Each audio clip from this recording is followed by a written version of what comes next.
The Book of Genesis, Chapter 1. In the beginning God created the heaven and the earth. And the earth was without form and void, and darkness was upon the face of the deep. And the Spirit of God moved upon the face of the waters. And God said, Let there be light. And there was light. And God saw the light that it was good. And God divided the light from the darkness. And God called the light day, and the darkness he called night.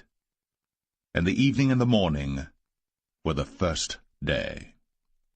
And God said, Let there be a firmament in the midst of the waters, and let it divide the waters from the waters. And God made the firmament, and divided the waters which were under the firmament from the waters which were above the firmament. And it was so. And God called the firmament heaven. And the evening and the morning were the second day. And God said, Let the waters under the heaven be gathered together unto one place, and let the dry land appear. And it was so. And God called the dry land earth, and the gathering together of the waters called he seas. And God saw that it was good. And God said, Let the earth bring forth grass, the herb yielding seed, and the fruit tree yielding fruit after his kind, whose seed is in itself upon the earth. And it was so. And the earth brought forth grass, an herb yielding seed after his kind, and the tree yielding fruit, whose seed was in itself after his kind. And God saw that it was good. And the evening and the morning were the third day. And God said, Let there be lights in the firmament of the heaven to divide the day from the night. And let them be for signs, and for seasons, and for days and years. And let them be for lights in the firmament of the heaven, to give light upon the earth. And it was so. And God made two great lights, the greater light to rule the day, and the lesser light to rule the night. He made the stars also. And God set them in the firmament of the heaven to give light upon the earth, and to rule over the day and over the night, and to divide the light from the darkness. And God saw that it was good. And the evening and the morning were the fourth day. And God said, Let the waters bring forth abundantly the moving creature that hath life, and fowl that may fly above the earth in the open firmament of heaven. And God created great whales, and every living creature that moveth, which the waters brought forth abundantly after their kind, and every winged fowl after his kind. And God saw that it was good. And God blessed them, saying, Be fruitful, and multiply, and fill the waters in the seas, and let fowl multiply in the earth.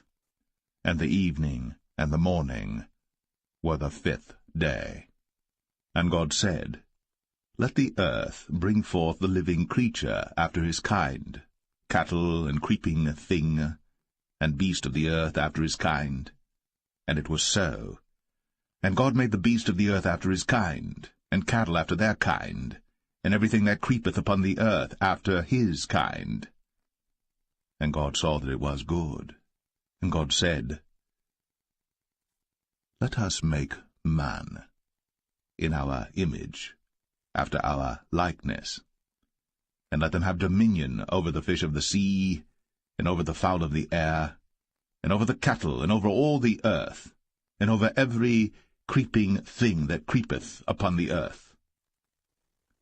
So God created man in his own image. In the image of God created he him, male and female created he them. And God blessed them, and God said unto them, Be fruitful, and multiply, and replenish the earth, and subdue it, and have dominion over the fish of the sea, and over the fowl of the air, and over every living thing that moveth upon the earth. And God said, Behold, I have given you every herb-bearing seed which is upon the face of all the earth, and every tree in the which is the fruit of a tree yielding seed. To you it shall be for meat. And to every beast of the earth, and to every fowl of the air, and to everything that creepeth upon the earth, wherein there is life, I have given every green herb for meat. And it was so. And God saw everything that he had made, and behold, it was very good. And the evening and the morning were the 6th day.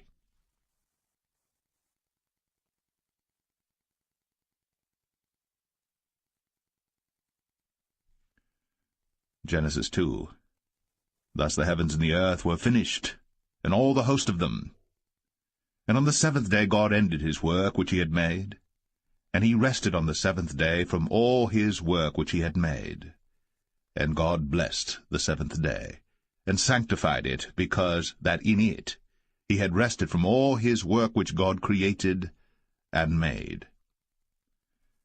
These are the generations of the heavens and of the earth when they were created, in the day that the Lord God made the earth and the heavens. And every plant of the field before it was in the earth, and every herb of the field before it grew. For the Lord God had not caused it to rain upon the earth, and there was not a man to till the ground. But there went up a mist from the earth, and watered the whole face of the ground. And the Lord God formed man of the dust of the ground, and breathed into his nostrils the breath of life. And man became a living soul. And the Lord God planted a garden eastward in Eden, and there he put the man whom he had formed. And out of the ground made the Lord God to grow every tree that is pleasant to the sight, and good for food, the tree of life also in the midst of the garden, and the tree of knowledge of good and evil. And a river went out of Eden to water the garden, and from thence it was parted, and became into 4 heads. The name of the first is Pison. That is it which compasseth the whole land of Havilah, where there is gold. And the gold of that land is good. There is bdellium, and the onyx stone. And the name of the second river is Gihon. The same is it that compasseth the whole land of Ethiopia. And the name of the third river is Hiddekel. That is it which goeth toward the east of Assyria. And the 4th river is Euphrates. And the Lord God took the man, and put him into the Garden of Eden to dress it, and to keep it. And the Lord God commanded the man, saying, Of every tree of the garden thou mayest freely eat, but of the tree of the knowledge of good and evil thou shalt not eat of it. For in the day that thou eatest thereof, thou shalt surely die. And the Lord God said, It is not good that the man should be alone. I will make him an helpmeet for him. And out of the ground the Lord God formed every beast of the field and every fowl of the air, and brought them unto Adam to see what he would call them. And whatsoever Adam called every living creature, that was the name thereof. And Adam gave names to all cattle, and to the fowl of the air, and to every beast of the field. But for Adam there was not found an helpmeet for him. And the Lord God caused a deep sleep to fall upon Adam, and he slept. And he took one of his ribs, and closed up the flesh instead thereof. And the rib which the Lord God had taken from man made he a woman, and brought her unto the man. And Adam said, This is now bone of my bones, and flesh of my flesh.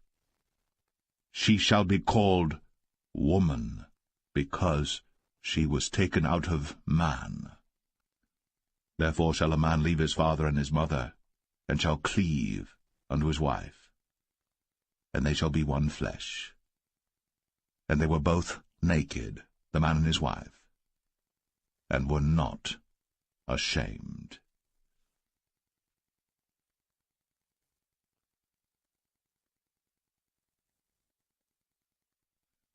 Genesis 3. Now the serpent was more subtle than any beast of the field which the Lord God had made. And he said unto the woman, Yea, hath God said, Ye shall not eat of every tree of the garden? And the woman said unto the serpent, We may eat of the fruit of the trees of the garden. But of the fruit of the tree which is in the midst of the garden, God hath said, Ye shall not eat of it, neither shall ye touch it, lest ye die. And the serpent said unto the woman, Ye shall not surely die. For God doth know that in the day ye eat thereof, then your eyes shall be opened, and ye shall be as gods, knowing good and evil. And when the woman saw that the tree was good for food, and that it was pleasant to the eyes, and a tree to be desired to make one wise, she took of the fruit thereof, and did eat, and gave also unto her husband with her, and he did eat. And the eyes of them both were opened, and they knew that they were naked. And they sewed fig leaves together, and made themselves aprons. And they heard the voice of the Lord God walking in the garden in the cool of the day. And Adam and his wife hid themselves from the presence of the Lord God amongst the trees of the garden. And the Lord God called unto Adam, and said unto him, Where art thou? And he said, I heard thy voice in the garden. I was afraid, because I was naked, and I hid myself. And he said, Who told thee that thou wast naked? Hast thou eaten of the tree whereof I commanded thee that thou shouldest not eat? And the man said, The woman, whom thou gavest to be with me, she gave me of the tree, and I did eat. And the Lord God said unto the woman, What is this that thou hast done? And the woman said, The serpent beguiled me, and I did eat.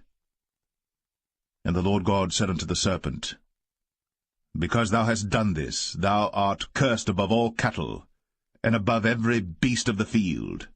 Upon thy belly shalt thou go, and dust shalt thou eat all the days of thy life. And I will put enmity between thee and the woman, and between thy seed and her seed. It shall bruise thy head, and thou shalt bruise his heel. Unto the woman he said, I will greatly multiply thy sorrow, and thy conception. In sorrow thou shalt bring forth children, and thy desire shall be to thy husband, and he shall rule over thee. And unto Adam he said, Because thou hast hearkened unto the voice of thy wife, and hast eaten of the tree of which I commanded thee, saying, Thou shalt not eat of it, cursed is the ground for thy sake. In sorrow shalt thou eat of it all the days of thy life. Thorns also, and thistles shall it bring forth to thee, and thou shalt eat the herb of the field. In the sweat of thy face shalt thou eat bread, till thou return unto the ground. For out of it wast thou taken, for dust thou art, and unto dust shalt thou return. And Adam called his wife's name Eve, because she was the mother of all living. Unto Adam also and to his wife did the Lord God make coats of skins, and clothed them. And the Lord God said, Behold, the man is become as one of us, to know good and evil. And now, lest he put forth his hand, and take also of the tree of life, and eat, and live forever. Therefore the Lord God sent him forth from the Garden of Eden, to till the ground from whence he was taken.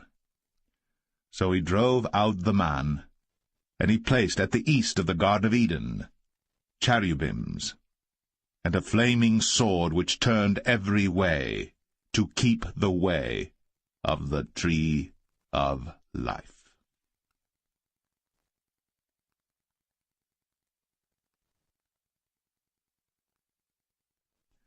Genesis 4. And Adam knew Eve his wife, and she conceived and bare Cain, and said, I have gotten a man from the Lord. And she again bare his brother Abel.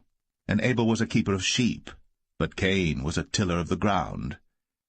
And in process of time it came to pass that Cain brought of the fruit of the ground an offering unto the Lord. And Abel he also brought of the firstlings of his flock, and of the fat thereof. And the Lord had respect unto Abel and to his offering. But unto Cain and to his offering he had not respect. And Cain was very wroth, and his countenance fell. And the Lord said unto Cain, Why art thou wroth? And why is thy countenance fallen? If thou doest well, shalt thou not be accepted? And if thou doest not well, sin lieth at the door, and unto thee shall be his desire, and thou shalt rule over him. And Cain talked with Abel his brother. And it came to pass, when they were in the field, that Cain rose up against Abel his brother, and slew him. And the Lord said unto Cain, Where is Abel thy brother? And he said, I know not. Am I my brother's keeper? And he said, What hast thou done? The voice of thy brother's blood crieth unto me from the ground. And now art thou cursed from the earth, which hath opened her mouth to receive thy brother's blood from thy hand. When thou tillest the ground, it shall not henceforth yield unto thee her strength. A fugitive and a vagabond shalt thou be in the earth. And Cain said unto the Lord, My punishment is greater than I can bear. Behold, thou hast driven me out this day from the face of the earth, and from thy face shall I be hid. And I shall be a fugitive and a vagabond in the earth. And it shall come to pass that every one that findeth me shall slay me. And the Lord said unto him, Therefore whosoever slayeth Cain, vengeance shall be taken on him sevenfold. And the Lord set a mark upon Cain, lest any finding him should kill him. And Cain went out from the presence of the Lord, and dwelt in the land of Nod, on the east of Eden.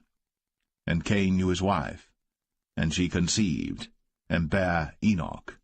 And he builded a city, and called the name of the city after the name of his son, Enoch. And unto Enoch was born Irad, and Irad begat Mahushael, and Mahushael begat Methusael, and Methusael begat Lamech. And Lamech took unto him 2 wives. The name of the one was Adah, and the name of the other Zillah. And Adah bare Jabal. He was the father of such as dwell in tents, and of such as have cattle. And his brother's name was Jubal. He was the father of all such as handle the harp and organ. And Zillah, she also bare Tubal-Cain, an instructor of every artificer in brass and iron. And the sister of Tubal-Cain was Naamah. And Lamech said unto his wives, Adah and Zillah, Hear my voice, ye wives of Lamech. Hearken unto my speech. For I have slain a man to my wounding, and a young man to my hurt. If Cain shall be avenged sevenfold, truly Lamech 77-fold. And Adam knew his wife again, and she bare a son, and called his name Seth. For God, said she, hath appointed me another seed instead of Abel, whom Cain slew. And to Seth, to him also there was born a son, and he called his name Enos. Then began men to call upon the name of the Lord.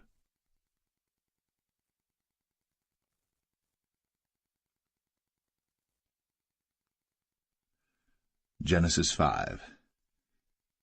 This is the book of the generations of Adam. In the day that God created man, in the likeness of God made he him.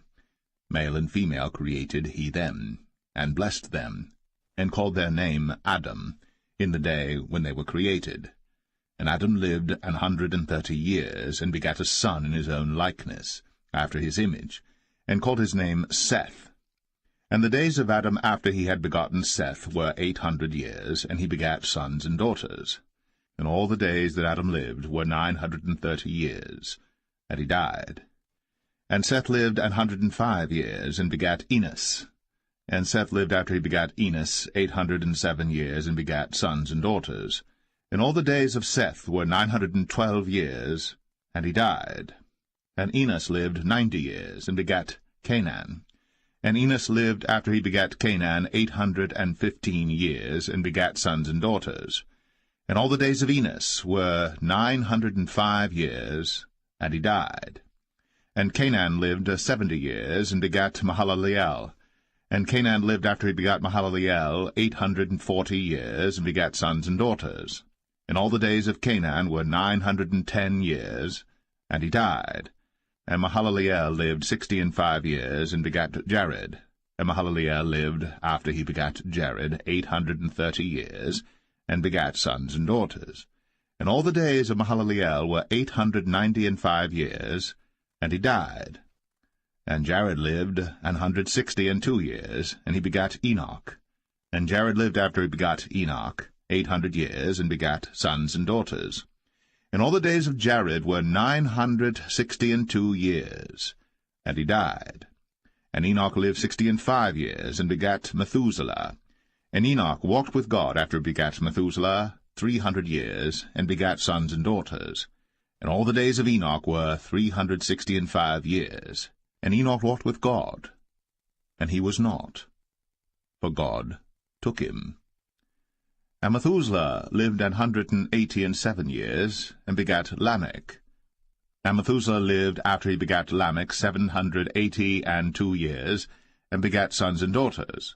And all the days of Methuselah were 969 years, and he died. And Lamech lived 182 years, and begat a son. And he called his name Noah, saying, This same shall comfort us concerning our work and toil of our hands, because of the ground which the Lord hath cursed. And Lamech lived after he begat Noah 595 years, and begat sons and daughters. And all the days of Lamech were 777 years, and he died.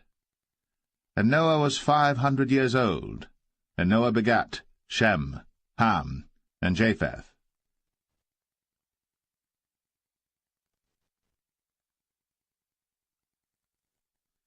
Genesis 6. And it came to pass, when men began to multiply on the face of the earth, and daughters were born unto them, that the sons of God saw the daughters of men that they were fair, and they took them wives of all which they chose. And the Lord said, My spirit shall not always strive with man, for that he also is flesh, yet his days shall be 120 years. There were giants in the earth in those days, and also after that, when the sons of God came in unto the daughters of men, and they bare children to them, the same became mighty men, which were of old, men of renown. And God saw that the wickedness of man was great in the earth, and that every imagination of the thoughts of his heart was only evil continually. And it repented the Lord that he had made man on the earth, and it grieved him at his heart. And the Lord said, I will destroy man whom I have created from the face of the earth, both man and beast, and the creeping thing, and the fowls of the air, for it repenteth me that I have made them. But Noah found grace in the eyes of the Lord. These are the generations of Noah. Noah was a just man, and perfect in his generations. And Noah walked with God. And Noah begat 3 sons, Shem, Ham, and Japheth. The earth also was corrupt before God, and the earth was filled with violence.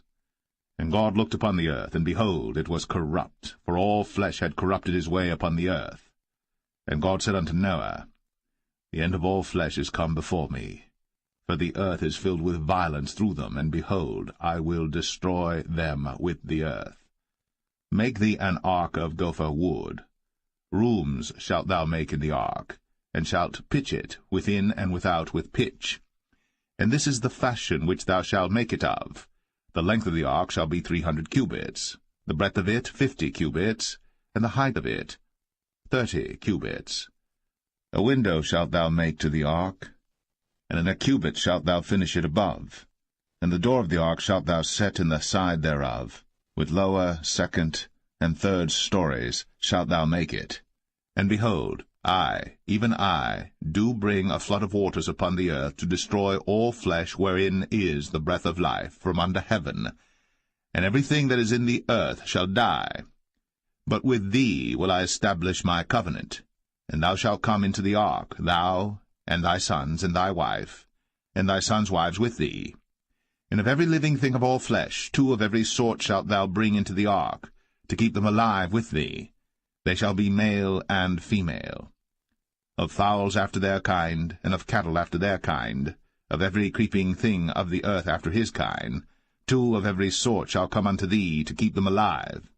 And take thou unto thee of all food that is eaten, and thou shalt gather it to thee, and it shall be for food for thee and for them. Thus did Noah. According to all that God commanded him, so did he.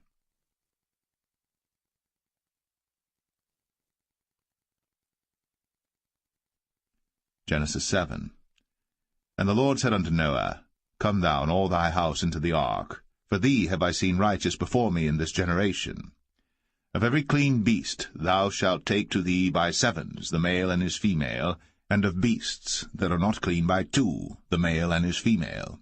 Of fowls also of the air by 7s, the male and the female, to keep seed alive upon the face of all the earth. For yet 7 days, and I will cause it to rain upon the earth 40 days and 14 nights. And every living substance that I have made will I destroy from off the face of the earth. And Noah did according unto all that the Lord commanded him. And Noah was 600 years old when the flood of waters was upon the earth.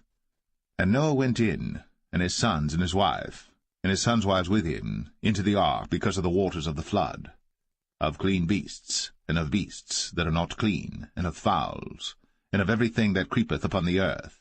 There went in 2 and 2 unto Noah into the ark, the male and the female, as God had commanded Noah. And it came to pass after 7 days, that the waters of the flood were upon the earth.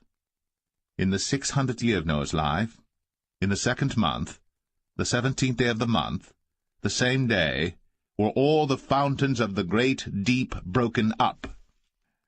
And the windows of heaven were opened, and the rain was upon the earth 40 days and 40 nights. In the selfsame day entered Noah and Shem and Ham and Japheth, the sons of Noah, and Noah's wife, and the 3 wives of his sons with them, into the ark, they and every beast after his kind, and all the cattle after their kind, and every creeping thing that creepeth upon the earth after his kind, and every fowl after his kind, every bird of every sort. And they went in unto Noah into the ark, 2 and 2 of all flesh, wherein is the breath of life. And they that went in male and female of all flesh, as God had commanded him. And the Lord shut him in. And the flood was 40 days upon the earth, and the waters increased and bare up the ark, and it was lift up above the earth. And the waters prevailed, and were increased greatly upon the earth, and the ark went upon the face of the waters.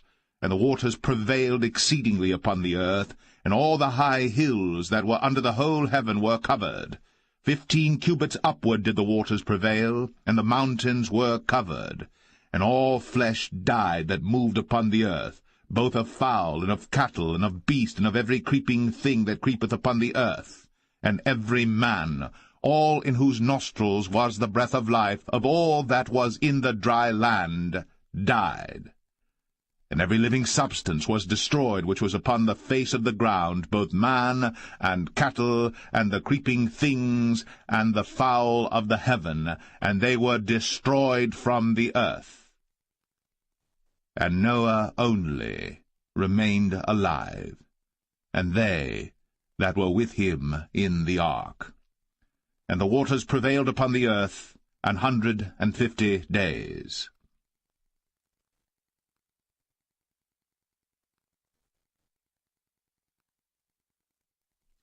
Genesis 8. And God remembered Noah, and every living thing, and all the cattle that was with him in the ark. And God made a wind to pass over the earth, and the waters assuaged. The fountains also of the deep, and the windows of heaven were stopped, and the rain from heaven was restrained. And the waters returned from off the earth continually. And after the end of the 150 days the waters were abated. And the ark rested in the 7th month, on the 17th day of the month, upon the mountains of Ararat. And the waters decreased continually until the 10th month. In the 10th month, on the 1st day of the month, were the tops of the mountains seen. And it came to pass, at the end of 40 days, that Noah opened the window of the ark which he had made. And he sent forth a raven, which went forth to and fro until the waters were dried up from off the earth. Also he sent forth a dove from him, to see if the waters were abated from off the face of the ground. But the dove found no rest for the sole of her foot. And she returned unto him into the ark, for the waters were on the face of the whole earth. Then he put forth his hand, and took her, and pulled her in unto him into the ark. And he stayed yet other 7 days, and again he sent forth the dove out of the ark. And the dove came in to him in the evening, and lo, in her mouth was an olive leaf plucked off. So Noah knew that the waters were abated from off the earth. And he stayed yet other 7 days, and sent forth the dove, which returned not again unto him any more. And it came to pass, in the 601st year, in the 1st month, the 1st day of the month, the waters were dried up from off the earth. And Noah removed the covering of the ark, and looked, and behold, the face of the ground was dry. And in the 2nd month, on the 27th day of the month, was the earth dried. And God spake unto Noah, saying, Go forth of the ark, thou, and thy wife, and thy sons wives with thee. Bring forth with thee every living thing that is with thee of all flesh, both of fowl, and of cattle, and of every creeping thing that creepeth upon the earth, that they may breed abundantly in the earth, and be fruitful and multiply upon the earth. And Noah went forth, and his sons and his wife, and his sons' wives with him, every beast, every creeping thing, and every fowl, and whatsoever creepeth upon the earth, after their kinds, went forth out of the ark. And Noah builded an altar unto the Lord, and took of every clean beast, and of every clean fowl, and offered burnt offerings on the altar. And the Lord smelled a sweet savour.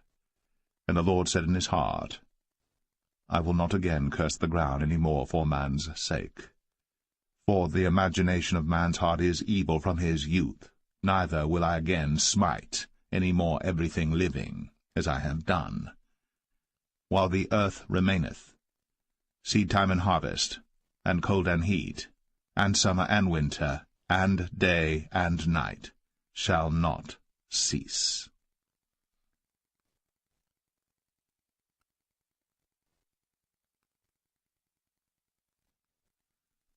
Genesis 9.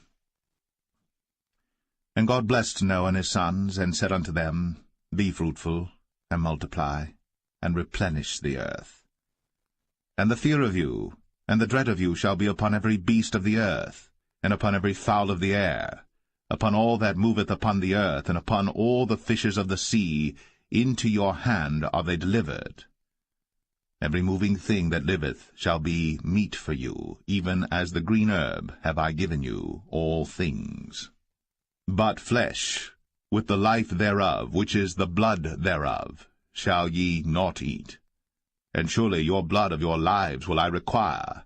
At the hand of every beast will I require it, and at the hand of man, at the hand of every man's brother will I require the life of man. Whoso sheddeth man's blood, by man shall his blood be shed. For in the image of God made he man.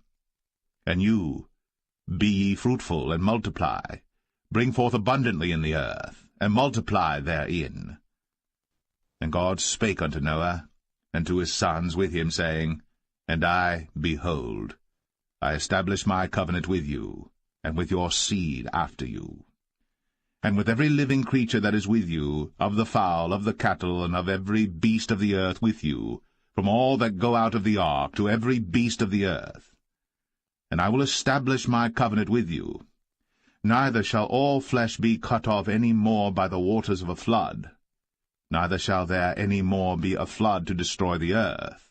And God said, This is the token of the covenant which I make between me and you, and every living creature that is with you, for perpetual generations. I do set my bow in the cloud, and it shall be for a token of a covenant between me and the earth. And it shall come to pass, when I bring a cloud over the earth, that the bow shall be seen in the cloud. And I will remember my covenant, which is between me and you and every living creature of all flesh.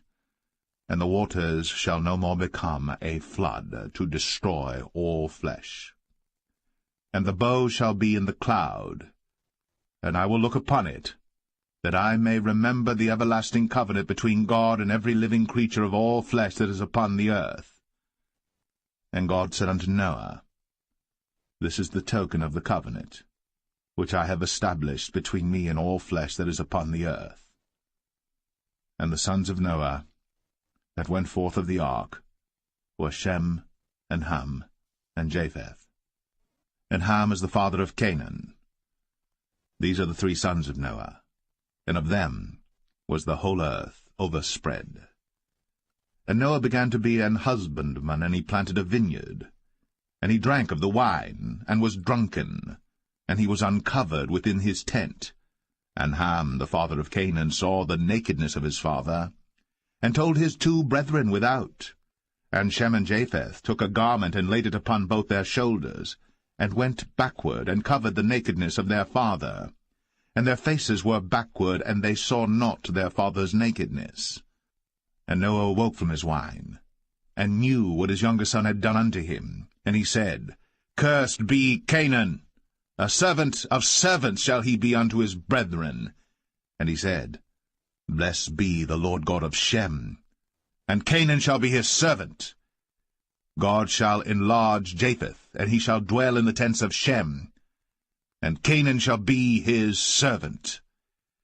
And Noah lived after the flood 350 years. And all the days of Noah were 950 years. And he died.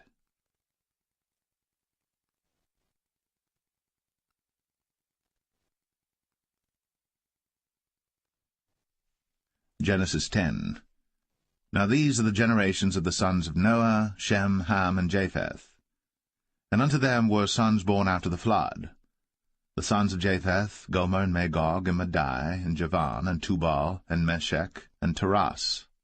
And the sons of Gomer, Ashkenaz, and Riphath, and Togarmah. And the sons of Javan, Elisha, and Tarshish, Kittim, and Dodanim. But these were the isles of the Gentiles divided in their lands, every one after his tongue, after their families, in their nations.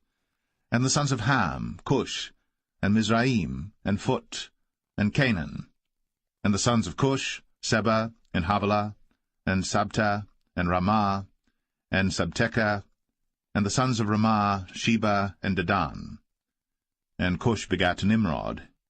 He began to be a mighty one in the earth. He was a mighty hunter before the Lord. Wherefore it is said, Even as Nimrod the mighty hunter before the Lord.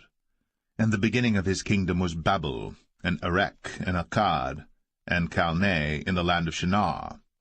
Out of that land went forth Ashur, and builded Nineveh, and the city Rehoboth, and Calah. And Rezin between Nineveh and Calah, the same is a great city. And Mizraim begat Ludim, and Anamim, and Lehabim, and Naphtuhim, and Pathruzim, and Casluhim, out of whom came Philistim, and Caphtorim. And Canaan begat Sidon his firstborn, and Heth, and the Jebusite, and the Amorite, and the Girgashite, and the Hivite, and the Archite, and the Sinite, and the Arvadite, and the Zemarite, and the Hamathite. And afterward were the families of the Canaanites spread abroad.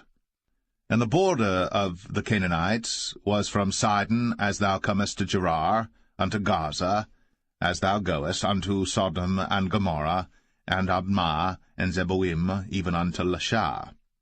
These are the sons of Ham, after their families, after their tongues, in their countries, and in their nations. Unto Shem also, the father of all the children of Eber, the brother of Japheth, the elder, even to him were children born, the children of Shem, Elam, and Ashur, and Arphaxad, and Lud, and Aram. And the children of Aram, Uz, and Hul, and Gether, and Mash. And Arphaxad begat Salah, and Salah begat Eber.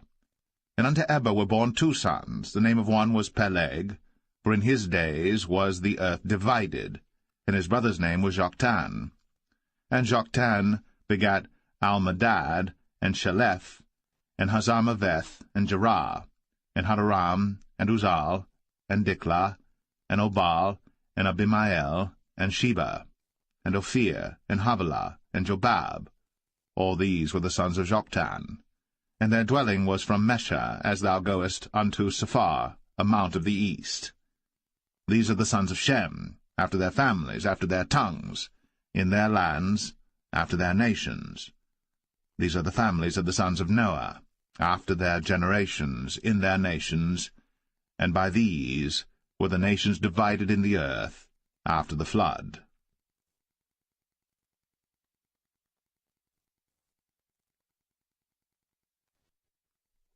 Genesis 11. And the whole earth was of one language, and of one speech. And it came to pass, as they journeyed from the east, that they found a plain in the land of Shinar, and they dwelt there. And they said one to another, Go to, let us make brick, and burn them thoroughly. And they had brick for stone, and slime had they for mortar. And they said, Go to, let us build us a city and a tower, whose top may reach unto heaven. And let us make us a name, lest we be scattered abroad upon the face of the whole earth. And the Lord came down to see the city and the tower, which the children of men builded. And the Lord said, Behold, the people is one, and they have all one language, and this they begin to do? And now nothing will be restrained from them, which they have imagined to do. Go to, let us go down, and there confound their language, that they may not understand one another's speech. So the Lord scattered them abroad from thence upon the face of all the earth, and they left off to build the city. Therefore is the name of it called Babel, because the Lord did there confound the language of all the earth, and from thence did the Lord scatter them abroad upon the face of all the earth. These are the generations of Shem. Shem was 100 years old, and begat Arphaxad 2 years after the flood. And Shem lived after he begat Arphaxad 500 years, and begat sons and daughters. And Arphaxad lived 35 years, and begat Salah. And Arphaxad lived after he begat Salah 403 years, and begat sons and daughters. And Salah lived 30 years, and begat Eber. And Salah lived after he begat Eber 403 years, and begat sons and daughters. And Eber lived 34 years, and begat Peleg. And Eber lived after he begat Peleg 430 years, and begat sons and daughters. And Peleg lived 30 years, and begat Reu. And Peleg lived after he begat Reu 209 years, and begat sons and daughters. And Reu lived 32 years, and begat Serug.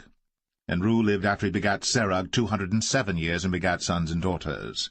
And Serug lived 30 years, and begat Nahor. And Serug lived after he begat Nahor 200 years, and begat sons and daughters. And Nahor lived 29 years, and begat Terah. And Nahor lived after he begat Terah 119 years, and begat sons and daughters. And Terah lived 70 years, and begat Abram, Nahor, and Haran. Now these are the generations of Terah. Terah begat Abram, Nahor, and Haran begat Lot. And Haran died before his father Terah in the land of his nativity, in Ur of the Chaldees. And Abram and Nahor took them wives. The name of Abram's wife was Sarai, and the name of Nahor's wife, Milcah, the daughter of Haran, the father of Milcah, and the father of Iscah. But Sarai was barren, she had no child. And Terah took Abram his son, and Lot the son of Haran his son's son, and Sarai his daughter-in-law his son Abram's wife. And they went forth with them from Ur of the Chaldees, to go into the land of Canaan. And they came unto Haran, and dwelt there. And the days of Terah were 205 years, and Terah died in Haran.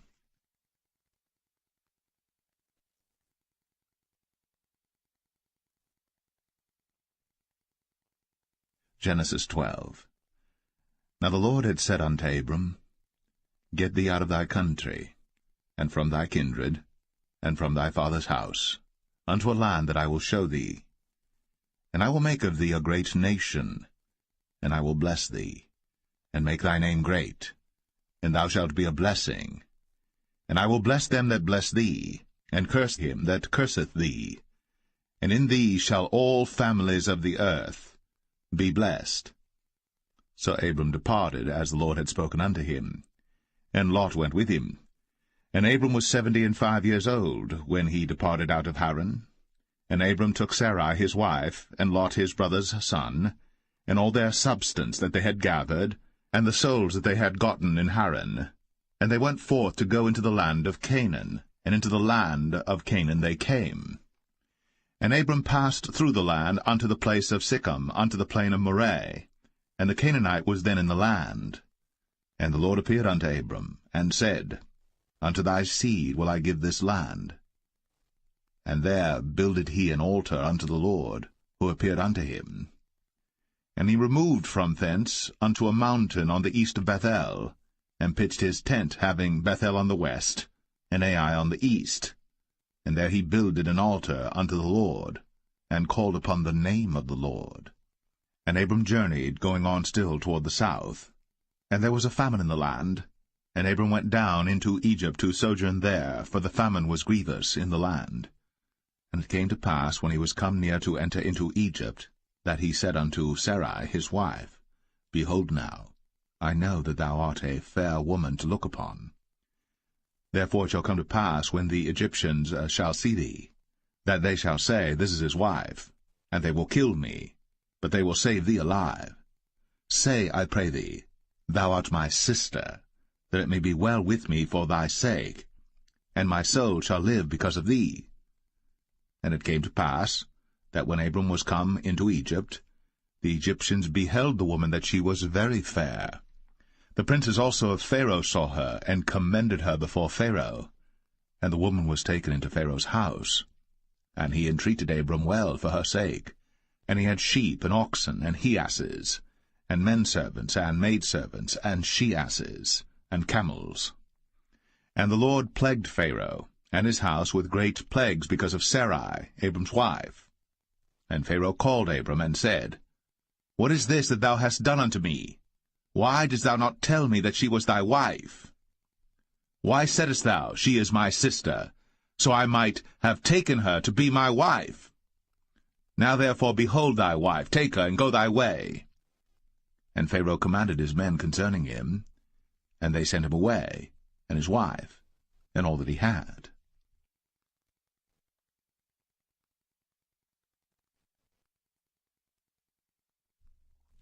Genesis 13. And Abram went up out of Egypt, he and his wife, and all that he had, and Lot with him, into the south. And Abram was very rich in cattle, in silver, and in gold. And he went on his journeys from the south even to Bethel, unto the place where his tent had been at the beginning, between Bethel and Ai, unto the place of the altar which he had made there at the first. And there Abram called on the name of the Lord. And Lot also, which went with Abram, had flocks and herds and tents. And the land was not able to bear them, that they might dwell together, for their substance was great, so that they could not dwell together. And there was a strife between the herdmen of Abram's cattle and the herdmen of Lot's cattle. And the Canaanite and the Perizzite dwelled then in the land. And Abram said unto Lot, Let there be no strife, I pray thee, between me and thee, and between my herdmen and thy herdmen, for we be brethren. Is not the whole land before thee? Separate thyself, I pray thee, from me. If thou wilt take the left hand, then I will go to the right. Or if thou depart to the right hand, then I will go to the left. And Lot lifted up his eyes, and beheld all the plain of Jordan, that it was well watered everywhere, before the Lord destroyed Sodom and Gomorrah, even as the garden of the Lord, like the land of Egypt, as thou comest unto Zoar. Then Lot chose him all the plain of Jordan, and Lot journeyed east. And they separated themselves the one from the other. Abram dwelled in the land of Canaan, and Lot dwelled in the cities of the plain, and pitched his tent toward Sodom. But the men of Sodom were wicked and sinners before the Lord exceedingly. And the Lord said unto Abram, after that Lot was separated from him, Lift up now thine eyes, and look from the place where thou art, northward and southward, and eastward and westward. For all the land which thou seest, to thee will I give it, and to thy seed for ever. And I will make thy seed as the dust of the earth, so that if a man can number the dust of the earth, then shall thy seed also be numbered. Arise, walk through the land in the length of it, and in the breadth of it, for I will give it unto thee.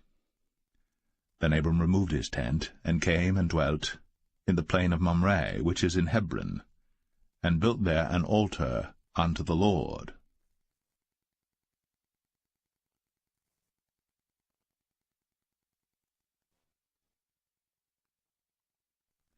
Genesis 14. And it came to pass in the days of Amraphel, king of Shinar, Arioch, king of Elasar, Chedorlaomer, king of Elam, and Tidal, king of nations, that these made war with Bera, king of Sodom, and with Birsha, king of Gomorrah, Shinab, king of Admah, and Shemeber, king of Zeboim, and the king of Bela, which is Zoar. All these were joined together in the vale of Siddim, which is the salt sea. 12 years they served Chedorlaomer, and in the 13th year they rebelled. And in the 14th year came Chedorlaomer, and the kings that were with him, and smote the Rephaims in Ashtaroth Karnaim, and the Zazims in Ham, and the Emims in Shaveh Kerathaim, and the Horites in their Mount Seir unto El Paran, which is by the wilderness. And they returned and came to En Mishpat, which is Kadesh, and smote all the country of the Amalekites, and also the Amorites, that dwelt in Hazazon Tamar. And there went out the king of Sodom, and the king of Gomorrah, and the king of Admah, and the king of Zeboim, and the king of Bela, the same as Zoar, and they joined battle with them in the vale of Siddim, with Chedorlaomer the king of Elam, and with Tidal king of nations, and Amraphel king of Shinar, and Arioch king of Elasar, 4 kings with 5. And the vale of Siddim was full of slime pits, and the kings of Sodom and Gomorrah fled, and fell there. And they that remained fled to the mountain. And they took all the goods of Sodom and Gomorrah, and all their victuals, and went their way. And they took Lot, Abram's brother's son, who dwelt in Sodom, and his goods, and departed. And there came one that had escaped, and told Abram the Hebrew. For he dwelt in the plain of Mamre the Amorite, brother of Eshcol, and brother of Aner. And these were confederate with Abram. And when Abram heard that his brother was taken captive, he armed his trained servants, born in his own house, 318, and pursued them unto Dan. And he divided himself against them, he and his servants, by night, and smote them, and pursued them unto Hobah, which is on the left hand of Damascus. And he brought back all the goods, and also brought again his brother Lot, and his goods, and the women also, and the people. And the king of Sodom went out to meet him after his return from the slaughter of Chedorlaomer, and of the kings that were with him at the valley of Shaveh, which is the king's dale. And Melchizedek king of Salem brought forth bread and wine, and he was the priest of the Most High God. And he blessed him, and said, Blessed be Abram of the Most High God, possessor of heaven and earth. And blessed be the Most High God, which hath delivered thine enemies into thy hand. And he gave him tithes of all. And the king of Sodom said unto Abram, Give me the persons, and take the goods to thyself. And Abram said to the king of Sodom, I have lifted up mine hand unto the Lord, the Most High God, the possessor of heaven and earth, that I will not take from a thread, even to a shoe latchet, and that I will not take anything that is thine, lest thou shouldst say, I have made Abram rich. Save only that which the young men have eaten, and the portion of the men which went with me, Aner, Eshcol, and Mamre, let them take their portion.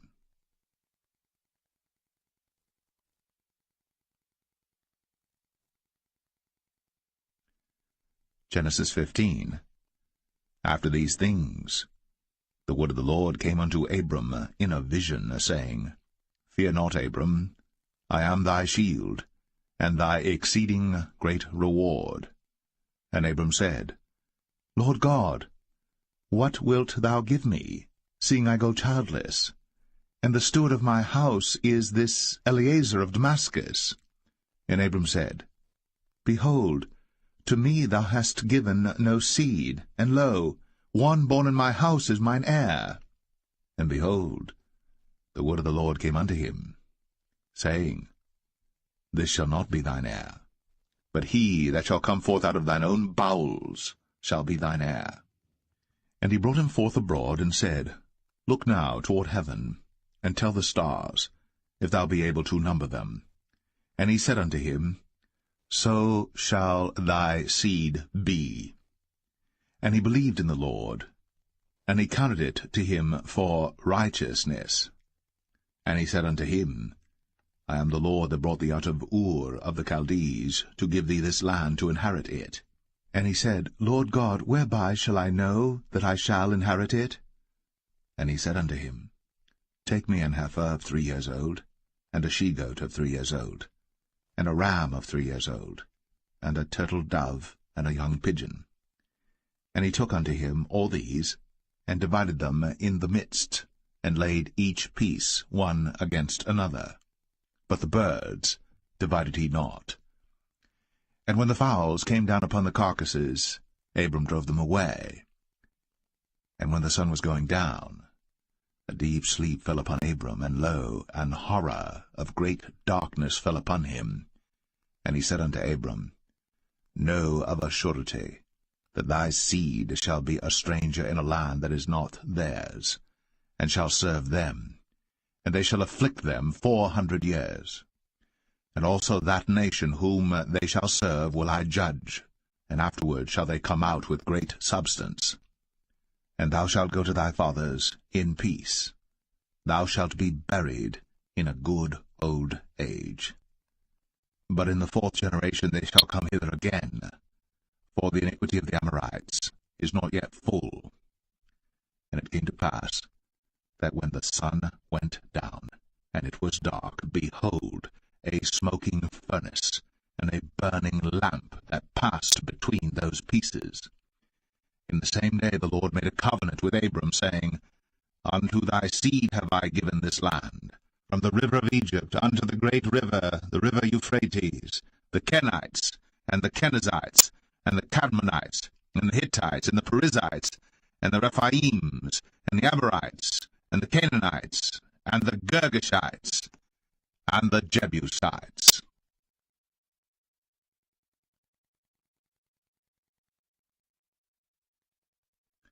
Genesis 16.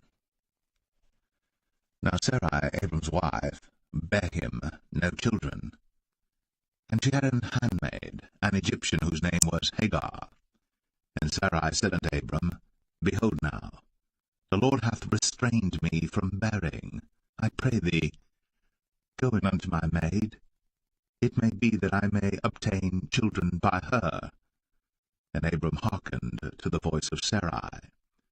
And Sarai, Abram's wife, took Hagar her maid, the Egyptian, after Abram had dwelt 10 years in the land of Canaan, and gave her to her husband Abram to be his wife. And he went in unto Hagar, and she conceived. And when she saw that she had conceived, her mistress was despised in her eyes. And Sarai said unto Abram, My wrong be upon thee. I have given my maid into thy bosom, and when she saw that she had conceived, I was despised in her eyes. The Lord judge between me and thee. But Abram said unto Sarai, Behold, thy maid is in thy hand. Do to her as it pleaseth thee. And when Sarai dealt hardly with her, she fled from her face. And the angel of the Lord found her by a fountain of water in the wilderness, by the fountain in the way to Shur. And he said, Hagar, Sarai's maid, whence camest thou? And whither wilt thou go? And she said, I flee from the face of my mistress Sarai. And the angel of the Lord said unto her, Return to thy mistress, and submit thyself unto her hands. And the angel of the Lord said unto her, I will multiply thy seed exceedingly, that it shall not be numbered for multitude. And the angel of the Lord said unto her, Behold, thou art with child, and shalt bear a son, and shalt call his name Ishmael, because the Lord hath heard thy affliction. And he will be a wild man, his hand will be against every man, and every man's hand against him. And he shall dwell in the presence of all his brethren.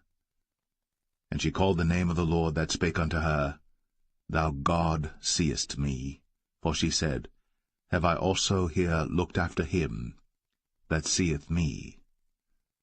Wherefore the well was called Beer Lohai Roi. Behold, it is between Kadesh and Bered. And Hagar bare Abram a son, and Abram called his son's name, which Hagar bare, Ishmael. And Abram was 86 years old, when Hagar bare Ishmael to Abram.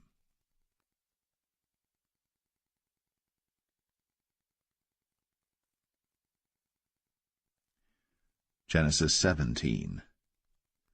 And when Abram was 90 years old and 9, the Lord appeared to Abram and said unto him, I am the Almighty God. Walk before me, and be thou perfect. And I will make my covenant between me and thee, and will multiply thee exceedingly. And Abram fell on his face. And God talked with him, saying, As for me, behold, my covenant is with thee, and thou shalt be a father of many nations. Neither shall thy name any more be called Abram, but thy name shall be Abraham. For a father of many nations have I made thee. And I will make thee exceeding fruitful, and I will make nations of thee, and kings shall come out of thee. And I will establish my covenant between me and thee and thy seed after thee in their generations for an everlasting covenant, to be a God unto thee, and to thy seed after thee. And I will give unto thee, and to thy seed after thee, the land wherein thou art a stranger, all the land of Canaan, for an everlasting possession, and I will be their God. And God said unto Abraham, Thou shalt keep my covenant therefore, thou and thy seed after thee in their generations. This is my covenant, which ye shall keep, between me and you and thy seed after thee. Every man-child among you shall be circumcised. And ye shall circumcise the flesh of your foreskin, and it shall be a token of the covenant betwixt me and you. And he that is 8 days old shall be circumcised among you, every man-child in your generations, he that is born in the house, or bought with money of any stranger, which is not of thy seed. He that is born in thy house, and he that is bought with thy money, must needs be circumcised. And my covenant shall be in your flesh, for an everlasting covenant. And the uncircumcised man-child, whose flesh of his foreskin is not circumcised, that soul shall be cut off from his people. He hath broken my covenant. And God said unto Abraham, As for Sarai thy wife, thou shalt not call her name Sarai, but Sarah shall her name be. And I will bless her, and give thee a son also of her. Yea, I will bless her, and she shall be a mother of nations. Kings of people shall be of her. Then Abram fell upon his face, and laughed, and said in his heart, Shall a child be born unto him that is 100 years old? And shall Sarah, that is 90 years old, bear? And Abraham said unto God, Oh, that Ishmael might live before thee. And God said, Sarah thy wife shall bear thee a son indeed, and thou shalt call his name Isaac. And I will establish my covenant with him for an everlasting covenant, and with his seed after him. And as for Ishmael, I have heard thee. Behold, I have blessed him, and will make him fruitful, and will multiply him exceedingly. 12 princes shall he beget, and I will make him a great nation.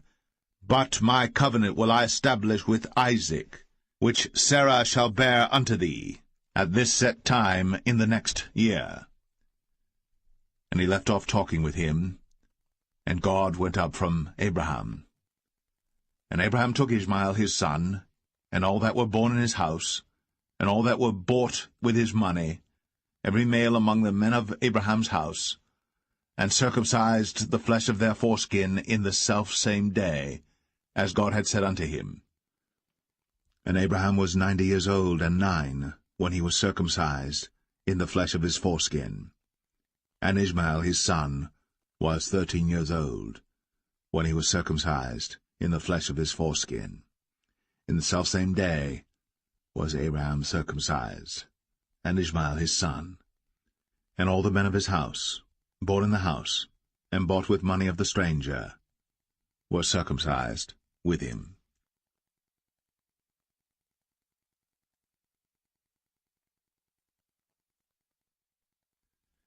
Genesis 18. And the Lord appeared unto him in the plains of Mamre, and he sat in the tent door in the heat of the day. And he lifted up his eyes, and looked, and lo, 3 men stood by him. And when he saw them, he ran to meet them from the tent door, and bowed himself toward the ground, and said, My Lord, if now I have found favor in thy sight, pass not away, I pray thee, from thy servant. Let a little water, I pray you, be fetched, and wash your feet, and rest yourselves under the tree. And I will fetch a morsel of bread, and comfort ye your hearts. After that ye shall pass on, for therefore are ye come to your servant. And they said, So do, as thou hast said.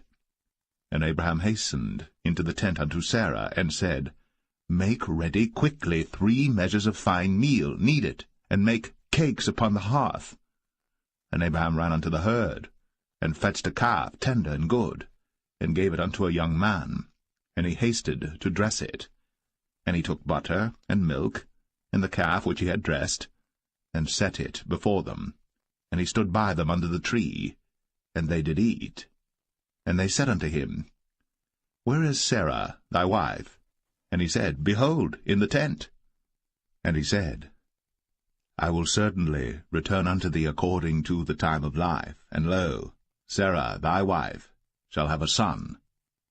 And Sarah heard it in the tent door, which was behind him. Now Abraham and Sarah were old, and well stricken in age, and it ceased to be with Sarah, after the manner of women. Therefore Sarah laughed within herself, saying, After I am waxed old shall I have pleasure, my Lord being old also? And the Lord said unto Abraham, Wherefore did Sarah laugh, saying, Shall I of a surety bear a child, which am old? Is anything too hard for the Lord? At the time appointed I will return unto thee according to the time of life, and Sarah shall have a son. Then Sarah denied, saying, I laughed not, for she was afraid. And he said, Nay, but thou didst laugh. And the men rose up from thence, and looked toward Sodom. And Abraham went with them to bring them on the way. And the Lord said, Shall I hide from Abraham that thing which I do? Seeing that Abraham shall surely become a great and mighty nation, and all the nations of the earth shall be blessed in him. For I know him, that he will command his children and his household after him, and they shall keep the way of the Lord to do justice and judgment, that the Lord may bring upon Abraham that which he hath spoken of him. And the Lord said, Because the cry of Sodom and Gomorrah is great, and because their sin is very grievous, I will go down now, and see whether they have done altogether according to the cry of it, which is come unto me, and if not, I will know.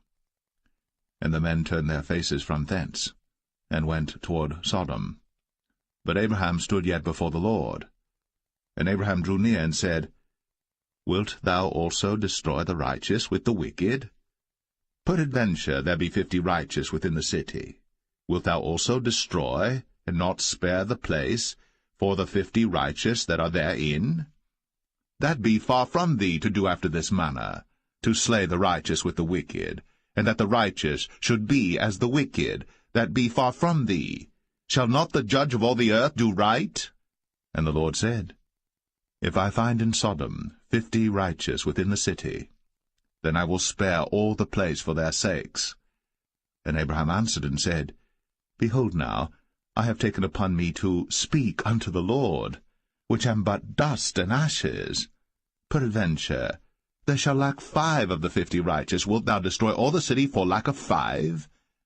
And he said, If I find there 40 and 5, I will not destroy it. And he spake unto him yet again, and said, Peradventure, there shall be 40 found there. And he said, I will not do it for 40's sake. And he said unto him, O, let not the Lord be angry, and I will speak. Peradventure, there shall 30 be found there. And he said, I will not do it, if I find 30 there. And he said, Behold now, I have taken upon me to speak unto the Lord. Peradventure there shall be 20 found there. And he said, I will not destroy it for 20's sake. And he said, O, let not the Lord be angry, and I will speak yet but this once. Peradventure 10 shall be found there. And he said, I will not destroy it for 10's sake. And the Lord went his way, as soon as he had left communing with Abraham. And Abraham returned unto his place.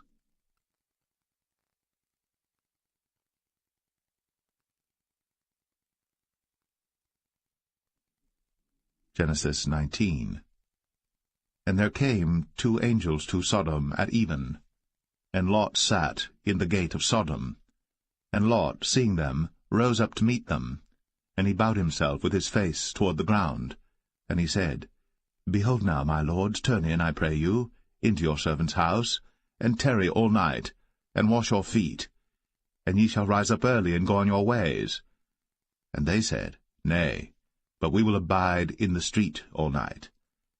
And he pressed upon them greatly. And they turned in unto him, and entered into his house. And he made them a feast, and did bake unleavened bread, and they did eat.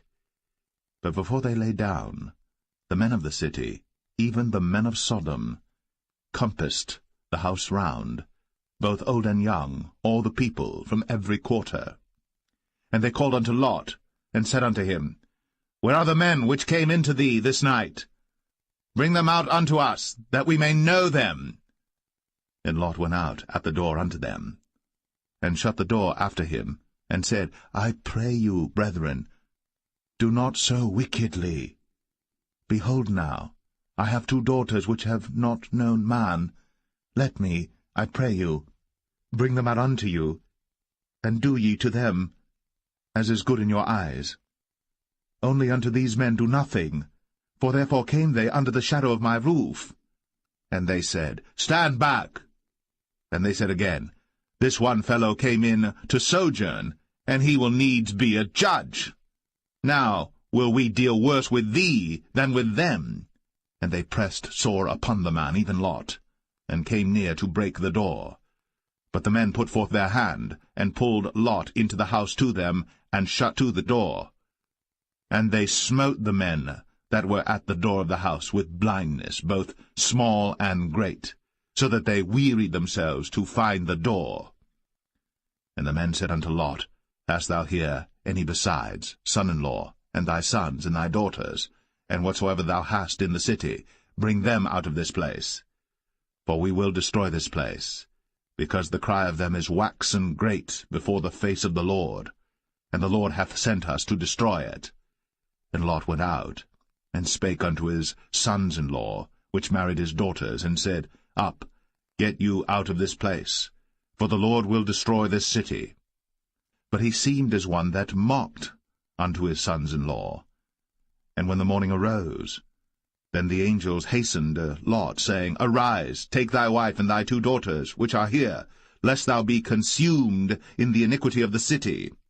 And while he lingered, the man laid hold upon his hand, and upon the hand of his wife, and upon the hand of his 2 daughters, the Lord being merciful unto him. And they brought him forth, and set him without the city. And it came to pass, when they had brought them forth abroad, that he said, Escape for thy life, look not behind thee, neither stay thou in all the plain, escape to the mountain, lest thou be consumed.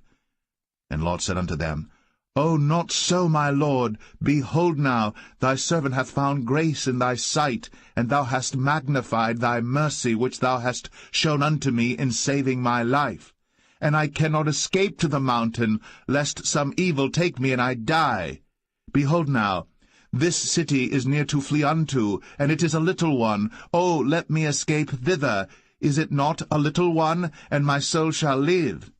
And he said unto him, See, I have accepted thee concerning this thing also, that I will not overthrow this city, for the which thou hast spoken. Haste thee, escape thither, for I cannot do anything till thou be come thither.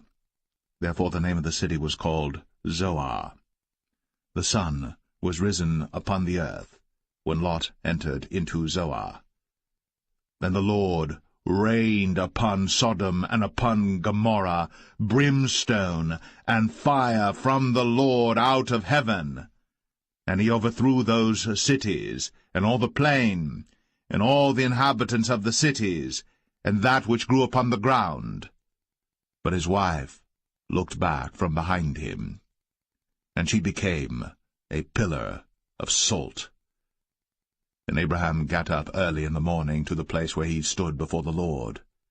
And he looked toward Sodom and Gomorrah, and toward all the land of the plain, and beheld, and lo, the smoke of the country went up as the smoke of a furnace. And it came to pass, when God destroyed the cities of the plain, that God remembered Abraham, and sent Lot out of the midst of the overthrow, when he overthrew the cities in the which Lot dwelt. And Lot went up out of Zoar, and dwelt in the mountain, and his 2 daughters with him, for he feared to dwell in Zoar, and he dwelt in a cave, he and his 2 daughters. And the firstborn said unto the younger, Our father is old, and there is not a man in the earth to come in unto us after the manner of all the earth. Come, let us make our father drink wine, and we will lie with him, that we may preserve seed of our father. And they made their father drink wine that night. And the firstborn went in, and lay with her father. And he perceived not when she lay down, nor when she arose.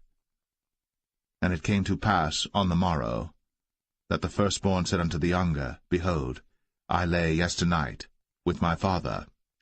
Let us make him drink wine this night also, and go thou in, and lie with him, that we may preserve seed of our father. And they made their father drink wine that night also. And the younger arose, and lay with him. And he perceived not when she lay down, nor when she arose. Thus were both the daughters of Lot with child by their father. And the firstborn bare a son, and called his name Moab. The same is the father of the Moabites unto this day. And the younger, she also bare a son, and called his name Ben-Ami. The same is the father of the children of Ammon unto this day.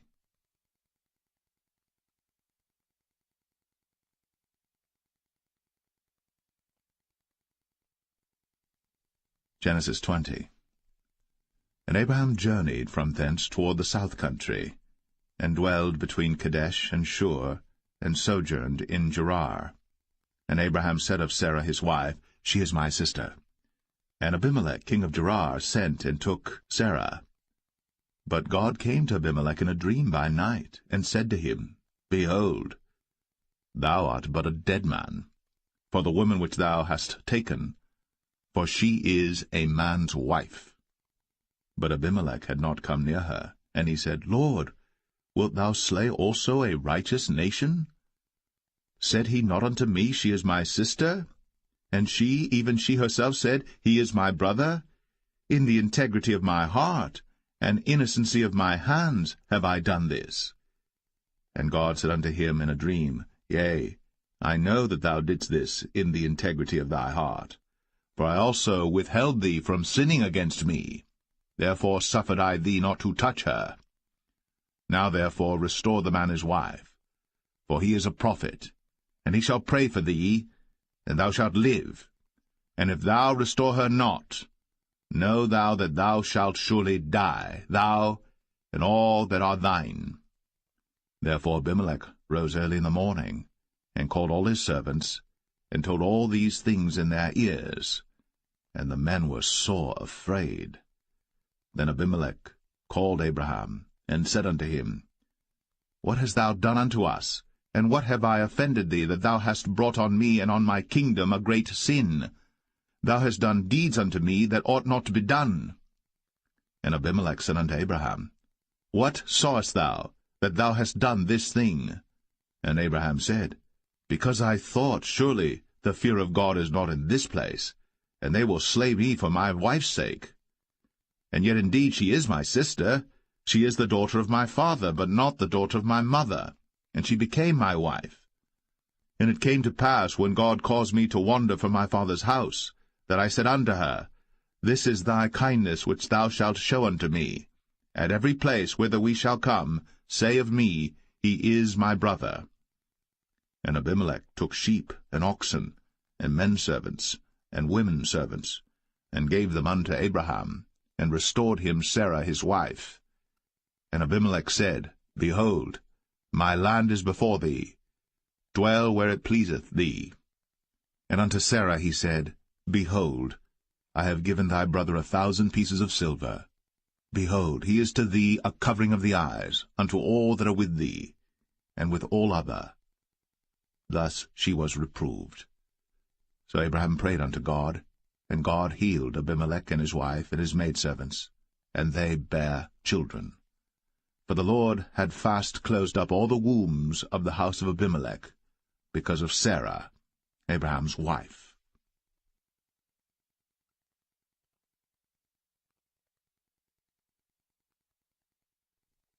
Genesis 21. And the Lord visited Sarah as he had said, and the Lord did unto Sarah as he had spoken. For Sarah conceived, and bare Abraham a son in his old age, at the set time of which God had spoken to him. And Abraham called the name of his son that was born unto him, whom Sarah bare to him, Isaac. And Abraham circumcised his son Isaac, being 8 days old, as God had commanded him. And Abraham was 100 years old when his son Isaac was born unto him. And Sarah said, God hath made me to laugh, so that all that hear will laugh with me. And she said, Who would have said unto Abraham, that Sarah should have given children suck? For I have borne him a son in his old age. And the child grew, and was weaned. And Abraham made a great feast, the same day that Isaac was weaned. And Sarah saw the son of Hagar the Egyptian, which she had borne unto Abraham, mocking. Wherefore she said unto Abraham, Cast out this bondwoman and her son, for the son of this bondwoman shall not be heir with my son, even with Isaac. And the thing was very grievous in Abraham's sight because of his son. And God said unto Abraham, Let it not be grievous in thy sight, because of the lad, and because of thy bondwoman. In all that Sarah hath said unto thee, hearken unto her voice. For in Isaac shall thy seed be called. And also of the son of the bondwoman will I make a nation, because he is thy seed. And Abraham rose up early in the morning, and took bread and a bottle of water, and gave it unto Hagar, putting it on her shoulder, and the child, and sent her away, and she departed and wandered in the wilderness of Beersheba. And the water was spent in the bottle, and she cast the child under one of the shrubs, and she went and sat her down over against him a good way off, as it were a bowshot, for she said, Let me not see the death of the child. And she sat over against him, and lift up her voice, and wept. And God heard the voice of the lad. And the angel of God called to Hagar out of heaven, and said unto her, What aileth thee, Hagar? Fear not, for God hath heard the voice of the lad where he is. Arise, lift up the lad, and hold him in thine hand, for I will make him a great nation. And God opened her eyes, and she saw a well of water, and she went and filled the bottle with water, and gave the lad drink. And God was with the lad, and he grew, and dwelt in the wilderness, and became an archer. And he dwelt in the wilderness of Paran, and his mother took him a wife out of the land of Egypt. And it came to pass at that time that Abimelech and Phicol, the chief captain of his host, spake unto Abraham, saying, God is with thee in all that thou doest. Now therefore swear unto me here by God that thou wilt not deal falsely with me, nor with my son, nor with my son's son, but according to the kindness that I have done unto thee, thou shalt do unto me, and to the land wherein thou hast sojourned. And Abraham said, I will swear. And Abraham reproved Abimelech because of a well of water, which Abimelech's servants had violently taken away.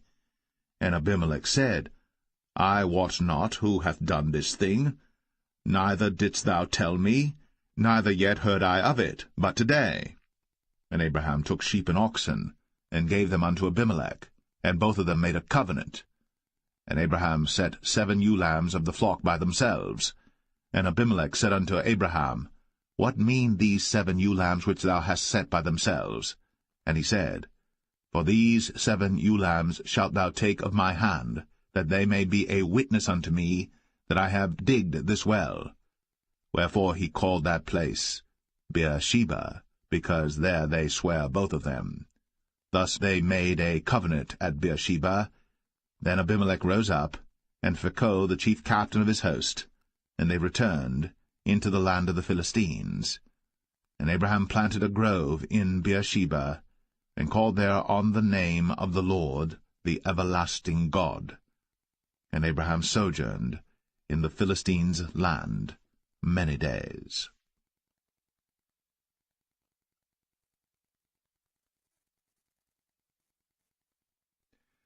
Genesis 22. And it came to pass, after these things, that God did tempt Abraham, and said unto him, Abraham. And he said, Behold, here I am. And he said, Take now thy son, thine only son Isaac, whom thou lovest, and get thee into the land of Moriah, and offer him there for a burnt offering upon one of the mountains which I will tell thee of. And Abraham rose up early in the morning, and saddled his ass, and took 2 of his young men with him, and Isaac his son, and clave the wood for the burnt offering, and rose up, and went unto the place of which God had told him. Then on the 3rd day Abraham lifted up his eyes, and saw the place afar off. And Abraham said unto his young men, Abide ye here with the ass, and I and the lad will go yonder, and worship, and come again to you. And Abraham took the wood of the burnt offering, and laid it upon Isaac his son. And he took the fire in his hand, and a knife, and they went both of them together. And Isaac spake unto Abraham his father, and said, My father?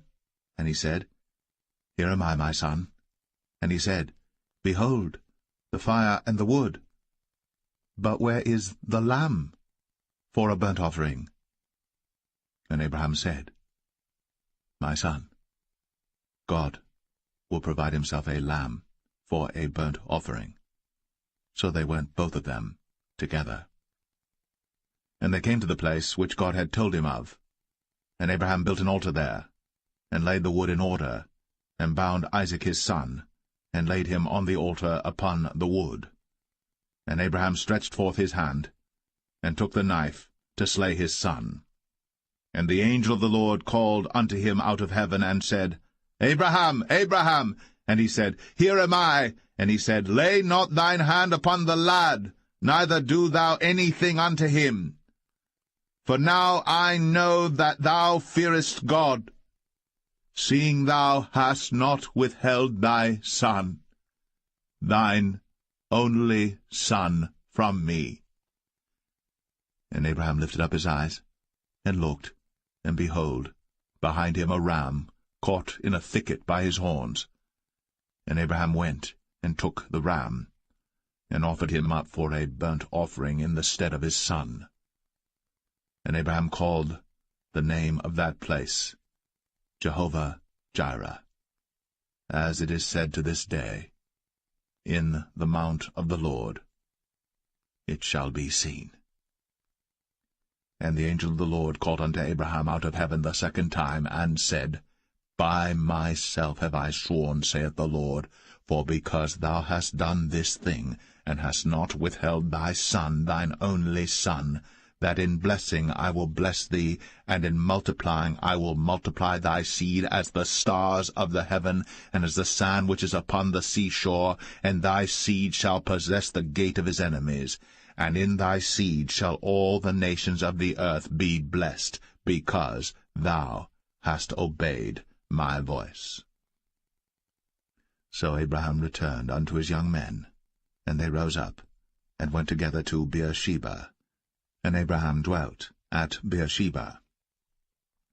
And it came to pass after these things, that it was told Abraham, saying, Behold, Milcah, she hath also borne children unto thy brother Nahor, Huz his firstborn, and Buz his brother, and Kemuel the father of Aram, and Chesed, and Hazo, and Pildash, and Jidlaph, and Bethuel. And Bethuel begat Rebekah. These 8 Milcah did bear to Nahor, Abraham's brother. And his concubine, whose name was Rumah, she bare also Tebah, and Gaham, and Thahash, and Maacah.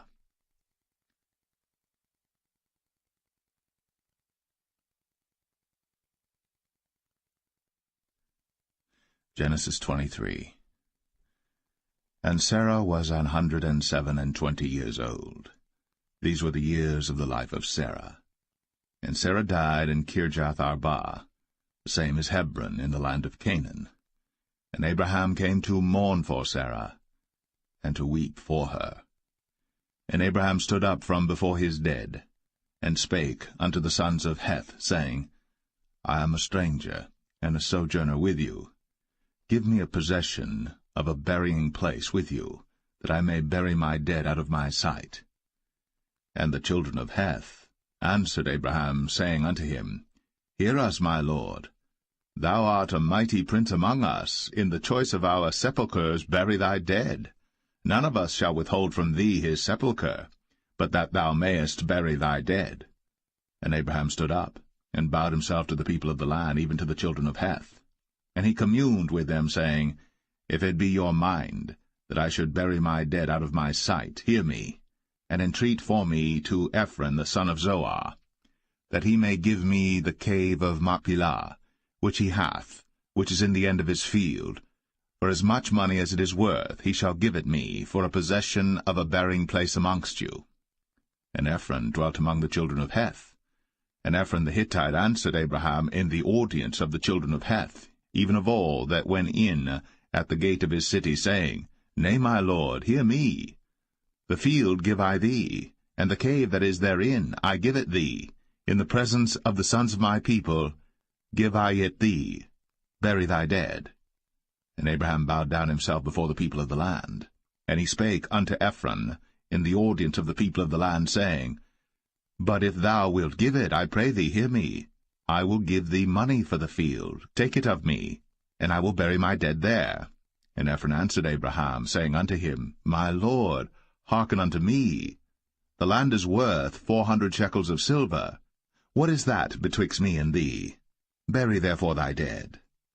And Abraham hearkened unto Ephron, and Abraham weighed to Ephron the silver, which he had named in the audience of the sons of Heth, 400 shekels of silver, current money, with the merchant. And the field of Ephron which was in Machpelah, which was before Mamre, the field and the cave which was therein, and all the trees that were in the field, that were in all the borders round about, were made sure unto Abraham for a possession in the presence of the children of Heth, before all that went in at the gate of his city. And after this Abraham buried Sarah his wife, in the cave of the field of Machpelah before Mamre, the same is Hebron in the land of Canaan, and the field, and the cave that is therein, were made sure unto Abraham for a possession of a burying place by the sons of Heth.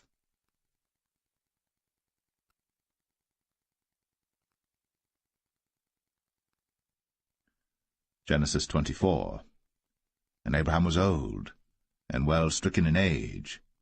And the Lord had blessed Abraham in all things. And Abraham said unto his eldest servant of his house, that ruled over all that he had, Put, I pray thee, thy hand under my thigh, and I will make thee swear by the Lord, the God of heaven, and the God of the earth, that thou shalt not take a wife unto my son of the daughters of the Canaanites, among whom I dwell, but thou shalt go unto my country, and to my kindred, and take a wife unto my son Isaac. And the servant said unto him, Peradventure the woman will not be willing to follow me unto this land. Must I needs bring thy son again unto the land from whence thou camest? And Abraham said unto him, Beware thou that thou bring not my son thither again. The Lord God of heaven, which took me from my father's house, and from the land of my kindred, and which spake unto me, and that sware unto me, saying, Unto thy seed will I give this land, he shall send his angel before thee, and thou shalt take a wife unto my son from thence. And if the woman will not be willing to follow thee, then thou shalt be clear from this my oath, only bring not my son thither again. And the servant put his hand under the thigh of Abraham his master, and sware to him concerning that matter. And the servant took 10 camels of the camels of his master, and departed, for all the goods of his master were in his hand. And he arose, and went to Mesopotamia, unto the city of Nahor. And he made his camels to kneel down without the city by a well of water, at the time of the evening, even the time that women go out to draw water. And he said, O Lord God of my master Abraham, I pray thee, send me good speed this day, and show kindness unto my master Abraham. Behold, I stand here by the well of water, and the daughters of the men of the city come out to draw water. And let it come to pass, that the damsel to whom I shall say, Let down thy pitcher, I pray thee, that I may drink. And she shall say, Drink, and I will give thy camels drink also. Let the same be she that thou hast appointed for thy servant Isaac, and thereby shall I know that thou hast shown kindness unto my master. And it came to pass, before he had done speaking, that, behold, Rebekah came out, who was born to Bethuel, son of Milcah, the wife of Nahor, Abraham's brother, with her pitcher upon her shoulder. And the damsel was very fair to look upon, a virgin, neither had any man known her. And she went down to the well, and filled her pitcher, and came up. And the servant ran to meet her, and said, Let me, I pray thee, drink a little water of thy pitcher. And she said, Drink, my lord. And she hasted, and let down her pitcher upon her hand, and gave him drink. And when she had done giving him drink, she said, I will draw water for thy camels also, until they have done drinking. And she hasted, and emptied her pitcher into the trough, and ran again unto the well to draw water, and drew for all his camels. And the man, wondering at her, held his peace, to wit whether the Lord had made his journey prosperous or not. And it came to pass, as the camels had done drinking, that the man took a golden earring of half a shekel weight, and 2 bracelets for her hands of 10 shekels weight of gold, and said, Whose daughter art thou? Tell me, I pray thee. Is there room in thy father's house for us to lodge in? And she said unto him, I am the daughter of Bethuel, the son of Milcah, which she bare unto Nahor. She said moreover unto him, We have both straw and provender enough, and room to lodge in. And the man bowed down his head, and worshipped the Lord.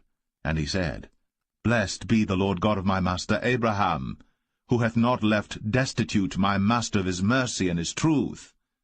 I being in the way, the Lord led me to the house of my master's brethren. And the damsel ran, and told them of her mother's house these things. And Rebekah had a brother, and his name was Laban. And Laban ran out unto the man, unto the well. And it came to pass, when he saw the earring and bracelets upon his sister's hands, and when he heard the words of Rebekah his sister, saying, Thus spake the man unto me, that he came unto the man, and behold, he stood by the camels at the well. And he said, Come in, thou blessed of the Lord. Wherefore standest thou without? For I have prepared the house and room for the camels. And the man came into the house, and he ungirded his camels, and gave straw and provender for the camels, and water to wash his feet, and the men's feet that were with him. And there was set meat before him to eat, but he said, I will not eat until I have told mine errand. And he said, Speak on. And he said, I am Abraham's servant. And the Lord hath blessed my master greatly, and he is become great. And he hath given him flocks, and herds, and silver, and gold, and menservants, and maidservants, and camels, and asses. And Sarah my master's wife bare a son to my master when she was old, and unto him hath he given all that he hath. And my master made me swear, saying, Thou shalt not take a wife to my son of the daughters of the Canaanites in whose land I dwell. But thou shalt go unto my father's house, and to my kindred, and take a wife unto my son. And I said unto my master, Peradventure the woman will not follow me. And he said unto me, The Lord before whom I walk will send his angel with thee, and prosper thy way. And thou shalt take a wife for my son of my kindred, and of my father's house. Then shalt thou be clear from this my oath, when thou comest to my kindred. And if they give not thee one, thou shalt be clear from my oath. And I came this day unto the well, and said, O Lord God of my master Abraham, if now thou do prosper my way which I go, behold, I stand by the well of water. And it shall come to pass that when the virgin cometh forth to draw water, and I say to her, Give me, I pray thee, a little water of thy pitcher to drink, and she say to me, Both drink thou, and I will also draw for thy camels, let the same be the woman whom the Lord hath appointed out for my master's son. And before I had done speaking in mine heart, behold, Rebekah came forth with her pitcher on her shoulder, and she went down unto the well, and drew water. And I said unto her, Let me drink, I pray thee. And she made haste, and let down her pitcher from her shoulder, and said, Drink, and I will give thy camels drink also. So I drank, and she made the camels drink also. And I asked her, and said, Whose daughter art thou? And she said, The daughter of Bethuel, Nahor's son, whom Milcah bare unto him. And I put the earring upon her face, and the bracelets upon her hands. And I bowed down my head, and worshipped the Lord, and blessed the Lord God of my master Abraham, which had led me in the right way to take my master's brother's daughter unto his son. And now, if ye will deal kindly and truly with my master, tell me, and if not, tell me, that I may turn to the right hand or to the left. Then Laban and Bethuel answered and said, The thing proceedeth from the Lord. We cannot speak unto thee bad or good. Behold, Rebekah is before thee. Take her, and go, and let her be thy master's son's wife, as the Lord hath spoken. And it came to pass that when Abraham's servant heard their words, he worshipped the Lord, bowing himself to the earth. And the servant brought forth jewels of silver, and jewels of gold, and raiment, and gave them to Rebekah. He gave also to her brother and to her mother precious things. And they did eat and drink, he and the men that were with him, and tarried all night. And they rose up in the morning, and he said, Send me away unto my master. And her brother and her mother said, Let the damsel abide with us a few days, at the least 10. After that she shall go. And he said unto them, Hinder me not, seeing the Lord hath prospered my way. Send me away, that I may go to my master. And they said, We will call the damsel, and inquire at her mouth. And they called Rebekah, and said unto her, Wilt thou go with this man? And she said, I will go. And they sent away Rebekah, their sister, and her nurse, and Abraham's servant, and his men.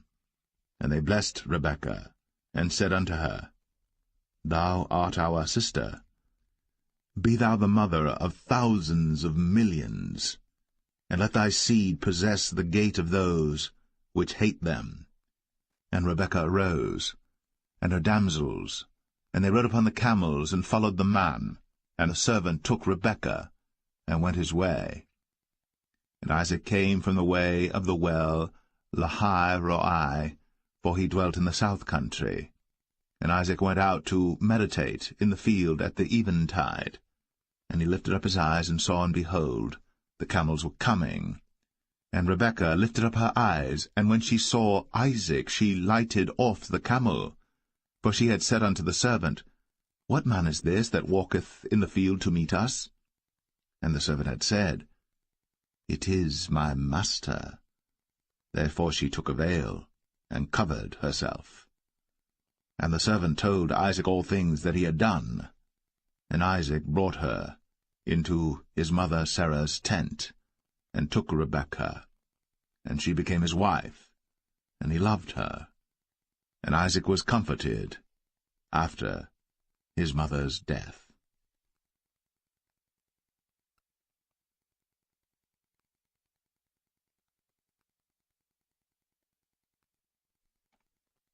Genesis 25.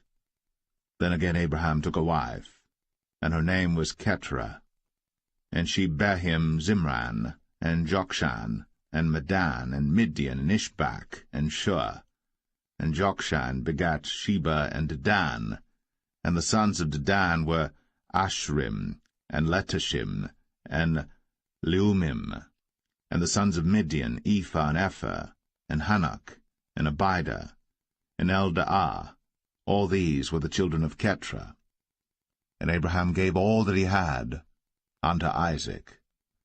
But unto the sons of the concubines which Abraham had, Abraham gave gifts, and sent them away from Isaac his son while he yet lived eastward unto the east country. And these are the days of the years of Abraham's life which he lived, 160 years. Then Abraham gave up the ghost, and died in a good old age, an old man, and full of years, and was gathered to his people. And his sons Isaac and Ishmael buried him in the cave of Machpelah in the field of Ephron the son of Zoar the Hittite, which is before Mamre, the field which Abraham purchased of the sons of Heth. There was Abraham buried, and Sarah his wife. And it came to pass after the death of Abraham that God blessed his son Isaac, and Isaac dwelt by the well, Lahai Roi. Now these are the generations of Ishmael, Abraham's son, whom Hagar the Egyptian, Sarah's handmaid, bare unto Abraham. And these are the names of the sons of Ishmael, by their names according to their generations: the firstborn of Ishmael, Nebajoth, and Kedar, and Abiel, and Mibsam, and Mishma, and Dumah, and Massa, Hadar, and Tema, Jetur, Naphish, and Kedemah. These are the sons of Ishmael, and these are their names by their towns and by their castles, 12 princes according to their nations. And these are the years of the life of Ishmael, 137 years. And he gave up the ghost, and died, and was gathered unto his people.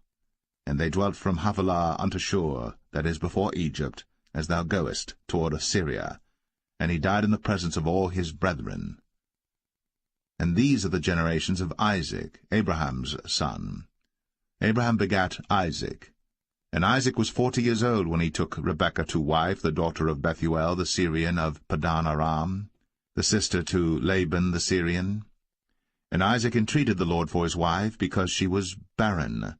And the Lord was entreated of him, and Rebekah his wife conceived. And the children struggled together within her. And she said, If it be so, why am I thus? And she went to inquire of the Lord. And the Lord said unto her, 2 nations are in thy womb, and 2 manner of people shall be separated from thy bowels. And the one people shall be stronger than the other people, and the elder shall serve the younger. And when her days to be delivered were fulfilled, behold, there were twins in her womb. And the first came out red, all over, like an hairy garment. And they called his name Esau. And after that came his brother out, and his hand took hold on Esau's heel, and his name was called Jacob. And Isaac was 80 years old when she bare them. And the boys grew, and Esau was a cunning hunter, a man of the field, and Jacob was a plain man, dwelling in tents. And Isaac loved Esau because he did eat of his venison, but Rebekah loved Jacob. And Jacob sod pottage, and Esau came from the field, and he was faint. And Esau said to Jacob, Feed me, I pray thee, with that same red pottage, for I am faint. Therefore was his name called Edom. And Jacob said, Sell me this day thy birthright. And Esau said, Behold, I am at the point to die, and what profit shall this birthright do to me? And Jacob said, Swear to me this day. And he sware unto him. and he sold his birthright unto Jacob. Then Jacob gave Esau bread and pottage of lentils, and he did eat and drink, and rose up, and went his way. Thus Esau despised his birthright.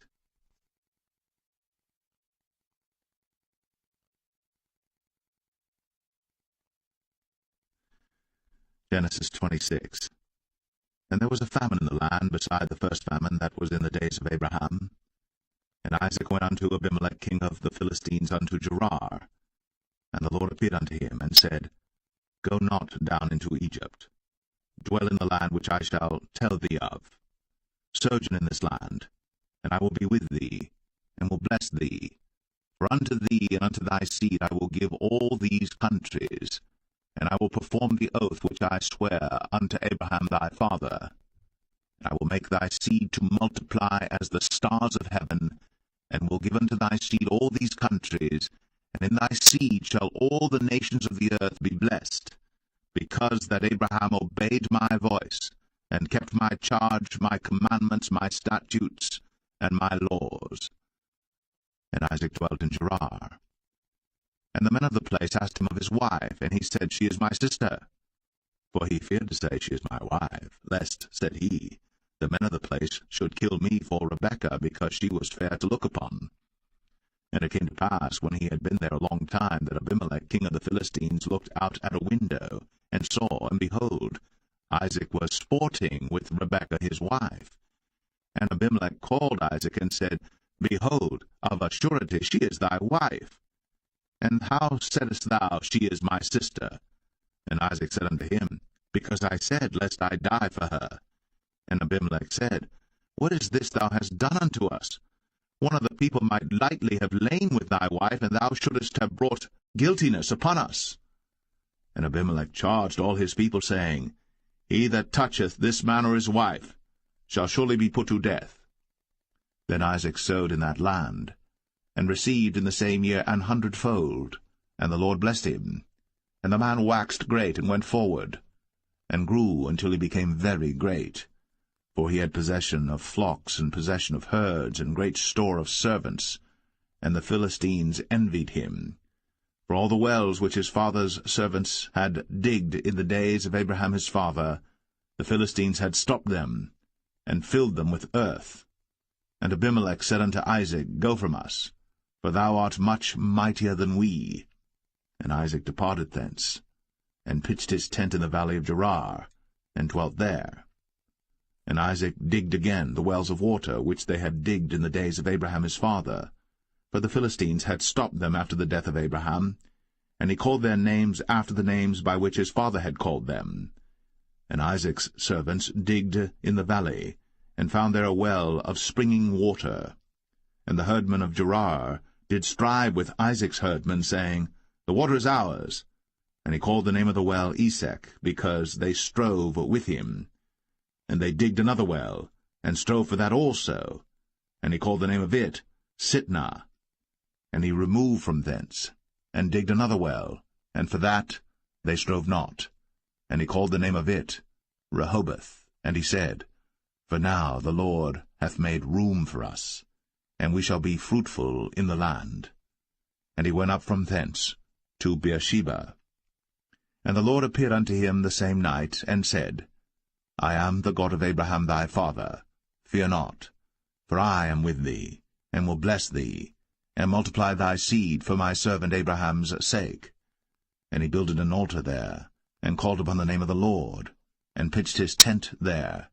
And there Isaac's servants digged a well. Then Abimelech went to him from Gerar, and Ahuzzath one of his friends, and Phicol the chief captain of his army. And Isaac said unto them, Wherefore come ye to me, seeing ye hate me, and have sent me away from you? And they said, We saw certainly that the Lord was with thee. And we said, Let there be now an oath betwixt us, even betwixt us and thee, and let us make a covenant with thee, that thou wilt do us no hurt, as we have not touched thee, and as we have done unto thee nothing but good, and have sent thee away in peace. Thou art now the blessed of the Lord. And he made them a feast, and they did eat and drink. And they rose up betimes in the morning, and sware one to another. And Isaac sent them away, and they departed from him in peace. And it came to pass the same day that Isaac's servants came, and told him concerning the well which they had digged, and said unto him, We have found water. And he called it Sheba. Therefore the name of the city is Beersheba unto this day. And Esau was 40 years old when he took to wife Judith, the daughter of Beri the Hittite, and Bashemath, the daughter of Elon the Hittite, which were a grief of mind unto Isaac and to Rebekah.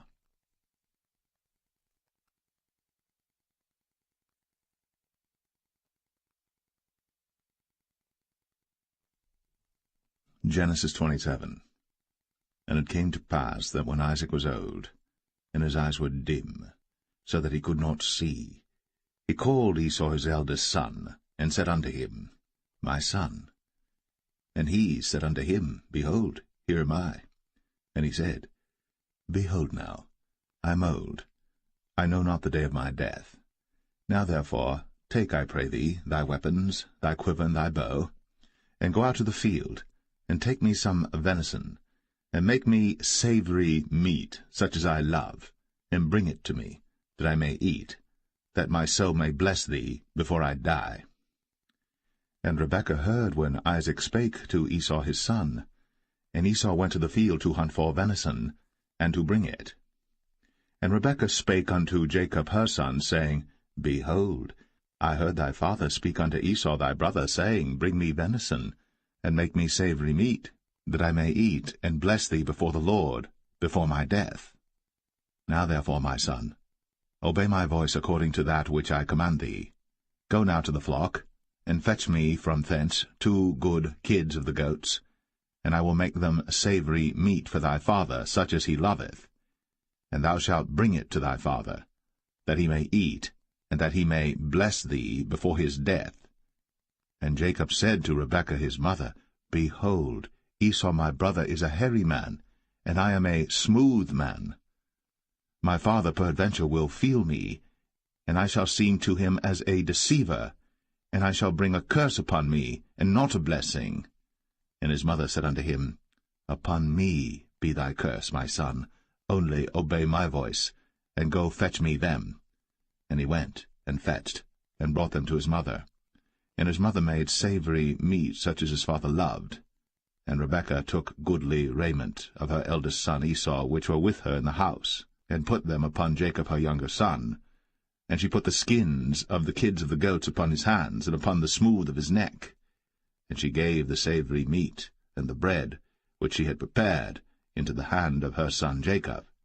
And he came unto his father, and said, My father. And he said, Here am I. Who art thou, my son? And Jacob said unto his father, I am Esau thy firstborn. I have done according as thou badest me. Arise, I pray thee, sit and eat of my venison, that thy soul may bless me. And Isaac said unto his son, How is it that thou hast found it so quickly, my son? And he said, Because the Lord thy God brought it to me. And Isaac said unto Jacob, Come near, I pray thee, that I may feel thee, my son, whether thou be my very son Esau, or not. And Jacob went near unto Isaac his father, and he felt him, and said, The voice is Jacob's voice, but the hands are the hands of Esau. And he discerned him not, because his hands were hairy, as his brother Esau's hands. So he blessed him. And he said, Art thou my very son Esau? And he said, I am. And he said, Bring it near to me, and I will eat of my son's venison, that my soul may bless thee. And he brought it near to him, and he did eat. And he brought him wine, and he drank. And his father Isaac said unto him, Come near now, and kiss me, my son. And he came near, and kissed him. And he smelled the smell of his raiment, and blessed him, and said, See, the smell of my son is as the smell of a field which the Lord hath blessed. Therefore God give thee of the dew of heaven, and the fatness of the earth, and plenty of corn and wine. Let people serve thee, and nations bow down to thee. Be lord over thy brethren, and let thy mother's sons bow down to thee. Cursed be every one that curseth thee, and blessed be he that blesseth thee. And it came to pass, as soon as Isaac had made an end of blessing Jacob, and Jacob was yet scarce gone out from the presence of Isaac his father, that Esau his brother came in from his hunting. And he also had made savory meat, and brought it unto his father, and said unto his father, Let my father arise, and eat of his son's venison, that thy soul may bless me. And Isaac his father said unto him, Who art thou? And he said, I am thy son, thy firstborn, Esau. And Isaac trembled very exceedingly, and said, Who? Where is he that hath taken venison and brought it me? And I have eaten of all before thou camest, and have blessed him, yea, and he shall be blessed. And when Esau heard the words of his father, he cried with a great and exceeding bitter cry, and said unto his father, Bless me, even me also, O my father. And he said, Thy brother came with subtlety, and hath taken away thy blessing. And he said, Is not he rightly named Jacob? For he hath supplanted me these 2 times. He took away my birthright, and behold, now he hath taken away my blessing. And he said, Hast thou not reserved a blessing for me? And Isaac answered and said unto Esau, Behold, I have made him thy lord, and all his brethren have I given to him for servants, and with corn and wine have I sustained him. And what shall I do now unto thee, my son? And Esau said unto his father, Hast thou but one blessing, my father? Bless me, even me also, O my father. And Esau lifted up his voice and wept. And Isaac his father answered and said unto him, Behold, thy dwelling shall be the fatness of the earth, and of the dew of heaven from above. And by thy sword shalt thou live, and shalt serve thy brother. And it shall come to pass that when thou shalt have the dominion, that thou shalt break his yoke from off thy neck. And Esau hated Jacob, because of the blessing wherewith his father blessed him. And Esau said in his heart, The days of mourning for my father are at hand. Then will I slay my brother Jacob. And these words of Esau her elder son were told to Rebekah, and she sent and called Jacob her younger son, and said unto him, Behold, thy brother Esau, as touching thee, doth comfort himself, purposing to kill thee. Now therefore, my son, obey my voice, and arise. Flee thou to Laban my brother, to Haran, and tarry with him a few days, until thy brother's fury turn away, until thy brother's anger turn away from thee, and he forget that which thou hast done to him. Then I will send and fetch thee from thence. Why should I be deprived also of you both in one day? And Rebekah said to Isaac, I am weary of my life because of the daughters of Heth. If Jacob take a wife of the daughters of Heth, such as these which are of the daughters of the land, what good shall my life do me?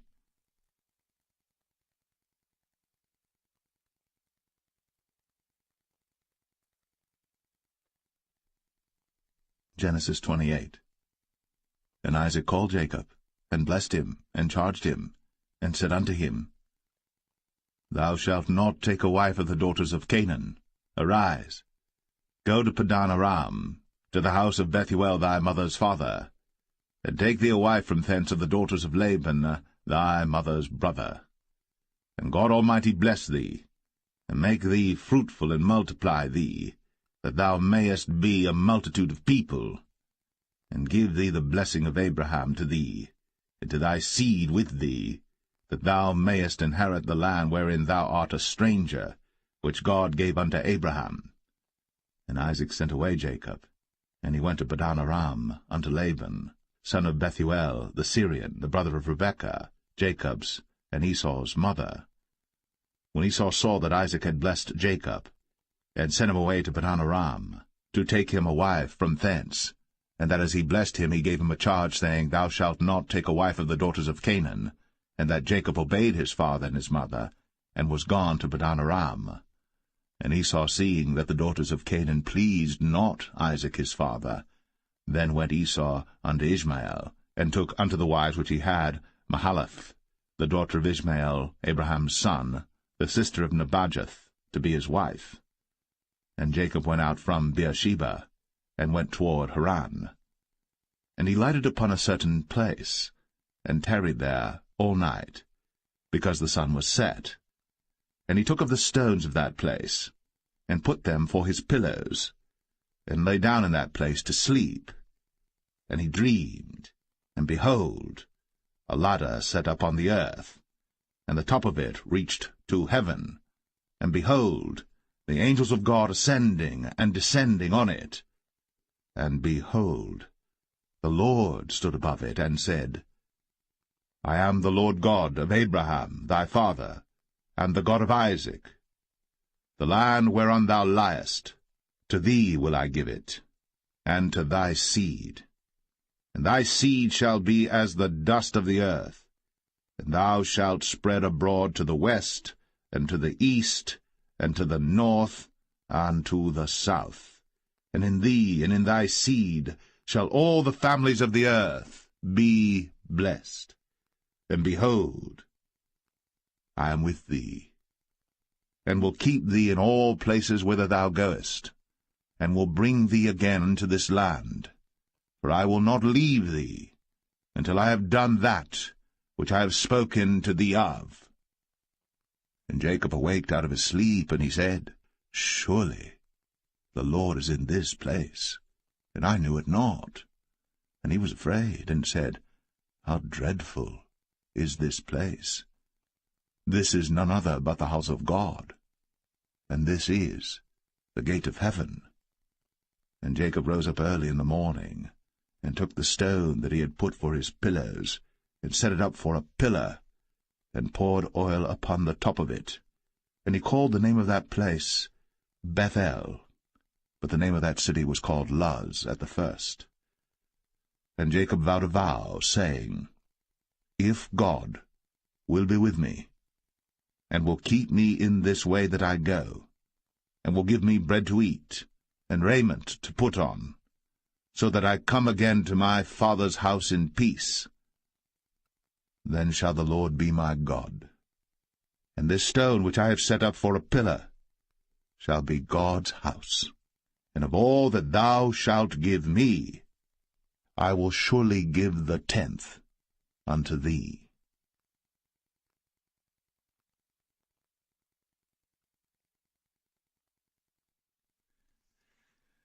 Genesis 29. Then Jacob went on his journey, and came into the land of the people of the east. And he looked, and behold, a well in the field, and lo, there were 3 flocks of sheep lying by it. For out of that well they watered the flocks, and a great stone was upon the well's mouth. And thither were all the flocks gathered. And they rolled the stone from the well's mouth, and watered the sheep, and put the stone again upon the well's mouth in his place. And Jacob said unto them, My brethren, whence be ye? And they said, Of Haran are we. And he said unto them, Know ye Laban the son of Nahor? And they said, We know him. And he said unto them, Is he well? And they said, He is well. And behold, Rachel his daughter cometh with the sheep. And he said, Lo, it is yet high day, neither is it time that the cattle should be gathered together. Water ye the sheep, and go and feed them. And they said, We cannot until all the flocks be gathered together, until they roll the stone from the well's mouth. Then we water the sheep. And while he yet spake with them, Rachel came with her father's sheep, for she kept them. And it came to pass, when Jacob saw Rachel the daughter of Laban his mother's brother, and the sheep of Laban his mother's brother, that Jacob went near, and rolled the stone from the well's mouth, and watered the flock of Laban his mother's brother. And Jacob kissed Rachel, and lifted up his voice and wept. And Jacob told Rachel that he was her father's brother, and that he was Rebekah's son. And she ran and told her father. And it came to pass, when Laban heard the tidings of Jacob his sister's son, that he ran to meet him, and embraced him, and kissed him, and brought him to his house. And he told Laban all these things. And Laban said to him, Surely thou art my bone and my flesh. And he abode with him the space of a month.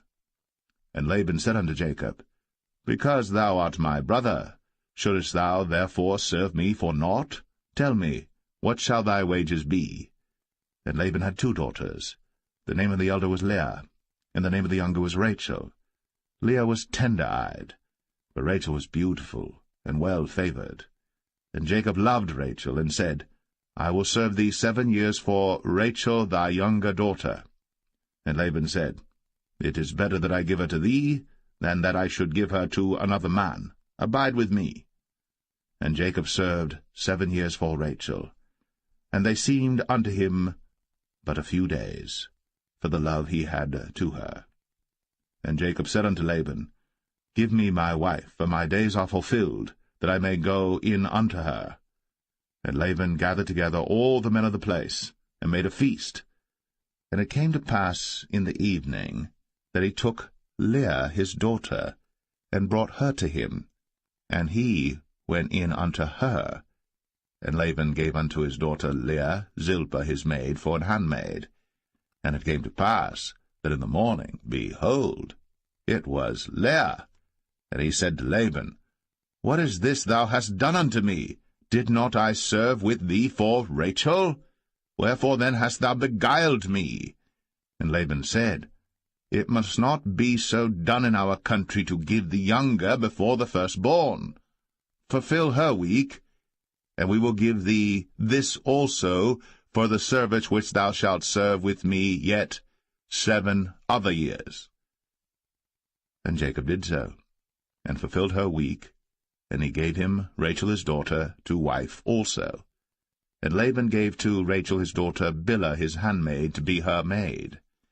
And he went in also unto Rachel. And he loved also Rachel more than Leah, and served with him yet 7 other years. And when the Lord saw that Leah was hated, he opened her womb. But Rachel was barren, and Leah conceived, and bare a son. And she called his name Reuben, for she said, Surely the Lord hath looked upon my affliction, now therefore my husband will love me. And she conceived again, and bare a son, and said, Because the Lord hath heard that I was hated, he hath therefore given me this son also. And she called his name Simeon. And she conceived again, and bare a son, and said, Now this time will my husband be joined unto me, because I have borne him 3 sons. Therefore was his name called Levi. And she conceived again, and bare a son, and she said, Now will I praise the Lord. Therefore she called his name Judah, and left bearing.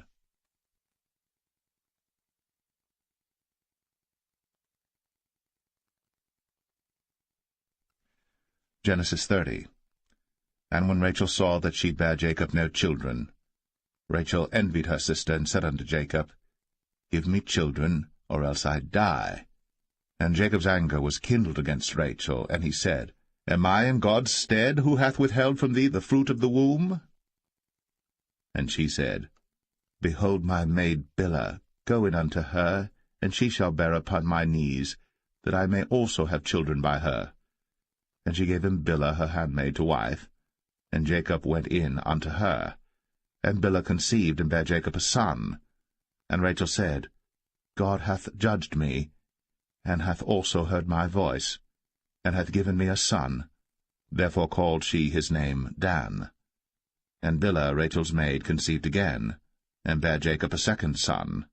And Rachel said, With great wrestlings have I wrestled with my sister, and I have prevailed. And she called his name Naphtali. When Leah saw that she had left bearing, she took Zilpah her maid, and gave her Jacob to wife. And Zilpah, Leah's maid, bare Jacob a son. And Leah said, A troop cometh. And she called his name Gad. And Zilpah, Leah's maid, bare Jacob a second son. And Leah said, Happy am I, for the daughters will call me blessed. And she called his name Asher. And Reuben went in the days of wheat harvest, and found mandrakes in the field, and brought them unto his mother Leah. Then Rachel said to Leah, Give me, I pray thee, of thy son's mandrakes. And she said unto her, Is it a small matter that thou hast taken my husband? And wouldst thou take away my son's mandrakes also? And Rachel said, Therefore he shall lie with thee tonight, for thy son's mandrakes. And Jacob came out of the field in the evening, and Leah went out to meet him, and said, Thou must come in unto me, for surely I have hired thee with my son's mandrakes. And he lay with her that night. And God hearkened unto Leah, and she conceived, and bare Jacob the fifth son. And Leah said, God hath given me my hire, because I have given my maiden to my husband. And she called his name Issachar. And Leah conceived again, and bare Jacob the sixth son. And Leah said, God hath endued me with a good dowry. Now will my husband dwell with me, because I have borne him 6 sons. And she called his name Zebulun.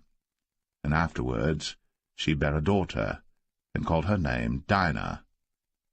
And God remembered Rachel, and God hearkened to her, and opened her womb.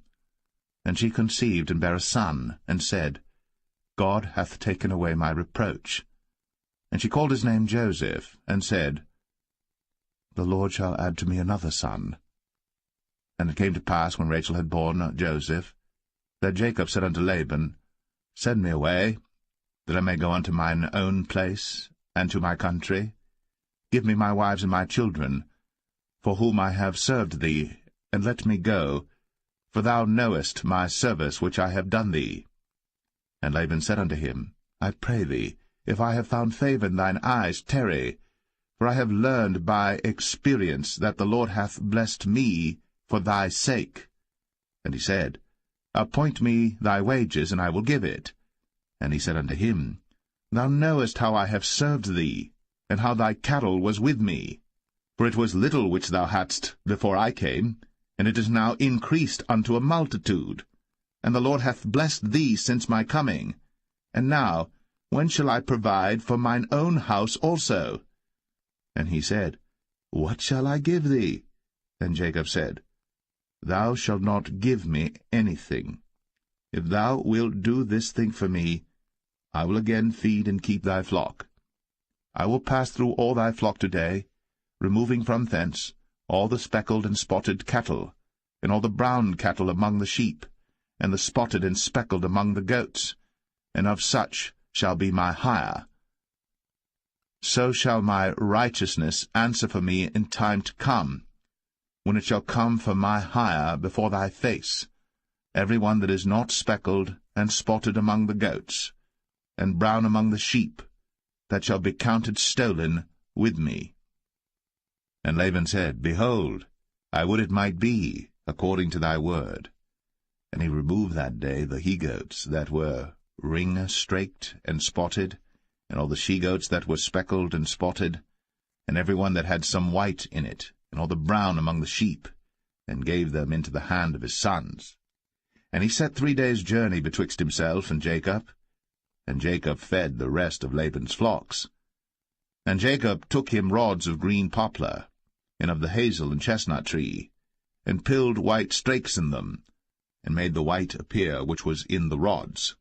And he set the rods which he had pilled before the flocks in the gutters, in the watering troughs, when the flocks came to drink, that they should conceive when they came to drink. And the flocks conceived before the rods, and brought forth cattle, ring-straked, speckled, and spotted. And Jacob did separate the lambs, and set the faces of the flocks toward the ring-straked, and all the brown in the flock of Laban. And he put his own flocks by themselves, and put them not unto Laban's cattle. And it came to pass, whensoever the stronger cattle did conceive, that Jacob laid the rods before the eyes of the cattle in the gutters, that they might conceive among the rods. But when the cattle were feeble, he put them not in. So the feebler were Laban's, and the stronger Jacob's. And the man increased exceedingly, and had much cattle, and maidservants, and menservants, and camels, and asses.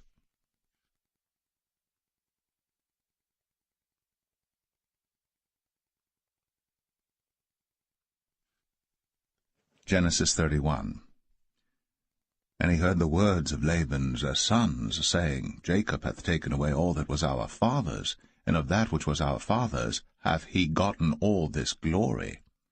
And Jacob beheld the countenance of Laban, and behold, it was not toward him as before. And the Lord said unto Jacob, Return unto the land of thy fathers, and to thy kindred, and I will be with thee. And Jacob sent and called Rachel and Leah to the field unto his flock, and said unto them, I see your father's countenance, that it is not toward me as before, but the God of my father hath been with me. And ye know that with all my power I have served your father. And your father hath deceived me, and changed my wages 10 times. But God suffered him not to hurt me. If he said thus, The speckled shall be thy wages, then all the cattle bear speckled. And if he said thus, The ring-straked shall be thy hire, then bear all the cattle ring-straked. Thus God hath taken away the cattle of your father, and given them to me. And it came to pass at the time that the cattle conceived, that I lifted up mine eyes, and saw in a dream, and behold, the rams which leaped upon the cattle were ring-straked, speckled, and grizzled. And the angel of God spake unto me in a dream, saying, Jacob. And I said, Here am I. And he said, Lift up now thine eyes, and see all the rams which leap upon the cattle are ring-straked, speckled, and grizzled. For I have seen all that Laban doeth unto thee. I am the God of Bethel, where thou anointest the pillar, and where thou vowest a vow unto me. Now arise, get thee out from this land, and return unto the land of thy kindred. And Rachel and Leah answered and said unto him, Is there yet any portion or inheritance for us in our father's house? Are we not counted of him strangers? For he hath sold us, and hath quite devoured also our money. For all the riches which God hath taken from our father, that is ours and our children's. Now then, whatsoever God hath said unto thee, do. Then Jacob rose up, and set his sons and his wives upon camels. And he carried away all his cattle, and all his goods which he had gotten, the cattle of his getting which he had gotten in Padan Aram, for to go to Isaac his father in the land of Canaan. And Laban went to shear his sheep, and Rachel had stolen the images that were her father's. And Jacob stole away unawares to Laban the Syrian, in that he told him not that he fled. So he fled with all that he had, and he rose up and passed over the river, and set his face toward the Mount Gilead. And it was told Laban on the 3rd day that Jacob was fled. And he took his brethren with him, and pursued after him 7 days' journey. And they overtook him in the Mount Gilead. And God came to Laban the Syrian in a dream by night, and said unto him, Take heed that thou speak not to Jacob either good or bad. Then Laban overtook Jacob. Now Jacob had pitched his tent in the mount, and Laban with his brethren pitched in the mount of Gilead. And Laban said to Jacob, What hast thou done, that thou hast stolen away unawares to me, and carried away my daughters as captives taken with the sword? Wherefore didst thou flee away secretly, and steal away from me, and didst not tell me, that I might have sent thee away with mirth, and with songs, with tabret, and with harp, and hast not suffered me to kiss my sons and my daughters? Thou hast now done foolishly in so doing. It is in the power of my hand to do you hurt. But the God of your father spake unto me yesternight, saying, Take thou heed that thou speak not to Jacob either good or bad. And now, though thou wouldst needs be gone, because thou sore longest after thy father's house, yet wherefore hast thou stolen my gods? And Jacob answered and said to Laban, Because I was afraid, for I said, Peradventure thou wouldst take by force thy daughters from me.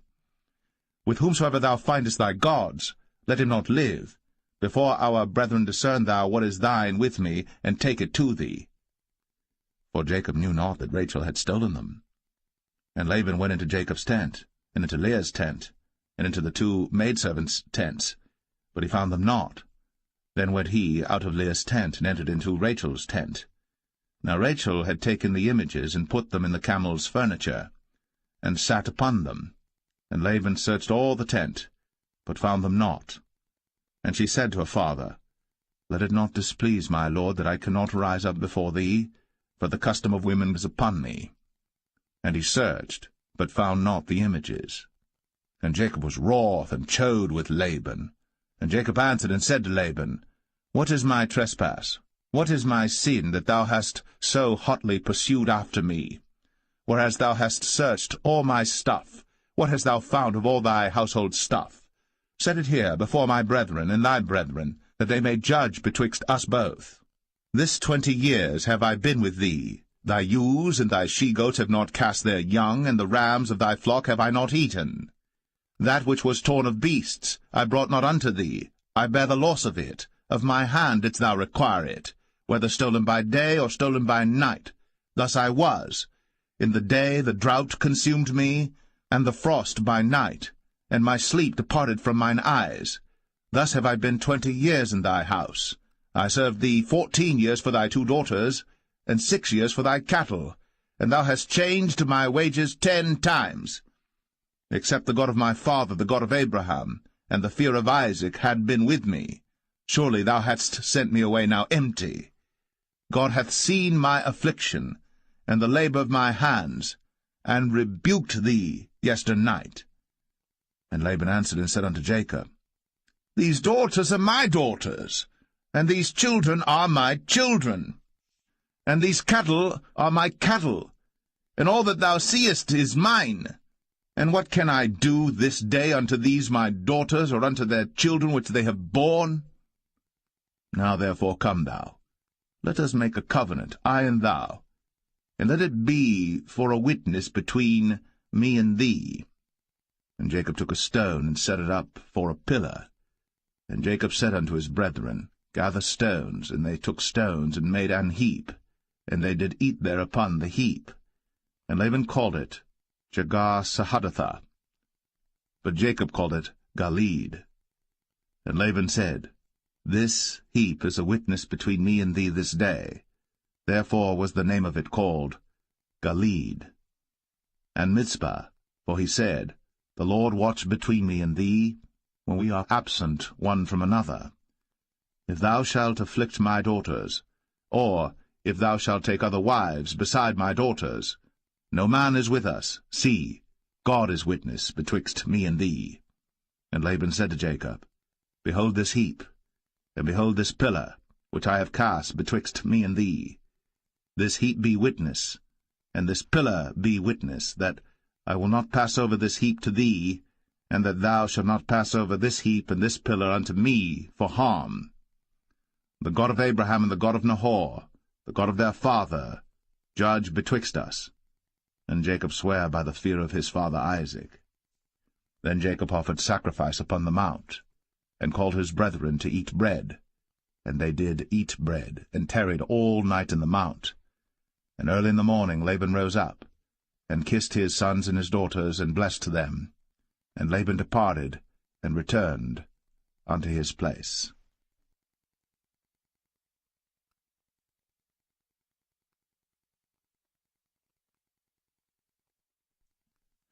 Genesis 32.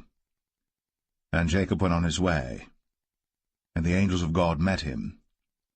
And when Jacob saw them, he said, This is God's host. And he called the name of that place Mahanaim. And Jacob sent messengers before him to Esau his brother unto the land of Seir, the country of Edom. And he commanded them, saying, Thus shall ye speak unto my lord Esau. Thy servant Jacob saith thus, I have sojourned with Laban, and stayed there until now. And I have oxen and asses, flocks and men-servants and women-servants. And I have sent to tell my lord that I may find grace in thy sight. And the messengers returned to Jacob, saying, We came to thy brother Esau, and also he cometh to meet thee, and 400 men with him. Then Jacob was greatly afraid and distressed. And he divided the people that was with him, and the flocks and herds, and the camels, into 2 bands, and said, If Esau come to the one company and smite it, then the other company which is left shall escape. And Jacob said, O God of my father Abraham, and God of my father Isaac, the Lord which saidest unto me, Return unto thy country, and to thy kindred, and I will deal well with thee. I am not worthy of the least of all the mercies, and of all the truth which thou hast shown unto thy servant. For with my staff I passed over this Jordan, and now I am become 2 bands. Deliver me, I pray thee, from the hand of my brother, from the hand of Esau, for I fear him, lest he will come and smite me, and the mother with the children. And thou saidest, I will surely do thee good, and make thy seed as the sand of the sea, which cannot be numbered for multitude. And he lodged there that same night, and took of that which came to his hand a present for Esau his brother, 200 she-goats, and 20 he-goats, 200 ewes, and 20 rams, 30 milch camels with their coats, 40 kine, and 10 bulls, 20 she-asses, and 10 foals. And he delivered them into the hand of his servants, every drove by themselves, and said unto his servants, Pass over before me, and put a space betwixt drove and drove. And he commanded the foremost, saying, When Esau my brother meeteth thee, and asketh thee, saying, Whose art thou? And whither goest thou? And whose are these before thee? Then thou shalt say, They be thy servant Jacob's. It is a present sent unto my lord Esau, and behold, also he is behind us. And so commanded he the second and the third, and all that followed the drove, saying, On this manner shall ye speak unto Esau, when ye find him. And say ye moreover, Behold, thy servant Jacob is behind us. For he said, I will appease him with the present that goeth before me, and afterward I will see his face. Peradventure he will accept of me. So went the present over before him, and himself lodged that night in the company. And he rose up that night, and took his 2 wives, and his 2 women servants, and his 11 sons, and passed over the ford Jabbok. And he took them, and sent them over the brook, and sent over that he had. And Jacob was left alone. And there wrestled a man with him until the breaking of the day.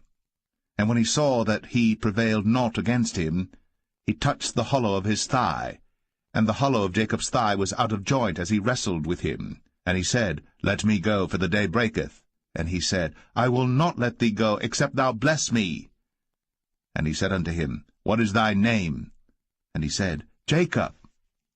And he said, Thy name shall be called no more Jacob, but Israel.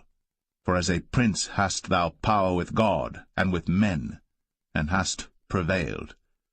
And Jacob asked him, and said, Tell me, I pray thee, thy name. And he said, Wherefore is it that thou dost ask after my name? And he blessed him there. And Jacob called the name of the place Peniel, for I have seen God face to face, and my life is preserved. And as he passed over Penuel, the sun rose upon him, and he halted upon his thigh.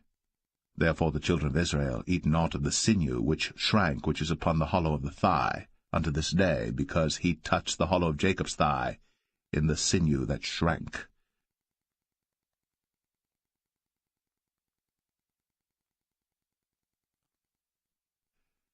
Genesis 33. And Jacob lifted up his eyes, and looked, and behold, Esau came, and with him 400 men. And he divided the children unto Leah, and unto Rachel, and unto the 2 handmaids. And he put the handmaids and their children foremost, and Leah and her children after, and Rachel and Joseph hindermost. And he passed over before them, and bowed himself to the ground 7 times, until he came near to his brother. And Esau ran to meet him, and embraced him, and fell on his neck, and kissed him, and they wept. And he lifted up his eyes, and saw the women and the children, and said, Who are those with thee? And he said, The children which God hath graciously given thy servant. Then the handmaidens came near, they and their children, and they bowed themselves. And Leah also with her children came near, and bowed themselves. And after came Joseph near, and Rachel, and they bowed themselves. And he said, What meanest thou by all this drove which I met? And he said, These are to find grace in the sight of my Lord. And Esau said, I have enough, my brother, keep that thou hast unto thyself. And Jacob said, Nay, I pray thee, if now I have found grace in thy sight, then receive my present at my hand.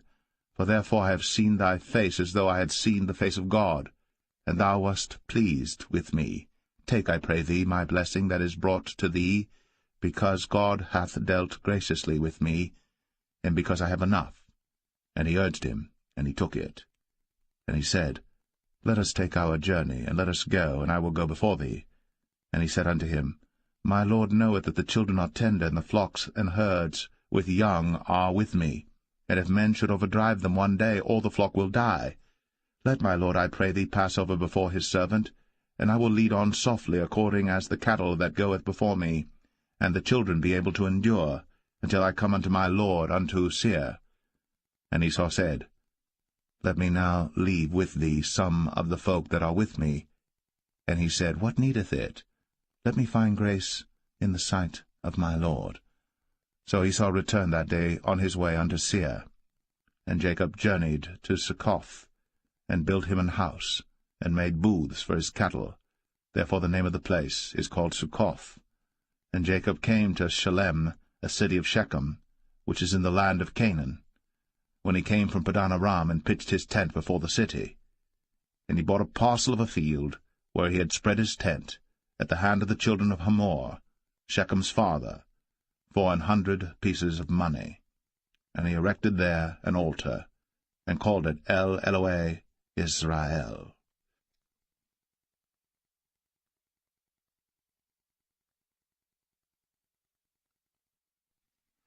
Genesis 34. And Dinah the daughter of Leah, which she bare unto Jacob, went out to see the daughters of the land. And when Shechem, the son of Hamor the Hivite, prince of the country, saw her, he took her, and lay with her, and defiled her. And his soul clave unto Dinah the daughter of Jacob, and he loved the damsel, and spake kindly unto the damsel. And Shechem spake unto his father Hamor, saying, Get me this damsel to wife. And Jacob heard that he had defiled Dinah his daughter. Now his sons were with his cattle in the field, and Jacob held his peace until they were come. And Hamor the father of Shechem went out unto Jacob to commune with him. And the sons of Jacob came out of the field when they heard it, and the men were grieved, and they were very wroth, because he had wrought folly in Israel, in lying with Jacob's daughter, which thing ought not to be done. And Hamor communed with them, saying, The soul of my son Shechem longeth for your daughter. I pray you, give her him to wife. And make ye marriages with us, and give your daughters unto us, and take our daughters unto you. And ye shall dwell with us, and the land shall be before you. Dwell and trade ye therein, and get you possessions therein. And Shechem said unto her father and unto her brethren, Let me find grace in your eyes, and what ye shall say unto me I will give. Ask me never so much dowry and gift, and I will give according as ye shall say unto me. But give me the damsel to wife. And the sons of Jacob answered Shechem and Hamor his father deceitfully, and said, because he had defiled Dinah their sister, and they said unto them, We cannot do this thing to give our sister to one that is uncircumcised, for that were a reproach unto us. But in this will we consent unto you. If ye will be as we be, that every male of you be circumcised, then will we give our daughters unto you, and we will take your daughters to us, and we will dwell with you, and we will become one people. But if ye will not hearken unto us to be circumcised, then we will take our daughter, and we will be gone. And their words pleased Hamor and Shechem Hamor's son. And the young man deferred not to do the thing, because he had delight in Jacob's daughter, and he was more honorable than all the house of his father.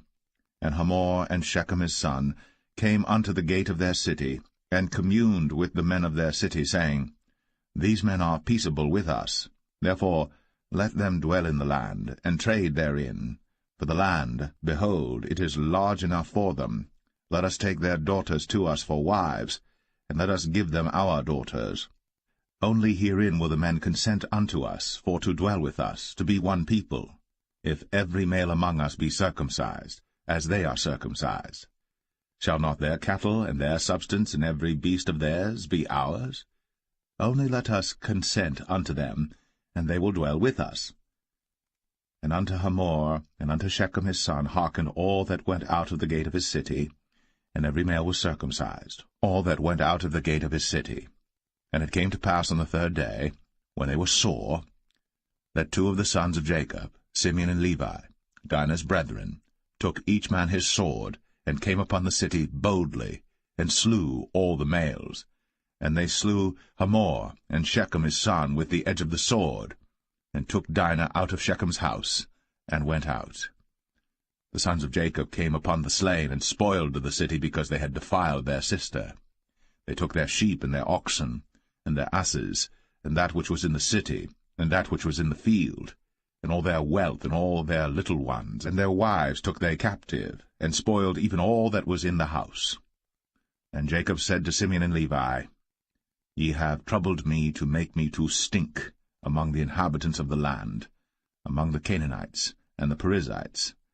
And I, being few in number, they shall gather themselves together against me, and slay me, and I shall be destroyed, I and my house. And they said, Should he deal with our sister as with an harlot?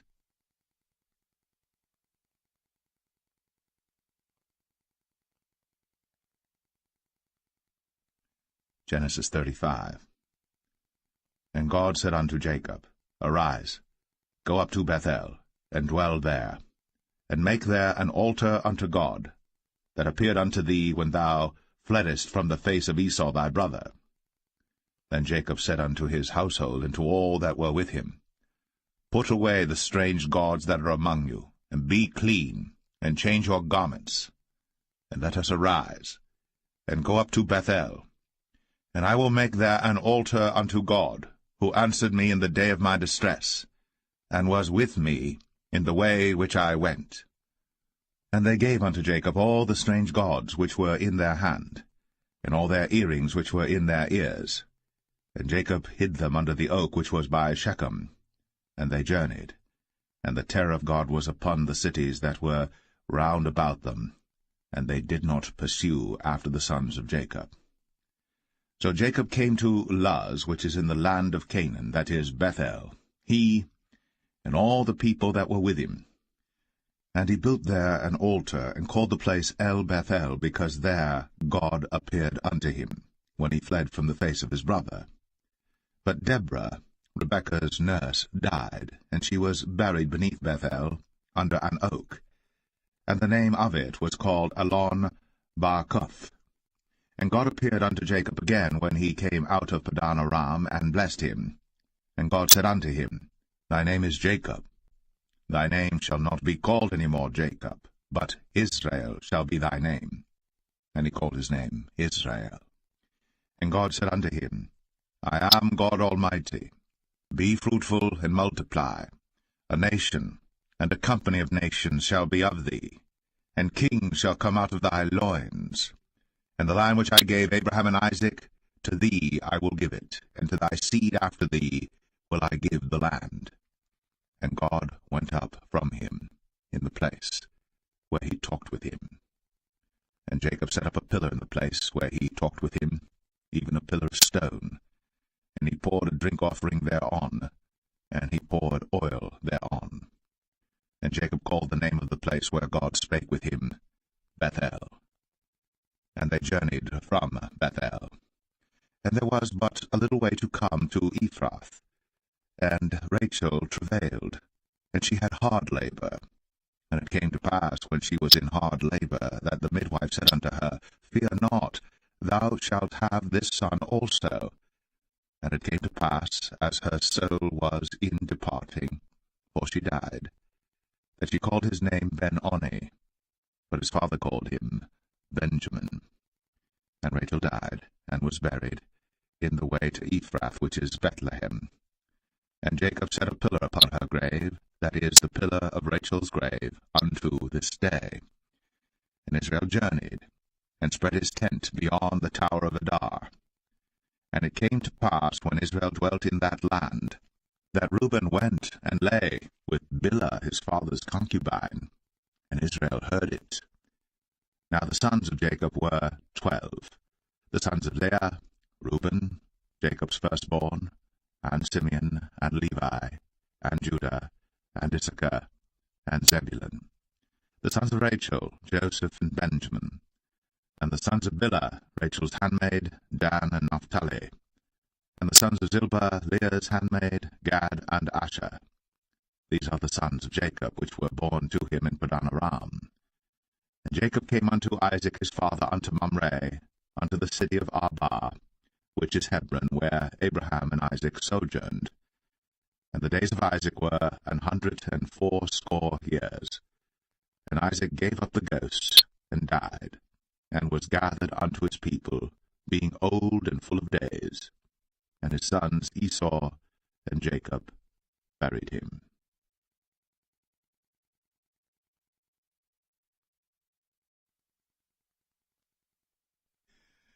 Genesis 36. Now these are the generations of Esau, who is Edom. Esau took his wives of the daughters of Canaan, Adah the daughter of Elon the Hittite, and Aholibamah the daughter of Anah the daughter of Zibeon the Hivite, and Bashemath, Ishmael's daughter, sister of Nebajoth. And Adah bare to Esau Eliphaz, and Bashemath bare Ruel.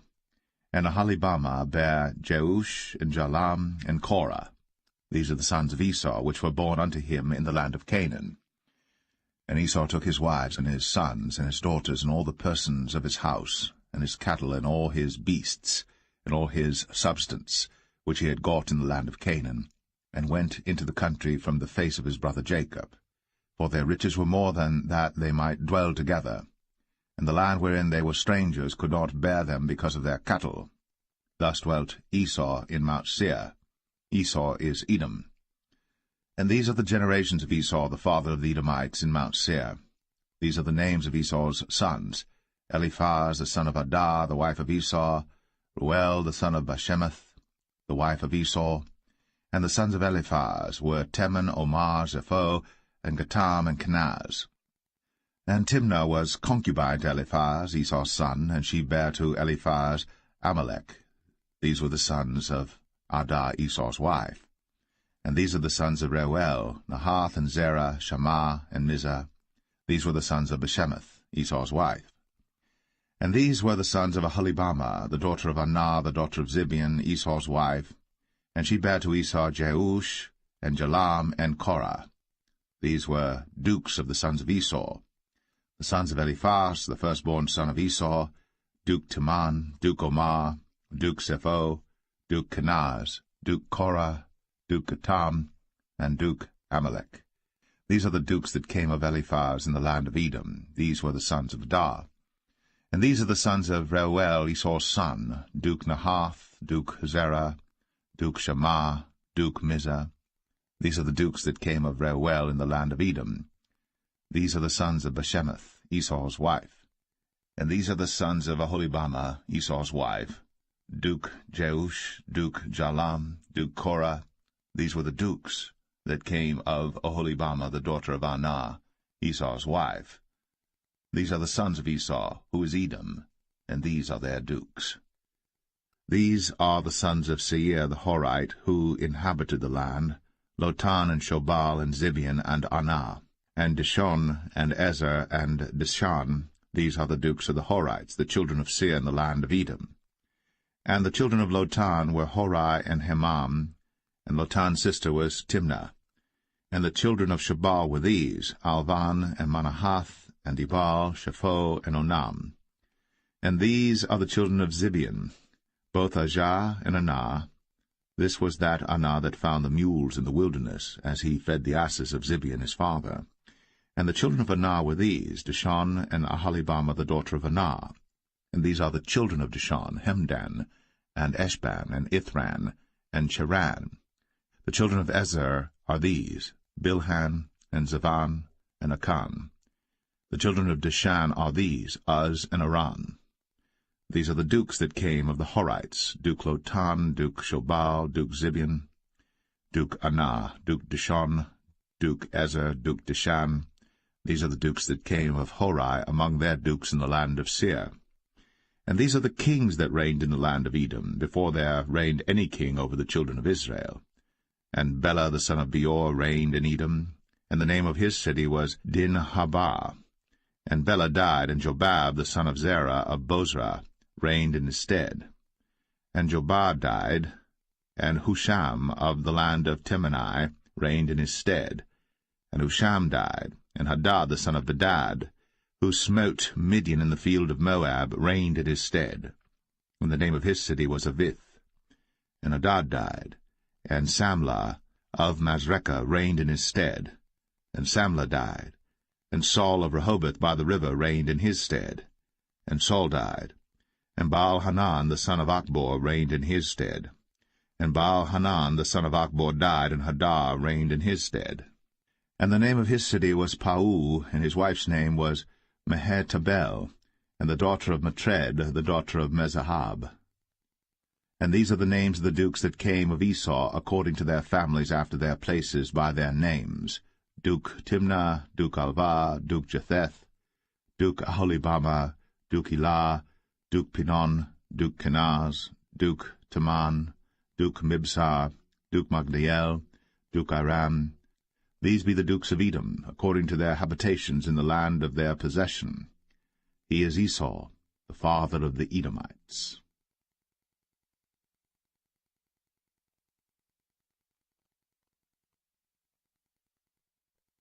Genesis 37. And Jacob dwelt in the land wherein his father was a stranger, in the land of Canaan. These are the generations of Jacob. Joseph, being 17 years old, was feeding the flock with his brethren, and the lad was with the sons of Bilhah, and with the sons of Zilpah, his father's wives. And Joseph brought unto his father their evil report. Now Israel loved Joseph more than all his children, because he was the son of his old age. And he made him a coat of many colors. And when his brethren saw that their father loved him more than all his brethren, they hated him, and could not speak peaceably unto him. And Joseph dreamed a dream, and he told it his brethren, and they hated him yet the more.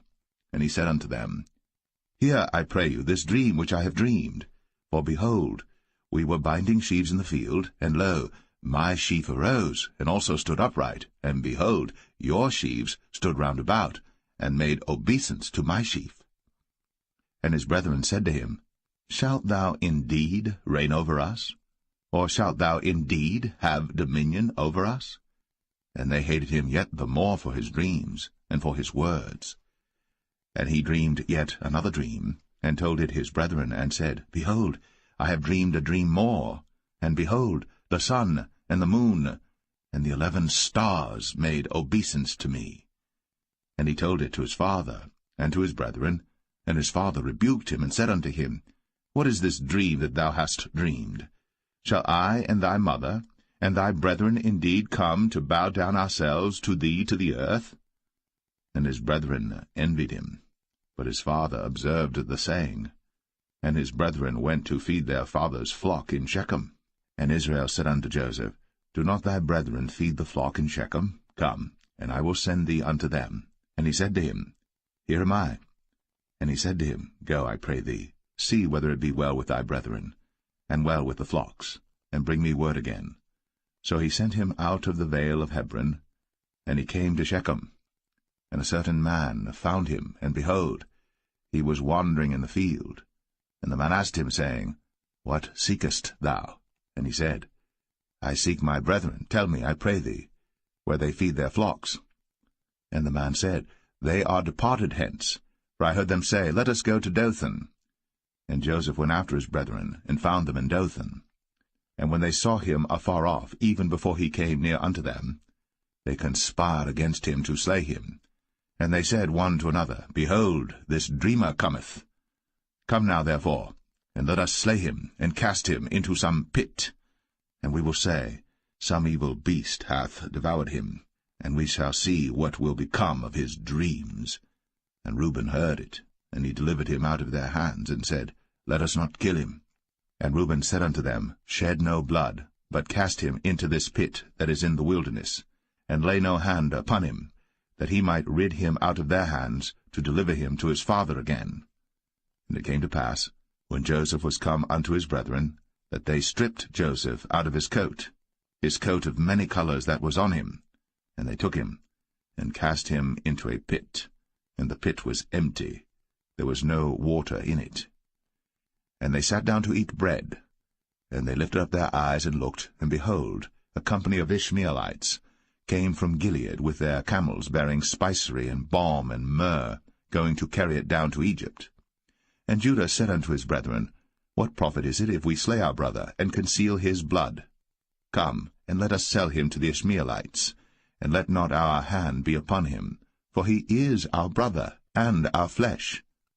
And his brethren were content. Then there passed by Midianites, merchantmen, and they drew and lifted up Joseph out of the pit, and sold Joseph to the Ishmaelites for 20 pieces of silver, and they brought Joseph into Egypt. And Reuben returned unto the pit, and behold, Joseph was not in the pit. And he rent his clothes.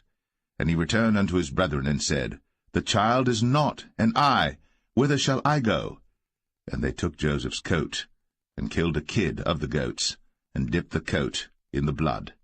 And they sent the coat of many colors, and they brought it to their father, and said, This have we found. Know now whether it be thy son's coat or no. And he knew it, and said, It is my son's coat. An evil beast hath devoured him. Joseph is without doubt rent in pieces. And Jacob rent his clothes, and put sackcloth upon his loins, and mourned for his son many days. And all his sons and all his daughters rose up to comfort him. But he refused to be comforted, and he said, For I will go down into the grave unto my son mourning. Thus his father wept for him. And the Midianites sold him into Egypt unto Potiphar, an officer of Pharaoh's, and captain of the guard.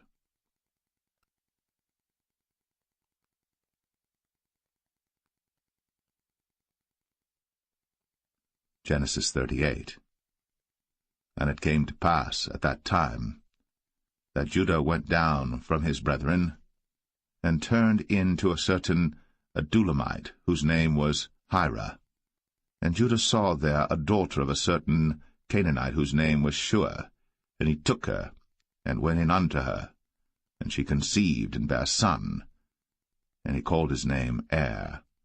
And she conceived again, and bare a son. And she called his name Onan. And she yet again conceived, and bare a son. And called his name Shelah. And he was at Chezib, when she bare him. And Judah took a wife for Er his firstborn, whose name was Tamar.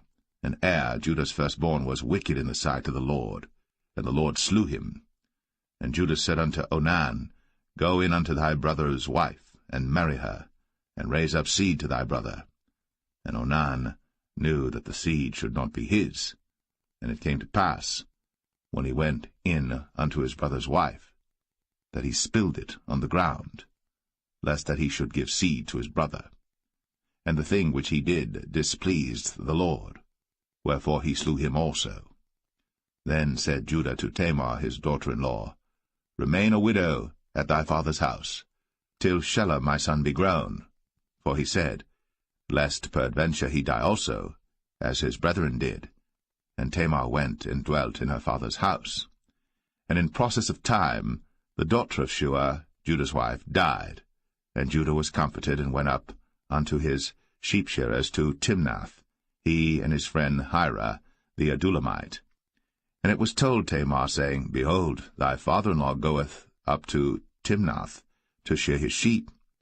And she put her widow's garments off from her, and covered her with a veil, and wrapped herself, and sat in an open place, which is by the way to Timnath. For she saw that Shelah was grown, and she was not given unto him to wife.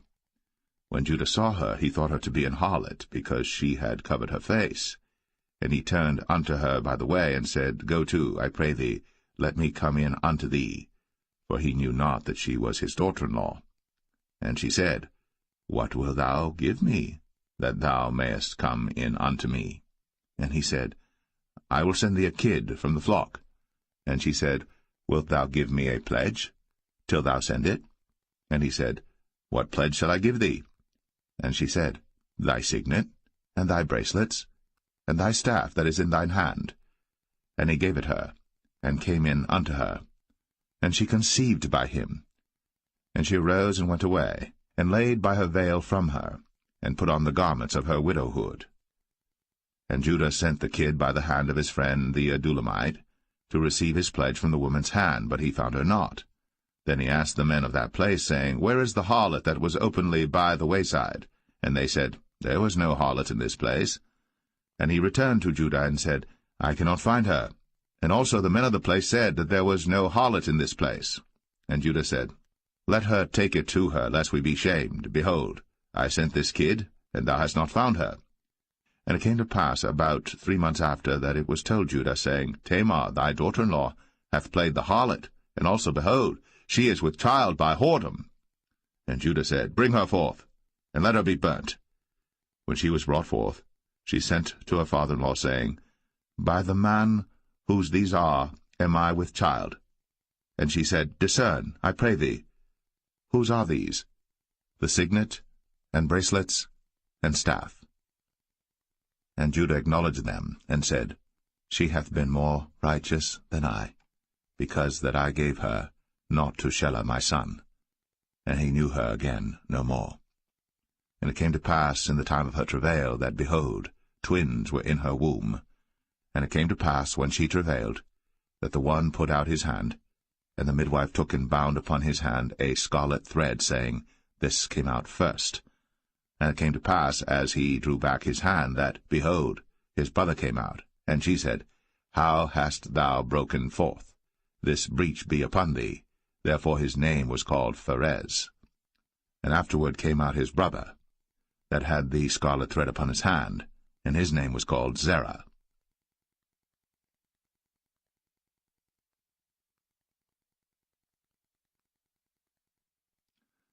Genesis 39. And Joseph was brought down to Egypt, and Potiphar, an officer of Pharaoh, captain of the guard, an Egyptian, bought him of the hands of the Ishmaelites, which had brought him down thither. And the Lord was with Joseph, and he was a prosperous man. And he was in the house of his master the Egyptian. And his master saw that the Lord was with him, and that the Lord made all that he did to prosper in his hand. And Joseph found grace in his sight, and he served him, and he made him overseer over his house. And all that he had he put into his hand. And it came to pass from the time that he had made him overseer in his house, and over all that he had, that the Lord blessed the Egyptian's house for Joseph's sake. And the blessing of the Lord was upon all that he had in the house and in the field. And he left all that he had in Joseph's hand. And he knew not aught he had, save the bread which he did eat. And Joseph was a goodly person, and well-favored. And it came to pass after these things, that his master's wife cast her eyes upon Joseph, and she said, Lie with me. But he refused, and said unto his master's wife, Behold, my master wotteth not what is with me in the house, and he hath committed all that he hath to my hand. There is none greater in this house than I, neither hath he kept back anything from me but thee, because thou art his wife. How then can I do this great wickedness and sin against God? And it came to pass, as she spake to Joseph day by day, that he hearkened not unto her, to lie by her, or to be with her. And it came to pass about this time, that Joseph went into the house to do his business, and there was none of the men of the house there within. And she caught him by his garment, saying, Lie with me. And he left his garment in her hand, and fled, and got him out. And it came to pass, when she saw that he had left his garment in her hand, and was fled forth, that she called unto the men of her house, and spake unto them, saying, See, he hath brought in an Hebrew unto us to mock us. He came in unto me to lie with me, and I cried with a loud voice. And it came to pass, when he heard that I lifted up my voice and cried, that he left his garment with me, and fled, and got him out. And she laid up his garment by her, until his lord came home. And she spake unto him according to these words, saying, The Hebrew servant which thou hast brought unto us came in unto me to mock me. And it came to pass, as I lifted up my voice and cried, that he left his garment with me, and fled out. And it came to pass, when his master heard the words of his wife, which she spake unto him, saying, After this manner did thy servant to me, that his wrath was kindled. And Joseph's master took him, and put him into the prison, a place where the king's prisoners were bound. And he was there in the prison. But the Lord was with Joseph, and showed him mercy, and gave him favor in the sight of the keeper of the prison.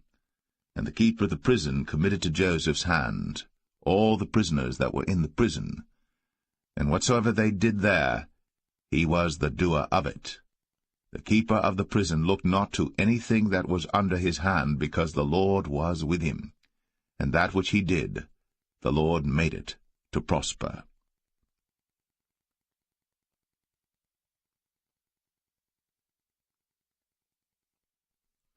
Genesis 40. And it came to pass, after these things, that the butler of the king of Egypt and his baker had offended their lord the king of Egypt. And Pharaoh was wroth against two of his officers, against the chief of the butlers and against the chief of the bakers. And he put them in ward in the house of the captain of the guard into the prison, the place where Joseph was bound. And the captain of the guard charged Joseph with them, and he served them. And they continued a season in ward. And they dreamed a dream, both of them, each man his dream in one night, each man according to the interpretation of his dream, the butler and the baker of the king of Egypt, which were bound in the prison. And Joseph came in unto them in the morning, and looked upon them, and behold, they were sad. And he asked Pharaoh's officers that were with him in the ward of his lord's house, saying, Wherefore look ye so sadly today? And they said unto him, We have dreamed a dream, and there is no interpreter of it. And Joseph said unto them, Do not interpretations belong to God? Tell me them, I pray you. And the chief butler told his dream to Joseph, and said to him, In my dream, behold, a vine was before me. And in the vine were 3 branches, and it was as though it budded, and her blossoms shot forth, and the clusters thereof brought forth ripe grapes. And Pharaoh's cup was in my hand, and I took the grapes, and pressed them into Pharaoh's cup, and I gave the cup into Pharaoh's hand. And Joseph said unto him, This is the interpretation of it. The 3 branches are 3 days. Yet within 3 days shall Pharaoh lift up thine head, and restore thee unto thy place, and thou shalt deliver Pharaoh's cup into his hand, after the former manner when thou wast his butler. But think on me when it shall be well with thee, and show kindness, I pray thee, unto me, and make mention of me unto Pharaoh, and bring me out of this house. For indeed I was stolen away out of the land of the Hebrews, and here also have I done nothing that they should put me into the dungeon. When the chief baker saw that the interpretation was good, he said unto Joseph, I also was in my dream, and behold, I had 3 white baskets on my head, and in the uppermost basket there was of all manner of bake meats for Pharaoh, and the birds did eat them out of the basket upon my head. And Joseph answered and said, This is the interpretation thereof. The 3 baskets are 3 days. Yet within 3 days shall Pharaoh lift up thy head from off thee, and shall hang thee on a tree, and the birds shall eat thy flesh from off thee. And it came to pass, the 3rd day, which was Pharaoh's birthday, that he made a feast unto all his servants, and he lifted up the head of the chief butler and of the chief baker among his servants. And he restored the chief butler unto his butlership again, and he gave the cup into Pharaoh's hand. But he hanged the chief baker, as Joseph had interpreted to them. Yet did not the chief butler remember Joseph, but forgat him.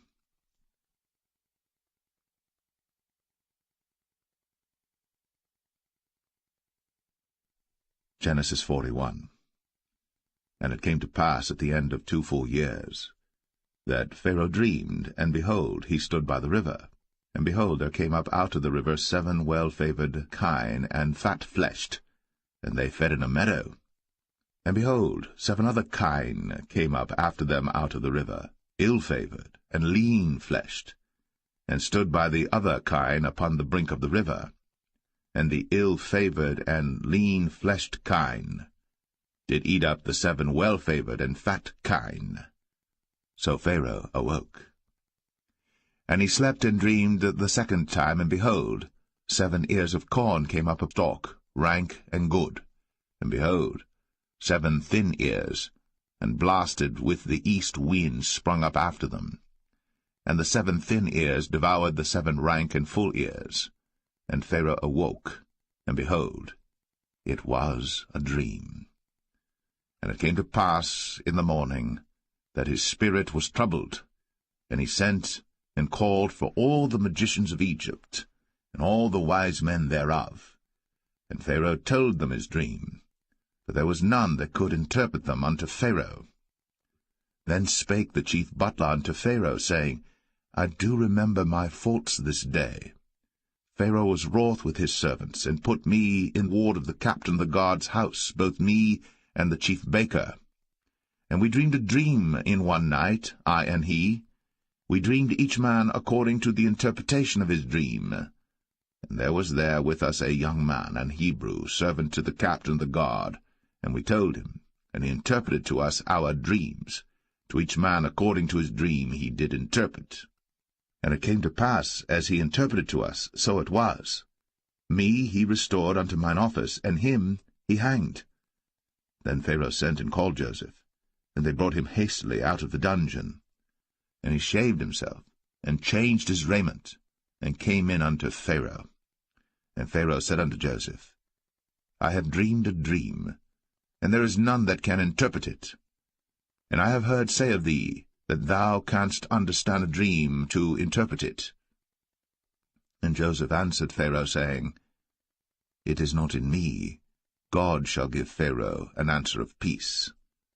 And Pharaoh said unto Joseph, In my dream, behold, I stood upon the bank of the river, and behold, there came up out of the river 7 kine, fat-fleshed, and well-favoured, and they fed in a meadow, and behold, 7 other kine came up after them, poor, and very ill-favoured, and lean-fleshed, such as I never saw in all the land of Egypt for badness. And the lean and the ill-favoured kine did eat up the first 7 fat kine.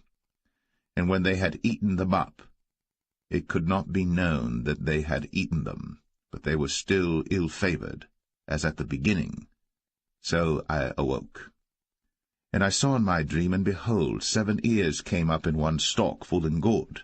And behold, 7 ears withered, thin, and blasted with the east wind, sprung up after them. And the thin ears devoured the 7 good ears.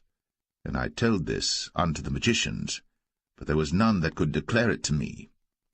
And Joseph said unto Pharaoh, The dream of Pharaoh is one.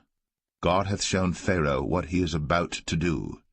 The 7 good kine are 7 years, and the 7 good ears are 7 years. The dream is one.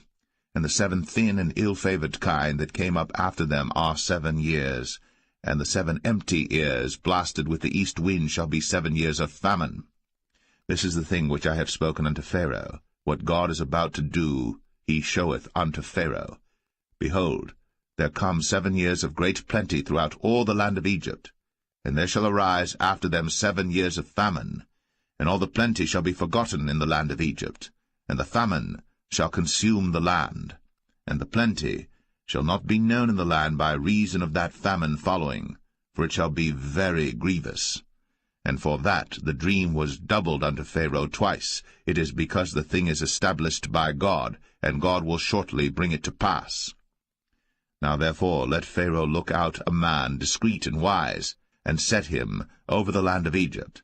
Let Pharaoh do this, and let him appoint officers over the land, and take up the 5th part of the land of Egypt in the 7 plenteous years, and let them gather all the food of those good years that come, and lay up corn under the hand of Pharaoh, and let them keep food in the cities.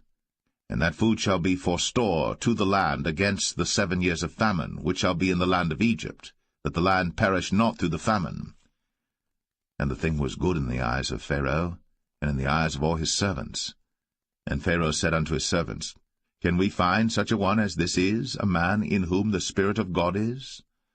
And Pharaoh said unto Joseph, Forasmuch as God hath shown thee all this, there is none so discreet and wise as thou art. Thou shalt be over my house, and according unto thy word shall all my people be ruled. Only in the throne will I be greater than thou.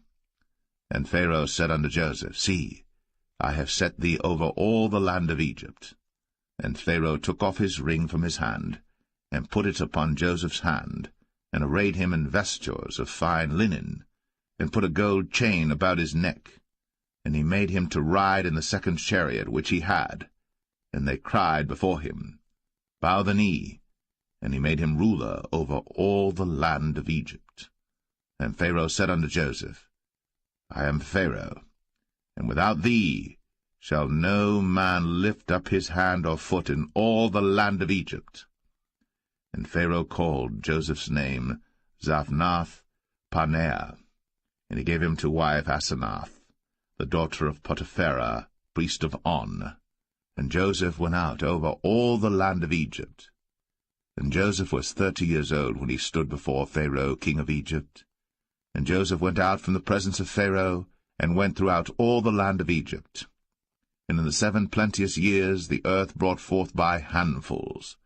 And he gathered up all the food of the 7 years which were in the land of Egypt, and laid up the food in the cities, the food of the field, which was round about every city, laid he up in the same.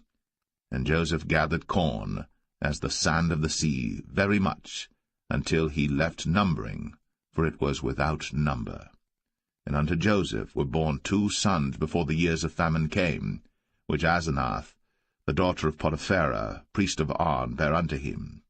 And Joseph called the name of the firstborn Manasseh, for God, said he, hath made me forget all my toil, and all my father's house. And the name of the second called he Ephraim, for God hath caused me to be fruitful in the land of my affliction. And the 7 years of plenteousness that was in the land of Egypt were ended, and the 7 years of dearth began to come, according as Joseph had said. And the dearth was in all lands, but in all the land of Egypt there was bread. And when all the land of Egypt was famished, the people cried to Pharaoh for bread. And Pharaoh said unto all the Egyptians, Go unto Joseph, what he saith to you, do. And the famine was over all the face of the earth. And Joseph opened all the storehouses, and sold unto the Egyptians, and the famine waxed sore in the land of Egypt. And all countries came into Egypt to Joseph for to buy corn, because that the famine was so sore in all lands.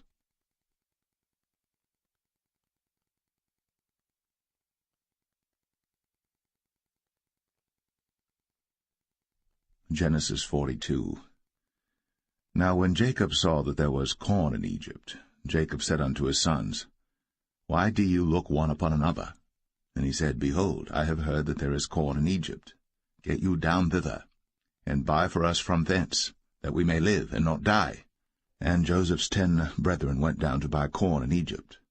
But Benjamin, Joseph's brother, Jacob sent not with his brethren, for he said, Lest peradventure mischief befall him.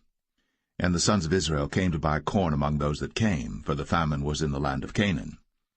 And Joseph was the governor over the land, and he it was that sold to all the people of the land. And Joseph's brethren came, and bowed down themselves before him with their faces to the earth. And Joseph saw his brethren, and he knew them, but made himself strange unto them, and spake roughly unto them. And he said unto them, Whence come ye? And they said, From the land of Canaan, to buy food. And Joseph knew his brethren, but they knew not him. And Joseph remembered the dreams which he dreamed of them, and said unto them, Ye are spies, to see the nakedness of the land ye are come. And they said unto him, Nay, my lord, but to buy food are thy servants come. We are all one man's sons, we are true men, thy servants are no spies. And he said unto them, Nay, but to see the nakedness of the land ye are come. And they said, Thy servants are 12 brethren, the sons of one man in the land of Canaan. And behold, The youngest is this day with our father, and one is not. And Joseph said unto them, That is it that I spake unto you, saying, Ye are spies. Hereby ye shall be proved. By the life of Pharaoh ye shall not go forth hence, except your youngest brother come hither. Send one of you, and let him fetch your brother, and ye shall be kept in prison, that your words may be proved, whether there be any truth in you, or else by the life of Pharaoh surely ye are spies. And he put them all together into ward 3 days. And Joseph said unto them the 3rd day, This do and live, for I fear God. If ye be true men, let one of your brethren be bound in the house of your prison.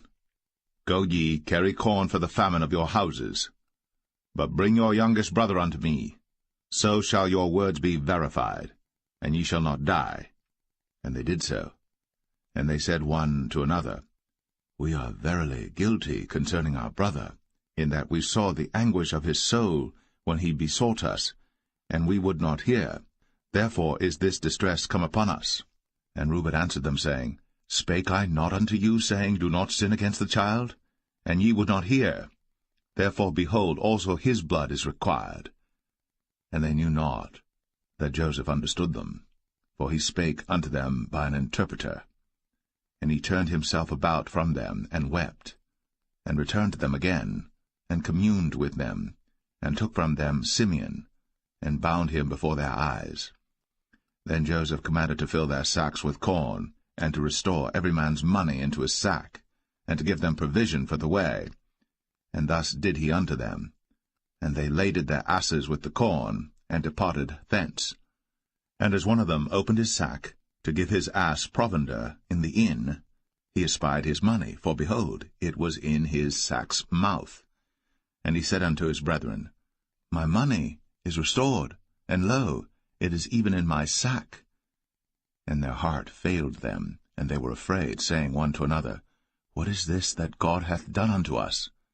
And they came unto Jacob their father unto the land of Canaan, and told him all that befell unto them, saying, The man who is the Lord of the land spake roughly to us, and took us for spies of the country.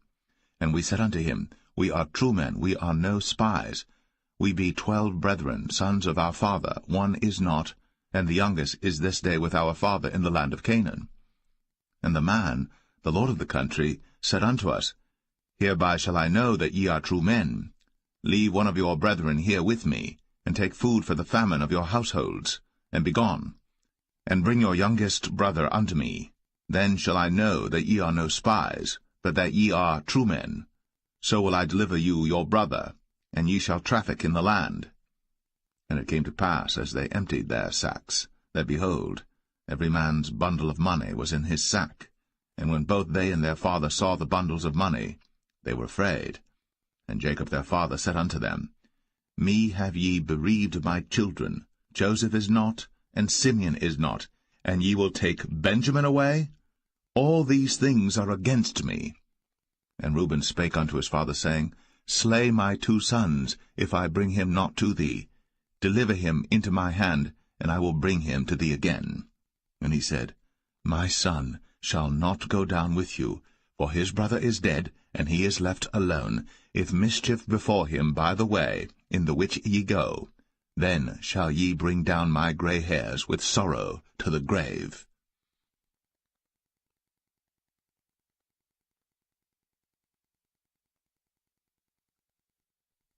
Genesis 43. And the famine was sore in the land. And it came to pass, when they had eaten up the corn which they had brought out of Egypt, their father said unto them, Go again, buy us a little food. And Judah spake unto him, saying, The man did solemnly protest unto us, saying, Ye shall not see my face, except your brother be with you. If thou wilt send our brother with us, we will go down and buy thee food. But if thou wilt not send him, we will not go down. For the man said unto us, Ye shall not see my face, except your brother be with you. And Israel said, Wherefore dealt ye so ill with me, as to tell the man whether ye had yet a brother? And they said, The man asked us straitly of our state, and of our kindred, saying, Is your father yet alive? Have ye another brother? And we told him according to the tenor of these words. Could we certainly know that he would say, Bring your brother down? And Judah said unto Israel his father, Send the lad with me, and we will arise and go, that we may live and not die, both we and thou, and also our little ones. I will be surety for him. Of my hand shalt thou require him. If I bring him not unto thee, and set him before thee, then let me bear the blame forever. For except we had lingered, surely now we had returned this second time. And their father Israel said unto them, If it must be so now, do this. Take of the best fruits in the land in your vessels, and carry down the man a present, a little balm, and a little honey, spices, and myrrh, nuts, and almonds. And take double money in your hand, and the money that was brought again in the mouth of your sacks, carry it again in your hand. Peradventure it was an oversight. Take also your brother, and arise, go again unto the man. And God Almighty give you mercy before the man, that he may send away your other brother and Benjamin. If I be bereaved of my children, I am bereaved. And the men took that present, and they took double money in their hand, and Benjamin, and rose up, and went down to Egypt, and stood before Joseph. And when Joseph saw Benjamin with them, he said to the ruler of his house, Bring these men home, and slay, and make ready, for these men shall dine with me at noon. And the man did as Joseph bade, and the man brought the men into Joseph's house. And the men were afraid, because they were brought into Joseph's house. And they said, Because of the money that was returned in our sacks at the first time are we brought in, that he may seek occasion against us, and fall upon us, and take us for bondmen and our asses. And they came near to the steward of Joseph's house, and they communed with him at the door of the house, and said, O sir, we came indeed down at the first time to buy food, and it came to pass, when we came to the inn, that we opened our sacks, and behold, every man's money was in the mouth of his sack, our money in full weight, and we have brought it again in our hand. And other money have we brought down in our hands to buy food. We cannot tell who put our money in our sacks. And he said, Peace be to you, fear not. Your God, and the God of your father, hath given you treasure in your sacks. I had your money. And he brought Simeon out unto them. And the man brought the men into Joseph's house, and gave them water, and they washed their feet, and he gave their asses provender. And they made ready the present against Joseph came at noon, for they heard that they should eat bread there. And when Joseph came home, they brought him the present which was in their hand into the house, and bowed themselves to him to the earth. And he asked them of their welfare, and said, Is your father well? The old man of whom ye spake, is he yet alive? And they answered, Thy servant our father is in good health, he is yet alive. And they bowed down their heads, and made obeisance. And he lifted up his eyes, and saw his brother Benjamin, his mother's son, and said, Is this your younger brother, of whom ye spake unto me? And he said, God be gracious unto thee, my son. And Joseph made haste, for his bowels did yearn upon his brother, and he sought where to weep. And he entered into his chamber, and wept there. And he washed his face, and went out, and refrained himself, and said, Set on bread. And they set on for him by himself, and for them by themselves, and for the Egyptians which did eat with him by themselves, because the Egyptians might not eat bread with the Hebrews, for that is an abomination unto the Egyptians. And they sat before him, the firstborn according to his birthright, and the youngest according to his youth. And the men marveled one at another. And he took and sent messes unto them from before him. But Benjamin's mess was 5 times so much as any of theirs. And they drank, and were merry with him.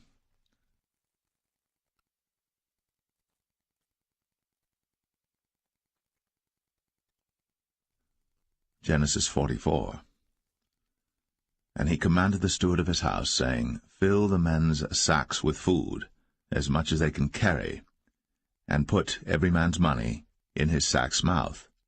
And put my cup, the silver cup, in the sack's mouth of the youngest, and his corn money. And he did according to the word that Joseph had spoken. As soon as the morning was light, the men were sent away, they and their asses. And when they were gone out of the city, and not yet far off, Joseph said unto his steward, Up, follow after the men, and when thou dost overtake them, say unto them, Wherefore have ye rewarded evil for good? Is not this it in which my Lord drinketh, and whereby indeed he divineth? Ye have done evil in so doing. And he overtook them, and he spake unto them these same words. And they said unto him, Wherefore saith my Lord these words? God forbid that thy servants should do according to this thing. Behold, the money which we found in our sacks' mouths we brought again unto thee out of the land of Canaan. How then should we steal out of thy Lord's house silver or gold? With whomsoever of thy servants it be found, both let him die, and we also will be my Lord's bondmen. And he said, Now also let it be according unto your words. He with whom it is found shall be my servant, and ye shall be blameless. Then they speedily took down every man his sack to the ground, and opened every man his sack. And he searched, and began at the eldest, and left at the youngest, and the cup was found in Benjamin's sack. Then they rent their clothes, and laded every man his ass, and returned to the city.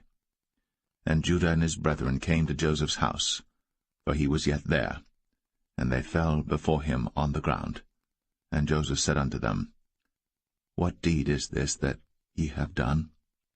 Wot ye not that such a man as I can certainly divine? And Judah said, What shall we say unto my lord? What shall we speak? Or how shall we clear ourselves? God hath found out the iniquity of thy servants. Behold, we are my Lord's servants, both we, and he also with whom the cup is found. And he said, God forbid that I should do so. But the man in whose hand the cup is found, he shall be my servant. And as for you, get you up in peace unto your father. Then Judah came near unto him, and said, O my lord, let thy servant, I pray thee, speak a word in my lord's ears, and let not thine anger burn against thy servant, for thou art even as Pharaoh.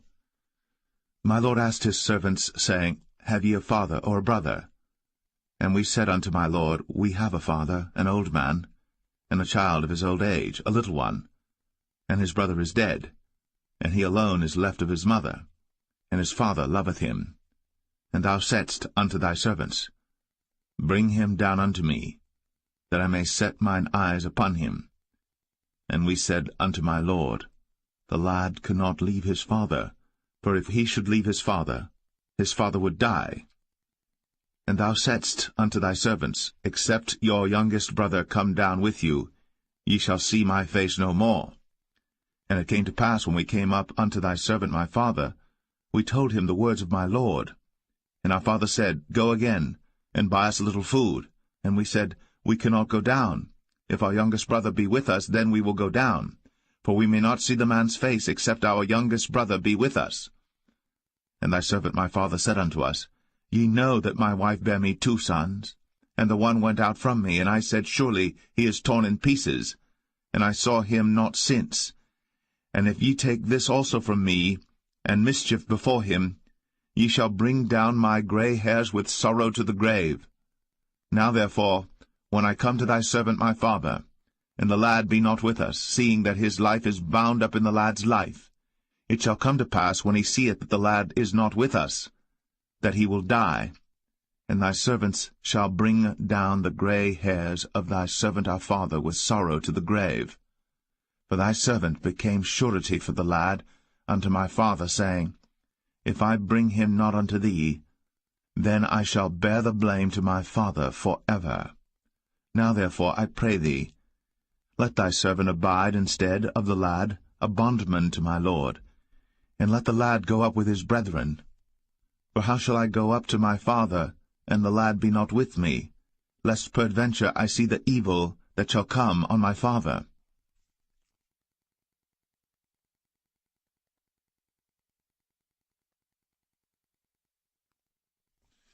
Genesis 45. Then Joseph could not refrain himself before all them that stood by him. And he cried, Cause every man to go out from me. And there stood no man with him, while Joseph made himself known unto his brethren. And he wept aloud. And the Egyptians in the house of Pharaoh heard. And Joseph said unto his brethren, I am Joseph. Doth my father yet live? And his brethren could not answer him, for they were troubled at his presence. And Joseph said unto his brethren, Come near to me, I pray you.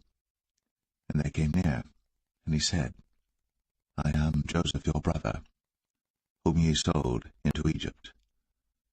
Now therefore be not grieved, nor angry with yourselves, that ye sold me hither, for God did send me before you to preserve life. For these 2 years hath the famine been in the land, and yet there are 5 years, in the which there shall neither be earing nor harvest. And God sent me before you to preserve you a posterity in the earth, and to save your lives by a great deliverance. So now it was not you that sent me hither, but God. And he hath made me a father to Pharaoh, and lord of all his house, and a ruler throughout all the land of Egypt. Haste ye, and go up to my father, and say unto him, Thus saith thy son Joseph, God hath made me lord of all Egypt. Come down unto me, tarry not. And thou shalt dwell in the land of Goshen, and thou shalt be near unto me, thou and thy children, and thy children's children, and thy flocks and thy herds, and all that thou hast, and there will I nourish thee. For yet there are 5 years of famine, lest thou and thy household, and all that thou hast, come to poverty. And behold, your eyes see, in the eyes of my brother Benjamin, that it is my mouth that speaketh unto you. And ye shall tell my father of all my glory in Egypt, and of all that ye have seen. And ye shall haste, and bring down my father hither. And he fell upon his brother Benjamin's neck, and wept. And Benjamin wept upon his neck. Moreover he kissed all his brethren, and wept upon them, and after that his brethren talked with him. And the fame thereof was heard in Pharaoh's house, saying, Joseph's brethren are come. And it pleased Pharaoh well, and his servants. And Pharaoh said unto Joseph, Say unto thy brethren, This do ye, lade your beasts, and go, get you unto the land of Canaan. And take your father and your households, and come unto me, and I will give you the good of the land of Egypt, and ye shall eat the fat of the land. Now thou art commanded, this do ye, take you wagons out of the land of Egypt, for your little ones, and for your wives, and bring your father, and come. Also regard not your stuff, for the good of all the land of Egypt is yours. And the children of Israel did so.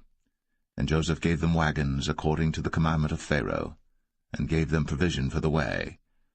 To all of them he gave each man changes of raiment, but to Benjamin he gave 300 pieces of silver, and 5 changes of raiment.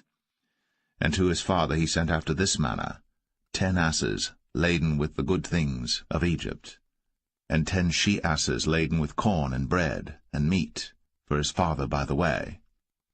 So he sent his brethren away, and they departed.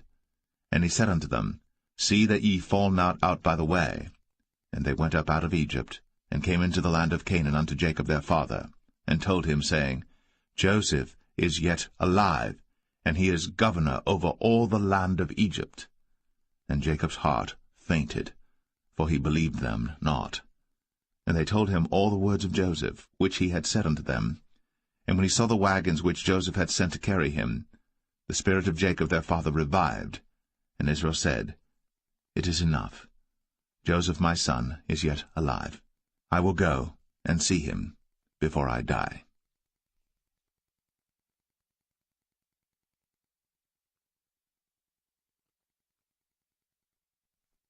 Genesis 46. And Israel took his journey with all that he had, and came to Beersheba, and offered sacrifices unto the God of his father Isaac. And God spake unto Israel in the visions of the night, and said, Jacob, Jacob. And he said, Here am I. And he said, I am God, the God of thy father. Fear not to go down into Egypt, for I will there make of thee a great nation. I will go down with thee into Egypt, and I will also surely bring thee up again, and Joseph shall put his hand upon thine eyes. And Jacob rose up from Beersheba, and the sons of Israel carried Jacob their father, and their little ones, and their wives, in the wagons which Pharaoh had sent to carry him.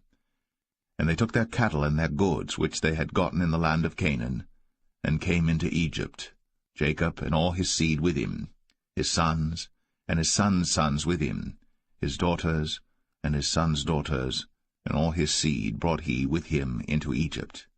And these are the names of the children of Israel, which came into Egypt, Jacob and his sons, Reuben, Jacob's firstborn, and the sons of Reuben, Hanok and Phalu, and Hezron and Carmi, and the sons of Simeon, Jemuel, and Jamin, and Ohad, and Jachin, and Zohar, and Shaul the son of a Canaanitish woman. And the sons of Levi, Gershon, Kohath, and Merari. And the sons of Judah, and Onan, and Shelah, and Pharez, and Zerah. But and Onan died in the land of Canaan. And the sons of Pharez were Hezron and Hamul. And the sons of Issachar, Tola, and Phuvah, and Job, and Shimron. And the sons of Zebulun, Sered, and Elon, and Jaleel. These be the sons of Leah, which he bare unto Jacob in Padan Aram, with his daughter Dinah. All the souls of his sons and his daughters were 33. And the sons of Gad, Ziphion, and Haggai, Shunai, and Esbon, Eri, and Aradai, and Aralai. And the sons of Asher, Jimnah, and Ishua, and Isui, and Beriah, and Sarah their sister. And the sons of Beriah, Heber, and Malchiel. These are the sons of Zilpah, whom Laban gave to Leah his daughter. And these she bare unto Jacob, even 16 souls. The sons of Rachel, Jacob's wife, Joseph and Benjamin. And unto Joseph in the land of Egypt were born Manasseh and Ephraim, which Asenath, the daughter of Potipharah, priest of On, bare unto him. And the sons of Benjamin were Bela, and Becher, and Ashbel, Gera, and Naaman, Ehi, and Rosh, Muppim, and Huppim, and Ard. These are the sons of Rachel, which were born to Jacob. All the souls were 14. And the sons of Dan, Hushim. And the sons of Naphtali, Jaziel, and Gunai, and Jezer, and Shillem. These are the sons of Bilhah, which Laban gave unto Rachel his daughter, and she bare these unto Jacob. All the souls were 7. All the souls that came with Jacob into Egypt, which came out of his loins, besides Jacob's sons' wives, all the souls were 66. And the sons of Joseph, which were born him in Egypt, were 2 souls. All the souls of the house of Jacob, which came into Egypt, were 10. And he sent Judah before him unto Joseph, to direct his face unto Goshen. And they came into the land of Goshen. And Joseph made ready his chariot, and went up to meet Israel his father to Goshen, and presented himself unto him.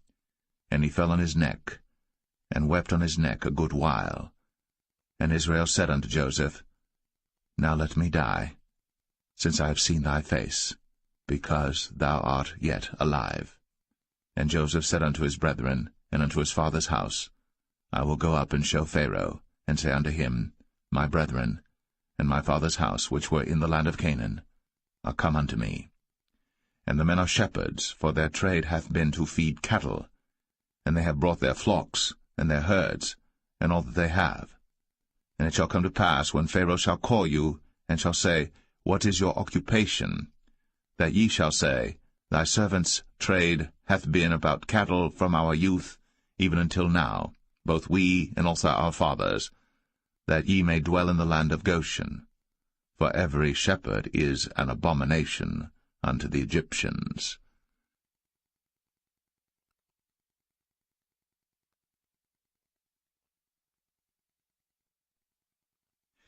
Genesis 47.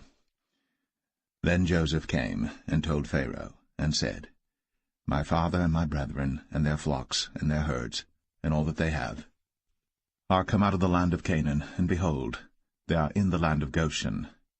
And he took some of his brethren, even 5 men, and presented them unto Pharaoh.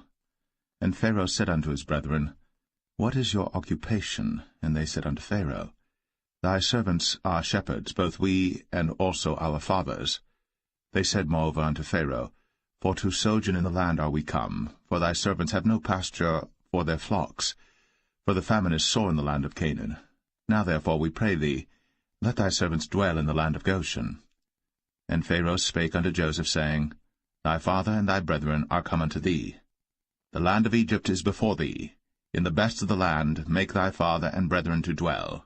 In the land of Goshen let them dwell. And if thou knowest any men of activity among them, then make them rulers over my cattle. And Joseph brought in Jacob his father, and set him before Pharaoh.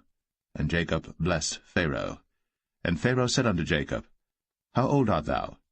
And Jacob said unto Pharaoh, The days of the years of my pilgrimage are 130 years. Few and evil have the days of the years of my life been, and have not attained unto the days of the years of the life of my fathers in the days of their pilgrimage. And Jacob blessed Pharaoh, and went out from before Pharaoh.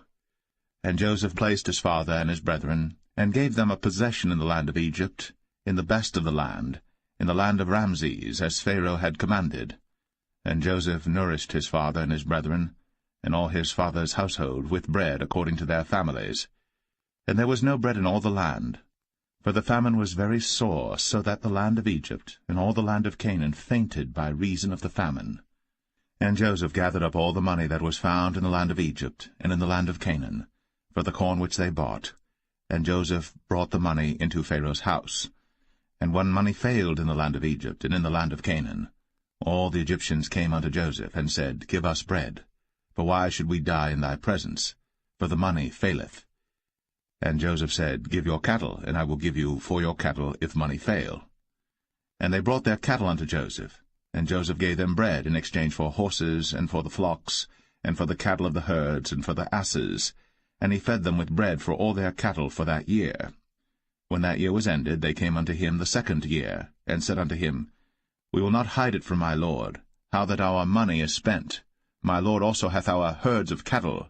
There is not aught left in the sight of my lord, but our bodies and our lands. Wherefore shall we die before thine eyes, both we and our land? Buy us and our land for bread, and we and our land will be servants unto Pharaoh, and give us seed, that we may live and not die, that the land be not desolate. And Joseph bought all the land of Egypt for Pharaoh. For the Egyptians sold every man his field, because the famine prevailed over them. So the land became Pharaoh's. And as for the people, he removed them to cities from one end of the borders of Egypt even to the other end thereof. Only the land of the priests bought he not, for the priests had a portion assigned them of Pharaoh, and did eat their portion which Pharaoh gave them, wherefore they sold not their lands. Then Joseph said unto the people, Behold, I have bought you this day, and your land for Pharaoh. Lo, here is seed for you, and ye shall sow the land. And it shall come to pass in the increase, that ye shall give the 5th part unto Pharaoh, and 4 parts shall be your own, for seed of the field, and for your food, and for them of your households, and for food for your little ones. And they said, Thou hast saved our lives. Let us find grace in the sight of my lord, and we will be Pharaoh's servants. And Joseph made it a law over the land of Egypt unto this day, that Pharaoh should have the 5th part, except the land of the priests only, which became not Pharaoh's. And Israel dwelt in the land of Egypt, in the country of Goshen. And they had possessions therein, and grew and multiplied exceedingly. And Jacob lived in the land of Egypt 17 years. So the whole age of Jacob was 147 years. And the time drew nigh that Israel must die. And he called his son Joseph, and said unto him, If now I have found grace in thy sight, put, I pray thee, thy hand under my thigh, and deal kindly and truly with me. Bury me not, I pray thee, in Egypt, but I will lie with my fathers, and thou shalt carry me out of Egypt, and bury me in their burying place. And he said, I will do as thou hast said. And he said, Swear unto me. And he sware unto him. And Israel bowed himself upon the bed's head.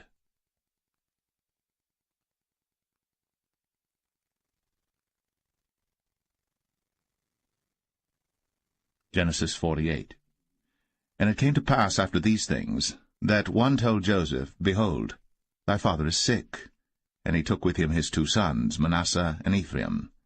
And one told Jacob, and said, Behold, thy son Joseph cometh unto thee. And Israel strengthened himself, and sat upon the bed.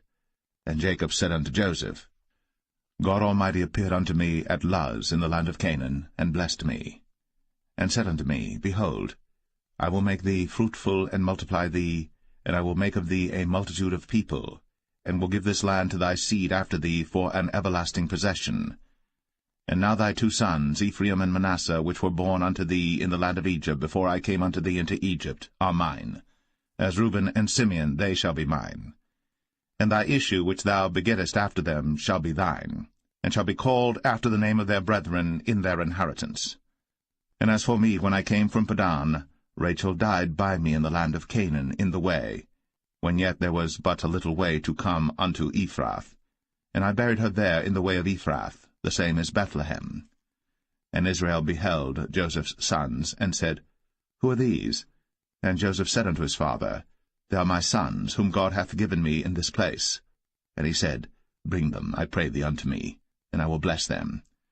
Now the eyes of Israel were dim for age, so that he could not see. And he brought them near unto him, and he kissed them, and embraced them. And Israel said unto Joseph, I had not thought to see thy face, and lo, God hath shown me also thy seed. And Joseph brought them out from between his knees, and he bowed himself with his face to the earth. And Joseph took them both, Ephraim in his right hand toward Israel's left hand, and Manasseh in his left hand toward Israel's right hand, and brought them near unto him. And Israel stretched out his right hand, and laid it upon Ephraim's head, who was the younger, and his left hand upon Manasseh's head, guiding his hands wittingly, for Manasseh was the firstborn. And he blessed Joseph, and said, God, before whom my fathers Abraham and Isaac did walk, the God which fed me all my life long unto this day, the angel which redeemed me from all evil, bless the lads, and let my name be named on them, and the name of my fathers Abraham and Isaac, and let them grow into a multitude in the midst of the earth. And when Joseph saw that his father laid his right hand upon the head of Ephraim, it displeased him, and he held up his father's hand to remove it from Ephraim's head unto Manasseh's head. And Joseph said unto his father, Not so, my father, for this is the firstborn. Put thy right hand upon his head. And his father refused, and said, I know it, my son, I know it. He also shall become a people, and he also shall be great.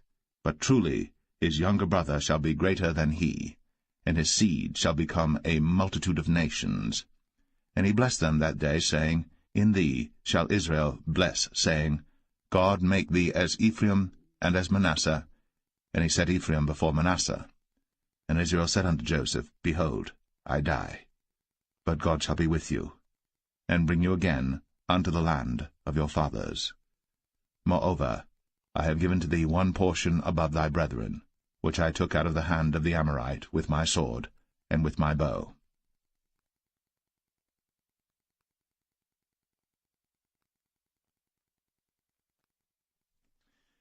Genesis 49.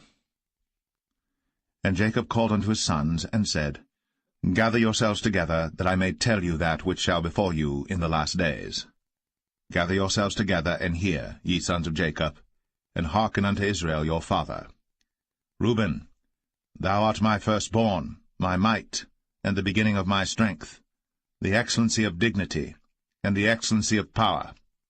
Unstable as water, thou shalt not excel, because thou wentest up to thy father's bed. Then devilest thou it.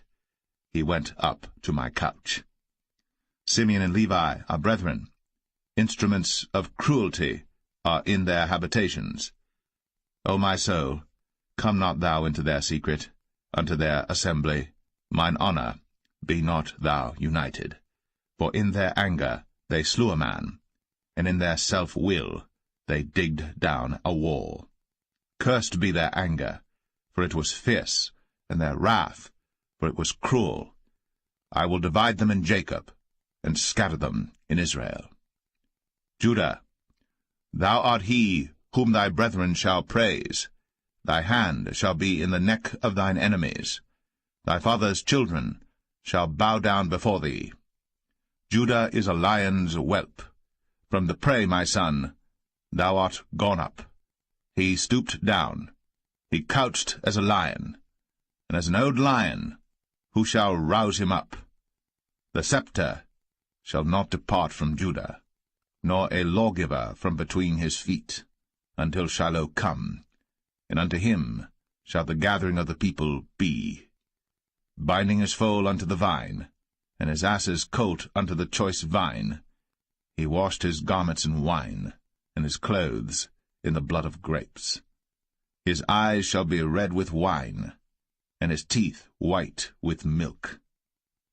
Zebulun shall dwell at the haven of the sea, and he shall be for an haven of ships, and his border shall be unto Zidon. Issachar is a strong ass couching down between two burdens. And he saw that rest was good, and the land that it was pleasant, and bowed his shoulder to bear, and became a servant unto tribute. Dan shall judge his people, as one of the tribes of Israel.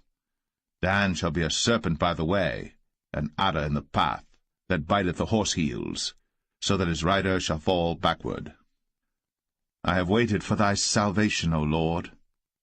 Gad, a troop shall overcome him, but he shall overcome at the last.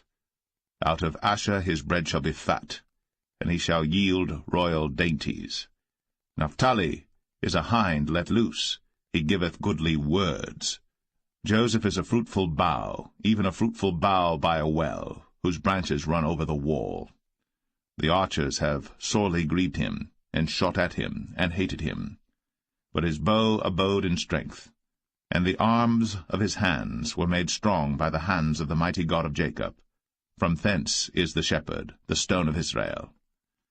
Even by the God of thy father, who shall help thee, and by the Almighty, who shall bless thee with blessings of heaven above, blessings of the deep that lieth under, blessings of the breasts, and of the womb. The blessings of thy father have prevailed above the blessings of my progenitors, unto the utmost bound of the everlasting hills. They shall be on the head of Joseph, and on the crown of the head of him that was separate from his brethren. Benjamin shall raven as a wolf. In the morning he shall devour the prey, and at night he shall divide the spoil. All these are the 12 tribes of Israel. And this is it that their father spake unto them, and blessed them, every one, according to his blessing, he blessed them. And he charged them, and said unto them, I am to be gathered unto my people. Bury me with my fathers in the cave that is in the field of Ephron the Hittite, in the cave that is in the field of Machpelah, which is before Mamre, in the land of Canaan, which Abraham bought with the field of Ephron the Hittite, for a possession of a burying place. There they buried Abraham and Sarah his wife. There they buried Isaac and Rebekah his wife, and there I buried Leah. The purchase of the field and of the cave that is therein was from the children of Heth. And when Jacob had made an end of commanding his sons, he gathered up his feet into the bed, and yielded up the ghost, and was gathered unto his people.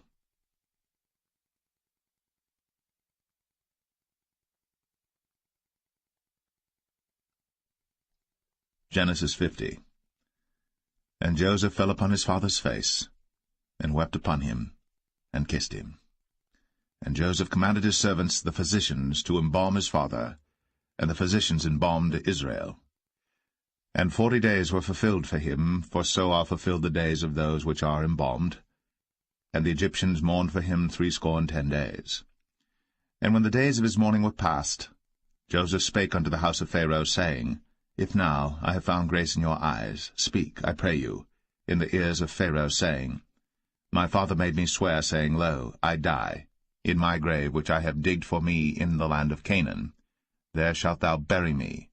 Now therefore let me go up, I pray thee, and bury my father, and I will come again.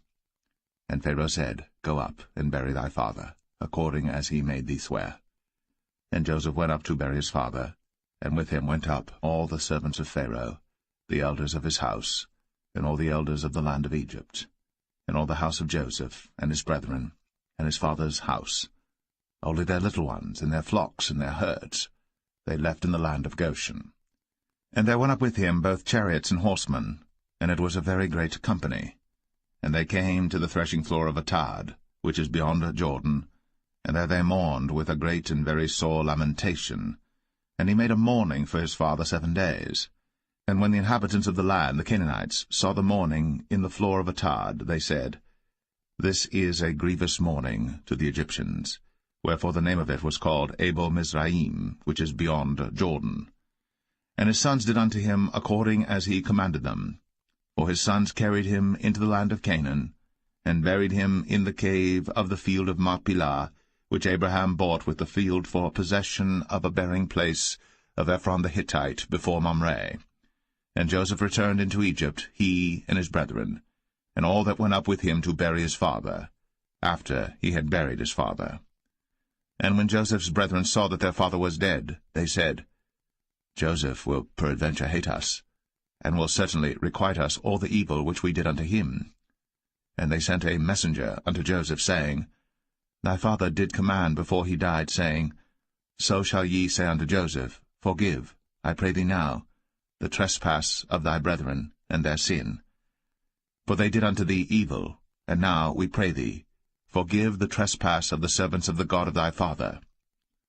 And Joseph wept, when they spake unto him. And his brethren also went and fell down before his face, and they said, Behold, we be thy servants. And Joseph said unto them, Fear not, for am I in the place of God? But as for you, ye thought evil against me. But God meant it unto good, to bring to pass, as it is this day, to save much people alive. Now therefore fear ye not, I will nourish you, and your little ones. And he comforted them, and spake kindly unto them. And Joseph dwelt in Egypt, he and his father's house. And Joseph lived 110 years. And Joseph saw Ephraim's children of the 3rd generation. The children also of Machir, the son of Manasseh, were brought up upon Joseph's knees. And Joseph said unto his brethren, I die, and God will surely visit you, and bring you out of this land unto the land which he sware to Abraham, to Isaac, and to Jacob. And Joseph took an oath of the children of Israel, saying, God will surely visit you, and ye shall carry up my bones from hence. So Joseph died, being 110 years old, and they embalmed him, and he was put in a coffin in Egypt.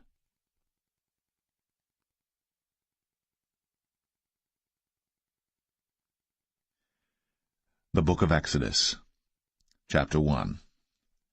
Now these are the names of the children of Israel, which came into Egypt. Every man in his household came with Jacob: Reuben, Simeon, Levi, and Judah, Issachar, Zebulun, and Benjamin, Dan and Naphtali, Gad and Asher.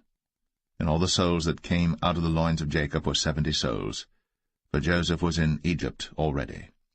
And Joseph died, and all his brethren, and all that generation. And the children of Israel were fruitful, and increased abundantly, and multiplied, and waxed exceeding mighty, and the land was filled with them. Now there arose up a new king over Egypt, which knew not Joseph. And he said unto his people, Behold, the people of the children of Israel are more and mightier than we. Come on, let us deal wisely with them, lest they multiply. And it come to pass, that when there falleth out any war, they join also unto our enemies, and fight against us, and so get them up out of the land. Therefore they did set over them taskmasters, to afflict them with their burdens, and they built for Pharaoh treasure cities, Pithom and Ramses. But the more they afflicted them, the more they multiplied and grew, and they were grieved because of the children of Israel. And the Egyptians made the children of Israel to serve with rigor, and they made their lives bitter with hard bondage, in mortar, and in brick, and in all manner of service in the field. All their service wherein they made them serve was with rigor. And the king of Egypt spake to the Hebrew midwives, of which the name of the one was Shiphrah, and the name of the other Puah. And he said, When ye do the office of a midwife to the Hebrew women, and see them upon the stools, if it be a son, then ye shall kill him, but if it be a daughter, then she shall live. But the midwives feared God, and did not as the king of Egypt commanded them, but saved the men-children alive. And the king of Egypt called for the midwives, and said unto them, Why have ye done this thing, and have saved the men-children alive? And the midwives said unto Pharaoh, Because the Hebrew women are not as the Egyptian women, for they are lively, and are delivered ere the midwives come in unto them. Therefore God dealt well with the midwives, and the people multiplied, and waxed very mighty. And it came to pass, because the midwives feared God, that he made them houses. And Pharaoh charged all his people, saying, Every son that is born ye shall cast into the river, and every daughter ye shall save alive.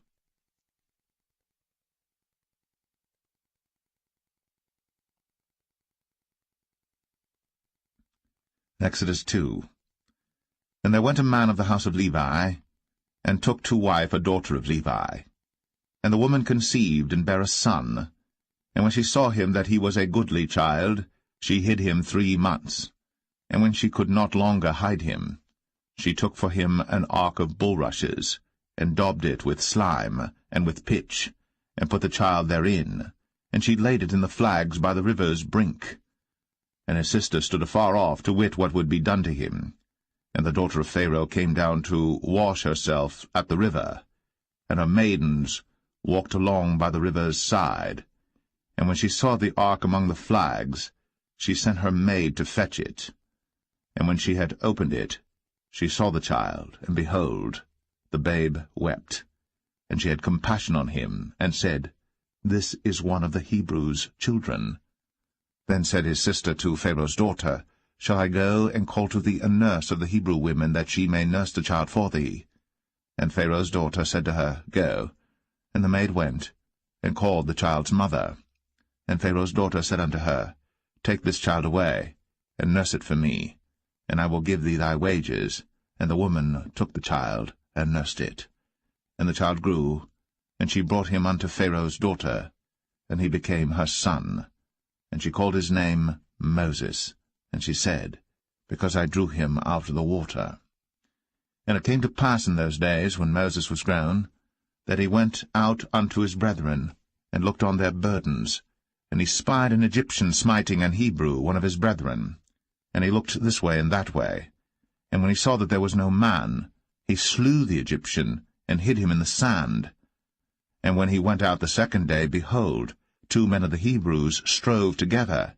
And he said to him that did the wrong, Wherefore smitest thou thy fellow? And he said, Who made thee a prince and a judge over us? Intendest thou to kill me, as thou killedst the Egyptian? And Moses feared, and said, Surely this thing is known. Now when Pharaoh heard this thing, he sought to slay Moses. But Moses fled from the face of Pharaoh, and dwelt in the land of Midian, and he sat down by a well. Now the priest of Midian had 7 daughters, and they came and drew water, and filled the troughs to water their father's flock. And the shepherds came and drove them away. But Moses stood up and helped them, and watered their flock. And when they came to Reuel their father, he said, How is it that ye are come so soon today?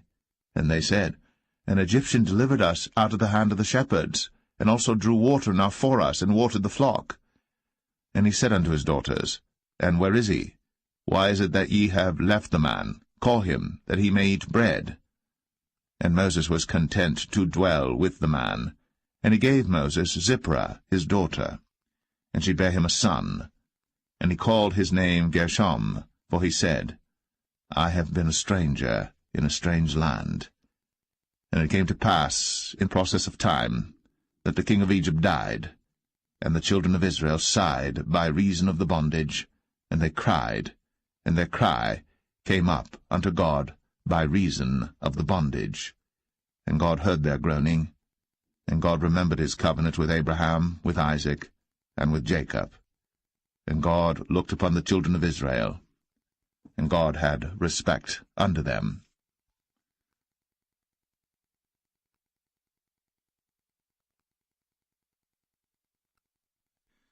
Exodus 3. Now Moses kept the flock of Jethro his father-in-law, the priest of Midian. And he led the flock to the backside of the desert, and came to the mountain of God, even to Horeb. And the angel of the Lord appeared unto him in a flame of fire out of the midst of a bush. And he looked, and behold, the bush burned with fire, and the bush was not consumed. And Moses said, I will now turn aside and see this great sight, why the bush is not burnt. And when the Lord saw that he turned aside to see, God called unto him out of the midst of the bush, and said, Moses, Moses. And he said, Here am I. And he said, Draw not nigh hither. Put off thy shoes from off thy feet, for the place whereon thou standest is holy ground. Moreover, he said, I am the God of thy father, the God of Abraham, the God of Isaac, and the God of Jacob. And Moses hid his face, for he was afraid to look upon God. And the Lord said, I have surely seen the affliction of my people which are in Egypt, and have heard their cry by reason of their taskmasters. For I know their sorrows, and I am come down to deliver them out of the hand of the Egyptians, and to bring them up out of that land unto a good land, and a large, unto a land flowing with milk and honey, unto the place of the Canaanites, and the Hittites, and the Amorites, and the Perizzites, and the Hivites, and the Jebusites. Now therefore, behold, the cry of the children of Israel is come unto me, and I have also seen the oppression wherewith the Egyptians oppress them.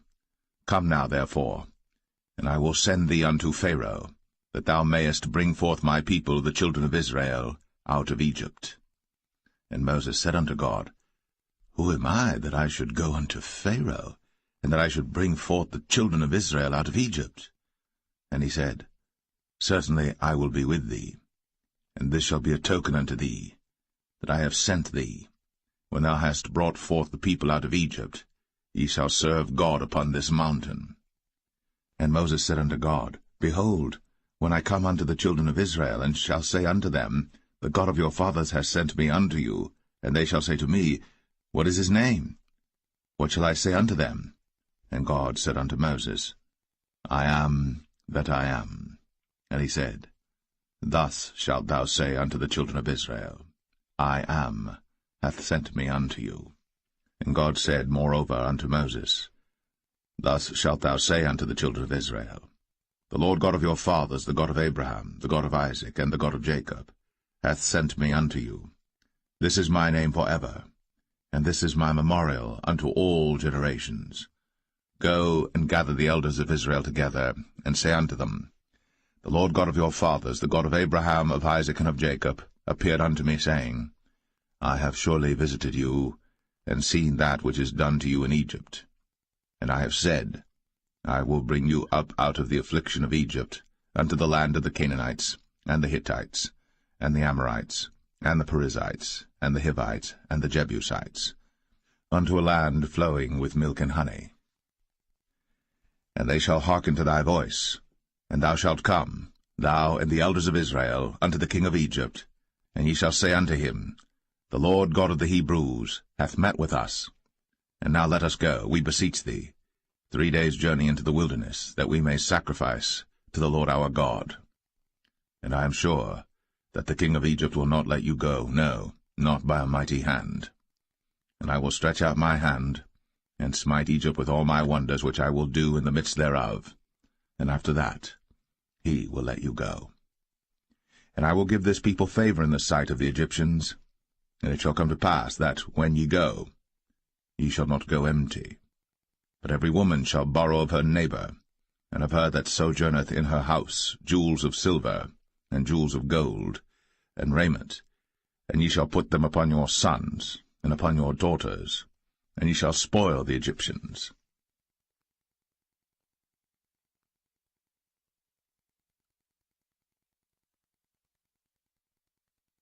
Exodus 4. And Moses answered and said, But behold, they will not believe me, nor hearken unto my voice, for they will say, The Lord hath not appeared unto thee. And the Lord said unto him, What is that in thine hand? And he said, A rod. And he said, Cast it on the ground. And he cast it on the ground, and it became a serpent. And Moses fled from before it. And the Lord said unto Moses, Put forth thine hand, and take it by the tail. And he put forth his hand, and caught it. And it became a rod in his hand, that they may believe that the Lord God of their fathers, the God of Abraham, the God of Isaac, and the God of Jacob, hath appeared unto thee. And the Lord said furthermore unto him, Put now thine hand into thy bosom. And he put his hand into his bosom. And when he took it out, behold, his hand was leprous as snow. And he said, Put thine hand into thy bosom again. And he put his hand into his bosom again, and plucked it out of his bosom. And behold, it was turned again as his other flesh. And it shall come to pass, if they will not believe thee, neither hearken to the voice of the first sign, that they will believe the voice of the latter sign. And it shall come to pass, if they will not believe also these two signs, neither hearken unto thy voice, that thou shalt take of the water of the river, and pour it upon the dry land, and the water which thou takest out of the river shall become blood upon the dry land. And Moses said unto the Lord, O my Lord, I am not eloquent, neither heretofore nor since thou hast spoken unto thy servant, but I am slow of speech and of a slow tongue. And the Lord said unto him, Who hath made man's mouth? Or who maketh the dumb, or deaf, or the seeing, or the blind? Have not I the Lord? Now therefore go, and I will be with thy mouth, and teach thee what thou shalt say. And he said, O my Lord, send, I pray thee, by the hand of him whom thou wilt send. And the anger of the Lord was kindled against Moses. And he said, Is not Aaron the Levite thy brother? I know that he can speak well, and also, behold, he cometh forth to meet thee. And when he seeth thee, he will be glad in his heart. And thou shalt speak unto him, and put words in his mouth. And I will be with thy mouth, and with his mouth, and will teach you what ye shall do. And he shall be thy spokesman unto the people, and he shall be, even he, shall be to thee instead of a mouth, and thou shalt be to him instead of God. And thou shalt take this rod in thine hand, wherewith thou shalt do signs. And Moses went, and returned to Jethro his father-in-law, and said unto him, Let me go, I pray thee, and return unto my brethren which are in Egypt, and see whether they be yet alive. And Jethro said to Moses, Go in peace. And the Lord said unto Moses in Midian, Go, return into Egypt, for all the men are dead which sought thy life. And Moses took his wife and his sons, and set them upon an ass, and he returned to the land of Egypt. And Moses took the rod of God in his hand. And the Lord said unto Moses, When thou goest to return into Egypt, see that thou do all those wonders before Pharaoh, which I have put in thine hand. But I will harden his heart, that he shall not let the people go. And thou shalt say unto Pharaoh, Thus saith the Lord, Israel is my son, even my firstborn. And I say unto thee, Let my son go, that he may serve me. And if thou refuse to let him go, behold, I will slay thy son, even thy firstborn. And it came to pass by the way in the inn, that the Lord met him, and sought to kill him. Then Zipporah took a sharp stone, and cut off the foreskin of her son, and cast it at his feet, and said, Surely a bloody husband art thou to me. So he let him go. Then she said, A bloody husband thou art, because of the circumcision. And the Lord said to Aaron, Go into the wilderness to meet Moses. And he went, and met him in the mount of God, and kissed him. And Moses told Aaron all the words of the Lord who had sent him, and all the signs which he had commanded him. And Moses and Aaron went and gathered together all the elders of the children of Israel. And Aaron spake all the words which the Lord had spoken unto Moses, and did the signs in the sight of the people. And the people believed. And when they heard that the Lord had visited the children of Israel, and that he had looked upon their affliction, then they bowed their heads and worshipped.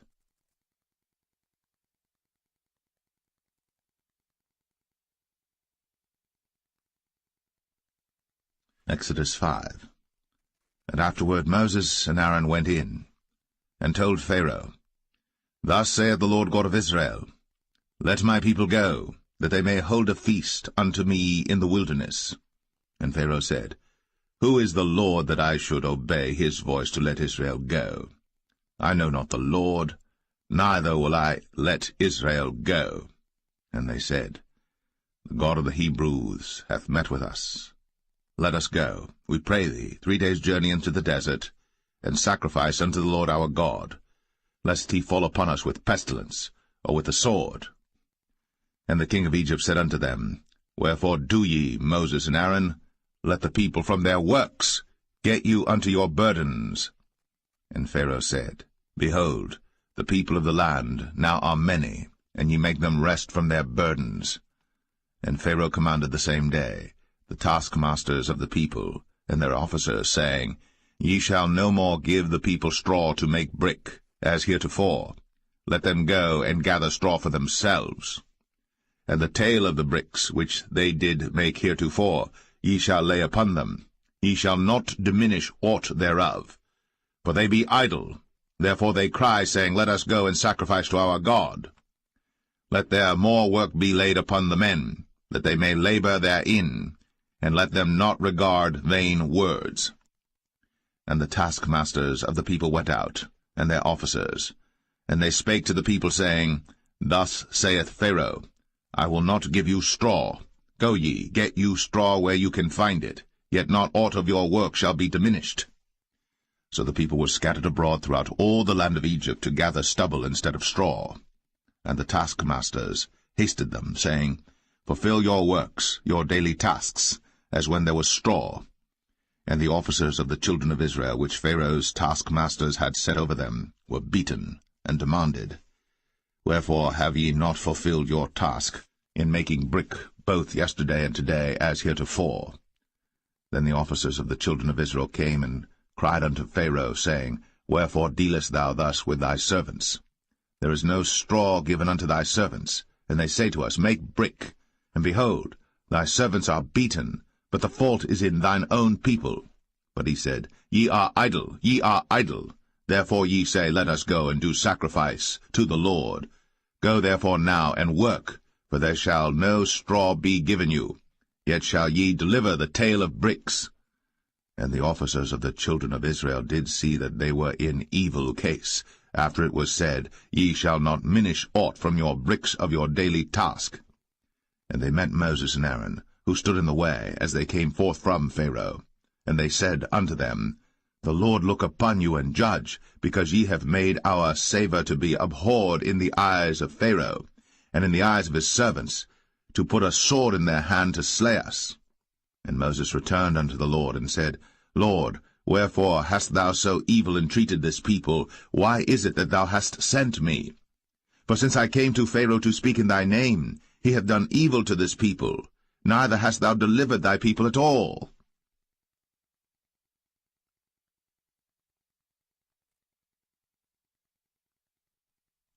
Exodus 6. Then the Lord said unto Moses, Now shalt thou see what I will do to Pharaoh.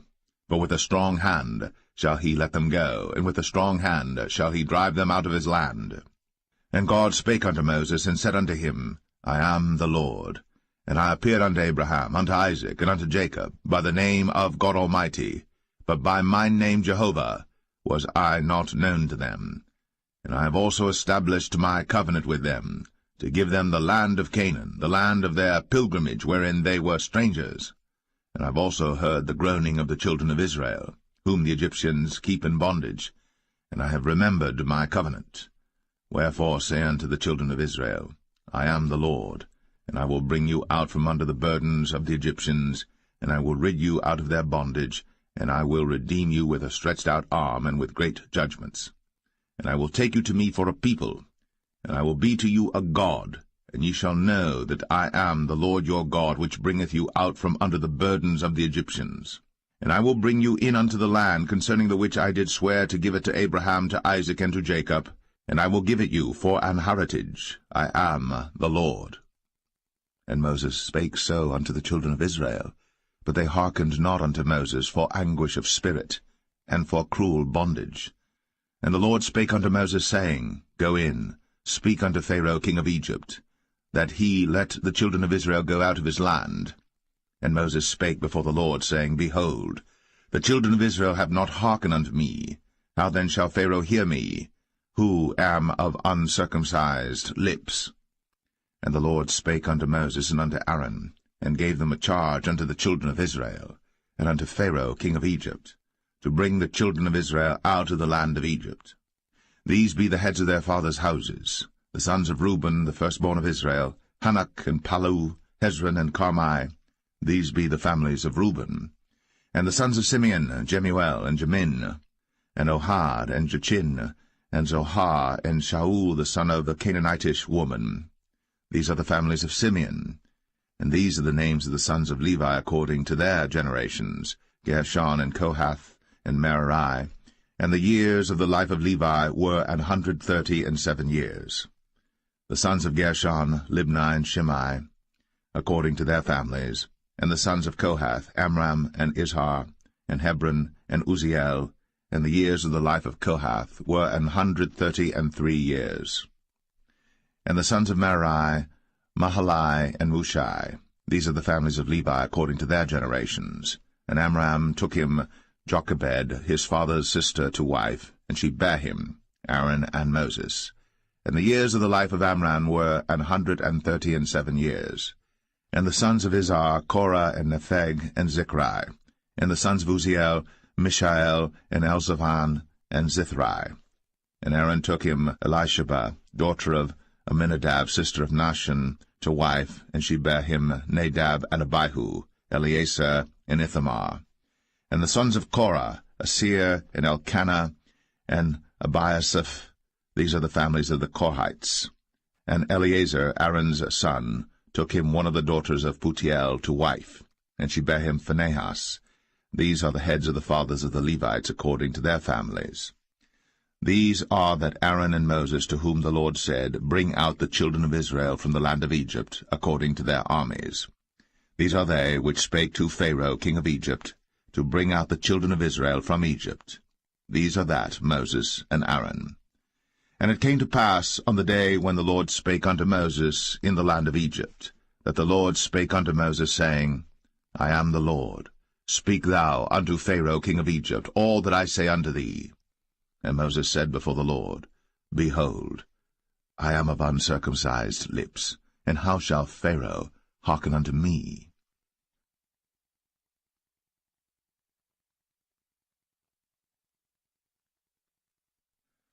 Exodus 7.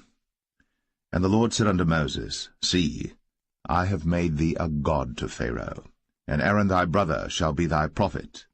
Thou shalt speak all that I command thee, and Aaron thy brother shall speak unto Pharaoh, that he send the children of Israel out of his land. And I will harden Pharaoh's heart, and multiply my signs and my wonders in the land of Egypt. But Pharaoh shall not hearken unto you, that I may lay my hand upon Egypt, and bring forth mine armies and my people the children of Israel out of the land of Egypt by great judgments. And the Egyptians shall know that I am the Lord, when I stretch forth mine hand upon Egypt, and bring out the children of Israel from among them. And Moses and Aaron did as the Lord commanded them, so did they. And Moses was 80 years old, and Aaron 83 years old, when they spake unto Pharaoh. And the Lord spake unto Moses and unto Aaron, saying, When Pharaoh shall speak unto you, saying, Show a miracle for you, then thou shalt say unto Aaron, Take thy rod, and cast it before Pharaoh, and it shall become a serpent. And Moses and Aaron went in unto Pharaoh, and they did so as the Lord had commanded. And Aaron cast down his rod before Pharaoh, and before his servants, and it became a serpent. Then Pharaoh also called the wise men and the sorcerers. Now the magicians of Egypt they also did in like manner with their enchantments. For they cast down every man his rod, and they became serpents. But Aaron's rod swallowed up their rods. And he hardened Pharaoh's heart, that he hearkened not unto them, as the Lord had said.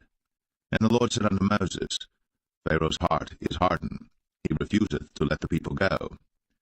Get thee unto Pharaoh in the morning. Lo, he goeth out unto the water, and thou shalt stand by the river's brink against he come. And the rod which was turned to a serpent shalt thou take in thine hand. And thou shalt say unto him, The Lord God of the Hebrews hath sent me unto thee, saying, Let my people go, that they may serve me in the wilderness. And behold, hitherto thou wouldest not hear. Thus saith the Lord, In this thou shalt know that I am the Lord.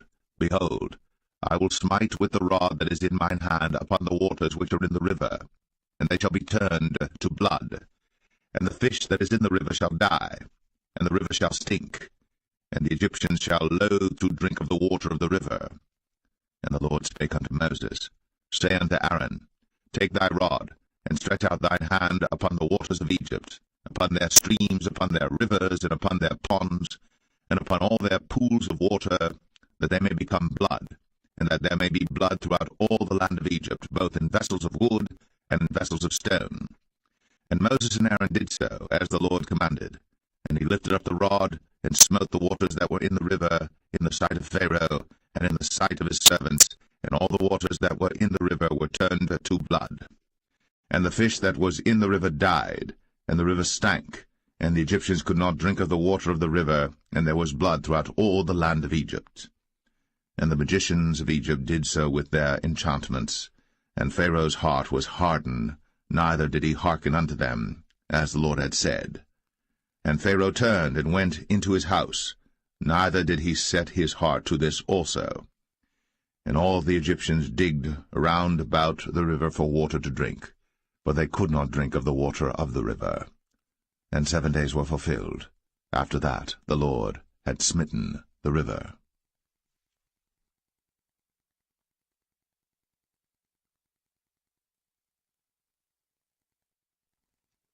Exodus 8. And the Lord spake unto Moses, Go unto Pharaoh, and say unto him, Thus saith the Lord, Let my people go, that they may serve me. And if thou refuse to let them go, behold, I will smite all thy borders with frogs, and the river shall bring forth frogs abundantly, which shall go up and come into thine house, and into thy bedchamber, and upon thy bed, and into the house of thy servants, and upon thy people, and into thine ovens, and into thy kneading troughs. And the frogs shall come up both on thee, and upon thy people, and upon all thy servants. And the Lord spake unto Moses, Say unto Aaron, Stretch forth thine hand with thy rod over the streams, over the rivers, and over the ponds, and cause frogs to come up upon the land of Egypt. And Aaron stretched out his hand over the waters of Egypt, and the frogs came up, and covered the land of Egypt. And the magicians did so with their enchantments, and brought up frogs upon the land of Egypt. Then Pharaoh called for Moses and Aaron, and said, Entreat the Lord, that he may take away the frogs from me, and from my people, and I will let the people go, that they may do sacrifice unto the Lord. And Moses said unto Pharaoh, Glory over me. When shall I entreat for thee, and for thy servants, and for thy people, to destroy the frogs from thee, and thy houses, that they may remain in the river only? And he said, Tomorrow. And he said, Be it according to thy word, that thou mayest know that there is none like unto the Lord our God. And the frogs shall depart from thee, and from thy houses, and from thy servants, and from thy people, they shall remain in the river only. And Moses and Aaron went out from Pharaoh, and Moses cried unto the Lord because of the frogs, which he had brought against Pharaoh. And the Lord did according to the word of Moses, and the frogs died out of the houses, out of the villages, and out of the fields. And they gathered them together upon heaps, and the land stank. But when Pharaoh saw that there was respite, he hardened his heart, and hearkened not unto them, as the Lord had said. And the Lord said unto Moses, Say unto Aaron, Stretch out thy rod, and smite the dust of the land, that it may become lice throughout all the land of Egypt. And they did so. For Aaron stretched out his hand with his rod, and smote the dust of the earth, and it became lice in man and in beast. All the dust of the land became lice throughout all the land of Egypt. And the magicians did so with their enchantments to bring forth lice, but they could not, so there were lice upon man and upon beast. Then the magicians said unto Pharaoh, This is the finger of God. And Pharaoh's heart was hardened, and he hearkened not unto them, as the Lord had said. And the Lord said unto Moses, Rise up early in the morning, and stand before Pharaoh. Lo, he cometh forth to the water. And say unto him, Thus saith the Lord, Let my people go, that they may serve me. Else, if thou wilt not let my people go, behold, I will send swarms of flies upon thee, and upon thy servants, and upon thy people, and into thy houses, and the houses of the Egyptians shall be full of swarms of flies, and also the ground whereon they are. And I will sever in that day the land of Goshen, in which my people dwell, that no swarms of flies shall be there, to the end thou mayest know that I am the Lord in the midst of the earth. And I will put a division between my people and thy people. Tomorrow shall this sign be. And the Lord did so. And there came a grievous swarm of flies into the house of Pharaoh, and into his servants' houses, and into all the land of Egypt. The land was corrupted by reason of the swarm of flies. And Pharaoh called for Moses and for Aaron, and said, Go ye, sacrifice to your God in the land. And Moses said, It is not meet so to do, for we shall sacrifice the abomination of the Egyptians to the Lord our God. Lo, shall we sacrifice the abomination of the Egyptians before their eyes? And will they not stone us? We will go 3 days' journey into the wilderness, and sacrifice to the Lord our God, as he shall command us. And Pharaoh said, I will let you go, that ye may sacrifice to the Lord your God in the wilderness. Only ye shall not go very far away. Entreat for me. And Moses said, Behold, I go out from thee, and I will entreat the Lord that the swarms of flies may depart from Pharaoh, from his servants, and from his people tomorrow. But let not Pharaoh deal deceitfully any more, not letting the people go to sacrifice to the Lord.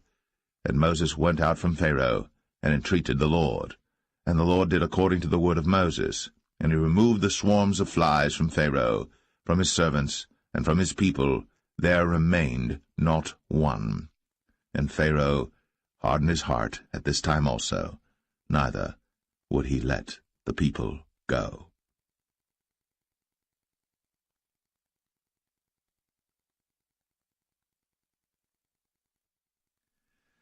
Exodus 9.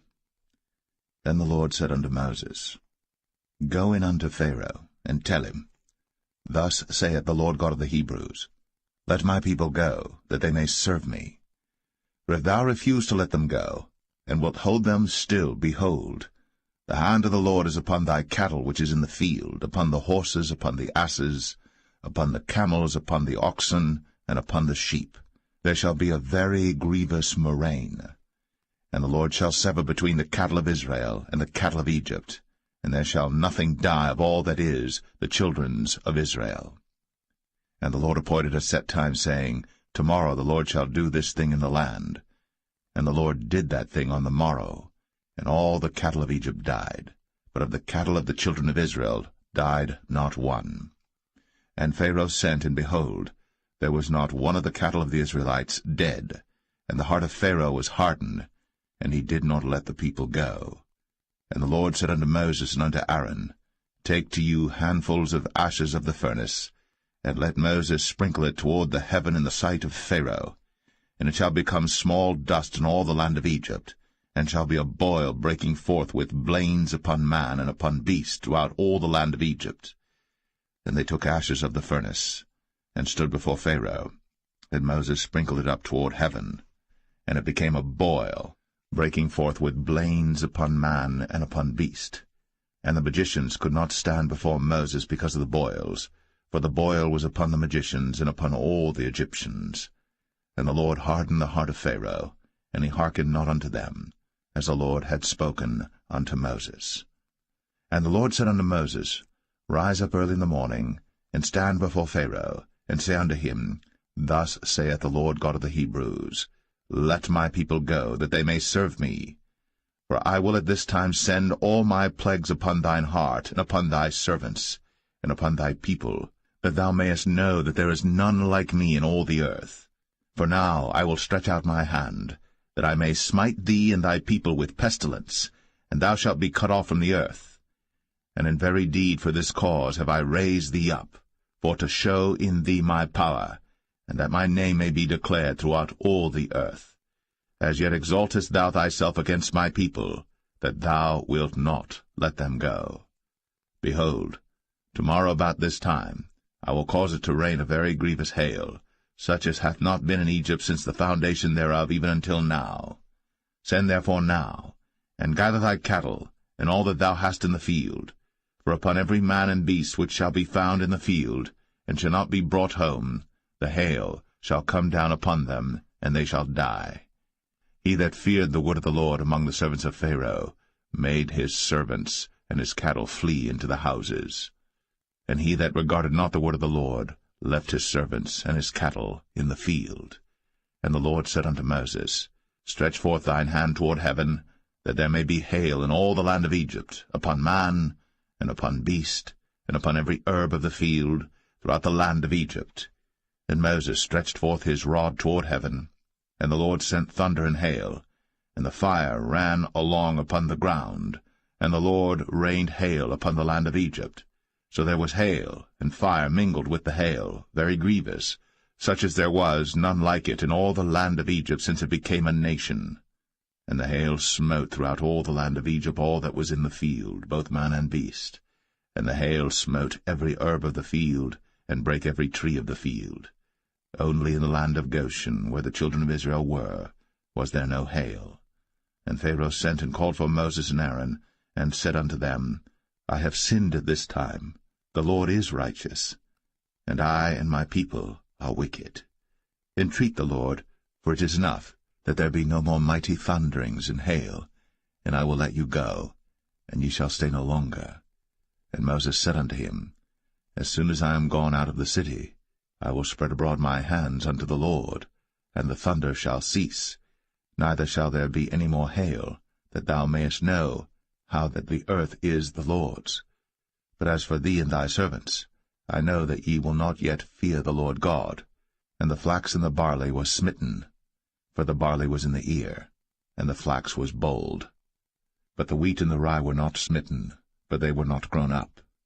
And Moses went out of the city from Pharaoh, and spread abroad his hands unto the Lord, and the thunders and hail ceased, and the rain was not poured upon the earth. And when Pharaoh saw that the rain and the hail and the thunders were ceased, he sinned yet more, and hardened his heart, he and his servants. And the heart of Pharaoh was hardened, neither would he let the children of Israel go, as the Lord had spoken by Moses.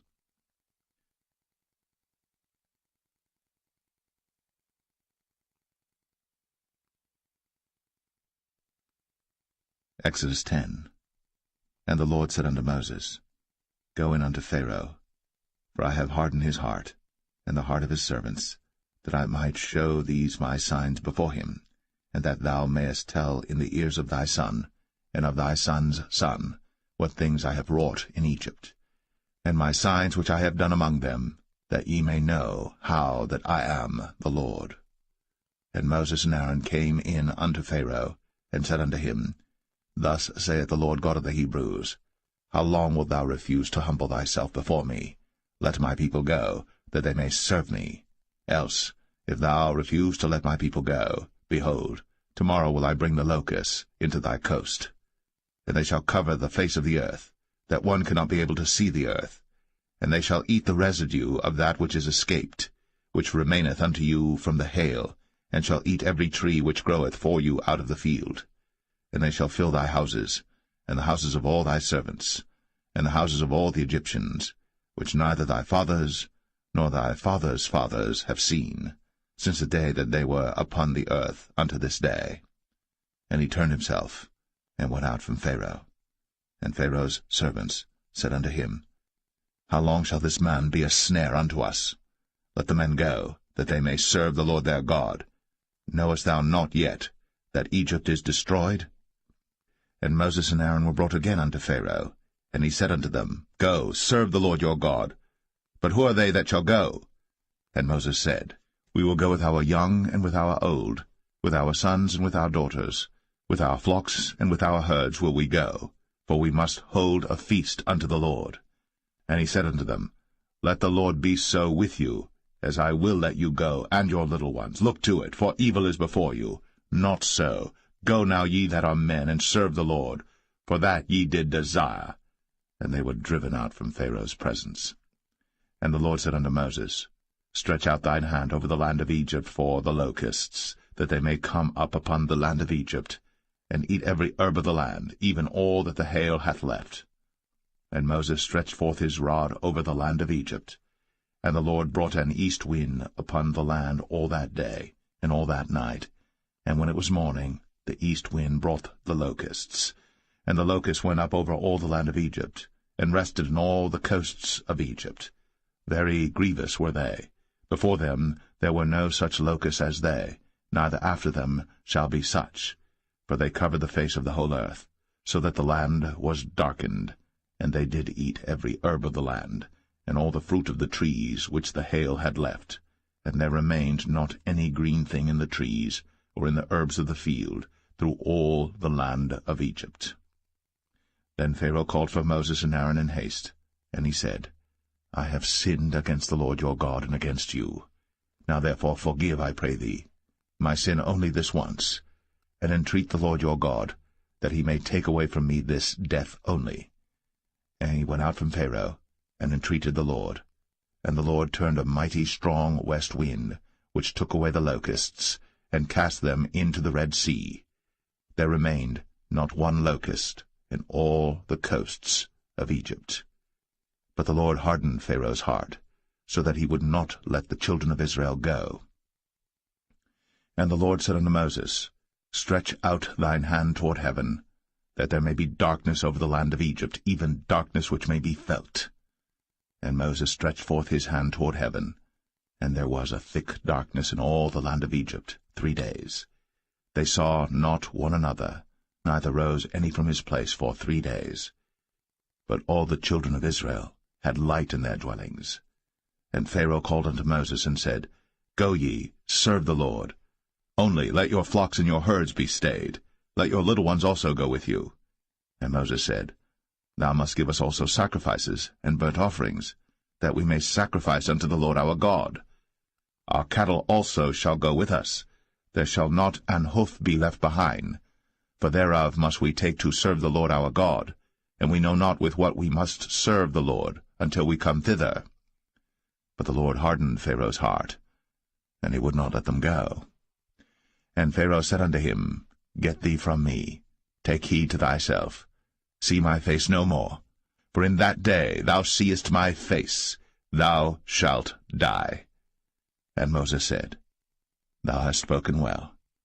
I will see thy face again no more.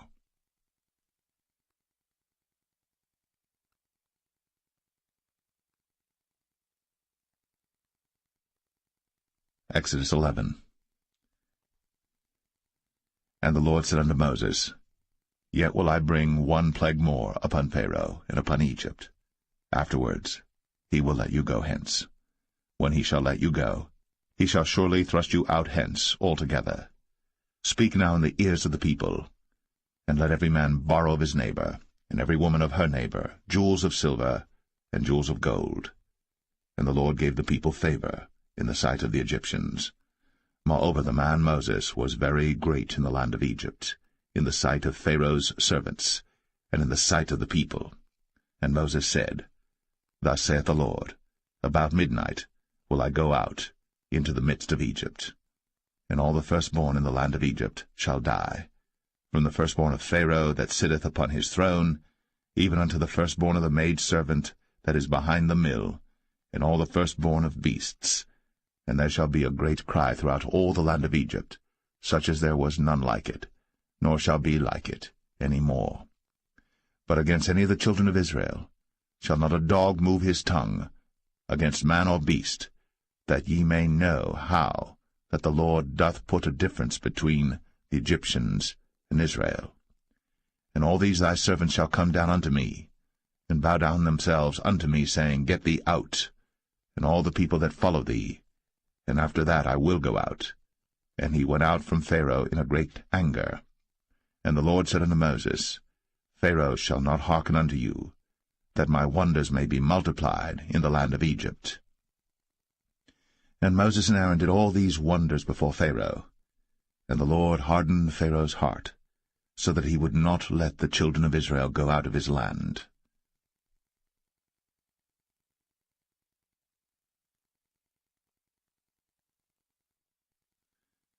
Exodus 12.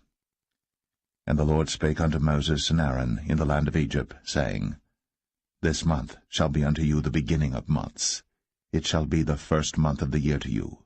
Speak ye unto all the congregation of Israel, saying, In the 10th day of this month they shall take to them every man a lamb, according to the house of their fathers, a lamb for an house.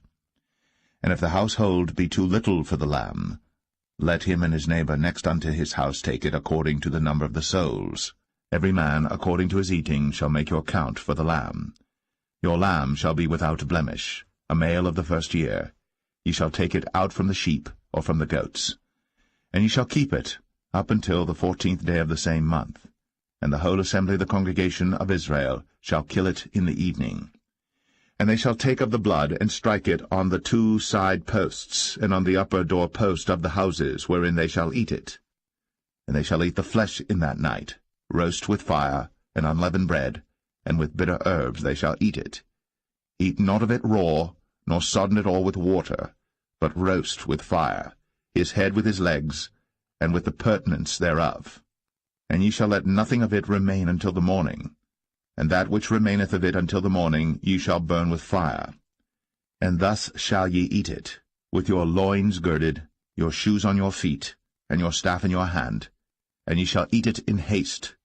It is the Lord's Passover. For I will pass through the land of Egypt this night, and will smite all the firstborn in the land of Egypt, both man and beast, and against all the gods of Egypt I will execute judgment. I am the Lord. And the blood shall be to you for a token upon the houses where ye are. And when I see the blood, I will pass over you, and the plague shall not be upon you to destroy you, when I smite the land of Egypt. And this day shall be unto you for a memorial, and ye shall keep it a feast to the Lord throughout your generations. Ye shall keep it a feast by an ordinance for ever. 7 days shall ye eat unleavened bread. Even the first day ye shall put away leaven out of your houses. For whosoever eateth leavened bread from the first day until the 7th day, that soul shall be cut off from Israel. And in the first day there shall be an holy convocation, and in the 7th day there shall be an holy convocation to you. No manner of work shall be done in them, save that which every man must eat, that only may be done of you. And ye shall observe the feast of unleavened bread. For in this selfsame day have I brought your armies out of the land of Egypt. Therefore shall ye observe this day in your generations by an ordinance for ever. In the 1st month, on the 14th day of the month at even, ye shall eat unleavened bread, until the 21st day of the month at even. 7 days shall there be no leaven found in your houses. For whosoever eateth that which is leavened, even that soul shall be cut off from the congregation of Israel, whether he be a stranger or born in the land. Ye shall eat nothing leavened. In all your habitations shall ye eat unleavened bread. Then Moses called for all the elders of Israel, and said unto them, Draw out, and take you a lamb according to your families, and kill the Passover. And ye shall take a bunch of hyssop, and dip it in the blood that is in the basin, and strike the lintel and the 2 side posts with the blood that is in the basin, and none of you shall go out at the door of his house until the morning. For the Lord will pass through to smite the Egyptians. And when he seeth the blood upon the lintel, and on the 2 side posts, the Lord will pass over the door, and will not suffer the destroyer to come in unto your houses to smite you. And ye shall observe this thing for an ordinance to thee, and to thy sons, for ever. And it shall come to pass, when ye be come to the land which the Lord will give you, according as he hath promised, that ye shall keep this service. And it shall come to pass, when your children shall say unto you, What mean ye by this service? That ye shall say, It is the sacrifice of the Lord's Passover, who passed over the houses of the children of Israel in Egypt, when he smote the Egyptians, and delivered our houses. And the people bowed the head, and worshipped. And the children of Israel went away, and did, as the Lord had commanded Moses and Aaron, so did they. And it came to pass that at midnight the Lord smote all the firstborn in the land of Egypt, from the firstborn of Pharaoh that sat on his throne unto the firstborn of the captive that was in the dungeon. and all the firstborn of cattle. And Pharaoh rose up in the night, he and all his servants and all the Egyptians. And there was a great cry in Egypt, for there was not a house where there was not one dead. And he called for Moses and Aaron by night, and said, Rise up, and get you forth from among my people, both ye and the children of Israel, and go, serve the Lord, as ye have said. Also take your flocks and your herds, as ye have said, and be gone, and bless me also. And the Egyptians were urgent upon the people, that they might send them out of the land in haste. For they said, We be all dead men. And the people took their dough before it was leavened, their kneading troughs being bound up in their clothes upon their shoulders. And the children of Israel did according to the word of Moses. And they borrowed of the Egyptians jewels of silver, and jewels of gold and raiment. And the Lord gave the people favor in the sight of the Egyptians, so that they lent unto them such things as they required, and they spoiled the Egyptians. And the children of Israel journeyed from Ramses to Succoth, about 600,000 on foot, that were men, beside children. And a mixed multitude went up also with them, and flocks and herds, even very much cattle. And they baked unleavened cakes of the dough which they brought forth out of Egypt, for it was not leavened, because they were thrust out of Egypt, and could not tarry, neither had they prepared for themselves any victual. Now the sojourning of the children of Israel, who dwelt in Egypt, was 430 years. And it came to pass, at the end of the 430 years, even the selfsame day it came to pass, that all the hosts of the Lord went out from the land of Egypt. It is a night to be much observed unto the Lord for bringing them out from the land of Egypt. This is that night of the Lord to be observed of all the children of Israel in their generations. And the Lord said unto Moses and Aaron, This is the ordinance of the Passover. There shall no stranger eat thereof. But every man's servant that is bought for money, when thou hast circumcised him, then shall he eat thereof. A foreigner and an hired servant shall not eat thereof. In one house shall it be eaten. Thou shalt not carry forth aught of the flesh abroad out of the house, neither shall ye break a bone thereof. All the congregation of Israel shall keep it. And when a stranger shall sojourn with thee, and will keep the Passover to the Lord, let all his males be circumcised, and then let him come near and keep it. And he shall be as one that is born in the land. For no uncircumcised person shall eat thereof. One law shall be to him that is homeborn, and unto the stranger that sojourneth among you. Thus did all the children of Israel. As the Lord commanded Moses and Aaron, so did they. And it came to pass the selfsame day, that the Lord did bring the children of Israel out of the land of Egypt by their armies.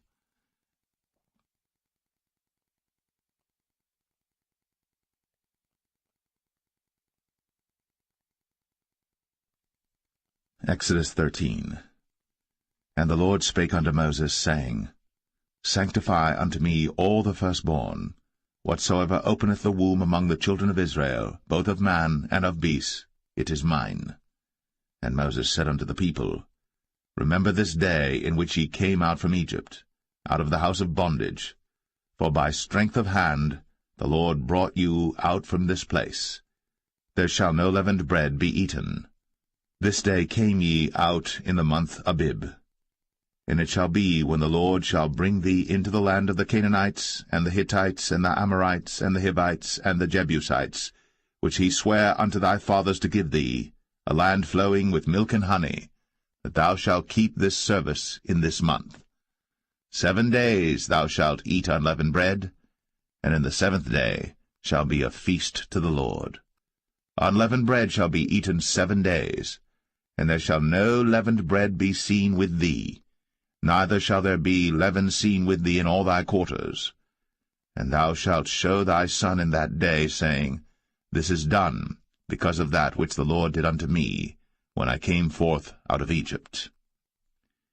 And it shall be for a sign unto thee upon thine hand, and for a memorial between thine eyes, that the Lord's law may be in thy mouth. For with a strong hand hath the Lord brought thee out of Egypt. Thou shalt therefore keep this ordinance in his season from year to year. And it shall be, when the Lord shall bring thee into the land of the Canaanites, as he sware unto thee and to thy fathers, and shall give it thee, that thou shalt set apart unto the Lord all that openeth the matrix, and every firstling that cometh of a beast which thou hast, the males shall be the Lord's. And every firstling of an ass thou shalt redeem with a lamb, and if thou wilt not redeem it, then thou shalt break his neck. And all the firstborn of man among thy children shalt thou redeem. And it shall be, when thy son asketh thee in time to come, saying, What is this? That thou shalt say unto him, By strength of hand the Lord brought us out from Egypt, from the house of bondage. And it came to pass, when Pharaoh would hardly let us go, that the Lord slew all the firstborn in the land of Egypt, both the firstborn of man and the firstborn of beast. Therefore I sacrifice to the Lord all that openeth the matrix, being males, but all the firstborn of my children I redeem. And it shall be for a token upon thine hand, and for frontlets between thine eyes, for by strength of hand the Lord brought us forth out of Egypt. And it came to pass, when Pharaoh had let the people go, that God led them not through the way of the land of the Philistines, although that was near, for God said, Lest peradventure the people repent when they see war, and they return to Egypt. But God led the people about through the way of the wilderness of the Red Sea. And the children of Israel went up harnessed out of the land of Egypt. And Moses took the bones of Joseph with him, for he had straitly sworn the children of Israel, saying, God will surely visit you, and ye shall carry up my bones away hence with you. And they took their journey from Succoth, and encamped in Etham, in the edge of the wilderness. And the Lord went before them by day in a pillar of a cloud, to lead them the way, and by night in a pillar of fire, to give them light, to go by day and night. He took not away the pillar of the cloud by day, nor the pillar of fire by night, from before the people.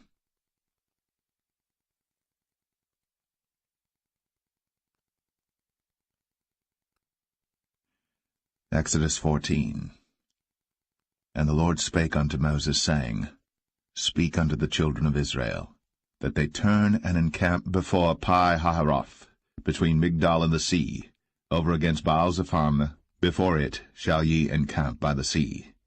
For Pharaoh will say of the children of Israel, They are entangled in the land, the wilderness hath shut them in, and I will harden Pharaoh's heart, that he shall follow after them, and I will be honored upon Pharaoh, and upon all his host, that the Egyptians may know that I am the Lord.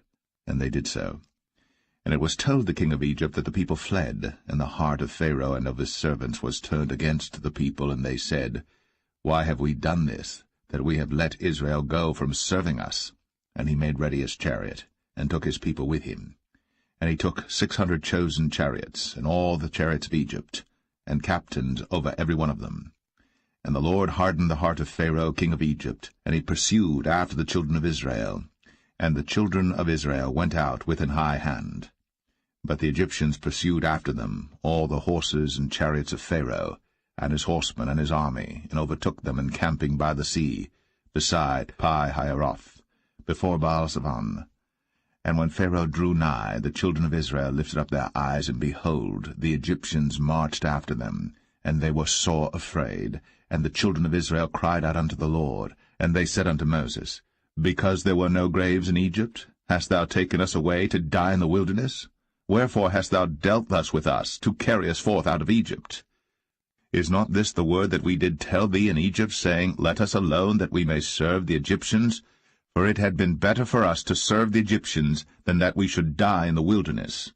And Moses said unto the people, Fear ye not, stand still, and see the salvation of the Lord, which he will show to you today. For the Egyptians whom ye have seen today, ye shall see them again no more for ever. The Lord shall fight for you, and ye shall hold your peace. And the Lord said unto Moses, Wherefore criest thou unto me? Speak unto the children of Israel, that they go forward. But lift thou up thy rod, and stretch out thine hand over the sea, and divide it. and the children of Israel shall go on dry ground through the midst of the sea. And I, behold, I will harden the hearts of the Egyptians, and they shall follow them, and I will get me honor upon Pharaoh, and upon all his host, upon his chariots, and upon his horsemen. And the Egyptians shall know that I am the Lord, when I have gotten me honor upon Pharaoh, upon his chariots, and upon his horsemen. And the angel of God, which went before the camp of Israel, removed, and went behind them, and the pillar of the cloud went from before their face, and stood behind them. And it came between the camp of the Egyptians and the camp of Israel, and it was a cloud and darkness to them, but it gave light by night to these, so that the one came not near the other all the night. And Moses stretched out his hand over the sea, and the Lord caused the sea to go back by a strong east wind all that night, and made the sea dry land, and the waters were divided.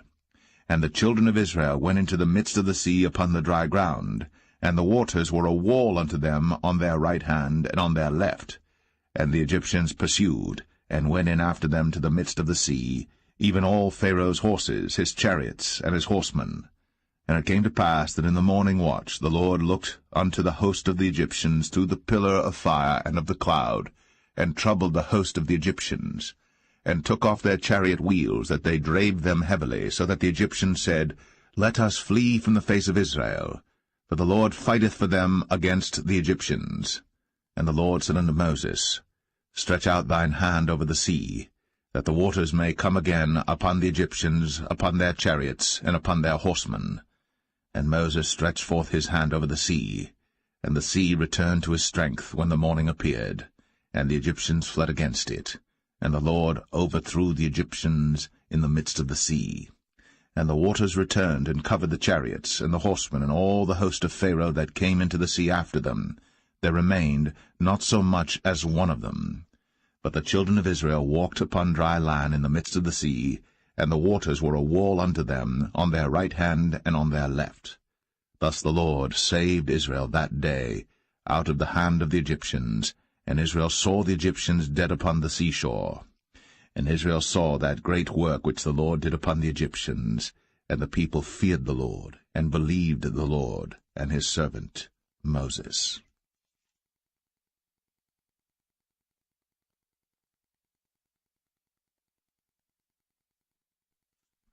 Exodus 15. Then sang Moses and the children of Israel this song unto the Lord, and spake, saying, I will sing unto the Lord, for he hath triumphed gloriously. The horse and his rider hath he thrown into the sea. The Lord is my strength and song, and he is become my salvation. He is my God, and I will prepare him an habitation, my father's God, and I will exalt him. The Lord is a man of war, the Lord is his name. Pharaoh's chariots and his host hath he cast into the sea. His chosen captains also are drowned in the Red Sea. The depths have covered them, they sank into the bottom as a stone. Thy right hand, O Lord, is become glorious in power. Thy right hand, O Lord, hath dashed in pieces the enemy. And in the greatness of thine excellency thou hast overthrown them that rose up against thee. Thou sentest forth thy wrath, which consumed them as stubble. And with the blast of thy nostrils the waters were gathered together. The floods stood upright as an heap, and the depths were congealed in the heart of the sea. The enemy said, I will pursue, I will overtake, I will divide the spoil. My lust shall be satisfied upon them. I will draw my sword, my hand shall destroy them. Thou didst blow with thy wind, the sea covered them. They sank as lead in the mighty waters. Who is like unto thee, O Lord, among the gods? Who is like thee, glorious in holiness, fearful in praises, doing wonders? Thou stretchest out thy right hand, the earth swallowed them. Thou in thy mercy hast led forth the people which thou hast redeemed. Thou hast guided them in thy strength unto thy holy habitation. The people shall hear and be afraid. Sorrow shall take hold on the inhabitants of Palestina. Then the dukes of Edom shall be amazed. The mighty men of Moab, trembling, shall take hold upon them. All the inhabitants of Canaan shall melt away. Fear and dread shall fall upon them. By the greatness of thine arm they shall be as still as a stone. till thy people pass over, O Lord, till the people pass over, which thou hast purchased. Thou shalt bring them in, and plant them in the mountain of thine inheritance, in the place, O Lord, which thou hast made for thee to dwell in the sanctuary, O Lord, which thy hands have established. The Lord shall reign for ever and ever. For the horse of Pharaoh went in with his chariots and with his horsemen into the sea, and the Lord brought again the waters of the sea upon them. But the children of Israel went on dry land in the midst of the sea. And Miriam the prophetess, the sister of Aaron, took a timbrel in her hand, and all the women went out after her with timbrels and with dances. And Miriam answered them, Sing ye to the Lord, for he hath triumphed gloriously. The horse and his rider hath he thrown into the sea. So Moses brought Israel from the Red Sea, and they went out into the wilderness of Shur. And they went 3 days in the wilderness, and found no water. And when they came to Marah, they could not drink of the waters of Marah, for they were bitter. Therefore the name of it was called Marah. And the people murmured against Moses, saying, What shall we drink? And he cried unto the Lord, and the Lord showed him a tree, which when he had cast into the waters were made sweet. There he made for them a statute and an ordinance, and there he proved them, and said, If thou wilt diligently hearken to the voice of the Lord thy God, and wilt do that which is right in his sight, and wilt give ear to his commandments, and keep all his statutes, I will put none of these diseases upon thee, which I have brought upon the Egyptians, for I am the Lord that healeth thee. And they came to Elim, where were 12 wells of water, and 60 palm trees, and they encamped there by the waters.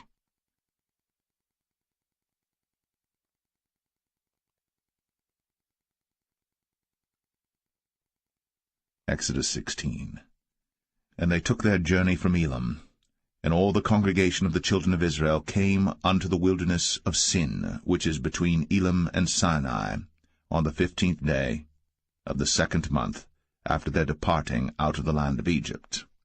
And the whole congregation of the children of Israel murmured against Moses and Aaron in the wilderness. And the children of Israel said unto them, Would to God we had died by the hand of the Lord in the land of Egypt, when we sat by the flesh pots, and when we did eat bread to the full. For ye have brought us forth into this wilderness to kill this whole assembly with hunger.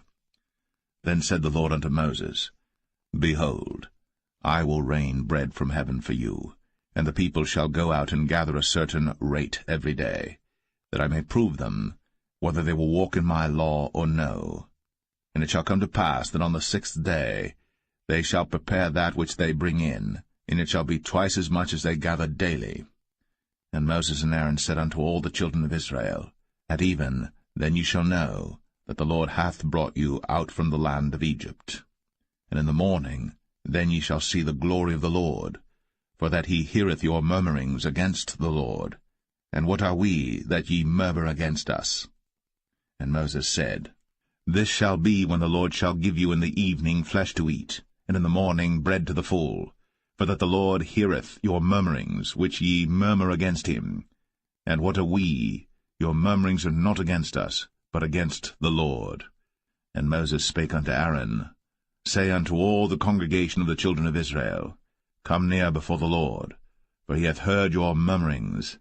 And it came to pass, as Aaron spake unto the whole congregation of the children of Israel, that they looked toward the wilderness, and behold, the glory of the Lord appeared in the cloud. And the Lord spake unto Moses, saying, I have heard the murmurings of the children of Israel. Speak unto them, saying, At even ye shall eat flesh, and in the morning ye shall be filled with bread, and ye shall know that I am the Lord your God. And it came to pass, that at even the quails came up, and covered the camp, and in the morning the dew lay round about the host. And when the dew that lay was gone up, behold, upon the face of the wilderness there lay a small round thing, as small as the hoarfrost on the ground. And when the children of Israel saw it, they said one to another, It is manna, for they wist not what it was. And Moses said unto them, This is the bread which the Lord hath given you to eat. This is the thing which the Lord hath commanded. Gather of it every man according to his eating, an omer for every man according to the number of your persons. Take ye every man for them which are in his tents. And the children of Israel did so, and gathered some more, some less. And when they did mete it with an omer, he that gathered much had nothing over, and he that gathered little had no lack. They gathered every man according to his eating. And Moses said, Let no man leave of it till the morning. Notwithstanding they hearkened not unto Moses, but some of them left of it until the morning. And it bred worms, and stank. And Moses was wroth with them.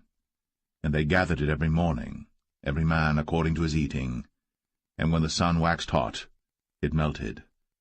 And it came to pass that on the 6th day they gathered twice as much bread, 2 omers for one man. And all the rulers of the congregation came and told Moses. And he said unto them, This is that which the Lord hath said. Tomorrow is the rest of the holy Sabbath unto the Lord. Bake that which ye shall bake today, and seethe that ye will seethe, and that which remaineth over lay up for you to be kept until the morning. And they laid it up till the morning, as Moses bade, and it did not stink, neither was there any worm therein. And Moses said, Eat that today, for today is a Sabbath unto the Lord. Today ye shall not find it in the field. 6 days ye shall gather it, for on the 7th day, which is the Sabbath, in it there shall be none. And it came to pass that there went out some of the people on the 7th day for to gather, and they found none. And the Lord said unto Moses, How long refuse ye to keep my commandments and my laws? See, for that the Lord hath given you the Sabbath. Therefore he giveth you on the 6th day the bread of 2 days. Abide ye every man in his place. Let no man go out of his place on the 7th day. So the people rested on the 7th day. And the house of Israel called the name thereof manna. And it was like coriander seed, white, and the taste of it was like wafers made with honey. And Moses said, This is the thing which the Lord commandeth. Fill an omer of it to be kept for your generations, that they may see the bread wherewith I have fed you in the wilderness, when I brought you forth from the land of Egypt. And Moses said unto Aaron, Take a pot, and put an omer full of manna therein, and lay it up before the Lord, to be kept for your generations. As the Lord commanded Moses, so Aaron laid it up before the testimony to be kept. And the children of Israel did eat manna 40 years, until they came to a land inhabited. They did eat manna until they came unto the borders of the land of Canaan. Now an omer is the 10th part of an ephah.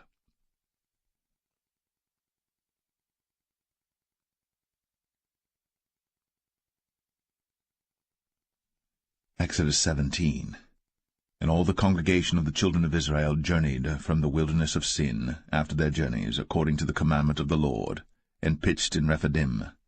And there was no water for the people to drink. Wherefore the people did chide with Moses, and said, Give us water that we may drink. And Moses said unto them, Why chide ye with me? Wherefore do ye tempt the Lord? And the people thirsted there for water. And the people murmured against Moses, and said, Wherefore is this that thou hast brought us up out of Egypt, to kill us, and our children, and our cattle with thirst? And Moses cried unto the Lord, saying, What shall I do unto this people? They be almost ready to stone me. And the Lord said unto Moses, Go on before the people, and take with thee of the elders of Israel, and thy rod wherewith thou smotest the river, take in thine hand, and go.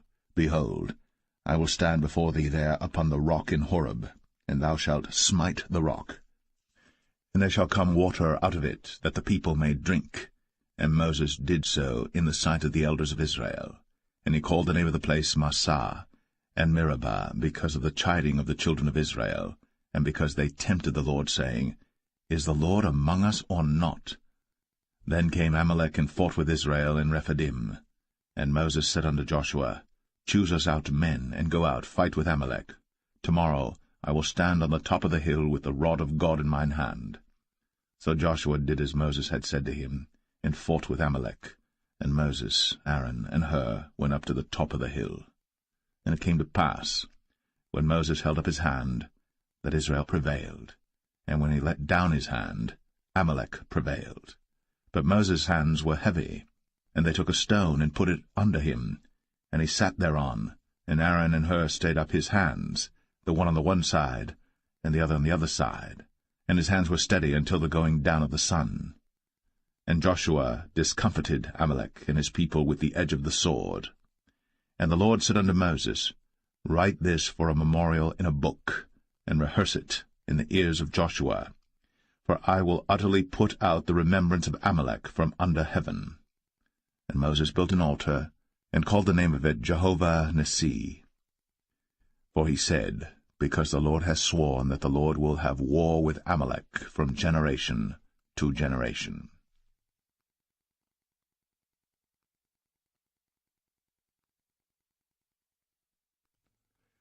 Exodus 18. When Jethro, the priest of Midian, Moses' father-in-law, heard of all that God had done for Moses, and for Israel his people, and that the Lord had brought Israel out of Egypt, then Jethro, Moses' father-in-law, took Zipporah, Moses' wife, after he had sent her back, and her 2 sons, of which the name of the one was Gershom, for he said, I have been an alien in a strange land. And the name of the other was Eleazar, for the God of my father, said he, was mine help, and delivered me from the sword of Pharaoh. And Jethro, Moses' father-in-law, came with his sons and his wife unto Moses into the wilderness, where he encamped at the mount of God. And he said unto Moses, I thy father-in-law Jethro am come unto thee, and thy wife and her 2 sons with her. And Moses went out to meet his father-in-law, and did obeisance, and kissed him. And they asked each other of their welfare, and they came into the tent. And Moses told his father-in-law all that the Lord had done unto Pharaoh and to the Egyptians for Israel's sake, and all the travail that had come upon them by the way, and how the Lord delivered them. And Jethro rejoiced for all the goodness which the Lord had done to Israel, whom he had delivered out of the hand of the Egyptians. And Jethro said, Blessed be the Lord, who hath delivered you out of the hand of the Egyptians, and out of the hand of Pharaoh, who hath delivered the people from under the hand of the Egyptians. Now I know that the Lord is greater than all gods, for in the thing wherein they dealt proudly he was above them.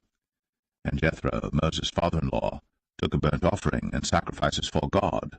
And Aaron came, and all the elders of Israel, to eat bread with Moses' father-in-law before God.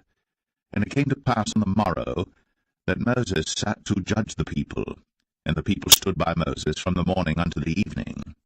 And when Moses' father-in-law saw all that he did to the people, he said, What is this thing that thou doest to the people? Why sittest thou thyself alone, and all the people stand by thee from morning unto even? And Moses said unto his father-in-law, Because the people come unto me to inquire of God.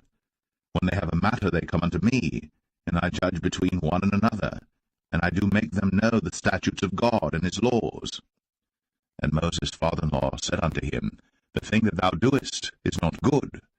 Thou wilt surely wear away both thou and this people that is with thee, for this thing is too heavy for thee. Thou art not able to perform it thyself alone. Hearken now unto my voice. I will give thee counsel, and God shall be with thee. Be thou for the people too Godward, that thou mayest bring the causes unto God. And thou shalt teach them ordinances and laws, and shalt show them the way wherein they must walk, and the work that they must do. Moreover, thou shalt provide out of all the people able men, such as fear God, men of truth, hating covetousness, and place such over them to be rulers of thousands, and rulers of hundreds, rulers of 50s, and rulers of 10s. And let them judge the people at all seasons. And it shall be that every great matter they shall bring unto thee, but every small matter they shall judge. So shall it be easier for thyself, and they shall bear the burden with thee. If thou shalt do this thing, and God command thee so, then thou shalt be able to endure, and all this people shall also go to their place in peace. So Moses hearkened to the voice of his father-in-law, and did all that he had said. And Moses chose able men out of all Israel, and made them heads over the people, rulers of thousands, rulers of hundreds, rulers of 50s, and rulers of 10s. And they judged the people at all seasons. The hard causes they brought unto Moses, but every small matter they judged themselves. And Moses let his father-in-law depart, and he went his way. into his own land.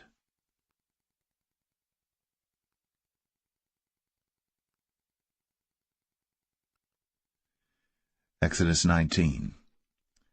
In the 3rd month, when the children of Israel were gone forth out of the land of Egypt, the same day came they into the wilderness of Sinai. But they were departed from Rephidim, and were come to the desert of Sinai, and had pitched in the wilderness, and there Israel camped before the mount. And Moses went up unto God, and the Lord called unto him out of the mountain, saying, Thus shalt thou say to the house of Jacob, and tell the children of Israel, Ye have seen what I did unto the Egyptians, and how I bare you on eagle's wings, and brought you unto myself. Now therefore, if ye will obey my voice indeed, and keep my covenant, then ye shall be a peculiar treasure unto me above all people. For all the earth is mine, and ye shall be unto me a kingdom of priests, and an holy nation. These are the words which thou shalt speak unto the children of Israel. And Moses came and called for the elders of the people, and laid before their faces all these words which the Lord commanded him. And all the people answered together, and said, All that the Lord hath spoken we will do.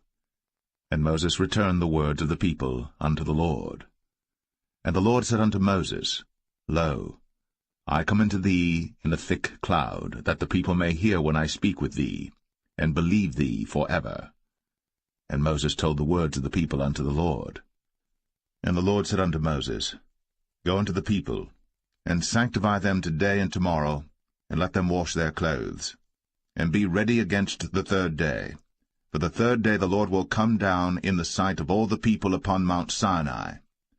And thou shalt set bounds unto the people round about, saying, Take heed to yourselves, that ye go not up into the mount, or touch the border of it. Whosoever toucheth the mount shall be surely put to death. There shall not an hand touch it, but he shall surely be stoned, or shot through, whether it be beast or man. It shall not live. When the trumpet soundeth long, they shall come up to the mount.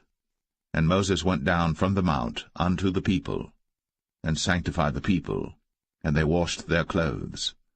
And he said unto the people, Be ready against the 3rd day. Come not at your wives.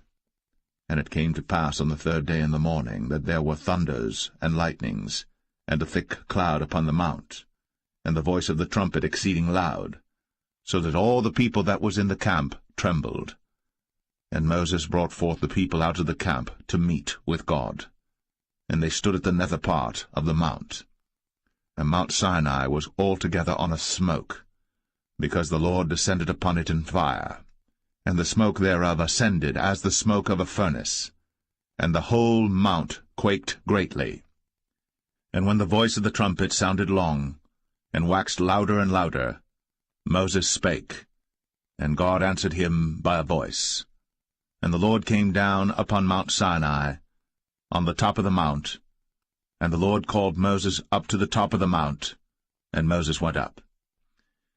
And the Lord said unto Moses, Go down, charge the people, lest they break through unto the Lord to gaze, and many of them perish. And let the priests also which come near to the Lord sanctify themselves, lest the Lord break forth upon them. And Moses said unto the Lord, The people cannot come up to Mount Sinai, for thou chargest us, saying, Set bounds about the mount, and sanctify it. And the Lord said unto him, Away, get thee down, and thou shalt come up, thou and Aaron with thee. But let not the priests and the people break through to come up unto the Lord, lest he break forth upon them. So Moses went down unto the people, and spake unto them.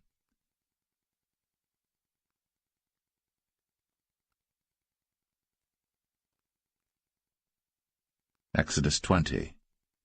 And God spake all these words, saying, I am the Lord thy God, which have brought thee out of the land of Egypt, out of the house of bondage. Thou shalt have no other gods before me. Thou shalt not make unto thee any graven image, or any likeness of any thing that is in heaven above, or that is in the earth beneath, or that is in the water under the earth. Thou shalt not bow down thyself to them, nor serve them. For I, the Lord thy God, am a jealous God, visiting the iniquity of the fathers upon the children unto the third and fourth generation of them that hate me, and showing mercy unto thousands of them that love me, and keep my commandments. Thou shalt not take the name of the Lord thy God in vain, for the Lord will not hold him guiltless that taketh his name in vain. Remember the Sabbath day, to keep it holy. 6 days shalt thou labor, and do all thy work. But the 7th day is the Sabbath of the Lord thy God. In it thou shalt not do any work, thou, nor thy son, nor thy daughter, thy manservant, nor thy maidservant, nor thy cattle, nor thy stranger that is within thy gates. For in 6 days the Lord made heaven and earth, the sea, and all that in them is, and rested the 7th day.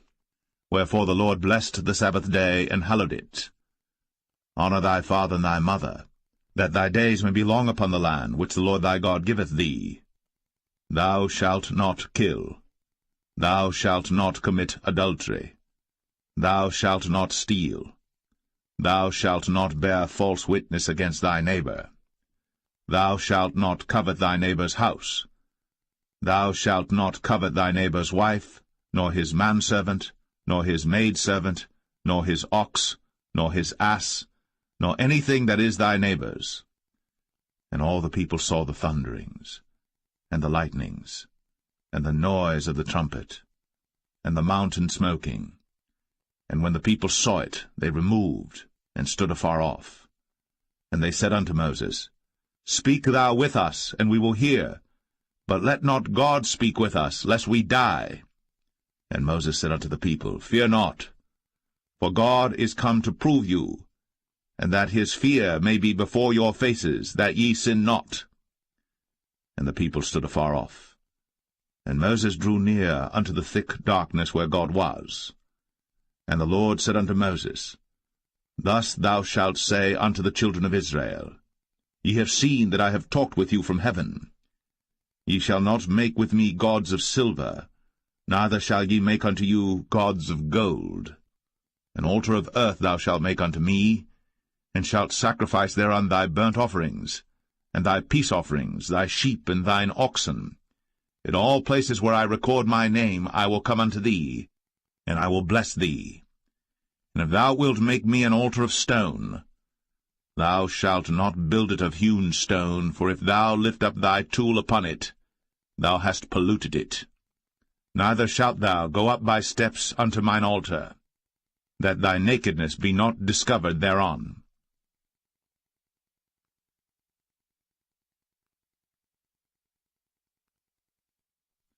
Exodus 21. Now these are the judgments which thou shalt set before them. If thou buy an Hebrew servant, 6 years he shall serve, and in the 7th he shall go out free for nothing. If he came in by himself, he shall go out by himself. If he were married, then his wife shall go out with him. If his master have given him a wife, and she have borne him sons or daughters, the wife and her children shall be her master's, and he shall go out by himself. And if the servant shall plainly say, I love my master, my wife, and my children, I will not go out free, then his master shall bring him unto the judges. He shall also bring him to the door, or unto the doorpost, and his master shall bore his ear through with an awl, and he shall serve him forever.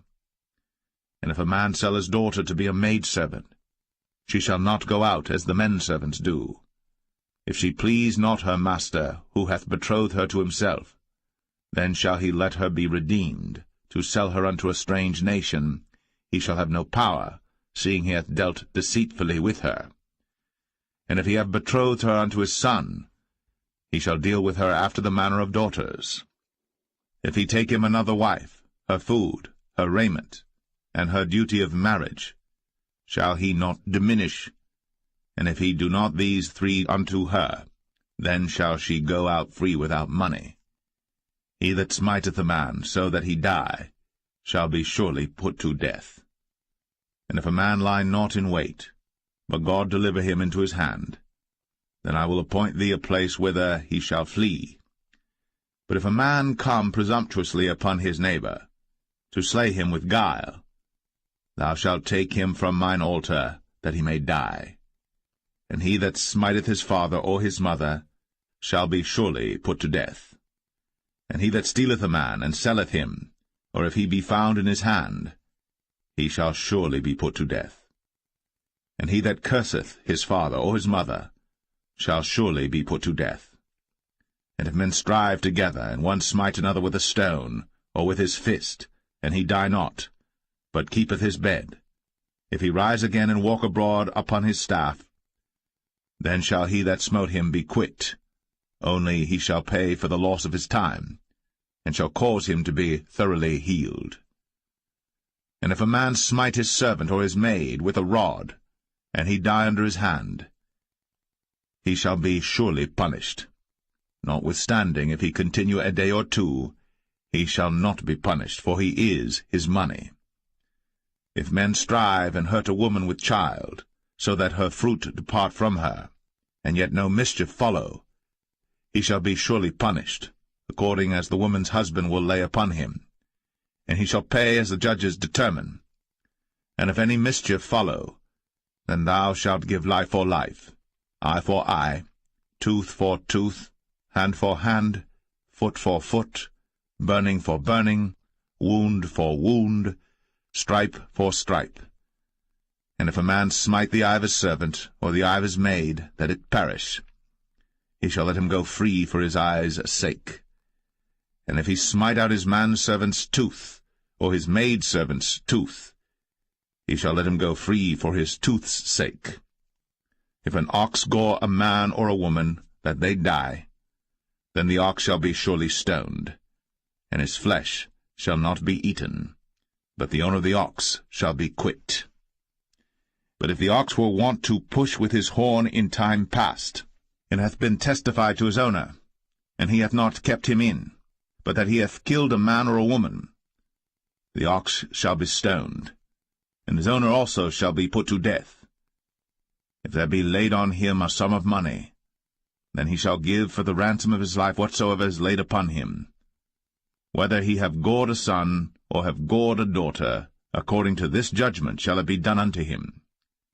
If the ox shall push a manservant or a maidservant, he shall give unto their master 30 shekels of silver, and the ox shall be stoned. And if a man shall open a pit, if a man shall dig a pit, and not cover it, and an ox or an ass fall therein, the owner of the pit shall make it good, and give money unto the owner of them, and the dead beast shall be his. And if one man's ox hurt another's, that he die, then they shall sell the live ox, and divide the money of it, and the dead ox also they shall divide. For if it be known that the ox hath used to push in time past, and his owner hath not kept him in, he shall surely pay ox for ox, and the dead shall be his own.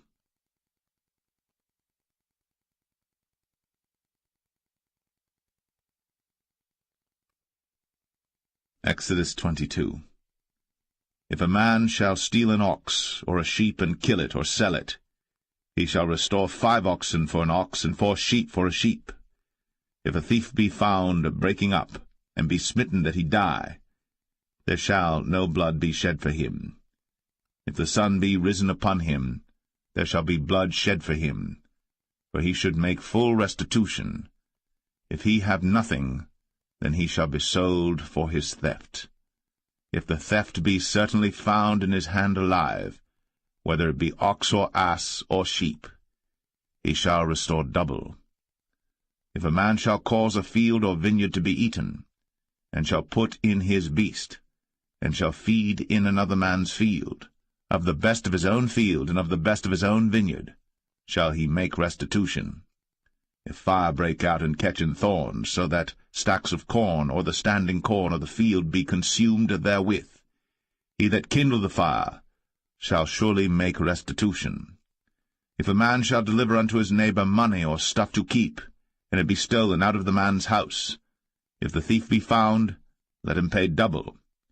If the thief be not found, then the master of the house shall be brought unto the judges to see whether he have put his hand unto his neighbor's goods. For all manner of trespass, whether it be for ox, for ass, for sheep, for raiment, or for any manner of lost thing, which another challengeth to be his, the cause of both parties shall come before the judges, and whom the judges shall condemn, he shall pay double unto his neighbor. If a man deliver unto his neighbor an ass, or an ox, or a sheep, or any beast to keep, and it die, or be hurt, or driven away, no man seeing it, then shall an oath of the Lord be between them both, that he hath not put his hand unto his neighbor's goods, and the owner of it shall accept thereof, and he shall not make it good. And if it be stolen from him, he shall make restitution unto the owner thereof. If it be torn in pieces, then let him bring it for witness, and he shall not make good that which was torn. And if a man borrow aught of his neighbor, and it be hurt or die, the owner thereof being not with it, he shall surely make it good. But if the owner thereof be with it, he shall not make it good. If it be an hired thing, it came for his hire. And if a man entice a maid that is not betrothed, and lie with her, he shall surely endow her to be his wife. If her father utterly refuse to give her unto him, he shall pay money according to the dowry of virgins. Thou shalt not suffer a witch to live. Whosoever lieth with a beast shall surely be put to death. He that sacrificeth unto any god, save unto the Lord only, he shall be utterly destroyed. Thou shalt neither vex a stranger nor oppress him, for ye were strangers in the land of Egypt. Ye shall not afflict any widow or fatherless child. If thou afflict them in any wise, and they cry at all unto me, I will surely hear their cry, and my wrath shall wax hot, and I will kill you with the sword, and your wives shall be widows, and your children fatherless. If thou lend money to any of my people that is poor by thee, thou shalt not be to him as an usurer, neither shalt thou lay upon him usury. If thou at all take thy neighbor's raiment to pledge, thou shalt deliver it unto him by that the sun goeth down. For that is his covering only, it is his raiment for his skin, wherein shall he sleep. And it shall come to pass, when he crieth unto me, that I will hear, for I am gracious. Thou shalt not revile the gods, nor curse the ruler of thy people. Thou shalt not delay to offer the first of thy ripe fruits, and of thy liquors, the firstborn of thy sons shalt thou give unto me. Likewise shalt thou do with thine oxen, and with thy sheep. 7 days it shall be with his dam. On the 8th day thou shalt give it me. And ye shall be holy men unto me. Neither shall ye eat any flesh that is torn of beasts in the field. Ye shall cast it to the dogs.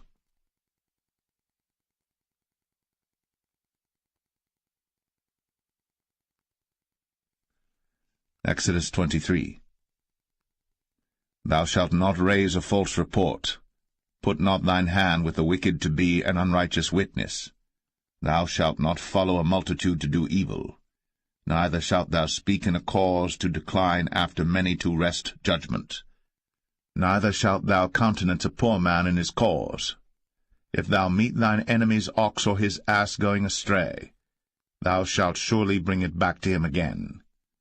If thou see the ass of him that hateth thee lying under his burden, and wouldest forbear to help him, thou shalt surely help with him. Thou shalt not wrest the judgment of thy poor in his cause. Keep thee far from a false matter, and the innocent and righteous slay thou not, for I will not justify the wicked. And thou shalt take no gift, for the gift blindeth the wise, and perverteth the words of the righteous. Also, thou shalt not oppress a stranger. For ye know the heart of a stranger, seeing ye were strangers in the land of Egypt. And 6 years thou shalt sow thy land, and shalt gather in the fruits thereof. But the 7th year thou shalt let it rest and lie still, that the poor of thy people may eat, and what they leave the beasts of the field shall eat. In like manner thou shalt deal with thy vineyard, and with thy oliveyard. 6 days thou shalt do thy work, and on the 7th day thou shalt rest, that thine ox and thine ass may rest, and the son of thy handmaid, and the stranger may be refreshed. And in all things that I have said unto you be circumspect, and make no mention of the name of other gods, neither let it be heard out of thy mouth. 3 times thou shalt keep a feast unto me in the year. Thou shalt keep the feast of unleavened bread. Thou shalt eat unleavened bread 7 days, as I commanded thee, in the time appointed of the month Abib. For in it thou camest out from Egypt, and none shall appear before me empty.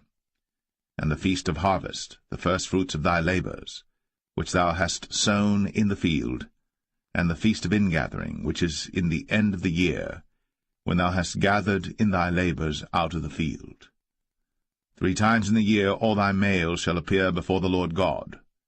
Thou shalt not offer the blood of my sacrifice with leavened bread, neither shall the fat of my sacrifice remain until the morning. The first of the firstfruits of thy land thou shalt bring into the house of the Lord thy God. Thou shalt not see the kid in his mother's milk. Behold, I send an angel before thee, to keep thee in the way, and to bring thee into the place which I have prepared. Beware of him, and obey his voice. Provoke him not, for he will not pardon your transgressions, for my name is in him. But if thou shalt indeed obey his voice, and do all that I speak, then I will be an enemy unto thine enemies, and an adversary unto thine adversaries. For mine angel shall go before thee, and bring thee in unto the Amorites, and the Hittites, and the Perizzites, and the Canaanites, the Hivites, and the Jebusites, and I will cut them off.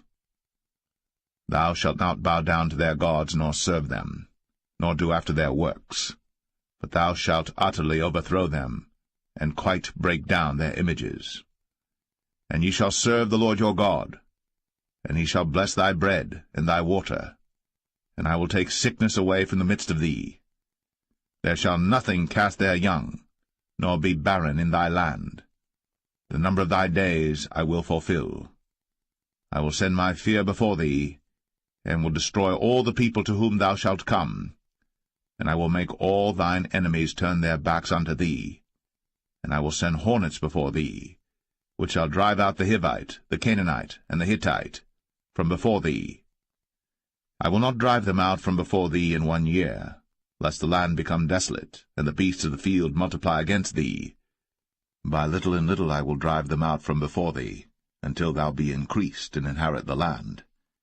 And I will set thy bounds from the Red Sea even unto the sea of the Philistines, and from the desert unto the river. For I will deliver the inhabitants of the land into your hand, and thou shalt drive them out before thee. Thou shalt make no covenant with them, nor with their gods. They shall not dwell in thy land, lest they make thee sin against me.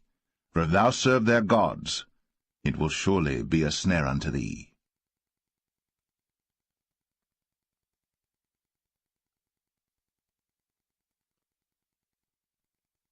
Exodus 24.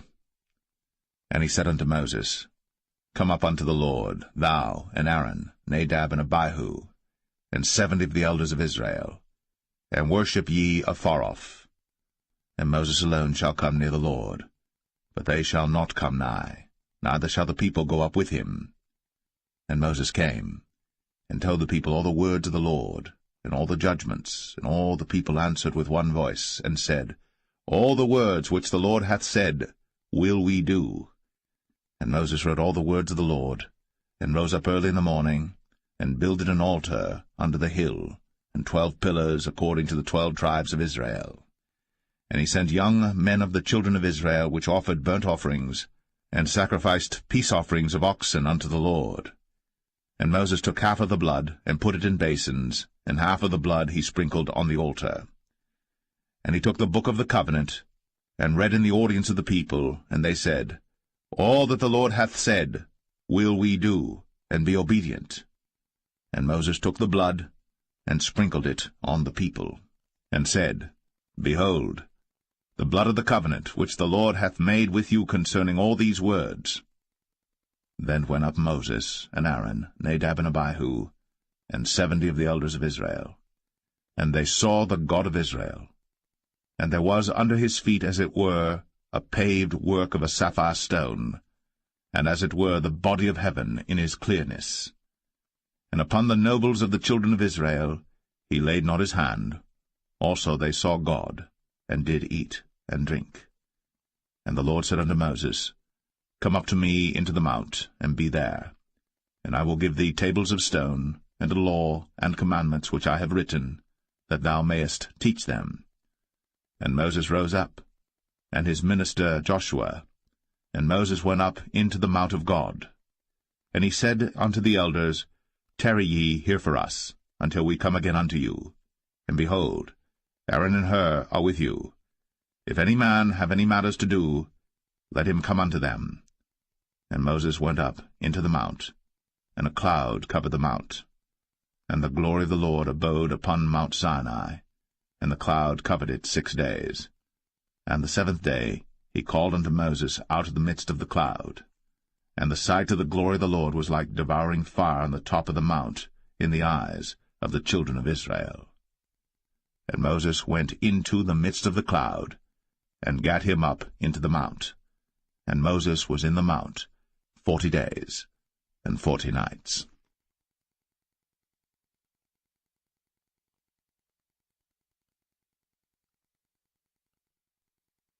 Exodus 25.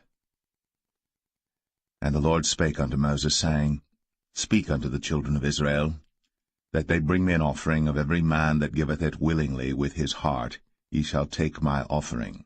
And this is the offering which ye shall take of them, gold, and silver, and brass, and blue, and purple, and scarlet, and fine linen, and goat's hair, and rams' skins dyed red, and badgers' skins, and shittim wood, oil for the light, spices for anointing oil, and for sweet incense, onyx stones, and stones to be set in the ephod, and in the breastplate. And let them make me a sanctuary, that I may dwell among them, according to all that I show thee, after the pattern of the tabernacle, and the pattern of all the instruments thereof, even so shall ye make it. And they shall make an ark of shittim wood. 2 cubits and a half shall be the length thereof, and 1 cubit and a half the breadth thereof, and 1 cubit and a half the height thereof. And thou shalt overlay it with pure gold, within and without shalt thou overlay it, and shalt make upon it a crown of gold round about. And thou shalt cast 4 rings of gold for it, and put them in the 4 corners thereof, and 2 rings shall be in the one side of it, and 2 rings in the other side of it.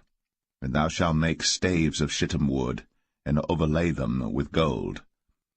And thou shalt put the staves into the rings by the sides of the ark, that the ark may be borne with them. The staves shall be in the rings of the ark, they shall not be taken from it. And thou shalt put into the ark the testimony which I shall give thee. And thou shalt make a mercy seat of pure gold. 2 cubits and a half shall be the length thereof, and 1 cubit and a half the breadth thereof. And thou shalt make 2 cherubims of gold. Of beaten work shalt thou make them, in the 2 ends of the mercy seat. And make 1 cherub on the one end, and the other cherub on the other end. Even of the mercy seat shall ye make the cherubims on the 2 ends thereof. And the cherubims shall stretch forth their wings on high, covering the mercy seat with their wings, and their faces shall look one to another. Toward the mercy seat shall the faces of the cherubims be. And thou shalt put the mercy seat above upon the ark, and in the ark thou shalt put the testimony that I shall give thee. And there I will meet with thee, and I will commune with thee from above the mercy seat, from between the 2 cherubims which are upon the ark of the testimony, of all things which I will give thee in commandment unto the children of Israel. Thou shalt also make a table of shittim wood. 2 cubits shall be the length thereof, and 1 cubit the breadth thereof, and 1 cubit and a half the height thereof. And thou shalt overlay it with pure gold, and make thereto a crown of gold round about. And thou shalt make unto it a border of an handbreadth round about, and thou shalt make a golden crown to the border thereof round about. And thou shalt make for it 4 rings of gold, and put the rings in the 4 corners that are on the 4 feet thereof. Over against the border shall the rings be for places of the staves to bear the table. And thou shalt make the staves of shittim wood, and overlay them with gold, that the table may be borne with them. And thou shalt make the dishes thereof, and spoons thereof, and covers thereof, and bowls thereof, to cover withal. Of pure gold shalt thou make them. And thou shalt set upon the table showbread before me always. And thou shalt make a candlestick of pure gold. Of beaten work shall the candlestick be made. His shaft, and his branches, his bowls, his knobs and his flowers shall be of the same. And 6 branches shall come out of the sides of it, 3 branches of the candlestick out of the one side, and 3 branches of the candlestick out of the other side. 3 bowls made like unto almonds, with a knob and a flower in one branch, and 3 bowls made like almonds in the other branch, with a knob and a flower. So in the 6 branches that come out of the candlestick. And in the candlestick shall be 4 bowls made like unto almonds, with their knobs and their flowers. And there shall be a knob under 2 branches of the same, and a knob under 2 branches of the same, and a knob under 2 branches of the same, according to the 6 branches that proceed out of the candlestick. Their knobs and their branches shall be of the same. All it shall be one beaten work of pure gold. And thou shalt make the 7 lamps thereof, and they shall light the lamps thereof, that they may give light over against it. And the tongs thereof, and the snuff dishes thereof, shall be of pure gold. Of a talent of pure gold shall he make it with all these vessels. And look that thou make them after their pattern, which was shown thee in the mount.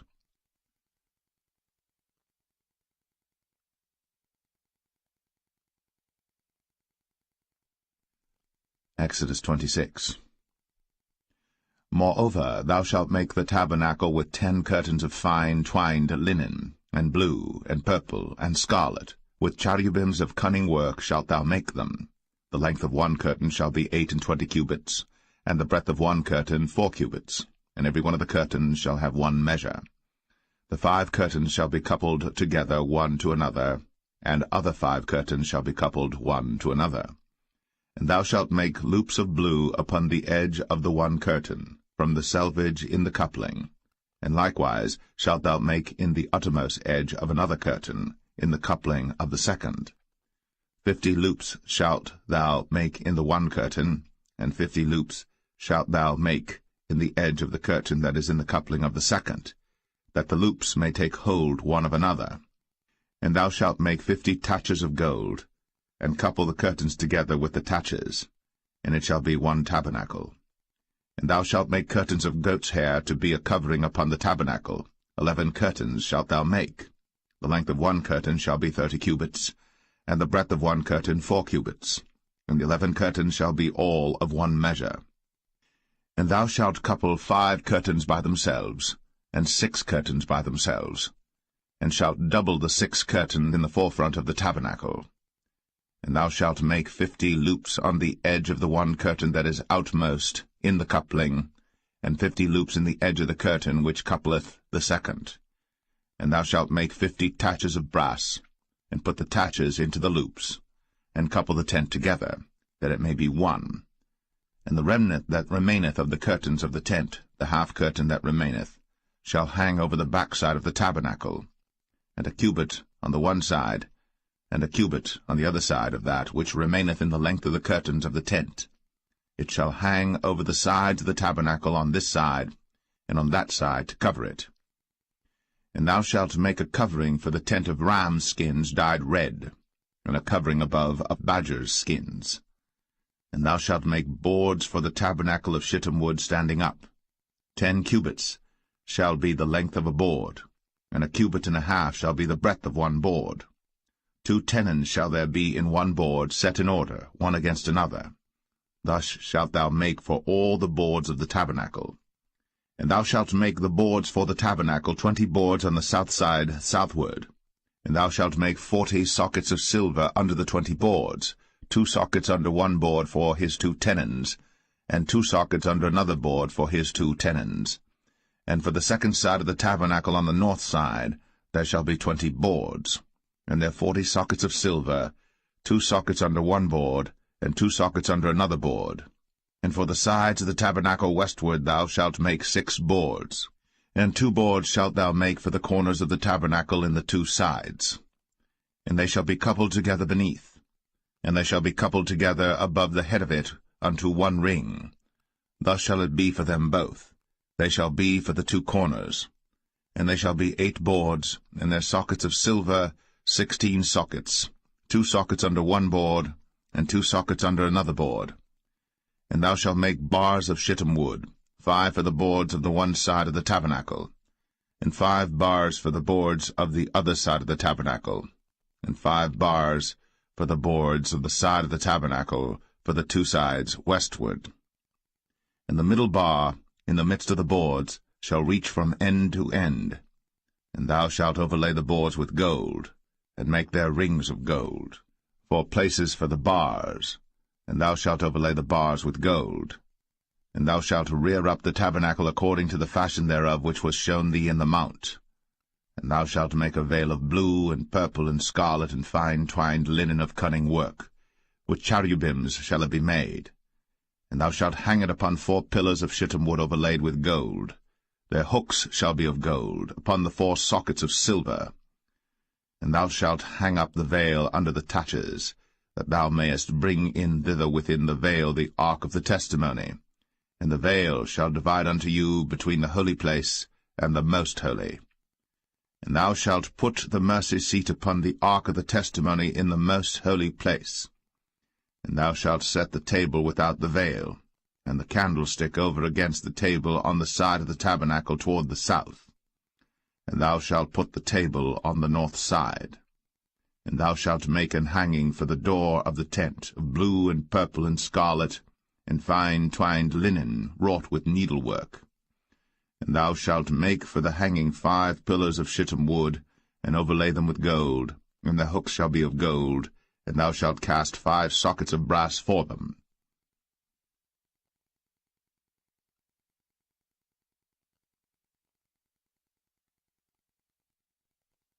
Exodus 27.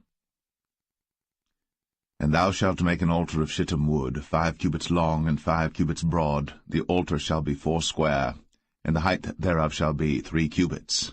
And thou shalt make the horns of it upon the 4 corners thereof. His horns shall be of the same, and thou shalt overlay it with brass. And thou shalt make his pans to receive his ashes, and his shovels, and his basins, and his flesh hooks, and his fire pans. All the vessels thereof thou shalt make of brass. And thou shalt make for it a grate of network of brass, and upon the net shalt thou make 4 brazen rings in the 4 corners thereof. And thou shalt put it under the compass of the altar beneath, that the net may be even to the midst of the altar.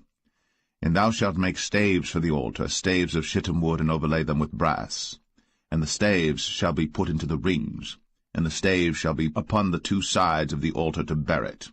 Hollow with boards shalt thou make it, as it was shown thee in the mount, so shall they make it.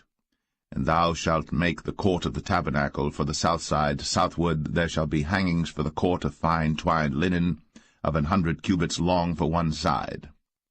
And the 20 pillars thereof, and their 20 sockets shall be of brass. The hooks of the pillars, and their fillets, shall be of silver.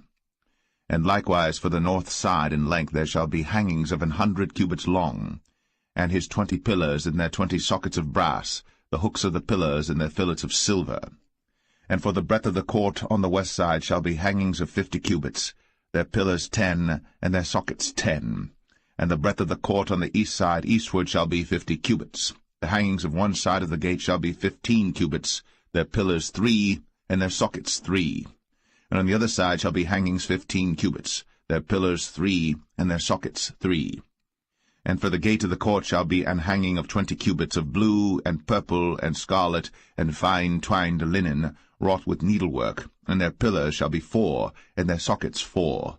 All the pillars round about the court shall be filleted with silver. Their hooks shall be of silver, and their sockets of brass. The length of the court shall be 100 cubits, and the breadth 50 everywhere, and the height 5 cubits of fine twined linen, and their sockets of brass. All the vessels of the tabernacle, and all the service thereof, and all the pins thereof, and all the pins of the court shall be of brass. And thou shalt command the children of Israel that they bring thee pure oil, olive beaten for the light, to cause the lamp to burn always. In the tabernacle of the congregation without the veil, which is before the testimony, Aaron and his sons shall order it from evening to morning before the Lord. It shall be a statute for ever, unto their generations, on the behalf of the children of Israel.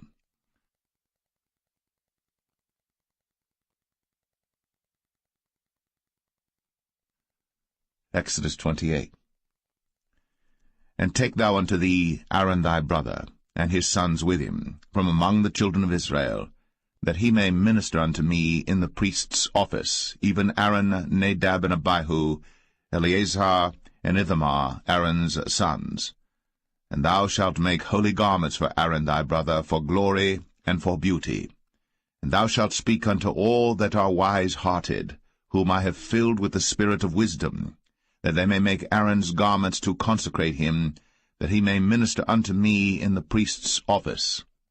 And these are the garments which they shall make, a breastplate, and an ephod, and a robe, and a broidered coat, a mitre, and a girdle. And they shall make holy garments for Aaron thy brother, and his sons, that he may minister unto me in the priest's office. And they shall take gold, and blue, and purple, and scarlet, and fine linen.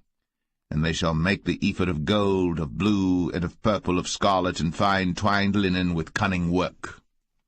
It shall have the 2 shoulder pieces thereof joined at the 2 edges thereof, and so it shall be joined together. And the curious girdle of the ephod which is upon it shall be of the same, according to the work thereof, even of gold, of blue, and purple, and scarlet, and fine twined linen. And thou shalt take 2 onyx stones, and grave on them the names of the children of Israel, 6 of their names on one stone, and the other 6 names of the rest on the other stone, according to their birth. With the work of an engraver in stone, like the engravings of a signet, shalt thou engrave the 2 stones with the names of the children of Israel.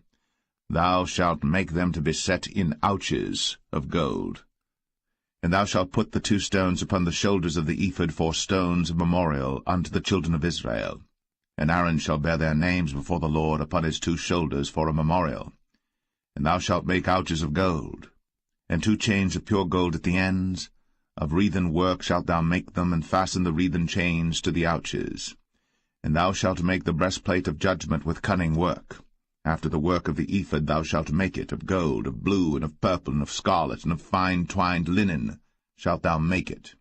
4 square it shall be, being doubled. A span shall be the length thereof, and a span shall be the breadth thereof. And thou shalt set in it settings of stones, even 4 rows of stones. The first row shall be a sardius, a topaz, and a carbuncle. This shall be the first row. And the second row shall be an emerald, a sapphire, and a diamond. And the third row a ligure, an agate, and an amethyst. And the 4th row a beryl, and an onyx, and a jasper. They shall be set in gold in their enclosings. And the stone shall be with the names of the children of Israel, 12 according to their names, like the engravings of a signet. Every one with his name shall they be according to the 12 tribes.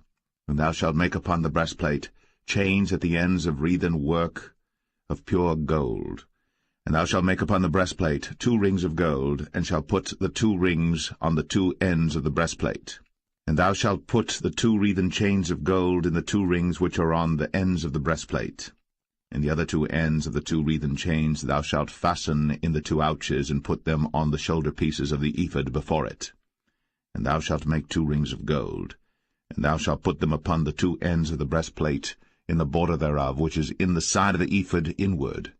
And 2 other rings of gold thou shalt make, and shalt put them on the 2 sides of the ephod underneath, toward the forepart thereof, over against the other coupling thereof, above the curious girdle of the ephod. And they shall bind the breastplate by the rings thereof unto the rings of the ephod with a lace of blue, that it may be above the curious girdle of the ephod, and that the breastplate be not loosed from the ephod. And Aaron shall bear the names of the children of Israel in the breastplate of judgment upon his heart, when he goeth in unto the holy place for a memorial before the Lord continually. And thou shalt put in the breastplate of judgment the Urim and the Thummim, and they shall be upon Aaron's heart, when he goeth in before the Lord. And Aaron shall bear the judgment of the children of Israel upon his heart before the Lord continually. And thou shalt make the robe of the ephod all of blue. And there shall be an hole in the top of it, in the midst thereof. It shall have a binding of woven work round about the whole of it, as it were the whole of an habergeon, that it be not rent. And beneath upon the hem of it thou shalt make pomegranates of blue, and of purple, and of scarlet round about the hem thereof, and bells of gold between them round about. A golden bell and a pomegranate, a golden bell and a pomegranate, upon the hem of the robe round about. And it shall be upon Aaron to minister. And his sound shall be heard when he goeth in unto the holy place before the Lord, and when he cometh out, that he die not. And thou shalt make a plate of pure gold, and grave upon it, like the engravings of a signet, holiness to the Lord. And thou shalt put it on a blue lace, that it may be upon the mitre, upon the forefront of the mitre it shall be. And it shall be upon Aaron's forehead, that Aaron may bear the iniquity of the holy things, which the children of Israel shall hallow in all their holy gifts. And it shall be always upon his forehead, that they may be accepted before the Lord. And thou shalt embroider the coat of fine linen, and thou shalt make the mitre of fine linen, and thou shalt make the girdle of needlework. And for Aaron's sons thou shalt make coats, and thou shalt make for them girdles, and bonnets shalt thou make for them for glory and for beauty. And thou shalt put them upon Aaron thy brother, and his sons with him, and shalt anoint them, and consecrate them, and sanctify them, that they may minister unto me in the priest's office. And thou shalt make them linen breeches to cover their nakedness, from the loins even unto the thighs they shall reach. And they shall be upon Aaron and upon his sons when they come in unto the tabernacle of the congregation, or when they come near unto the altar to minister in the holy place, that they bear not iniquity, and die. It shall be a statute for ever unto him, and his seed after him.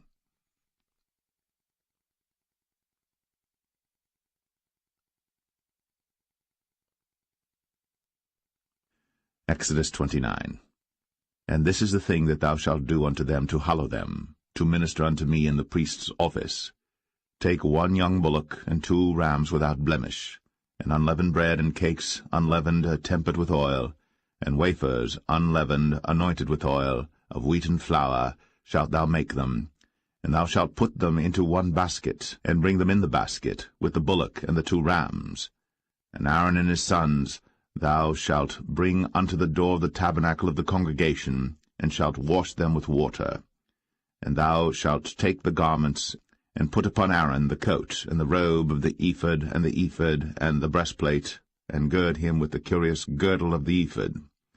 And thou shalt put the mitre upon his head, and put the holy crown upon the mitre. Then shalt thou take the anointing oil, and pour it upon his head, and anoint him. And thou shalt bring his sons, and put coats upon them. And thou shalt gird them with girdles, Aaron and his sons, and put the bonnets on them, and the priest's office shall be theirs for a perpetual statute. And thou shalt consecrate Aaron and his sons. And thou shalt cause a bullock to be brought before the tabernacle of the congregation, and Aaron and his sons shall put their hands upon the head of the bullock. And thou shalt kill the bullock before the Lord, by the door of the tabernacle of the congregation. And thou shalt take of the blood of the bullock, and put it upon the horns of the altar with thy finger, and pour all the blood beside the bottom of the altar.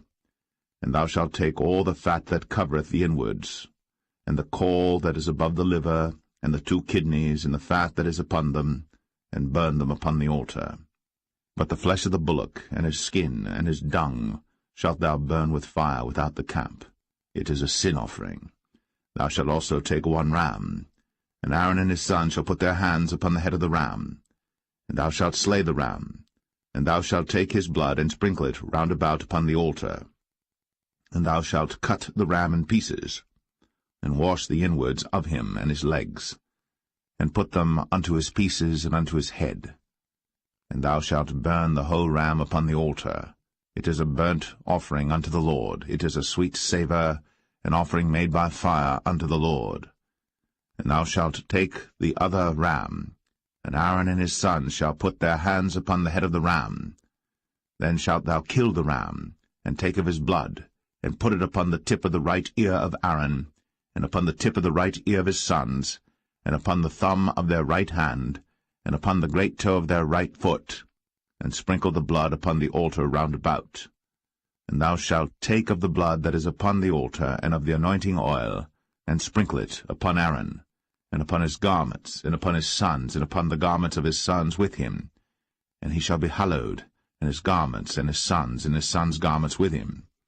Also thou shalt take of the ram the fat and the rump, and the fat that covereth the inwards, and the caul above the liver, and the 2 kidneys, and the fat that is upon them, and the right shoulder, for for it is a ram of consecration, and 1 loaf of bread, and 1 cake of oiled bread, and 1 wafer out of the basket of the unleavened bread that is before the Lord. And thou shalt put all in the hands of Aaron, and in the hands of his sons, and shalt wave them for a wave offering before the Lord.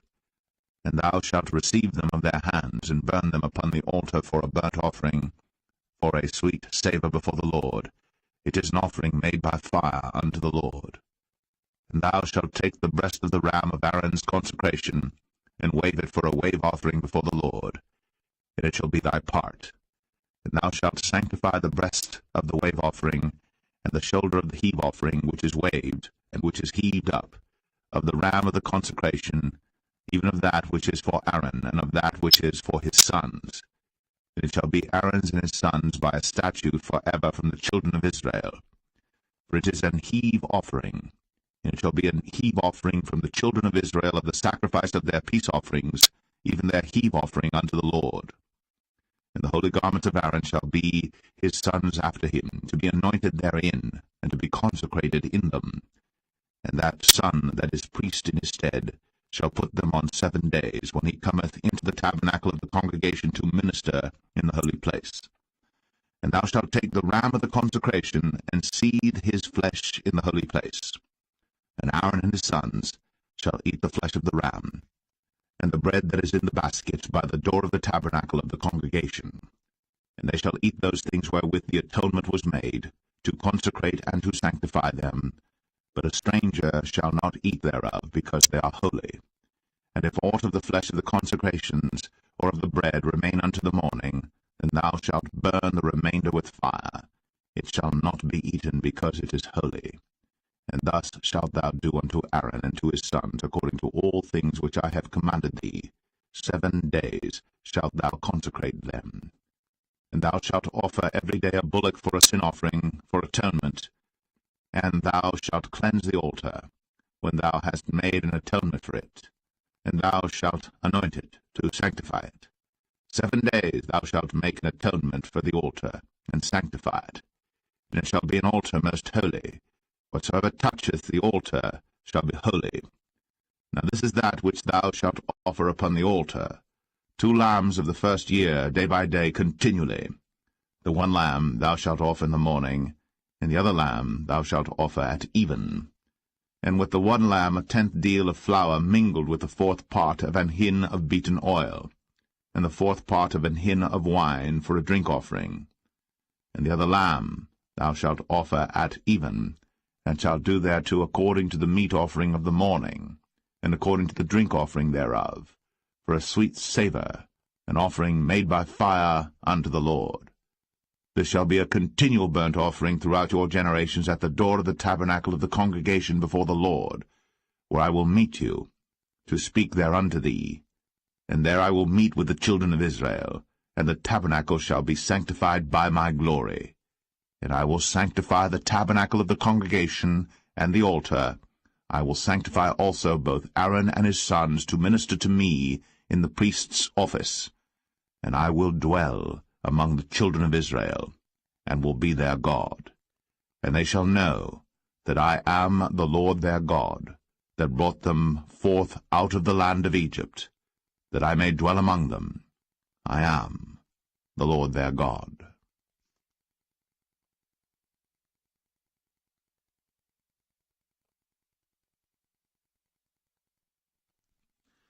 Exodus 30. And thou shalt make an altar to burn incense upon. Of shittim wood shalt thou make it. A cubit shall be the length thereof, and a cubit the breadth thereof. 4 square shall it be.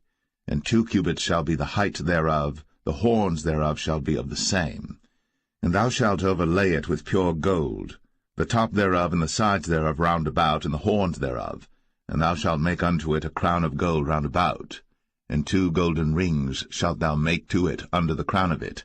By the 2 corners thereof upon the 2 sides of it shalt thou make it. And they shall be for places for the staves to bear it withal. And thou shalt make the staves of shittim wood, and overlay them with gold. And thou shalt put it before the veil that is by the ark of the testimony, before the mercy seat that is over the testimony, where I will meet with thee. And Aaron shall burn thereon sweet incense every morning. When he dresseth the lamps, he shall burn incense upon it. And when Aaron lighteth the lamps at even, he shall burn incense upon it, a perpetual incense before the Lord throughout your generations. Ye shall offer no strange incense thereon, nor burnt sacrifice, nor meat offering, neither shall ye pour drink offering thereon. And Aaron shall make an atonement upon the horns of it once in a year with the blood of the sin offering of atonements. Once in the year shall he make atonement upon it throughout your generations. It is most holy unto the Lord. And the Lord spake unto Moses, saying, When thou takest the sum of the children of Israel after their number, then shall they give every man a ransom for his soul unto the Lord, when thou numberest them, that there be no plague among them, when thou numberest them. This they shall give every one that passeth among them that are numbered, half a shekel after the shekel of the sanctuary. A shekel is 20 gerahs, and half shekel shall be the offering of the Lord. Every one that passeth among them that are numbered, from 20 years old and above, shall give an offering unto the Lord. The rich shall not give more, and the poor shall not give less than half a shekel, when they give an offering unto the Lord, to make an atonement for your souls. And thou shalt take the atonement money of the children of Israel, and shalt appoint it for the service of the tabernacle of the congregation, that it may be a memorial unto the children of Israel before the Lord, to make an atonement for your souls. And the Lord spake unto Moses, saying, Thou shalt also make a laver of brass, and his foot also of brass, to wash withal. And thou shalt put it between the tabernacle of the congregation and the altar, and thou shalt put water therein. For Aaron and his sons shall wash their hands and their feet thereat. When they go into the tabernacle of the congregation, they shall wash with water, that they die not, or when they come near to the altar to minister, to burn offering made by fire unto the Lord. So they shall wash their hands and their feet, that they die not. And it shall be a statute forever to them, even to him and to his seed throughout their generations. Moreover the Lord spake unto Moses, saying, Take thou also unto thee principal spices, of pure myrrh 500 shekels, and of sweet cinnamon half so much, even 250 shekels, and of sweet calamus 250 shekels, and of cassia 500 shekels after the shekel of the sanctuary, and of oil olive and hin. And thou shalt make it an oil of holy ointment, an ointment compound after the art of the apothecary. It shall be an holy anointing oil. And thou shalt anoint the tabernacle of the congregation therewith, and the ark of the testimony, and the table and all his vessels, and the candlestick and his vessels, and the altar of incense, and the altar of burnt offering with all his vessels, and the laver and his foot. And thou shalt sanctify them, that they may be most holy. Whatsoever toucheth them shall be holy. And thou shalt anoint Aaron and his sons, and consecrate them, that they may minister unto me in the priest's office. And thou shalt speak unto the children of Israel, saying, This shall be an holy anointing oil unto me throughout your generations. Upon man's flesh shall it not be poured, neither shall ye make any other like it, after the composition of it. It is holy, and it shall be holy unto you. Whosoever compoundeth any like it, or whosoever putteth any of it upon a stranger, shall even be cut off from his people. And the Lord said unto Moses, Take unto thee sweet spices, stacte, and onycha, and galbanum, these sweet spices with pure frankincense, of each shall there be a like weight. And thou shalt make it a perfume, a confection after the art of the apothecary, tempered together pure and holy. And thou shalt beat some of it very small, and put of it before the testimony in the tabernacle of the congregation, where I will meet with thee. It shall be unto you most holy. And as for the perfume which thou shalt make, ye shall not make to yourselves according to the composition thereof. It shall be unto thee holy for the Lord. Whosoever shall make like unto that, to smell thereto, shall even be cut off from his people.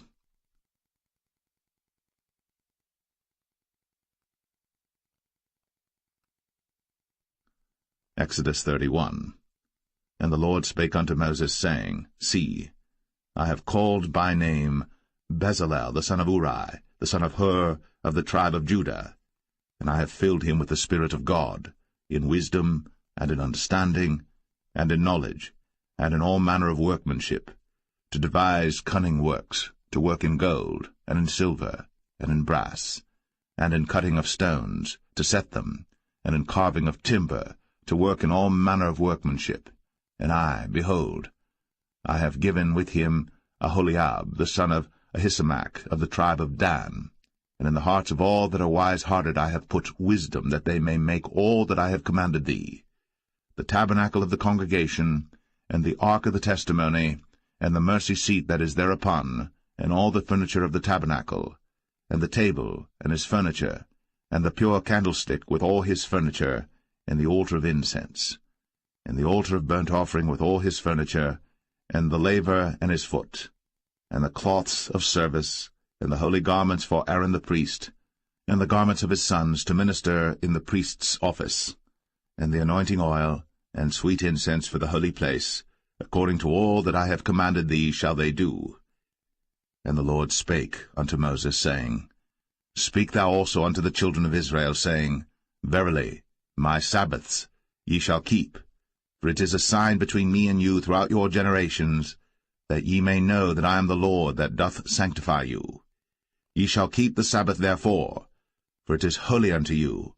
Every one that defileth it shall surely be put to death. For whosoever doeth any work therein, that soul shall be cut off from among his people. 6 days may work be done, but in the 7th is the Sabbath of rest, holy to the Lord.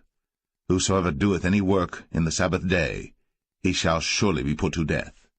Wherefore the children of Israel shall keep the Sabbath, to observe the Sabbath throughout their generations, for a perpetual covenant. It is a sign between me and the children of Israel forever. For in 6 days the Lord made heaven and earth, and on the 7th day he rested and was refreshed. And he gave unto Moses, when he had made an end of communing with him upon Mount Sinai, 2 tables of testimony, tables of stone, written with the finger of God.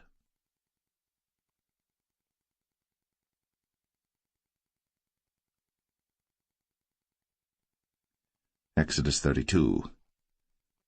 And when the people saw that Moses delayed to come down out of the mount, the people gathered themselves together unto Aaron, and said unto him, Up, make us gods, which shall go before us. For as for this Moses, the man that brought us up out of the land of Egypt, we wot not what is become of him. And Aaron said unto them, Break off the golden earrings which are in the ears of your wives, of your sons, and of your daughters, and bring them unto me.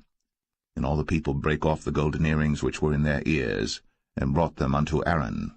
And he received them at their hand, and fashioned it with a graving tool, after he had made it a molten calf. And they said, These be thy gods, O Israel, which brought thee up out of the land of Egypt. And when Aaron saw it, he built an altar before it. And Aaron made proclamation and said, Tomorrow is a feast to the Lord. And they rose up early on the morrow, and offered burnt offerings, and brought peace offerings. And the people sat down to eat and to drink, and rose up to play. And the Lord said unto Moses, Go, get thee down, for thy people, which thou broughtest out of the land of Egypt, have corrupted themselves. They have turned aside quickly out of the way which I commanded them. They have made them a molten calf, and have worshipped it, and have sacrificed thereunto, and said, These be thy gods, O Israel, which have brought thee up out of the land of Egypt. And the Lord said unto Moses, I have seen this people, and behold, it is a stiff-necked people. Now therefore let me alone, that my wrath may wax hot against them, and that I may consume them, and I will make of thee a great nation. And Moses besought the Lord his God, and said, Lord, why doth thy wrath wax hot against thy people, which thou hast brought forth out of the land of Egypt with great power, and with a mighty hand? Wherefore should the Egyptians speak and say, For mischief did he bring them out, to slay them in the mountains, and to consume them from the face of the earth? Turn from thy fierce wrath, and repent of this evil against thy people. Remember Abraham, Isaac, and Israel, thy servants, to whom thou swarest by thine own self, and saidst unto them, I will multiply your seed as the stars of heaven. And all this land that I have spoken of will I give unto your seed, and they shall inherit it forever. And the Lord repented of the evil which he thought to do unto his people. And Moses turned, and went down from the mount, and the 2 tables of the testimony were in his hand. The tables were written on both their sides. On the one side and on the other were they written. And the tables were the work of God, and the writing was the writing of God, graven upon the tables. And when Joshua heard the noise of the people as they shouted, he said unto Moses, There is a noise of war in the camp. And he said, It is not the voice of them that shout for mastery, neither is it the voice of them that cry for being overcome, but the noise of them that sing do I hear. And it came to pass, as soon as he came nigh unto the camp, that he saw the calf and the dancing. And Moses' anger waxed hot, and he cast the tables out of his hands, and brake them beneath the mount. And he took the calf which they had made, and burnt it in the fire, and ground it to powder, and strawed it upon the water, and made the children of Israel drink of it. And Moses said unto Aaron, What did this people unto thee, that thou hast brought so great a sin upon them? And Aaron said, Let not the anger of my Lord wax hot. Thou knowest the people, that they are set on mischief. For they said unto me, Make us gods, which shall go before us. For as for this Moses, the man that brought us up out of the land of Egypt, we wot not what is become of him. And I said unto them, Whosoever hath any gold, let them break it off. So they gave it to me. Then I cast it into the fire, and there came out this calf. And when Moses saw that the people were naked, for Aaron had made them naked unto their shame among their enemies, then Moses stood in the gate of the camp, and said, Who is on the Lord's side? Let him come unto me. And all the sons of Levi gathered themselves together unto him. And he said unto them, Thus saith the Lord God of Israel, Put every man his sword by his side, and go in and out from gate to gate throughout the camp, and slay every man his brother, and every man his companion, and every man his neighbor. And the children of Levi did according to the word of Moses. And there fell of the people that day about 3,000 men. For Moses had said, Consecrate yourselves today to the Lord, even every man upon his son, and upon his brother, that he may bestow upon you a blessing this day. And it came to pass on the morrow, that Moses said unto the people, Ye have sinned a great sin, and now I will go up unto the Lord. Peradventure I shall make an atonement for your sin. And Moses returned unto the Lord, and said, O this people have sinned a great sin, and have made them gods of gold. Yet now, if thou wilt forgive their sin, and if not, blot me, I pray thee, out of thy book, which thou hast written. And the Lord said unto Moses, Whosoever hath sinned against me, him will I blot out of my book. Therefore now go, lead the people unto the place of which I have spoken unto thee. Behold, mine angel shall go before thee. Nevertheless, in the day when I visit, I will visit their sin upon them. And the Lord plagued the people, because they made the calf which Aaron made.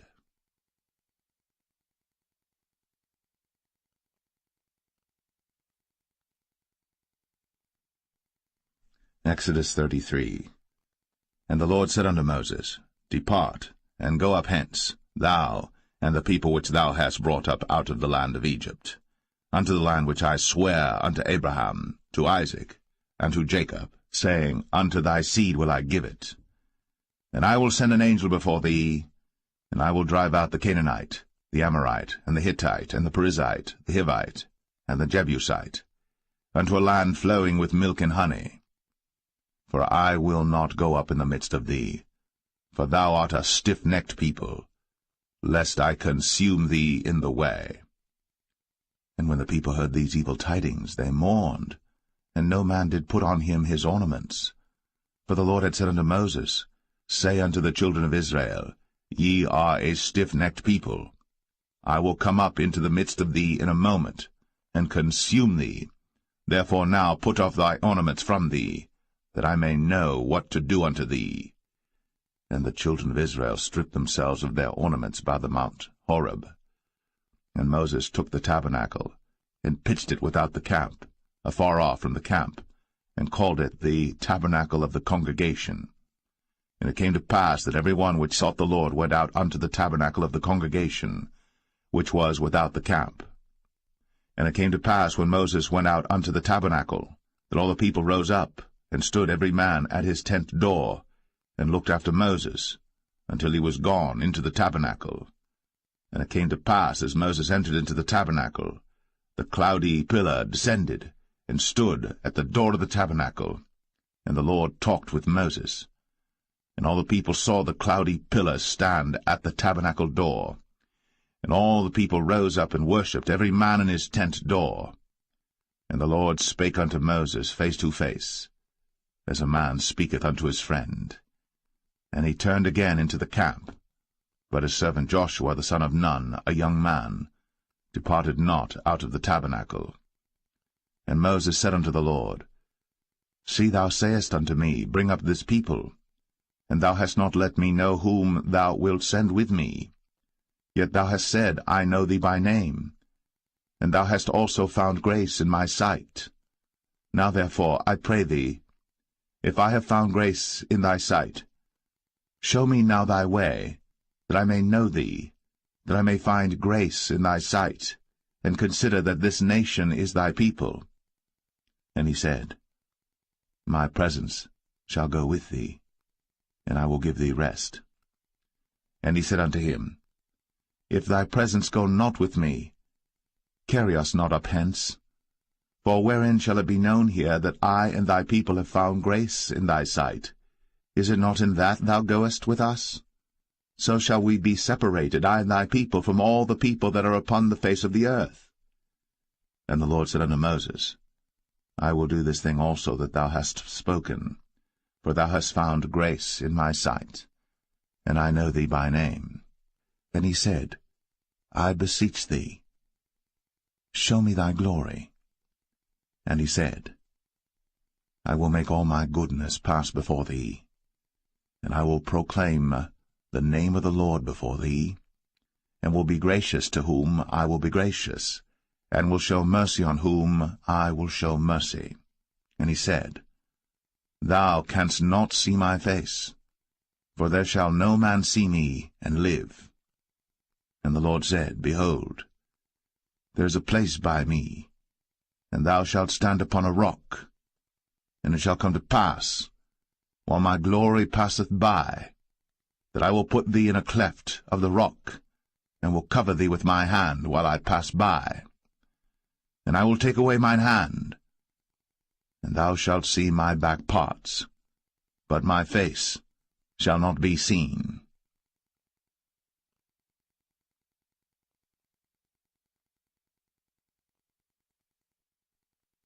Exodus 34. And the Lord said unto Moses, Hew thee 2 tables of stone like unto the first. And I will write upon these tables the words that were in the first tables which thou breakest. And be ready in the morning, and come up in the morning unto Mount Sinai, and present thyself there to me in the top of the mount. And no man shall come up with thee, neither let any man be seen throughout all the mount, neither let the flocks nor herds feed before that mount. And he hewed 2 tables of stone like unto the first. And Moses rose up early in the morning, and went up unto Mount Sinai, as the Lord had commanded him, and took in his hand the 2 tables of stone. And the Lord descended in the cloud, and stood with him there, and proclaimed the name of the Lord. And the Lord passed by before him, and proclaimed, the Lord God, merciful and gracious, long-suffering, and abundant in goodness and truth, keeping mercy for thousands, forgiving iniquity, and transgression and sin, and that will by no means clear the guilty, visiting the iniquity of the fathers upon the children, and upon the children's children, unto the 3rd and to the 4th generation. And Moses made haste, and bowed his head toward the earth, and worshipped, and he said, If now I have found grace in thy sight, O Lord, let my Lord, I pray thee, go among us. For it is a stiff-necked people, and pardon our iniquity and our sin, and take us for thine inheritance.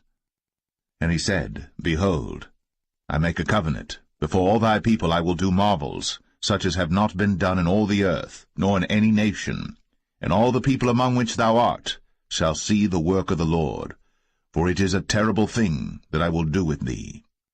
Observe thou that which I command thee this day. Behold, I drive out before thee the Amorite, and the Canaanite, and the Hittite, and the Perizzite, and the Hivite, and the Jebusite. Take heed to thyself, lest thou make a covenant with the inhabitants of the land whither thou goest, lest it be for a snare in the midst of thee. But ye shall destroy their altars, break their images, and cut down their groves.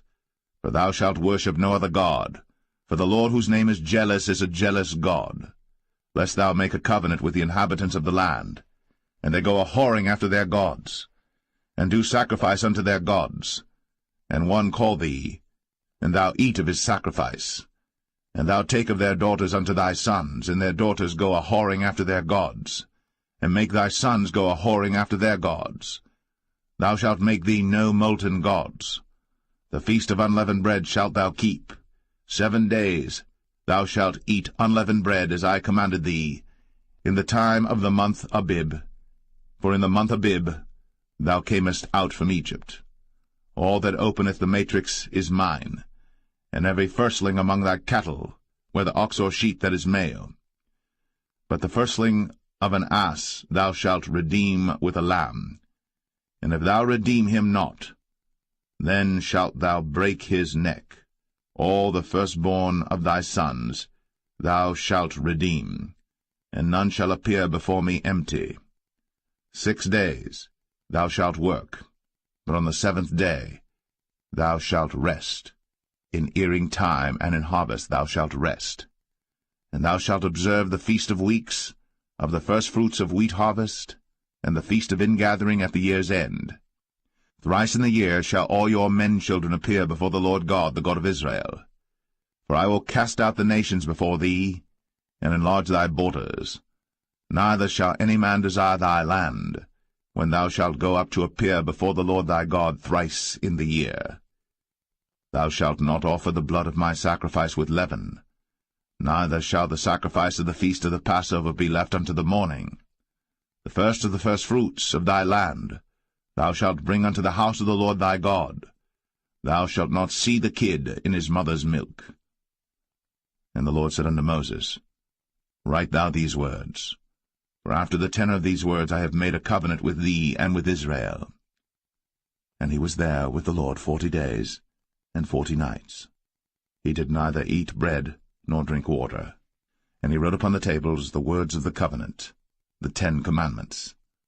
And it came to pass, when Moses came down from Mount Sinai, with the 2 tables of testimony in Moses' hand, when he came down from the mount, that Moses wist not that the skin of his face shone, while he talked with them.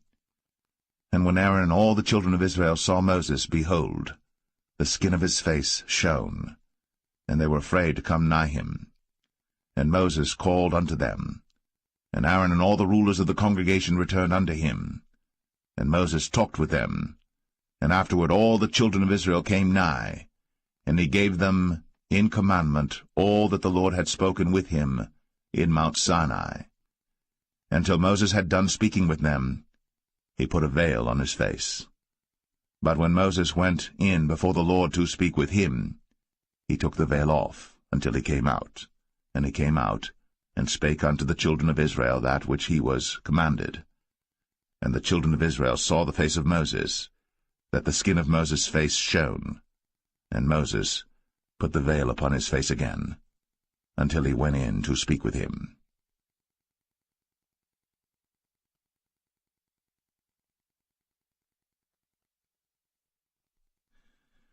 Exodus 35.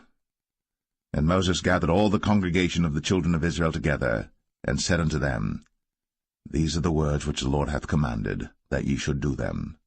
6 days shall work be done, but on the 7th day there shall be to you an holy day, a Sabbath of rest to the Lord. Whosoever doeth work therein shall be put to death. Ye shall kindle no fire throughout your habitations upon the Sabbath day. And Moses spake unto all the congregation of the children of Israel, saying, This is the thing which the Lord commanded, saying, Take ye from among you an offering unto the Lord. Whosoever is of a willing heart, let him bring it, an offering of the Lord, gold and silver and brass, and blue and purple and scarlet and fine linen and goat's hair, and rams' skins dyed red, and badgers' skins, and shittim wood, and oil for the light, and spices for anointing oil, and for the sweet incense, and onyx stones, and stones to be set for the ephod and for the breastplate. And every wise-hearted among you shall come, and make all that the Lord hath commanded, the tabernacle, his tent, and his covering, his taches, and his boards, his bars, his pillars, and his sockets, the ark and the staves thereof, with the mercy seat and the veil of the covering, the table and his staves, and all his vessels, and the showbread, the candlestick also for the light, and his furniture, and his lamps, with the oil for the light, and the incense altar, and his staves, and the anointing oil, and the sweet incense, and the hanging for the door at the entering in of the tabernacle, the altar of burnt offering, with his brazen grate, his staves, and all his vessels, the laver and his foot, the hangings of the court, his pillars, and their sockets, and the hanging for the door of the court, the pins of the tabernacle, and the pins of the court, and their cords, the cloths of service, to do service in the holy place, the holy garments for Aaron the priest, and the garments of his sons to minister in the priest's office. And all the congregation of the children of Israel departed from the presence of Moses. And they came, every one whose heart stirred him up, and every one whom his spirit made willing. And they brought the Lord's offering to the work of the tabernacle of the congregation, and for all his service, and for the holy garments. And they came, both men and women, as many as were willing-hearted, and brought bracelets and earrings and rings and tablets, all jewels of gold. And every man that offered an offering of gold unto the Lord. And every man with whom was found blue and purple and scarlet and fine linen and goat's hair, and red skins of rams and badgers' skins brought them. Every one that did offer an offering of silver and brass brought the Lord's offering, and every man with whom was found shittim wood for any work of the service brought it. And all the women that were wise-hearted did spin with their hands, and brought that which they had spun, both of blue and of purple and of scarlet and of fine linen. And all the women whose heart stirred them up in wisdom spun goat's hair. And the rulers brought onyx stones, and stones to be set for the ephod and for the breastplate, and spice, and oil for the light, and for the anointing oil, and for the sweet incense. The children of Israel brought a willing offering unto the Lord, every man and woman whose heart made them willing to bring for all manner of work, which the Lord had commanded to be made by the hand of Moses. And Moses said unto the children of Israel, See, the Lord hath called by name Bezalel the son of Uri, the son of Hur, of the tribe of Judah. And he hath filled him with the Spirit of God in wisdom, in understanding, and in knowledge, and in all manner of workmanship, and to devise curious works, to work in gold, and in silver, and in brass, and in the cutting of stones, to set them, and in carving of wood, to make any manner of cunning work. And he hath put in his heart that he may teach, both he and Aholiab, the son of Ahisamach, of the tribe of Dan. Them hath he filled with wisdom of heart, to work all manner of work, of the engraver, and of the cunning workman, and of the embroiderer, in blue, and in purple, and scarlet, and in fine linen, and of the weaver, even of them that do any work, and of those that devise cunning work.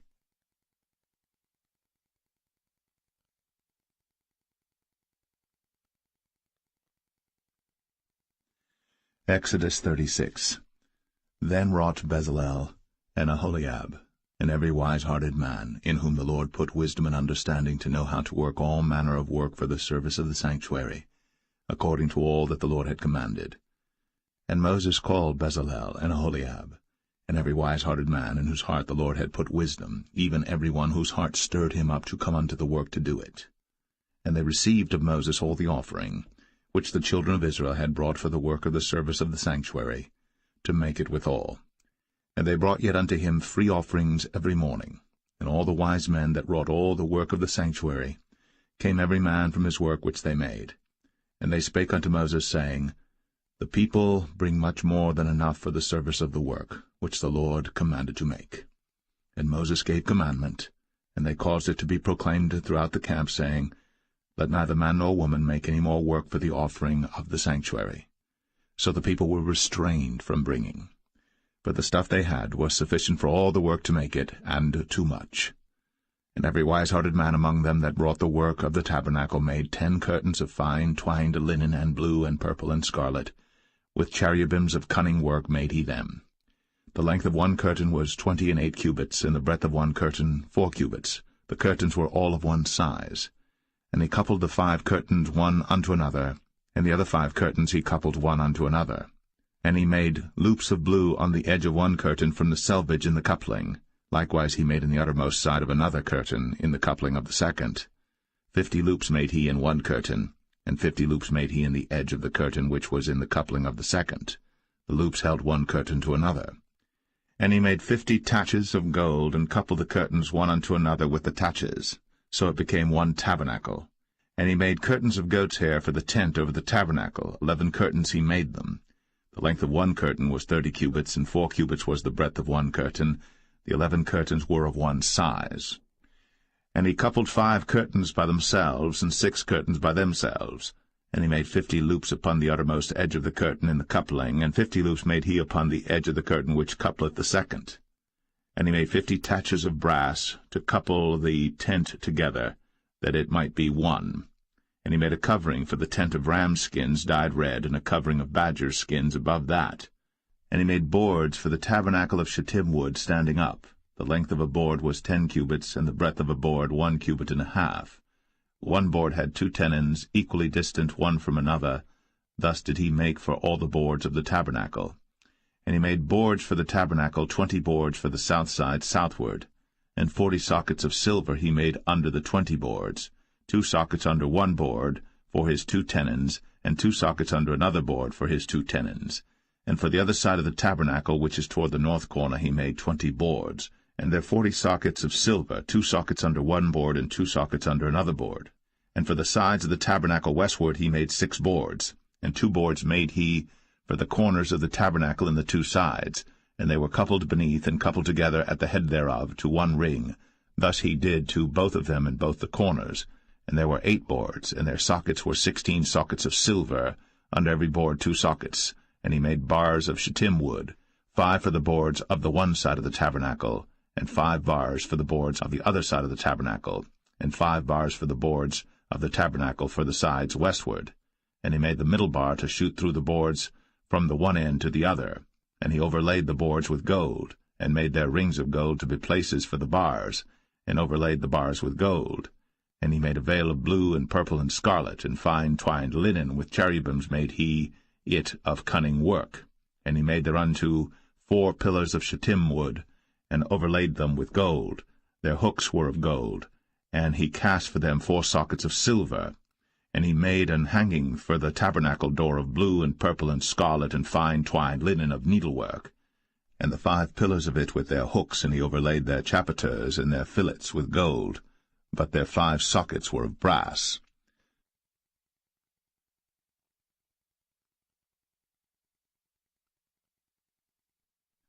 Exodus 37. And Bezalel made the ark of shittim wood. 2 cubits and a half was the length of it, and 1 cubit and a half the breadth of it, and 1 cubit and a half the height of it. And he overlaid it with pure gold within and without, and made a crown of gold to it round about. And he cast for it 4 rings of gold, to be set by the 4 corners of it, even 2 rings upon the one side of it, and 2 rings upon the other side of it. And he made staves of shittim wood, and overlaid them with gold. And he put the staves into the rings by the sides of the ark to bear the ark. And he made the mercy seat of pure gold. 2 cubits and a half was the length thereof, and 1 cubit and a half the breadth thereof. And he made 2 cherubims of gold, beaten out of one piece made he them, on the 2 ends of the mercy seat, 1 cherub on the end on this side, and another cherub on the other end on that side. Out of the mercy seat made he the cherubims on the 2 ends thereof. And the cherubims spread out their wings on high, and covered with their wings over the mercy seat, with their faces one to another. Even to the mercy seatward were the faces of the cherubims. And he made the table of shittim wood. 2 cubits was the length thereof, and 1 cubit the breadth thereof, and 1 cubit and a half the height thereof. And he overlaid it with pure gold, and made thereunto a crown of gold round about. Also he made thereunto a border of an handbreadth round about, and made a crown of gold for the border thereof round about. And he cast for it 4 rings of gold, and put the rings upon the 4 corners that were in the 4 feet thereof.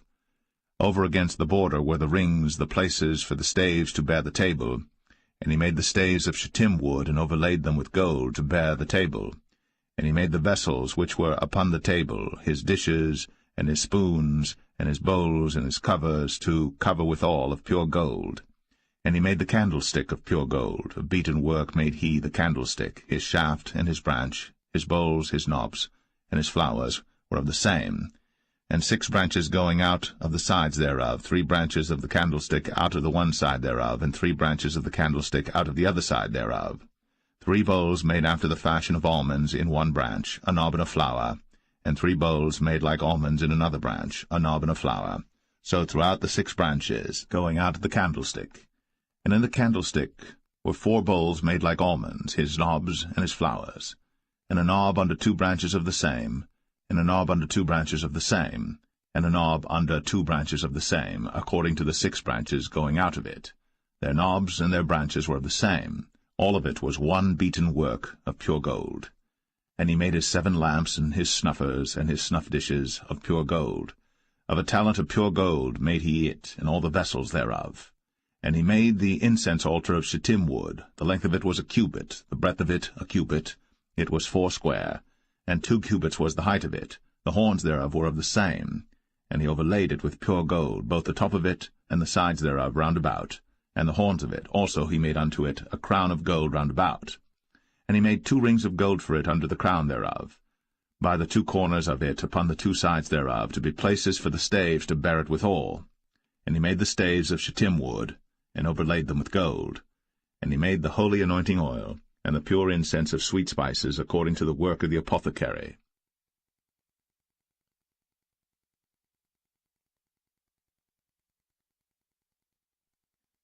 Exodus 38. And he made the altar of burnt offering of shittim wood. 5 cubits was the length thereof, and 5 cubits the breadth thereof. It was 4 square, and 3 cubits the height thereof. And he made the horns thereof on the 4 corners of it. The horns thereof were of the same, and he overlaid it with brass. And he made all the vessels of the altar, the pots and the shovels and the basins and the flesh hooks, and the firepans, all the vessels thereof made he of brass. And he made for the altar a brazen grate of network under the compass thereof, beneath unto the midst of it. And he cast 4 rings for the 4 ends of the grate of brass, to be places for the staves. And he made the staves of shittim wood, and overlaid them with brass. And he put the staves into the rings on the sides of the altar, to bear it withal. He made the altar hollow with boards. And he made the laver of brass, and the foot of it of brass, of the looking-glasses of the women assembling, which assembled at the door of the tabernacle of the congregation. And he made the court. On the south side southward the hangings of the court were of fine twined linen, 100 cubits. Their pillars were 20, and their brazen sockets 20. The hooks of the pillars and their fillets were of silver. And for the north side the hangings were 100 cubits, their pillars were 20, and their sockets of brass 20. The hooks of the pillars and their fillets of silver. And for the west side were hangings of 50 cubits, their pillars 10, and their sockets 10, the hooks of the pillars and their fillets of silver. And for the east side eastward 50 cubits. The hangings of the one side of the gate were 15 cubits, their pillars 3, and their sockets 3. And for the other side of the court gate, on this hand and that hand, were hangings of 15 cubits, their pillars 3, and their sockets 3. All the hangings of the court round about were of fine twined linen, and the sockets for the pillars were of brass, the hooks of the pillars and their fillets of silver, and the overlaying of their chapiters of silver, and all the pillars of the court were filleted with silver. And the hanging for the gate of the court was needlework, of blue and purple and scarlet and fine twined linen, and 20 cubits was the length, and the height and the breadth was 5 cubits, answerable to the hangings of the court. And their pillars were 4, and their sockets of brass 4, their hooks of silver, and the overlaying of their chapiters and their fillets of silver. And all the pins of the tabernacle and of the court round about were of brass. This is the sum of the tabernacle, even of the tabernacle of testimony, as it was counted, according to the commandment of Moses, for the service of the Levites, by the hand of Ithamar, son to Aaron the priest. And Bezalel, the son of Uri, the son of Hur, of the tribe of Judah, made all that the Lord commanded Moses. And with him was Aholiab, son of Ahisamach, of the tribe of Dan, an engraver, and a cunning workman, and an embroiderer in blue, and in purple, and in scarlet, and fine linen. All the gold that was occupied for the work, and all the work of the holy place, even the gold of the offering, was 29 talents, and 730 shekels after the shekel of the sanctuary. And the silver of them that were numbered of the congregation was 100 talents, and 1,760 shekels after the shekel of the sanctuary. A bekah for every man, that is, half a shekel, after the shekel of the sanctuary, for every one that went to be numbered, from 20 years old and upward, for 600,000 and 3,550 men. And of the 100 talents of silver were cast the sockets of the sanctuary, and the sockets of the veil, and 100 sockets of the 100 talents, a talent for a socket. And of the 1,775 shekels he made hooks for the pillars, and overlaid their chapiters, and filleted them. And the brass of the offering was 70 talents, and 2,400 shekels. And therewith he made the sockets to the door of the tabernacle of the congregation, and the brazen altar, and the brazen grate for it, and all the vessels of the altar, and the sockets of the court round about, and the sockets of the court gate, and all the pins of the tabernacle, and all the pins of the court round about.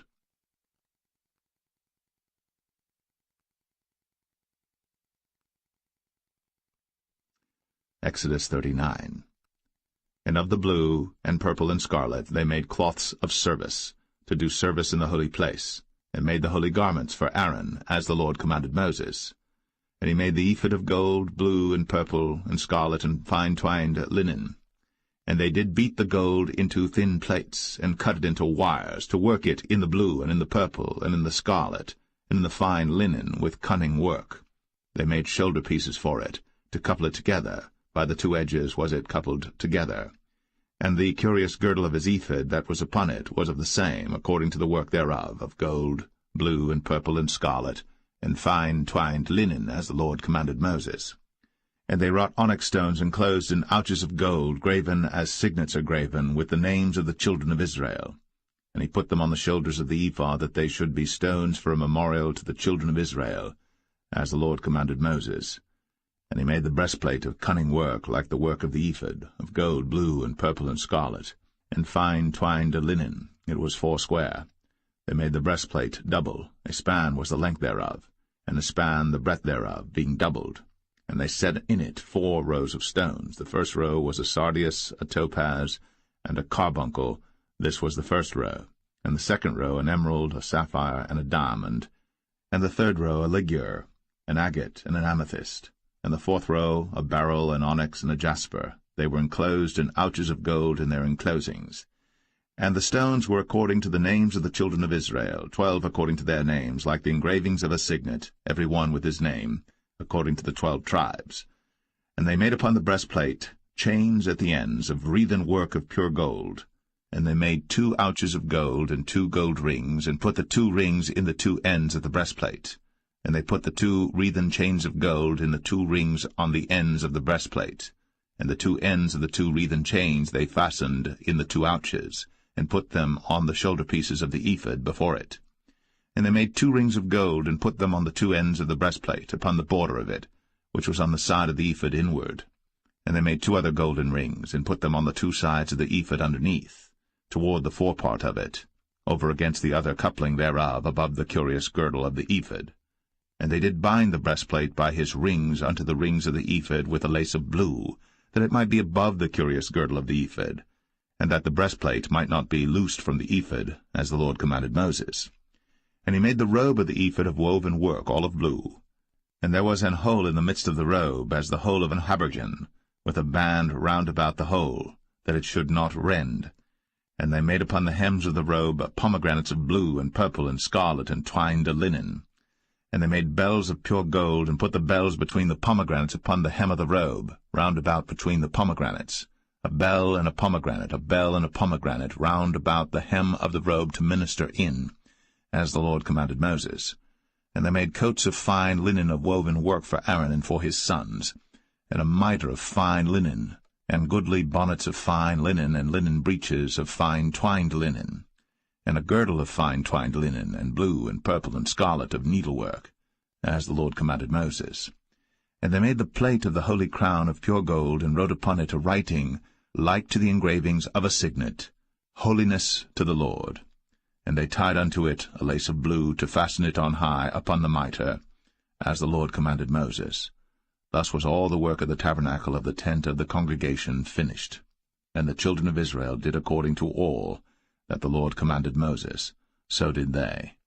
And they brought the tabernacle unto Moses, the tent, and all his furniture, his taches, his boards, his bars, and his pillars, and his sockets, and the covering of ram skins dyed red, and the covering of badger skins, and the veil of the covering, the ark of the testimony, and the staves thereof, and the mercy seat, the table and all the vessels thereof, and the showbread, the pure candlestick, with the lamps thereof, even with the lamps to be set in order, and all the vessels thereof, and the oil for light, and the golden altar, and the anointing oil, and the sweet incense, and the hanging for the tabernacle door, the brazen altar, and his grate of brass, his staves and all his vessels, the laver and his foot, the hangings of the court, his pillars and his sockets, and the hanging for the court gate, his cords, and his pins, and all the vessels of the service of the tabernacle for the tent of the congregation, the cloths of service to do service in the holy place, and the holy garments for Aaron the priest,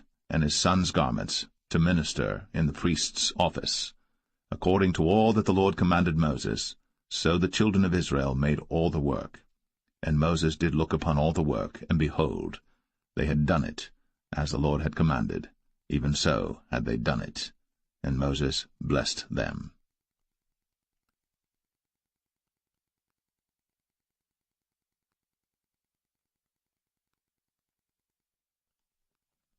Exodus 40. And the Lord spake unto Moses, saying, On the first day of the first month shalt thou set up the tabernacle of the tent of the congregation, and thou shalt put therein the ark of the testimony, and cover the ark with the veil. And thou shalt bring in the table, and set in order the things that are to be set in order upon it. And thou shalt bring in the candlestick, and light the lamps thereof. And thou shalt set the altar of gold for the incense before the ark of the testimony, and put the hanging of the door to the tabernacle. And thou shalt set the altar of the burnt offering before the door of the tabernacle of the tent of the congregation. And thou shalt set the laver between the tent of the congregation and the altar, and shalt put water therein. And thou shalt set up the court round about, and hang up the hanging at the court gate. And thou shalt take the anointing oil, and anoint the tabernacle, and all that is therein, and shalt hallow it, and all the vessels thereof, and it shall be holy. And thou shalt anoint the altar of the burnt offering, and all his vessels, and sanctify the altar, and it shall be an altar most holy. And thou shalt anoint the laver and his foot, and sanctify it. And thou shalt bring Aaron and his sons unto the door of the tabernacle of the congregation, and wash them with water. And thou shalt put upon Aaron the holy garments, and anoint him, and sanctify him, that he may minister unto me in the priest's office. And thou shalt bring his sons, and clothe them with coats. And thou shalt anoint them, as thou didst anoint their father, that they may minister unto me in the priest's office. For their anointing shall surely be an everlasting priesthood throughout their generations. Thus did Moses. According to all that the Lord commanded him, so did he. And it came to pass in the first month, in the second year, on the first day of the month, that the tabernacle was reared up. And Moses reared up the tabernacle, and fastened his sockets, and set up the boards thereof, and put in the bars thereof, and reared up his pillars. And he spread abroad the tent over the tabernacle, and put the covering of the tent above upon it, as the Lord commanded Moses. And he took and put the testimony into the ark, and set the staves on the ark, and put the mercy seat above upon the ark. And he brought the ark into the tabernacle, and set up the veil of the covering, and covered the ark of the testimony, as the Lord commanded Moses. And he put the table in the tent of the congregation upon the side of the tabernacle northward without the veil. And he set the bread in order upon it before the Lord, as the Lord had commanded Moses. And he put the candlestick in the tent of the congregation over against the table on the side of the tabernacle southward. And he lighted the lamps before the Lord, as the Lord commanded Moses. And he put the golden altar in the tent of the congregation before the veil. And he burnt sweet incense thereon, as the Lord commanded Moses. And he set up the hanging at the door of the tabernacle, And he put the altar of burnt offering by the door of the tabernacle of the tent of the congregation, and offered upon it the burnt offering and the meat offering, as the Lord commanded Moses. And he set the laver between the tent of the congregation and the altar, and put water there to wash withal. And Moses and Aaron and his sons washed their hands and their feet thereat, when they went into the tent of the congregation, and when they came near unto the altar, they washed, as the Lord commanded Moses. And he reared up the court round about the tabernacle and the altar, and set up the hanging of the court gate. So Moses finished the work. Then a cloud covered the tent of the congregation, and the glory of the Lord filled the tabernacle. And Moses was not able to enter into the tent of the congregation, because the cloud abode thereon, and the glory of the Lord filled the tabernacle. And when the cloud was taken up from over the tabernacle, the children of Israel went onward in all their journeys. But if the cloud were not taken up, then they journeyed not till the day that it was taken up. For the cloud of the Lord was upon the tabernacle by day, and fire was on it by night, in the sight of all the house of Israel, throughout all their journeys.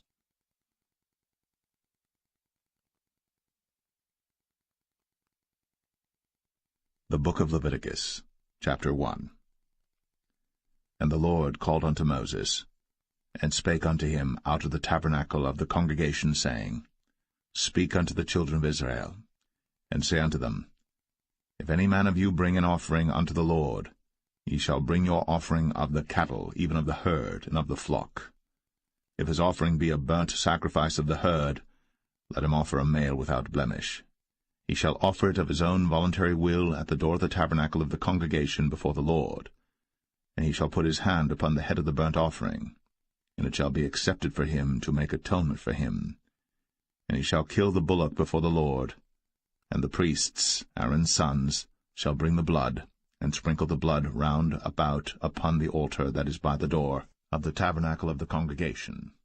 And he shall flay the burnt offering, and cut it into his pieces. And the sons of Aaron the priests shall put fire upon the altar, and lay the wood in order upon the fire.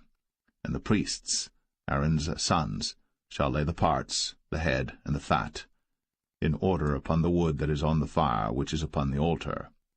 But his inwards and his legs shall he wash in water, and the priests shall burn all on the altar, to be a burnt sacrifice, an offering made by fire, of a sweet savour unto the Lord.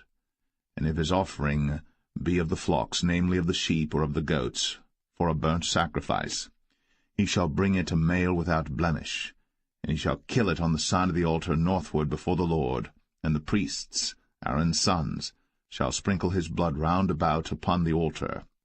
And he shall cut it into his pieces, with his head and his fat, and the priest shall lay them in order on the wood that is on the fire which is upon the altar. But he shall wash the inwards and the legs with water, and the priest shall bring it all, and burn it upon the altar. It is a burnt sacrifice, an offering made by fire, of a sweet savour unto the Lord. And if the burnt sacrifice for his offering to the Lord be of fowls, then he shall bring his offering of turtle doves or of young pigeons. And the priest shall bring it unto the altar, and wring off his head, and burn it on the altar, and the blood thereof shall be wrung out at the side of the altar. And he shall pluck away his crop with his feathers, and cast it beside the altar on the east part, by the place of the ashes. And he shall cleave it with the wings thereof, but shall not divide it asunder. And the priest shall burn it upon the altar, upon the wood that is upon the fire. It is a burnt sacrifice, an offering made by fire, of a sweet savour unto the Lord.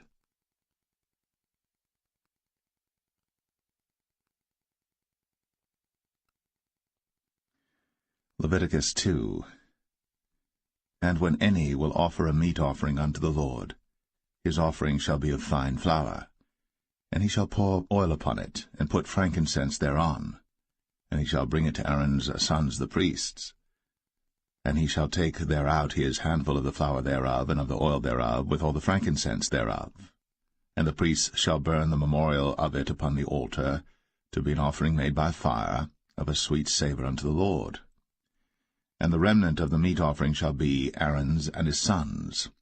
It is a thing most holy of the offerings of the Lord made by fire.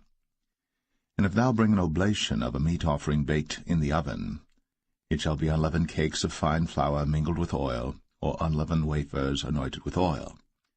And if thy oblation be a meat offering baked in a pan, it shall be of fine flour, unleavened, mingled with oil. Thou shalt part it in pieces, and pour oil thereon. It is a meat offering. And if thy oblation be a meat offering baked in the frying pan, it shall be made of fine flour with oil. And thou shalt bring the meat offering that is made of these things unto the Lord, and when it is presented unto the priest, he shall bring it unto the altar. And the priest shall take from the meat offering a memorial thereof, and shall burn it upon the altar. It is an offering made by fire, of a sweet savour unto the Lord. And that which is left of the meat offering shall be Aaron's and his sons'. It is a thing most holy of the offerings of the Lord made by fire. No meat offering which ye shall bring unto the Lord shall be made with leaven, for ye shall burn no leaven, nor any honey, in any offering of the Lord made by fire. As for the oblation of the firstfruits, ye shall offer them unto the Lord, but they shall not be burnt on the altar for a sweet savour. And every oblation of thy meat offering shalt thou season with salt, neither shalt thou suffer the salt of the covenant of thy God to be lacking from thy meat offering. With all thine offerings thou shalt offer salt. And if thou offer a meat offering of thy firstfruits unto the Lord, thou shalt offer for the meat offering of thy firstfruits green ears of corn dried by the fire, even corn beaten out of full ears. And thou shalt put oil upon it, and lay frankincense thereon. It is a meat offering. And the priest shall burn the memorial of it, part of the beaten corn thereof, and part of the oil thereof, with all the frankincense thereof. It is an offering made by fire unto the Lord.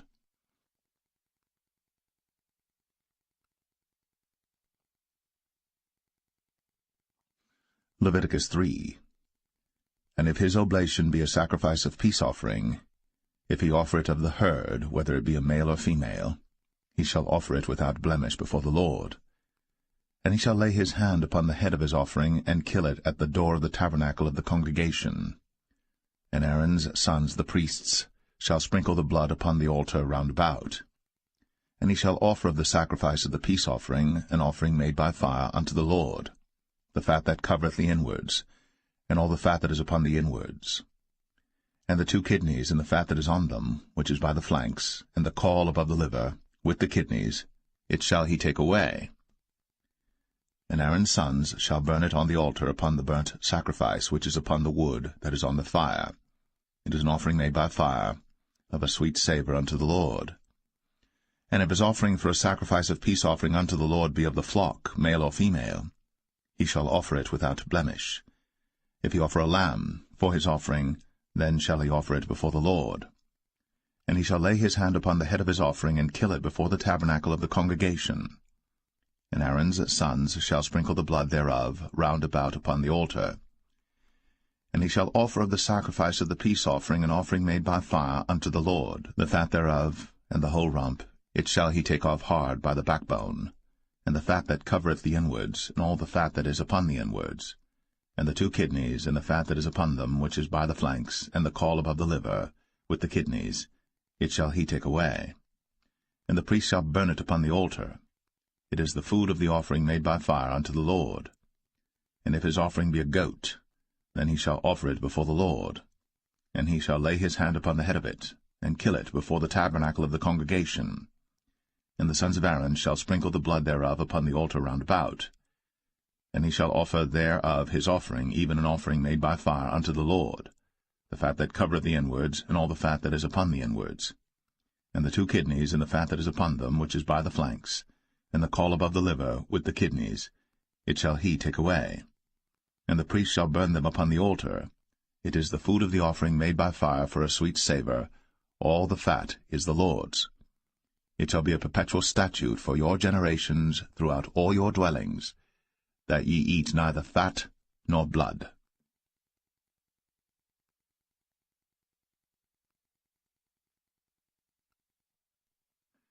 Leviticus 4. And the Lord spake unto Moses, saying, Speak unto the children of Israel, saying, If a soul shall sin through ignorance against any of the commandments of the Lord, concerning things which ought not to be done, and shall do against any of them, if the priest that is anointed do sin according to the sin of the people, then let him bring for his sin which he hath sinned a young bullock without blemish unto the Lord for a sin offering. And he shall bring the bullock unto the door of the tabernacle of the congregation before the Lord, and shall lay his hand upon the bullock's head, and kill the bullock before the Lord.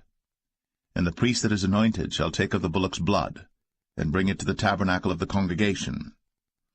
And the priest shall dip his finger in the blood, and sprinkle of the blood 7 times before the Lord, before the veil of the sanctuary.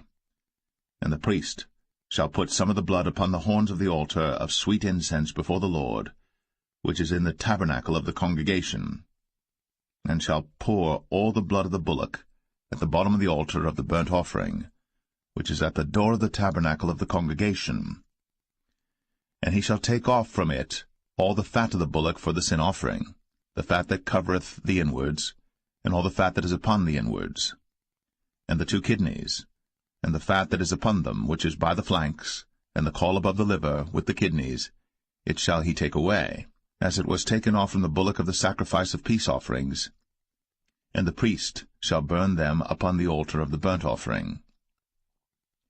And the skin of the bullock, and all his flesh, with his head, and with his legs, and his inwards, and his dung, even the whole bullock shall he carry forth without the camp unto a clean place, where the ashes are poured out, and burn him on the wood with fire.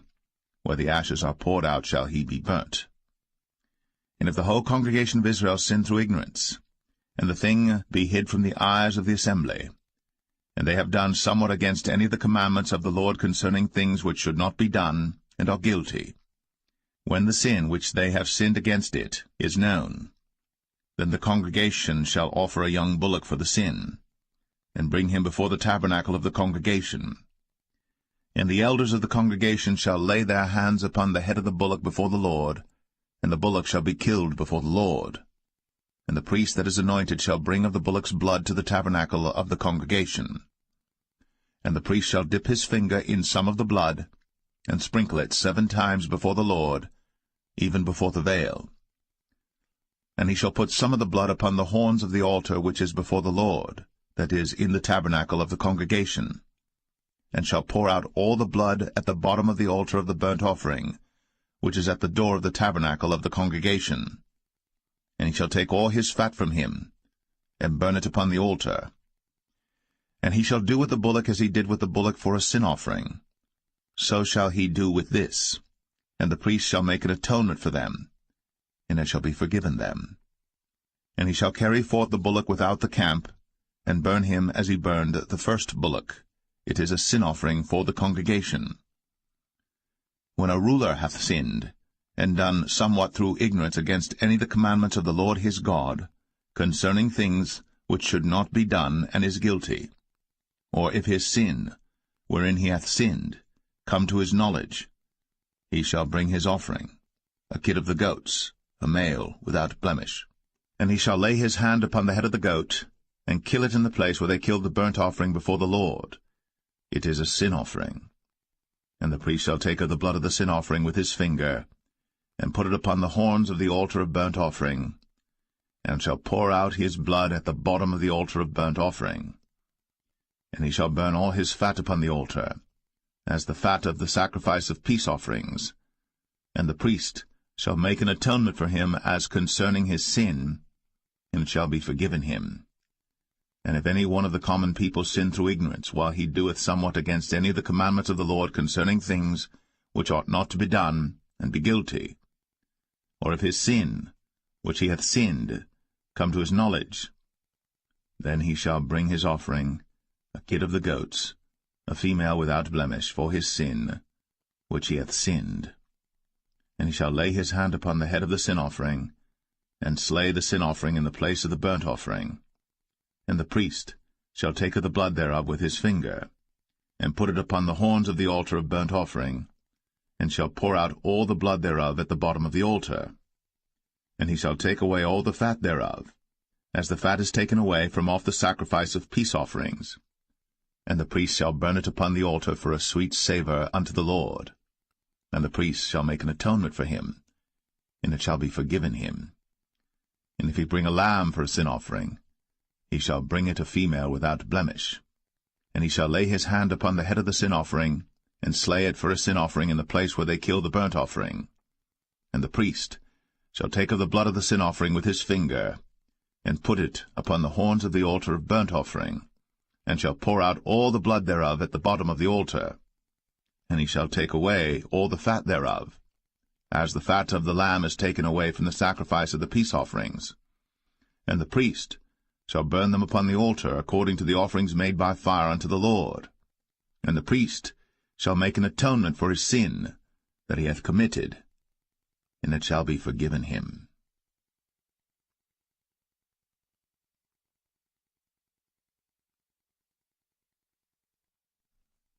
Leviticus 5. And if a soul sin, and hear the voice of swearing, and is a witness, whether he hath seen or known of it, if he do not utter it, then he shall bear his iniquity. Or if a soul touch any unclean thing, whether it be a carcass of an unclean beast, or a carcass of unclean cattle, or the carcass of unclean creeping things, and if it be hidden from him, he also shall be unclean and guilty. Or if he touch the uncleanness of man, whatsoever uncleanness it be that a man shall be defiled withal, and it be hid from him, when he knoweth of it, then he shall be guilty. Or if a soul swear, pronouncing with his lips to do evil, or to do good, whatsoever it be that a man shall pronounce with an oath, and it be hid from him, when he knoweth of it, then he shall be guilty in one of these. And it shall be, when he shall be guilty in one of these things, that he shall confess that he hath sinned in that thing. And he shall bring his trespass offering unto the Lord for his sin which he hath sinned, a female from the flock, a lamb or a kid of the goats, for a sin offering, and the priest shall make an atonement for him concerning his sin. And if he be not able to bring a lamb, then he shall bring for his trespass which he hath committed 2 turtle doves, or 2 young pigeons unto the Lord, one for a sin offering, and the other for a burnt offering. And he shall bring them unto the priest, who shall offer that which is for the sin offering first, and wring off his head from his neck, but shall not divide it asunder.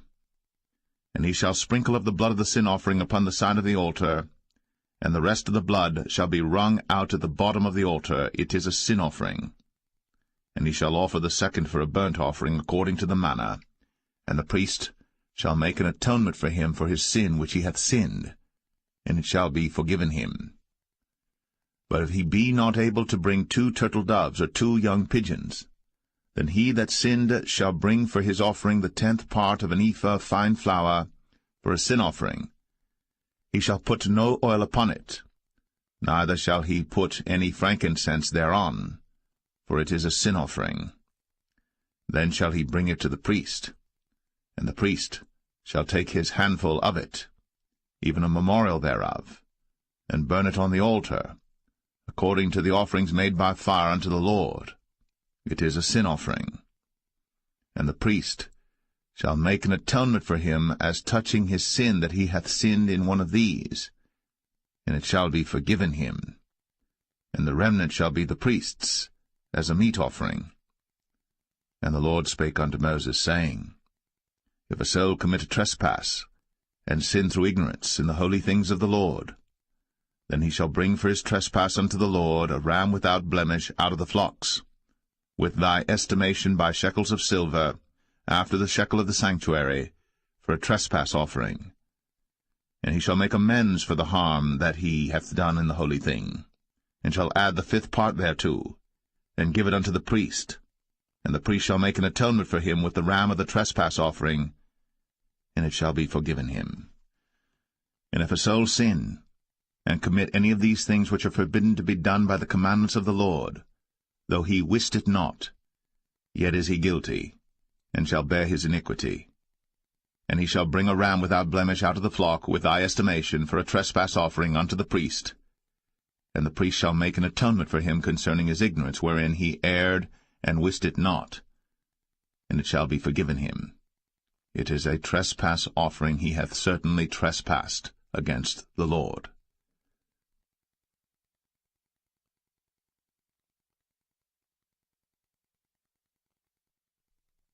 Leviticus 6. And the Lord spake unto Moses, saying, If a soul sin, and commit a trespass against the Lord, and lie unto his neighbor in that which was delivered him to keep, for in fellowship or in a thing taken away by violence, or hath deceived his neighbor, or have found that which was lost, and lieth concerning it, and sweareth falsely, in any of all these that a man doeth, sinning therein, then it shall be, because he hath sinned, and is guilty, that he shall restore that which he took violently away, or the thing which he hath deceitfully gotten, or that which was delivered him to keep, or the lost thing which he found, or all that about which he hath sworn falsely. He shall even restore it in the principal, and shall add the 5th part more thereto, and give it unto him to whom it appertaineth in the day of his trespass offering. And he shall bring his trespass offering unto the Lord, a ram without blemish out of the flock, with thy estimation, for a trespass offering unto the priest. And the priest shall make an atonement for him before the Lord, and it shall be forgiven him for anything of all that he hath done in trespassing therein. And the Lord spake unto Moses, saying, Command Aaron and his sons, saying, This is the law of the burnt offering. It is the burnt offering because of the burning upon the altar all night unto the morning, and the fire of the altar shall be burning in it. And the priest shall put on his linen garment, and his linen breeches shall he put upon his flesh, and take up the ashes which the fire hath consumed with the burnt offering on the altar. And he shall put them beside the altar. And he shall put off his garments, and put on other garments, and carry forth the ashes without the camp unto a clean place. And the fire upon the altar shall be burning in it. It shall not be put out. And the priest shall burn wood on it every morning, and lay the burnt offering in order upon it. And he shall burn thereon the fat of the peace offerings. The fire shall ever be burning upon the altar. It shall never go out. And this is the law of the meat offering. The sons of Aaron shall offer it before the Lord, before the altar. And he shall take of it his handful of the flour of the meat offering, and of the oil thereof, and all the frankincense which is upon the meat offering, and shall burn it upon the altar for a sweet savour, even the memorial of it, unto the Lord. And the remainder thereof shall Aaron and his sons eat. With unleavened bread shall it be eaten in the holy place. In the court of the tabernacle of the congregation they shall eat it. It shall not be baked with leaven. I have given it unto them for their portion of my offerings made by fire. It is most holy, as is the sin offering, and as the trespass offering. All the males among the children of Aaron shall eat of it.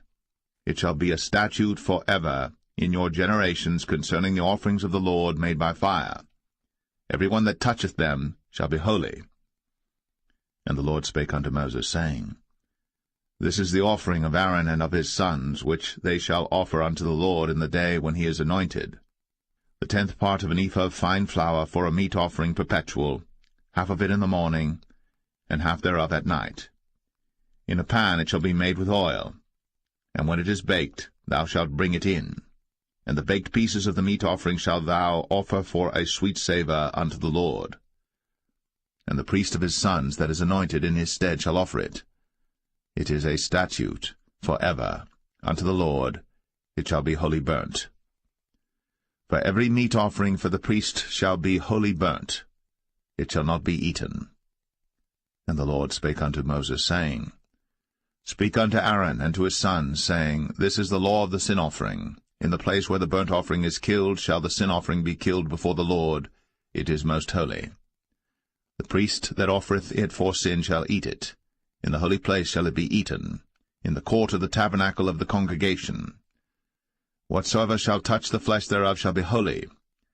And when there is sprinkled of the blood thereof upon any garment, thou shalt wash that whereon it was sprinkled in the holy place. But the earthen vessel wherein it is sodden shall be broken, and if it be sodden in a brazen pot, it shall be both scoured and rinsed in water. All the males among the priests shall eat thereof. It is most holy. And no sin offering, whereof any of the blood is brought into the tabernacle of the congregation to reconcile withal in the holy place, shall be eaten. It shall be burnt in the fire.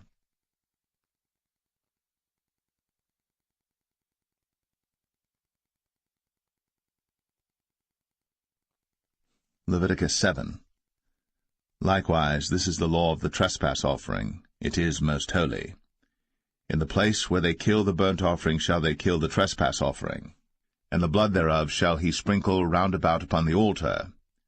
And he shall offer of it all the fat thereof, the rump, and the fat that covereth the inwards, and the 2 kidneys, and the fat that is on them, which is by the flanks, and the caul that is above the liver, with the kidneys, it shall he take away. And the priest shall burn them upon the altar for an offering made by fire unto the Lord. It is a trespass offering. Every male among the priests shall eat thereof. It shall be eaten in the holy place. It is most holy. As the sin offering is, so is the trespass offering. There is one law for them. The priest that maketh atonement therewith shall have it. And the priest that offereth any man's burnt offering, even the priest, shall have to himself the skin of the burnt offering which he hath offered. And all the meat offering that is baked in the oven, and all that is dressed in the frying pan, and in the pan, shall be the priest's that offereth it. And every meat offering mingled with oil and dry shall all the sons of Aaron have, one as much as another. And this is the law of the sacrifice of peace offerings which he shall offer unto the Lord. If he offer it for a thanksgiving, then he shall offer with the sacrifice of thanksgiving unleavened cakes mingled with oil, and unleavened wafers anointed with oil, and cakes mingled with oil of fine flour fried. Besides the cakes, he shall offer for his offering leavened bread with the sacrifice of thanksgiving of his peace offerings, and of it he shall offer one out of the whole oblation for an heave offering unto the Lord, and it shall be the priest's that sprinkleth the blood of the peace offerings. And the flesh of the sacrifice of his peace offerings for thanksgiving shall be eaten the same day that it is offered. He shall not leave any of it until the morning. But if the sacrifice of his offering be a vow or a voluntary offering, it shall be eaten the same day that he offereth his sacrifice, and on the morrow also the remainder of it shall be eaten. But the remainder of the flesh of the sacrifice on the 3rd day shall be burnt with fire. And if any of the flesh of the sacrifice of his peace offerings be eaten at all on the 3rd day, it shall not be accepted, neither shall it be imputed unto him that offereth it. It shall be an abomination, and the soul that eateth of it shall bear his iniquity. And the flesh that toucheth any unclean thing shall not be eaten. It shall be burnt with fire. And as for the flesh, all that be clean shall eat thereof. But the soul that eateth of the flesh of the sacrifice of peace offerings, that pertain unto the Lord, having his uncleanness upon him, even that soul, shall be cut off from his people. Moreover, the soul that shall touch any unclean thing, as the uncleanness of man, or any unclean beast, or any abominable unclean thing, and eat of the flesh of the sacrifice of peace offerings, which pertain unto the Lord, even that soul shall be cut off from his people. And the Lord spake unto Moses, saying, Speak unto the children of Israel, saying, Ye shall eat no manner of fat, of ox, or of sheep, or of goat, and the fat of the beast that dieth of itself, and the fat of that which is torn with beasts, may be used in any other use, but ye shall in no wise eat of it.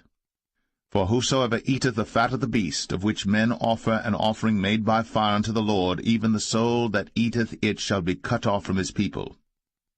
Moreover, ye shall eat no manner of blood, whether it be of fowl or of beast, in any of your dwellings. Whatsoever soul it be that eateth any manner of blood, even that soul shall be cut off from his people.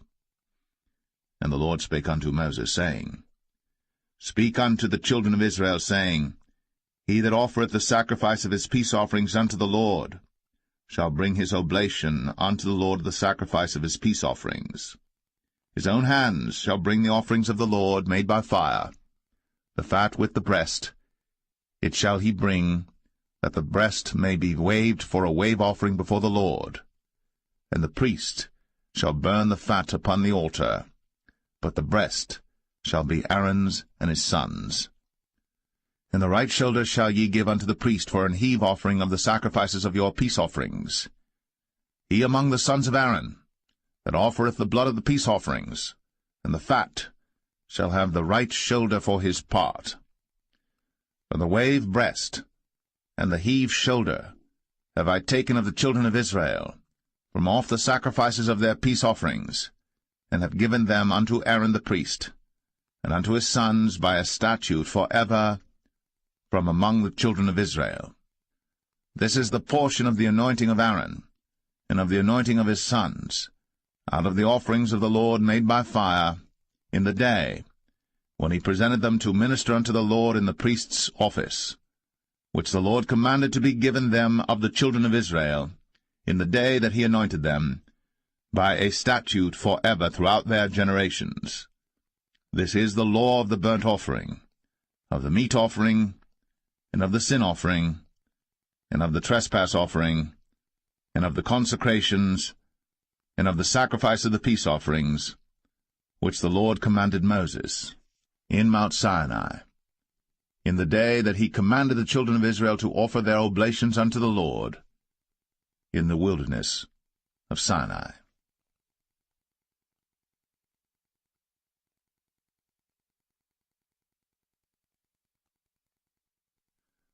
Leviticus 8. And the Lord spake unto Moses, saying, Take Aaron and his sons with him, and the garments and the anointing oil, and a bullock for the sin offering, and 2 rams, and a basket of unleavened bread. And gather thou all the congregation together unto the door of the tabernacle of the congregation. And Moses did as the Lord commanded him. And the assembly was gathered together unto the door of the tabernacle of the congregation. And Moses said unto the congregation, This is the thing which the Lord commanded to be done. And Moses brought Aaron and his sons, and washed them with water. And he put upon him the coat, and girded him with the girdle, and clothed him with the robe, and put the ephod upon him. And he girded him with the curious girdle of the ephod, and bound it unto him therewith. And he put the breastplate upon him. Also he put in the breastplate the Urim and the Thummim. And he put the mitre upon his head. Also upon the mitre, even upon his forefront, did he put the golden plate, the holy crown, as the Lord commanded Moses. And Moses took the anointing oil, and anointed the tabernacle and all that was therein, and sanctified them. And he sprinkled thereof upon the altar 7 times, and anointed the altar and all his vessels, both the laver and his foot, to sanctify them. And he poured of the anointing oil upon Aaron's head, and anointed him, to sanctify him. And Moses brought Aaron's sons, and put coats upon them, and girded them with girdles, and put bonnets upon them, as the Lord commanded Moses. And he brought the bullock for the sin offering, and Aaron and his sons laid their hands upon the head of the bullock for the sin offering, and he slew it. And Moses took the blood, and put it upon the horns of the altar round about with his finger, and purified the altar, and poured the blood at the bottom of the altar, and sanctified it, to make reconciliation upon it. And he took all the fat that was upon the inwards, and the caul above the liver, and the 2 kidneys, and their fat, and Moses burned it upon the altar. But the bullock and his hide, his flesh and his dung, he burnt with fire without the camp, as the Lord commanded Moses. And he brought the ram for the burnt offering, and Aaron and his sons laid their hands upon the head of the ram, and he killed it. And Moses sprinkled the blood upon the altar round about, and he cut the ram into pieces. And Moses burnt the head, and the pieces, and the fat. And he washed the inwards and the legs in water. And Moses burnt the whole ram upon the altar. It was a burnt sacrifice for a sweet savour, and an offering made by fire unto the Lord, as the Lord commanded Moses. And he brought the other ram, the ram of consecration. And Aaron and his sons laid their hands upon the head of the ram, and he slew it. And Moses took of the blood of it, and put it upon the tip of Aaron's right ear, and upon the thumb of his right hand, and upon the great toe of his right foot. And he brought Aaron's sons, and Moses put of the blood upon the tip of their right ear, and upon the thumbs of their right hands, and upon the great toes of their right feet. And Moses sprinkled the blood upon the altar round about. And he took the fat, and the rump, and all the fat that was upon the inwards, and the caul above the liver, and the 2 kidneys in their fat, and the right shoulder, and out of the basket of unleavened bread that was before the Lord, he took 1 unleavened cake, and a cake of oiled bread, and 1 wafer, and put them on the fat, and upon the right shoulder. And he put all upon Aaron's hands, and upon his sons' hands, and waved them for a wave offering before the Lord. And Moses took them from off their hands, and burnt them on the altar upon the burnt offering. They were consecrations for a sweet savour. It is an offering made by fire unto the Lord. And Moses took the breast, and waved it for a wave offering before the Lord. For of the ram of consecration it was Moses' part, as the Lord commanded Moses. And Moses took of the anointing oil, and of the blood which was upon the altar, and sprinkled it upon Aaron, and upon his garments, and upon his sons, and upon his sons' garments with him, and sanctified Aaron, and his garments, and his sons' garments with him. And Moses said unto Aaron and to his sons, Boil the flesh at the door of the tabernacle of the congregation, and there eat it with the bread that is in the basket of consecrations, as I commanded, saying, Aaron and his sons shall eat it. And that which remaineth of the flesh and of the bread shall ye burn with fire. And ye shall not go out of the door of the tabernacle of the congregation in 7 days, until the days of your consecration be at an end. For 7 days shall he consecrate you. As he hath done this day, so the Lord hath commanded to do, to make an atonement for you. Therefore shall ye abide at the door of the tabernacle of the congregation day and night, 7 days, and keep the charge of the Lord, that ye die not, for so I am commanded. So Aaron and his sons did all things which the Lord commanded by the hand of Moses.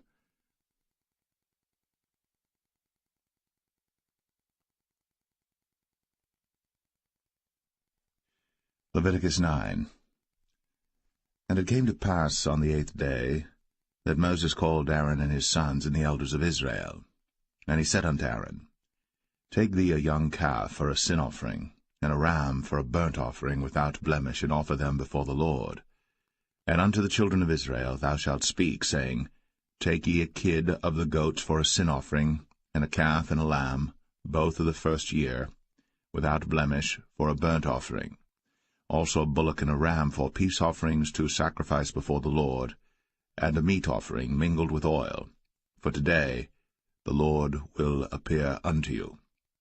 And they brought that which Moses commanded before the tabernacle of the congregation, and all the congregation drew near, and stood before the Lord. And Moses said, This is the thing which the Lord commanded that ye should do, and the glory of the Lord shall appear unto you. And Moses said unto Aaron, Go unto the altar, and offer thy sin offering, and thy burnt offering, and make an atonement for thyself, and for the people. And offer the offering of the people, and make an atonement for them, as the Lord commanded. Aaron therefore went unto the altar, and slew the calf of the sin offering, which was for himself. And the sons of Aaron brought the blood unto him, and he dipped his finger in the blood, and put it upon the horns of the altar, and poured out the blood at the bottom of the altar. But the fat and the kidneys and the caul above the liver of the sin offering he burnt upon the altar, as the Lord commanded Moses. And the flesh and the hide he burnt with fire without the camp. And he slew the burnt offering. And Aaron's sons presented unto him the blood, which he sprinkled round about upon the altar. And they presented the burnt offering unto him, with the pieces thereof, and the head, and he burnt them upon the altar. And he did wash the inwards and the legs, and burnt them upon the burnt offering on the altar. And he brought the people's offering, and took the goat which was the sin offering for the people, and slew it, and offered it for sin as the first. And he brought the burnt offering, and offered it according to the manner. And he brought the meat offering, and took an handful thereof, and burnt it upon the altar, beside the burnt sacrifice of the morning. He slew also the bullock and the ram for a sacrifice of peace offerings, which was for the people. And Aaron's sons presented unto him the blood which he sprinkled upon the altar round about. And the fat of the bullock and of the ram, the rump, and that which covereth the inwards, and the kidneys, and the caul above the liver. And they put the fat upon the breasts, and he burnt the fat upon the altar. And the breasts and the right shoulder Aaron waved for a wave offering before the Lord, as Moses commanded. And Aaron lifted up his hand toward the people, and blessed them, and came down from offering of the sin offering, and the burnt offering, and peace offerings. And Moses and Aaron went into the tabernacle of the congregation, and came out, and blessed the people. And the glory of the Lord appeared unto all the people. And there came a fire out from before the Lord, and consumed upon the altar the burnt offering and the fat, which when all the people saw, they shouted, and fell on their faces.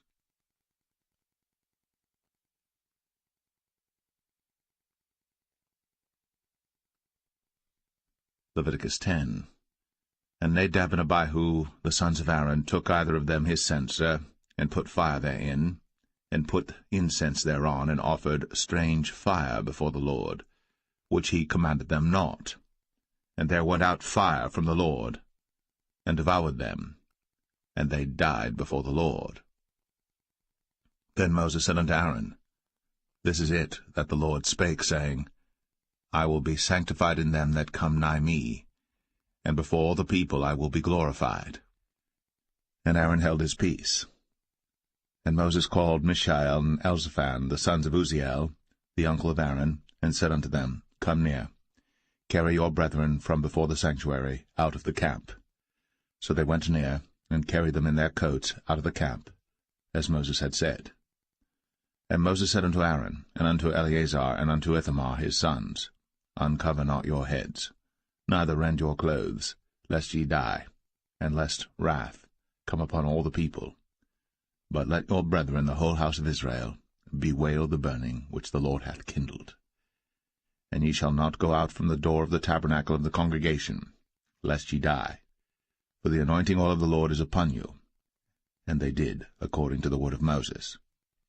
And the Lord spake unto Aaron, saying, Do not drink wine nor strong drink, thou nor thy sons with thee, when ye go into the tabernacle of the congregation, lest ye die. It shall be a statute for ever throughout your generations. And that ye may put difference between holy and unholy, and between unclean and clean, and that ye may teach the children of Israel all the statutes which the Lord hath spoken unto them by the hand of Moses. And Moses spake unto Aaron, and unto Eleazar, and unto Ithamar, his sons that were left, Take the meat offering that remaineth of the offerings of the Lord made by fire, and eat it without leaven beside the altar, for it is most holy. And ye shall eat it in the holy place, because it is thy due, and thy son's due, of the sacrifices of the Lord made by fire, for so I am commanded. And the wave breast and heave shoulder shall ye eat in a clean place, thou and thy sons, and thy daughters with thee, for they be thy due, and thy son's due, which are given out of the sacrifices of peace offerings of the children of Israel. The heave shoulder and the wave breast shall they bring with the offerings made by fire of the fat, to wave it for a wave offering before the Lord, and it shall be thine, and thy sons with thee, by a statute for ever, as the Lord hath commanded. And Moses diligently sought the goat of the sin offering, and behold, it was burnt. And he was angry with Eleazar and Ithamar, the sons of Aaron, which were left alive, saying, Wherefore have ye not eaten the sin offering in the holy place, seeing it is most holy? And God hath given it you to bear the iniquity of the congregation, to make atonement for them before the Lord. Behold, the blood of it was not brought in within the holy place. Ye should indeed have eaten it in the holy place, as I commanded. And Aaron said unto Moses, Behold, this day have they offered their sin offering and their burnt offering before the Lord. And such things have befallen me. And if I had eaten the sin offering today, should it have been accepted in the sight of the Lord? And when Moses heard that, he was content.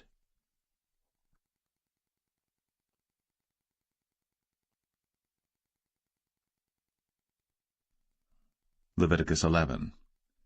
And the Lord spake unto Moses and to Aaron, saying unto them, Speak unto the children of Israel, saying, These are the beasts, which ye shall eat among all the beasts that are on the earth. Whatsoever parteth the hoof, and is cloven-footed, and cheweth the cud, among the beasts, that shall ye eat. Nevertheless these shall ye not eat of them that chew the cud, or of them that divide the hoof. As the camel, because he cheweth the cud, but divideth not the hoof, he is unclean unto you. And the coney, because he cheweth the cud, but divideth not the hoof, he is unclean unto you. And the hare, because he cheweth the cud, but divideth not the hoof, he is unclean unto you. And the swine, though he divide the hoof, and be cloven-footed, yet he cheweth not the cud, he is unclean to you. Of their flesh shall ye not eat, and their carcass shall ye not touch, they are unclean to you. These shall ye eat of all that are in the waters. Whatsoever hath fins and scales in the waters, in the seas, and in the rivers, them shall ye eat. And all that have not fins and scales in the seas, and in the rivers, of all that move in the waters, and of any living thing which is in the waters, they shall be an abomination unto you. They shall be even an abomination unto you. Ye shall not eat of their flesh, but ye shall have their carcasses in abomination. Whatsoever hath no fins nor scales in the waters, that shall be an abomination unto you. And these are they which ye shall have in abomination among the fowls. They shall not be eaten. They are an abomination, the eagle, and the ossifrage, and the osprey, and the vulture, and the kite after his kind, every raven after his kind, and the owl, and the nighthawk, and the cuckoo, and the hawk after his kind, and the little owl, and the cormorant, and the great owl, and the swan, and the pelican, and the gyre eagle, and the stork, the heron after her kind, and the lapwing, and the bat. All fowls that creep, going upon all four, shall be an abomination unto you. Yet these may ye eat of every flying creeping thing that goeth upon all four, which have legs above their feet, to leap withal upon the earth. Even these of them ye may eat. The locust after his kind, and the bald locust after his kind, and the beetle after his kind, and the grasshopper after his kind. But all other flying creeping things which have 4 feet shall be an abomination unto you. And for these ye shall be unclean. Whosoever toucheth the carcass of them shall be unclean until the even. And whosoever beareth aught of the carcass of them shall wash his clothes, and be unclean until the even. The carcasses of every beast which divideth the hoof, and is not cloven-footed, nor cheweth the cud, are unclean unto you. Every one that toucheth them shall be unclean. And whatsoever goeth upon his paws among all manner of beasts that go on all four, those are unclean unto you. Whoso toucheth their carcass shall be unclean until the even. And he that beareth the carcass of them shall wash his clothes, and be unclean until the even. They are unclean unto you. These also shall be unclean unto you among the creeping things that creep upon the earth, the weasel, and the mouse, and the tortoise after his kind, and the ferret, and the chameleon, and the lizard, and the snail, and the mole. These are unclean to you among all that creep. Whosoever doth touch them, when they be dead, shall be unclean until the even. And upon whatsoever any of them, when they are dead, doth fall, it shall be unclean, whether it be any vessel of wood, or raiment, or skin, or sack, whatsoever vessel it be, wherein any work is done, it must be put into water, and it shall be unclean until the even. So it shall be cleansed. And every earthen vessel, whereinto any of them falleth, whatsoever is in it shall be unclean, and ye shall break it. Of all meat which may be eaten, that on which such water cometh shall be unclean, and all drink that may be drunk in every such vessel shall be unclean. And everything whereupon any part of their carcass falleth shall be unclean, whether it be oven, or ranges, or pots, they shall be broken down, for they are unclean, and shall be unclean unto you.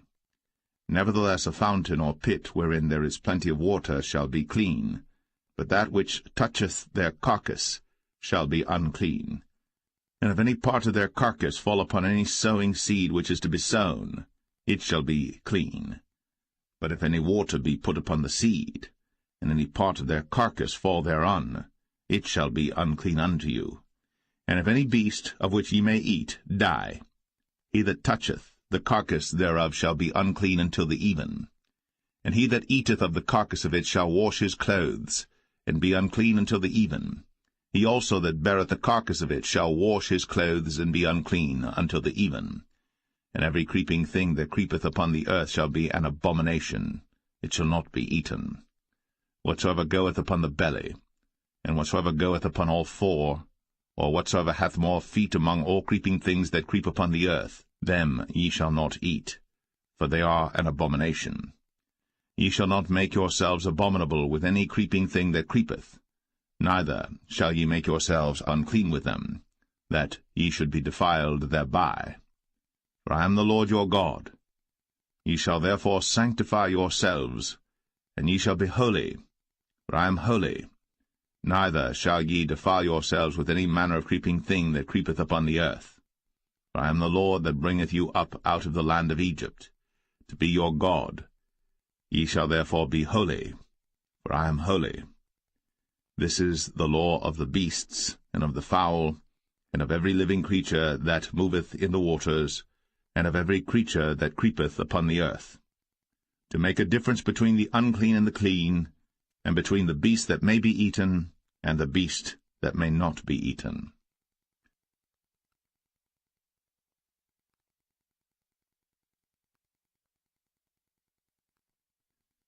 Leviticus 12. And the Lord spake unto Moses, saying, Speak unto the children of Israel, saying, If a woman have conceived seed, and born a man-child, then she shall be unclean 7 days, according to the days of the separation for her infirmity shall she be unclean. And in the 8th day the flesh of his foreskin shall be circumcised, and she shall then continue in the blood of her purifying 33 days. She shall touch no hallowed thing, nor come into the sanctuary until the days of her purifying be fulfilled. And if she bear a maid child, then she shall be unclean 2 weeks, as in her separation, and she shall continue in the blood of her purifying 66 days. And when the days of her purifying are fulfilled, for a son or for a daughter, she shall bring a lamb of the first year for a burnt offering, and a young pigeon, or a turtle dove, for a sin offering, unto the door of the tabernacle of the congregation, unto the priest, who shall offer it before the Lord, and make an atonement for her, and she shall be cleansed from the issue of her blood. This is the law for her that hath borne a male or a female. And if she be not able to bring a lamb, then she shall bring 2 turtles or 2 young pigeons, the one for the burnt offering and the other for a sin offering, and the priest shall make an atonement for her, and she shall be clean.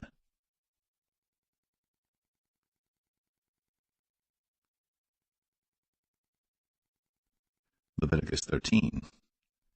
And the Lord spake unto Moses and Aaron, saying, When a man shall have in the skin of his flesh a rising, a scab, or a bright spot, and it be in the skin of his flesh like the plague of leprosy, then he shall be brought unto Aaron the priest, or unto one of his sons the priests. And the priest shall look on the plague in the skin of the flesh, and when the hair in the plague is turned white, and the plague in sight be deeper than the skin of his flesh, it is a plague of leprosy, and the priest shall look on him, and pronounce him unclean.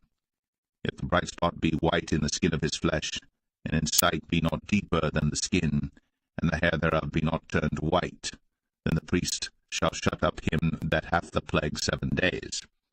And the priest shall look on him the 7th day, and behold, if the plague in his sight be at a stay, and the plague spread not in the skin, then the priest shall shut him up 7 days more. And the priest shall look on him again the 7th day, and behold, if the plague be somewhat dark, and the plague spread not in the skin, the priest shall pronounce him clean, it is but a scab, and he shall wash his clothes, and be clean. But if the scab spread much abroad in the skin, after that he hath been seen of the priest for his cleansing, he shall be seen of the priest again. And if the priest see that, behold, the scab spreadeth in the skin, then the priest shall pronounce him unclean, it is a leprosy. When the plague of leprosy is in a man, then he shall be brought unto the priest. And the priest shall see him, and behold, if the rising be white in the skin, and it have turned the hair white, and there be quick raw flesh in the rising, it is an old leprosy in the skin of his flesh, and the priest shall pronounce him unclean, and shall not shut him up, for he is unclean. And if a leprosy break out abroad in the skin, and the leprosy cover all the skin of him that hath the plague from his head even to his foot, wheresoever the priest looketh. Then the priest shall consider, and behold, if the leprosy have covered all his flesh, he shall pronounce him clean that hath the plague. It is all turned white, he is clean. But when raw flesh appeareth in him, he shall be unclean. And the priest shall see the raw flesh, and pronounce him to be unclean. For the raw flesh is unclean, it is a leprosy. Or if the raw flesh turn again, and be changed unto white, he shall come unto the priest. And the priest shall see him, and behold, if the plague be turned into white, then the priest shall pronounce him clean that hath the plague. He is clean. The flesh also, in which even in the skin thereof was a boil, and is healed, and in the place of the boil there be a white rising, or a bright spot, white and somewhat reddish, and it be shown to the priest. And if, when the priest seeth it, behold, it be in sight lower than the skin, and the hair thereof be turned white, the priest shall pronounce him unclean. It is a plague of leprosy broken out of the boil. But if the priest look on it, and behold, there be no white hairs therein, and if it be not lower than the skin, but be somewhat dark, then the priest shall shut him up 7 days. And if it spread much abroad in the skin, then the priest shall pronounce him unclean. It is a plague. But if the bright spot stay in his place, and spread not, it is a burning boil, and the priest shall pronounce him clean. Or if there be any flesh in the skin whereof there is a hot burning, and the quick flesh that burneth have a white bright spot, somewhat reddish or white, then the priest shall look upon it, and behold, if the hair in the bright spot be turned white, and it be in sight deeper than the skin, it is a leprosy broken out of the burning. Wherefore the priest shall pronounce him unclean. It is the plague of leprosy. But if the priest look on it, and behold, there be no white hair in the bright spot, and it be no lower than the other skin, but be somewhat dark, then the priest shall shut him up 7 days. And the priest shall look upon him the 7th day, and if it be spread much abroad in the skin, then the priest shall pronounce him unclean. It is the plague of leprosy. And if the bright spot stay in his place, and spread not in the skin, but it be somewhat dark, it is a rising of the burning, and the priest shall pronounce him clean. For it is an inflammation of the burning. If a man or woman have a plague upon the head or the beard, then the priest shall see the plague, and behold, if it be in sight deeper than the skin, and there be in it a yellow thin hair, then the priest shall pronounce him unclean. It is a dry scall, even a leprosy upon the head or beard. And if the priest look on the plague of the scall, and behold, it be not in sight deeper than the skin, and that there is no black hair in it, then the priest shall shut up him that hath the plague of the scall 7 days. And in the 7th day the priest shall look on the plague, and behold, if the scall spread not, and there be in it no yellow hair, and the scall be not in sight deeper than the skin, he shall be shaven, but the scall shall he not shave, and the priest shall shut up him that hath the scall 7 days more. And in the 7th day the priest shall look on the scall, and behold, if the scall be not spread in the skin, nor be in sight deeper than the skin, then the priest shall pronounce him clean. Then he shall wash his clothes, and be clean. But if the scall spread much in the skin after his cleansing, then the priest shall look on him, and behold, if the scall be spread in the skin, the priest shall not seek for yellow hair. He is unclean. But if the scall be in his sight at a stay, and that there is black hair grown up therein, the scall is healed. He is clean, and the priest shall pronounce him clean. If a man also or a woman have in the skin of their flesh bright spots, even white bright spots, then the priest shall look, and behold, if the bright spots in the skin of their flesh be darkish white, it is a freckled spot that groweth in the skin. He is clean. And the man whose hair is fallen off his head, he is bald, yet is he clean. And he that hath his hair fallen off from the part of his head toward his face, he is forehead bald, yet is he clean. And if there be in the bald head or bald forehead a white reddish sore, it is a leprosy sprung up in his bald head, or his bald forehead. Then the priest shall look upon it, and behold, if the rising of the sore be white, reddish in his bald head, or in his bald forehead, as the leprosy appeareth in the skin of the flesh, he is a leprous man. He is unclean. The priest shall pronounce him utterly unclean. His plague is in his head. And the leper in whom the plague is, his clothes shall be rent, and his head bare. And he shall put a covering upon his upper lip, and shall cry, Unclean, unclean. All the days wherein the plague shall be in him, he shall be defiled. He is unclean. He shall dwell alone. Without the camp shall his habitation be. The garment also that the plague of leprosy is in, whether it be a woolen garment or a linen garment, whether it be in the warp or woof of linen or of woolen, whether in a skin or in anything made of skin, and if the plague be greenish or reddish in the garment or in the skin, either in the warp or in the woof or in anything of skin, it is a plague of leprosy, and shall be shown unto the priest. And the priest shall look upon the plague, and shut up it that hath the plague 7 days. And he shall look on the plague on the 7th day, if the plague be spread in the garment, either in the warp, or in the woof, or in a skin, or in any work that is made of skin, the plague is a fretting leprosy, it is unclean. He shall therefore burn the garment, whether warp or woof, in woolen or in linen, or anything of skin, wherein the plague is, for it is a fretting leprosy, it shall be burnt in the fire. And if the priest shall look, and behold, the plague be not spread in the garment, either in the warp or in the woof, or in anything of skin, then the priest shall command that they wash the thing wherein the plague is, and he shall shut it up 7 days more. And the priest shall look on the plague, after that it is washed, and behold, if the plague have not changed his colour, and the plague be not spread, it is unclean. Thou shalt burn it in the fire. It is fret inward, whether it be bare within or without.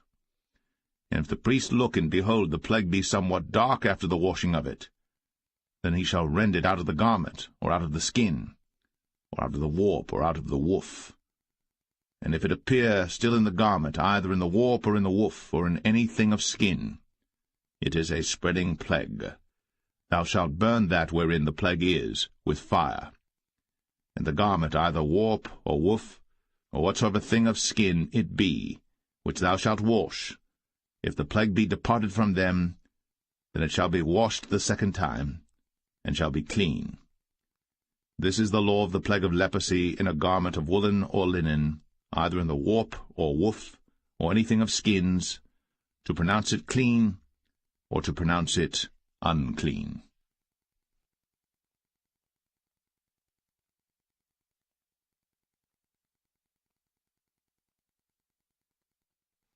Leviticus 14. And the Lord spake unto Moses, saying, This shall be the law of the leper in the day of his cleansing. He shall be brought unto the priest. And the priest shall go forth out of the camp, and the priest shall look, and behold, if the plague of leprosy be healed in the leper, then shall the priest command to take for him that is to be cleansed 2 birds alive and clean, and cedar wood, and scarlet and hyssop.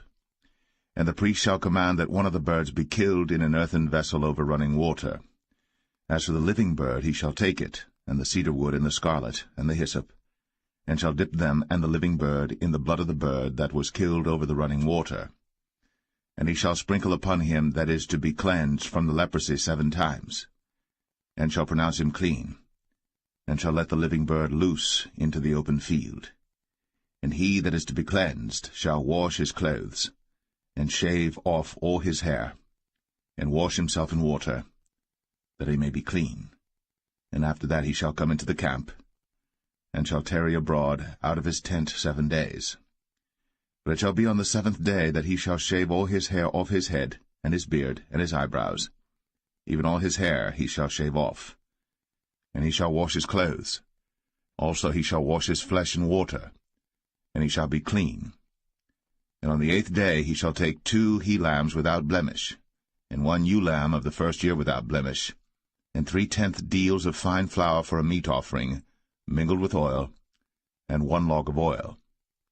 And the priest that maketh him clean shall present the man that is to be made clean, and those things before the Lord, at the door of the tabernacle of the congregation. And the priest shall take 1 he-lamb, and offer him for a trespass offering, and the log of oil, and wave them for a wave offering before the Lord. And he shall slay the lamb in the place where he shall kill the sin offering and the burnt offering in the holy place. For as the sin offering is the priest's, so is the trespass offering. It is most holy. And the priest shall take some of the blood of the trespass offering, and the priest shall put it upon the tip of the right ear of him that is to be cleansed, and upon the thumb of his right hand, and upon the great toe of his right foot. And the priest shall take some of the log of oil, and pour it into the palm of his own left hand. And the priest shall dip his right finger in the oil that is in his left hand, and shall sprinkle of the oil with his finger 7 times before the Lord. And of the rest of the oil that is in his hand shall the priest put upon the tip of the right ear of him that is to be cleansed, and upon the thumb of his right hand, and upon the great toe of his right foot, upon the blood of the trespass offering.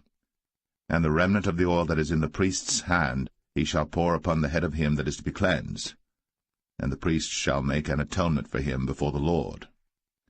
And the priest shall offer the sin offering, and make an atonement for him that is to be cleansed from his uncleanness.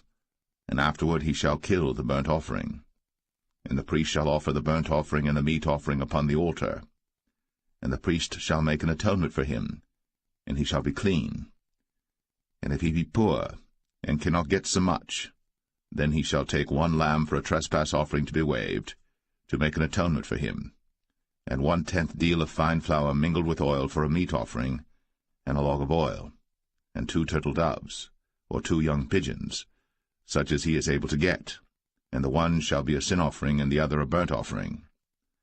And he shall bring them on the 8th day for his cleansing unto the priest, unto the door of the tabernacle of the congregation before the Lord. And the priest shall take the lamb of the trespass offering, and the log of oil, and the priest shall wave them for a wave offering before the Lord. And he shall kill the lamb of the trespass offering, and the priest shall take some of the blood of the trespass offering, and put it upon the tip of the right ear of him that is to be cleansed, and upon the thumb of his right hand, and upon the great toe of his right foot. And the priest shall pour of the oil into the palm of his own left hand. And the priest shall sprinkle with his right finger some of the oil that is in his left hand 7 times before the Lord. And the priest shall put of the oil that is in his hand upon the tip of the right ear of him that is to be cleansed, and upon the thumb of his right hand, and upon the great toe of his right foot, upon the place of the blood of the trespass offering. And the rest of the oil that is in the priest's hand he shall put upon the head of him that is to be cleansed, to make an atonement for him before the Lord. And he shall offer the one of the turtle doves, or of the young pigeons, such as he can get, even such as he is able to get, the one for a sin offering, and the other for a burnt offering, with the meat offering. And the priest shall make an atonement for him that is to be cleansed before the Lord. This is the law of him in whom is the plague of leprosy, whose hand is not able to get that which pertaineth to his cleansing. And the Lord spake unto Moses, and unto Aaron, saying, When ye be come into the land of Canaan, which I give to you for a possession, and I put the plague of leprosy in a house of the land of your possession, and he that owneth the house shall come and tell the priest, saying, It seemeth to me there is as it were a plague in the house.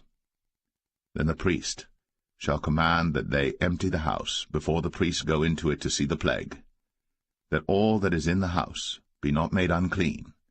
And afterward the priest shall go in to see the house.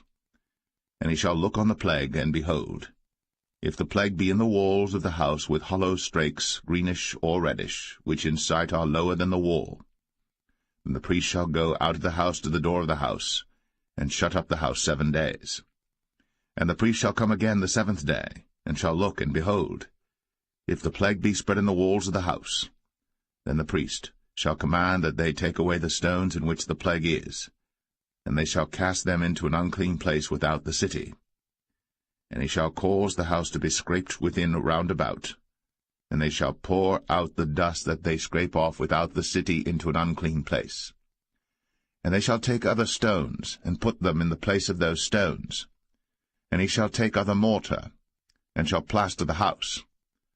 And if the plague come again, and break out in the house, after that he hath taken away the stones, and after he hath scraped the house, and after it is plastered, Then the priest shall come and look, and behold, if the plague be spread in the house, it is a fretting leprosy in the house, it is unclean. And he shall break down the house, the stones of it, and the timber thereof, and all the mortar of the house, and he shall carry them forth out of the city into an unclean place. Moreover, he that goeth into the house all the while that it is shut up shall be unclean until the even. And he that lieth in the house shall wash his clothes, and he that eateth in the house shall wash his clothes. And if the priest shall come in and look upon it, and behold, the plague hath not spread in the house, after the house was plastered, then the priest shall pronounce the house clean, because the plague is healed. And he shall take to cleanse the house 2 birds, and cedar wood, and scarlet, and hyssop. And he shall kill the one of the birds in an earthen vessel over running water. And he shall take the cedar wood, and the hyssop, and the scarlet, and the living bird, and dip them in the blood of the slain bird, and in the running water, and sprinkle the house 7 times. And he shall cleanse the house with the blood of the bird, and with the running water, and with the living bird, and with the cedar wood, and with the hyssop, and with the scarlet. But he shall let go the living bird out of the city into the open fields, and make an atonement for the house, and it shall be clean. This is the law for all manner of plague of leprosy, and scall, and for the leprosy of a garment and of a house, and for a rising, and for a scab, and for a bright spot, to teach when it is unclean, and when it is clean. This is the law of leprosy.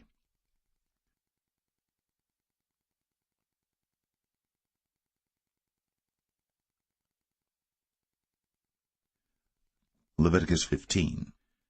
And the Lord spake unto Moses and to Aaron, saying, Speak unto the children of Israel, and say unto them, When any man hath a running issue out of his flesh, because of his issue he is unclean. And this shall be his uncleanness in his issue, whether his flesh run with his issue, or his flesh be stopped from his issue, it is his uncleanness. Every bed whereon he lieth that hath the issue is unclean, and everything whereon he sitteth shall be unclean. And whosoever toucheth his bed shall wash his clothes, and bathe himself in water, and be unclean until the even. And he that sitteth on anything whereon he sat that hath the issue shall wash his clothes, and bathe himself in water, and be unclean until the even. And he that toucheth the flesh of him that hath the issue shall wash his clothes, and bathe himself in water, and be unclean until the even. And if he that hath the issue spit upon him that is clean, then he shall wash his clothes, and bathe himself in water, and be unclean until the even. And what saddle soever he rideth upon that hath the issue shall be unclean. And whosoever toucheth anything that was under him shall be unclean until the even.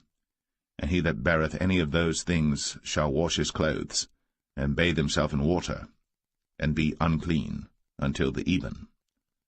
And whomsoever he toucheth that hath the issue, and hath not rinsed his hands in water, he shall wash his clothes, and bathe himself in water, and be unclean until the even. And the vessel of earth that he toucheth, which hath the issue, shall be broken, and every vessel of wood shall be rinsed in water. And when he that hath an issue is cleansed of his issue, then he shall number to himself 7 days for his cleansing, and wash his clothes, and bathe his flesh in running water, and shall be clean. And on the 8th day he shall take to him 2 turtle doves, or 2 young pigeons, and come before the Lord unto the door of the tabernacle of the congregation, and give them unto the priest. And the priest shall offer them, the one for a sin offering, and the other for a burnt offering. And the priest shall make an atonement for him before the Lord for his issue.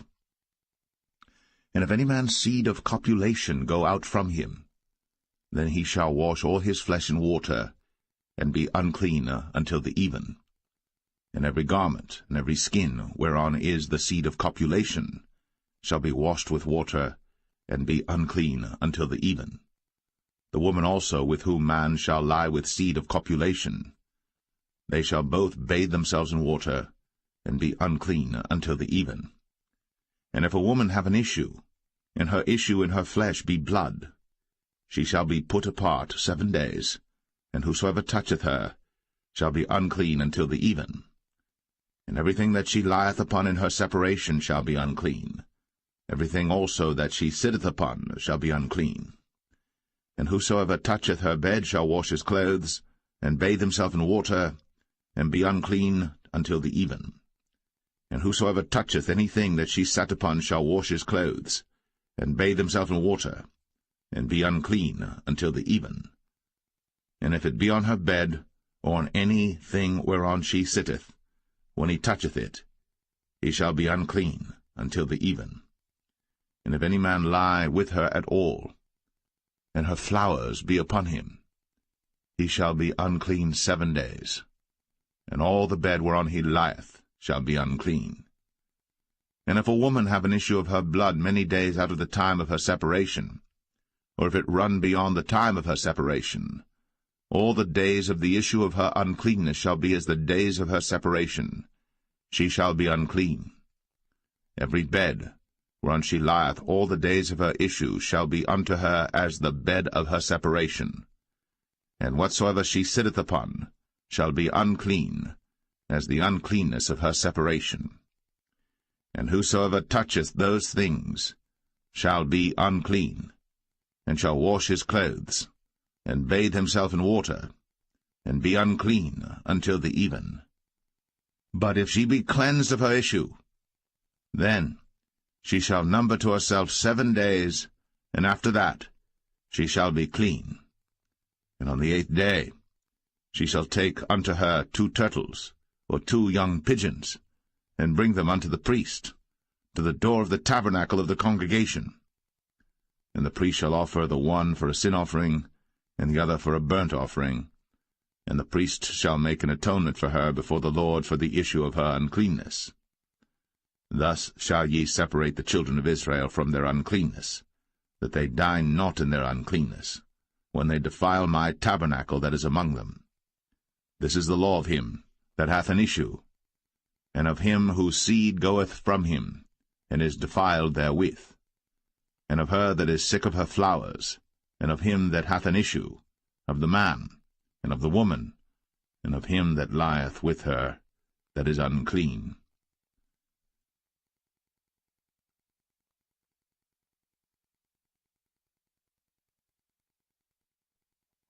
Leviticus 16.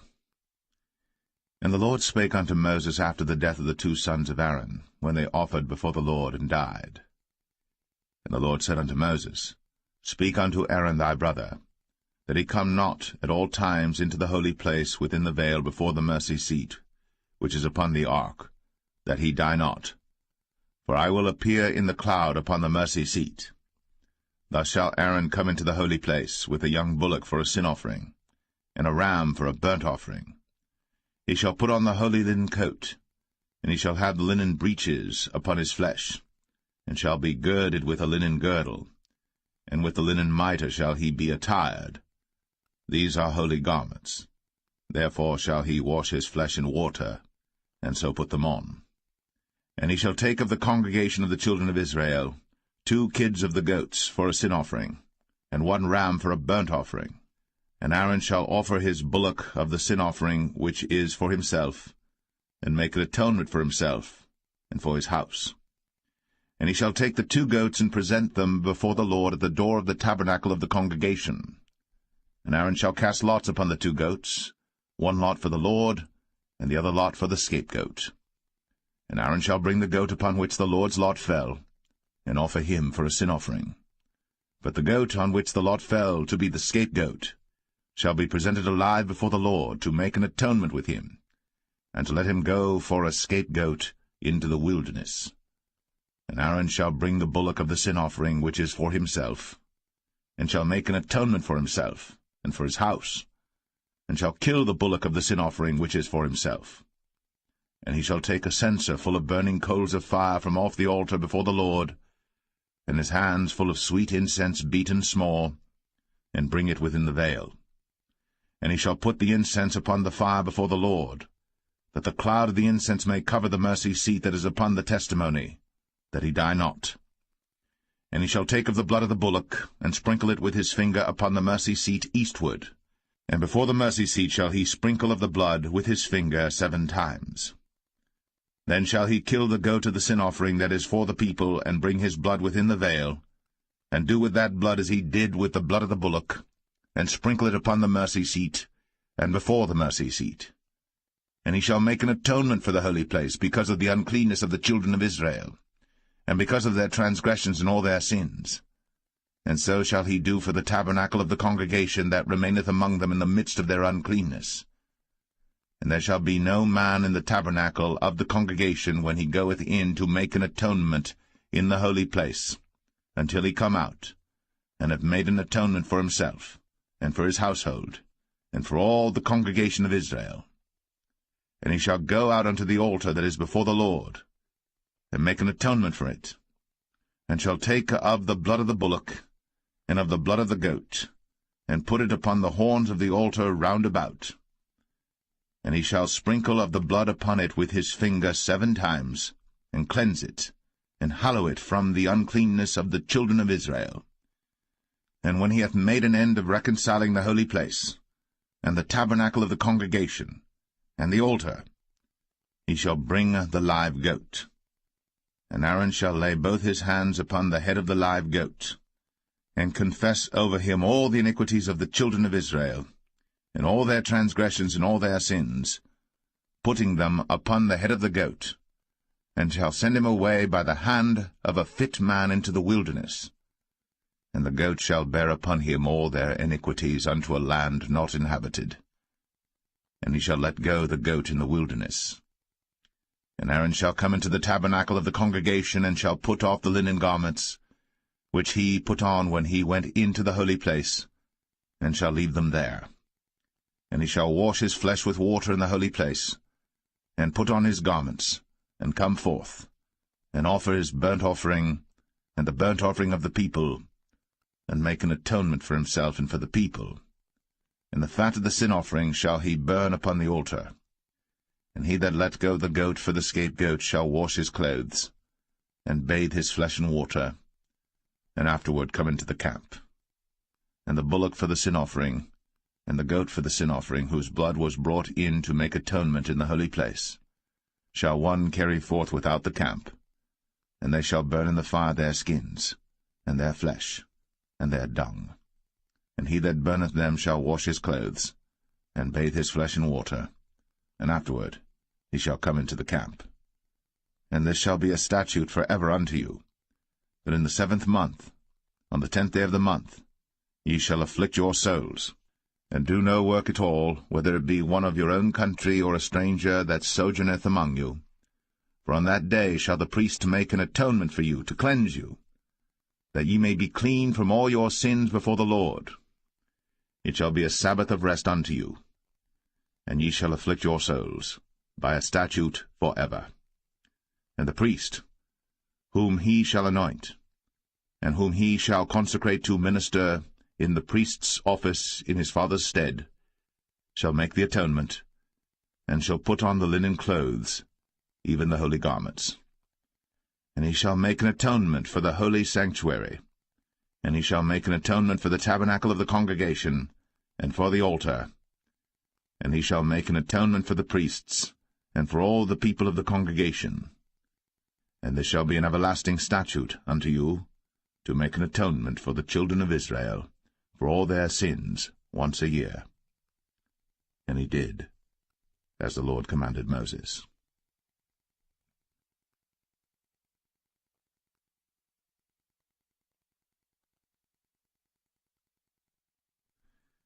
Leviticus 17. And the Lord spake unto Moses, saying, Speak unto Aaron, and unto his sons, and unto all the children of Israel, and say unto them, This is the thing which the Lord hath commanded, saying, What man soever there be of the house of Israel that killeth an ox, or lamb, or goat, in the camp, or that killeth it out of the camp, and bringeth it not unto the door of the tabernacle of the congregation to offer an offering unto the Lord before the tabernacle of the Lord, blood shall be imputed unto that man. He hath shed blood, and that man shall be cut off from among his people. To the end that the children of Israel may bring their sacrifices which they offer in the open field, even that they may bring them unto the Lord, unto the door of the tabernacle of the congregation, unto the priest, and offer them for peace offerings unto the Lord. And the priest shall sprinkle the blood upon the altar of the Lord at the door of the tabernacle of the congregation, and burn the fat for a sweet savour unto the Lord. And they shall no more offer their sacrifices unto devils, after whom they have gone a-whoring. This shall be a statute for ever unto them throughout their generations. And thou shalt say unto them, Whatsoever man there be of the house of Israel, or of the strangers which sojourn among you, that offereth a burnt offering or sacrifice, and bringeth it not unto the door of the tabernacle of the congregation, to offer it unto the Lord, even that man shall be cut off from among his people. And whatsoever man there be of the house of Israel, or of the strangers that sojourn among you, that eateth any manner of blood, I will even set my face against that soul that eateth blood, and will cut him off from among his people.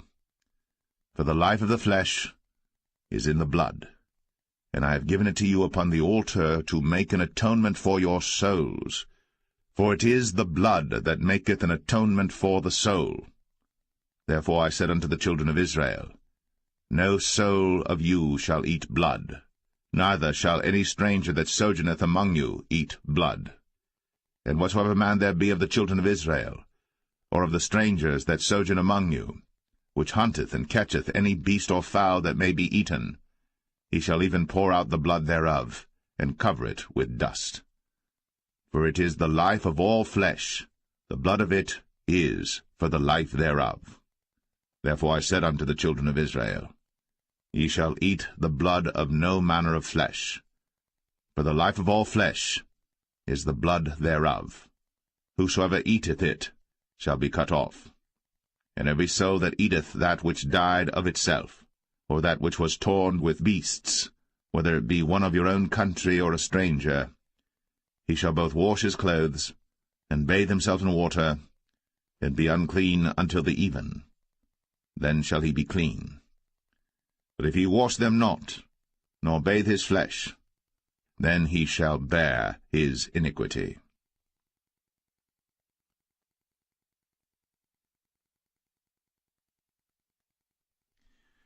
Leviticus 18. And the Lord spake unto Moses, saying, Speak unto the children of Israel, and say unto them, I am the Lord your God. After the doings of the land of Egypt, wherein ye dwelt, shall ye not do, and after the doings of the land of Canaan, whither I bring you, shall ye not do, neither shall ye walk in their ordinances. Ye shall do my judgments, and keep mine ordinances, to walk therein. I am the Lord your God. Ye shall therefore keep my statutes and my judgments, which if a man do, he shall live in them. I am the Lord. None of you shall approach to any that is near of kin to him, to uncover their nakedness. I am the Lord. The nakedness of thy father, or the nakedness of thy mother, shalt thou not uncover. She is thy mother, thou shalt not uncover her nakedness. The nakedness of thy father's wife shalt thou not uncover. It is thy father's nakedness.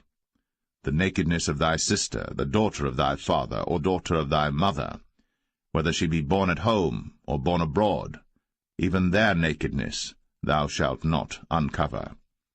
The nakedness of thy son's daughter, or of thy daughter's daughter, even their nakedness thou shalt not uncover. For theirs is thine own nakedness. The nakedness of thy father's wife's daughter, begotten of thy father, she is thy sister. Thou shalt not uncover her nakedness. Thou shalt not uncover the nakedness of thy father's sister. She is thy father's near kinswoman. Thou shalt not uncover the nakedness of thy mother's sister, for she is thy mother's near kinswoman. Thou shalt not uncover the nakedness of thy father's brother. Thou shalt not approach to his wife. She is thine aunt. Thou shalt not uncover the nakedness of thy daughter-in-law. She is thy son's wife. thou shalt not uncover her nakedness. Thou shalt not uncover the nakedness of thy brother's wife. It is thy brother's nakedness.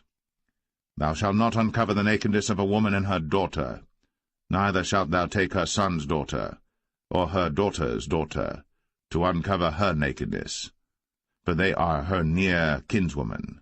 It is wickedness.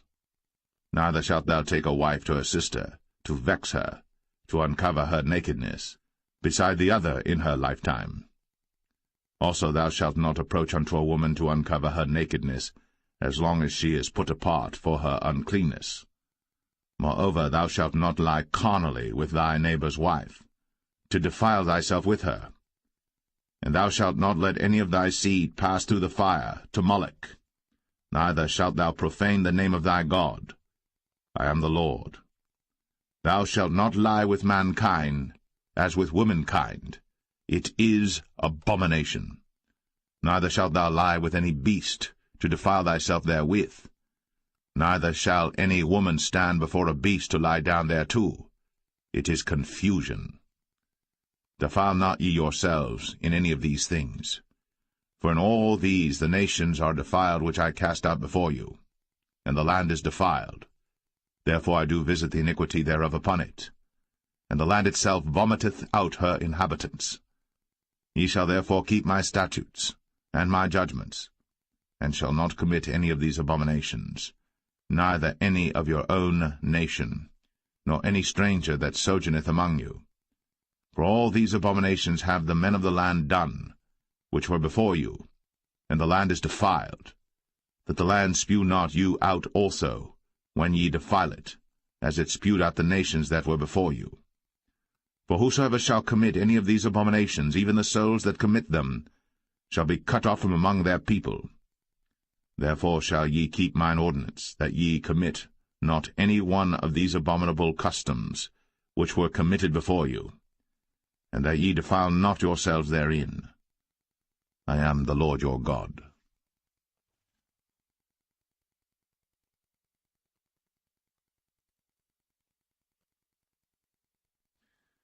Leviticus 19. And the Lord spake unto Moses, saying, Speak unto all the congregation of the children of Israel, and say unto them, Ye shall be holy, for I, the Lord your God, am holy.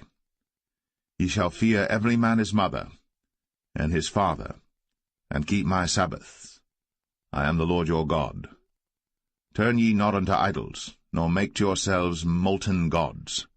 I am the Lord your God. And if ye offer a sacrifice of peace offerings unto the Lord, ye shall offer it at your own will. It shall be eaten the same day ye offer it, and on the morrow. And if aught remain until the third day, it shall be burnt in the fire. And if it be eaten at all on the third day, it is abominable, it shall not be accepted. Therefore every one that eateth it shall bear his iniquity, because he hath profaned the hallowed thing of the Lord, and that so shall be cut off from among his people. And when ye reap the harvest of your land, thou shalt not wholly reap the corners of thy field, neither shalt thou gather the gleanings of thy harvest. And thou shalt not glean thy vineyard, neither shalt thou gather every grape of thy vineyard. Thou shalt leave them for the poor and stranger. I am the Lord your God. Ye shall not steal, neither deal falsely, neither lie one to another. And ye shall not swear by my name falsely, neither shalt thou profane the name of thy God. I am the Lord. Thou shalt not defraud thy neighbor, neither rob him. The wages of him that is hired shall not abide with thee all night until the morning. Thou shalt not curse the deaf, nor put a stumbling block before the blind, but shalt fear thy God. I am the Lord. Ye shall do no unrighteousness in judgment. Thou shalt not respect the person of the poor, nor honor the person of the mighty, but in righteousness shalt thou judge thy neighbor. Thou shalt not go up and down as a talebearer among thy people, neither shalt thou stand against the blood of thy neighbor. I am the Lord. Thou shalt not hate thy brother in thine heart. Thou shalt in any wise rebuke thy neighbor, and not suffer sin upon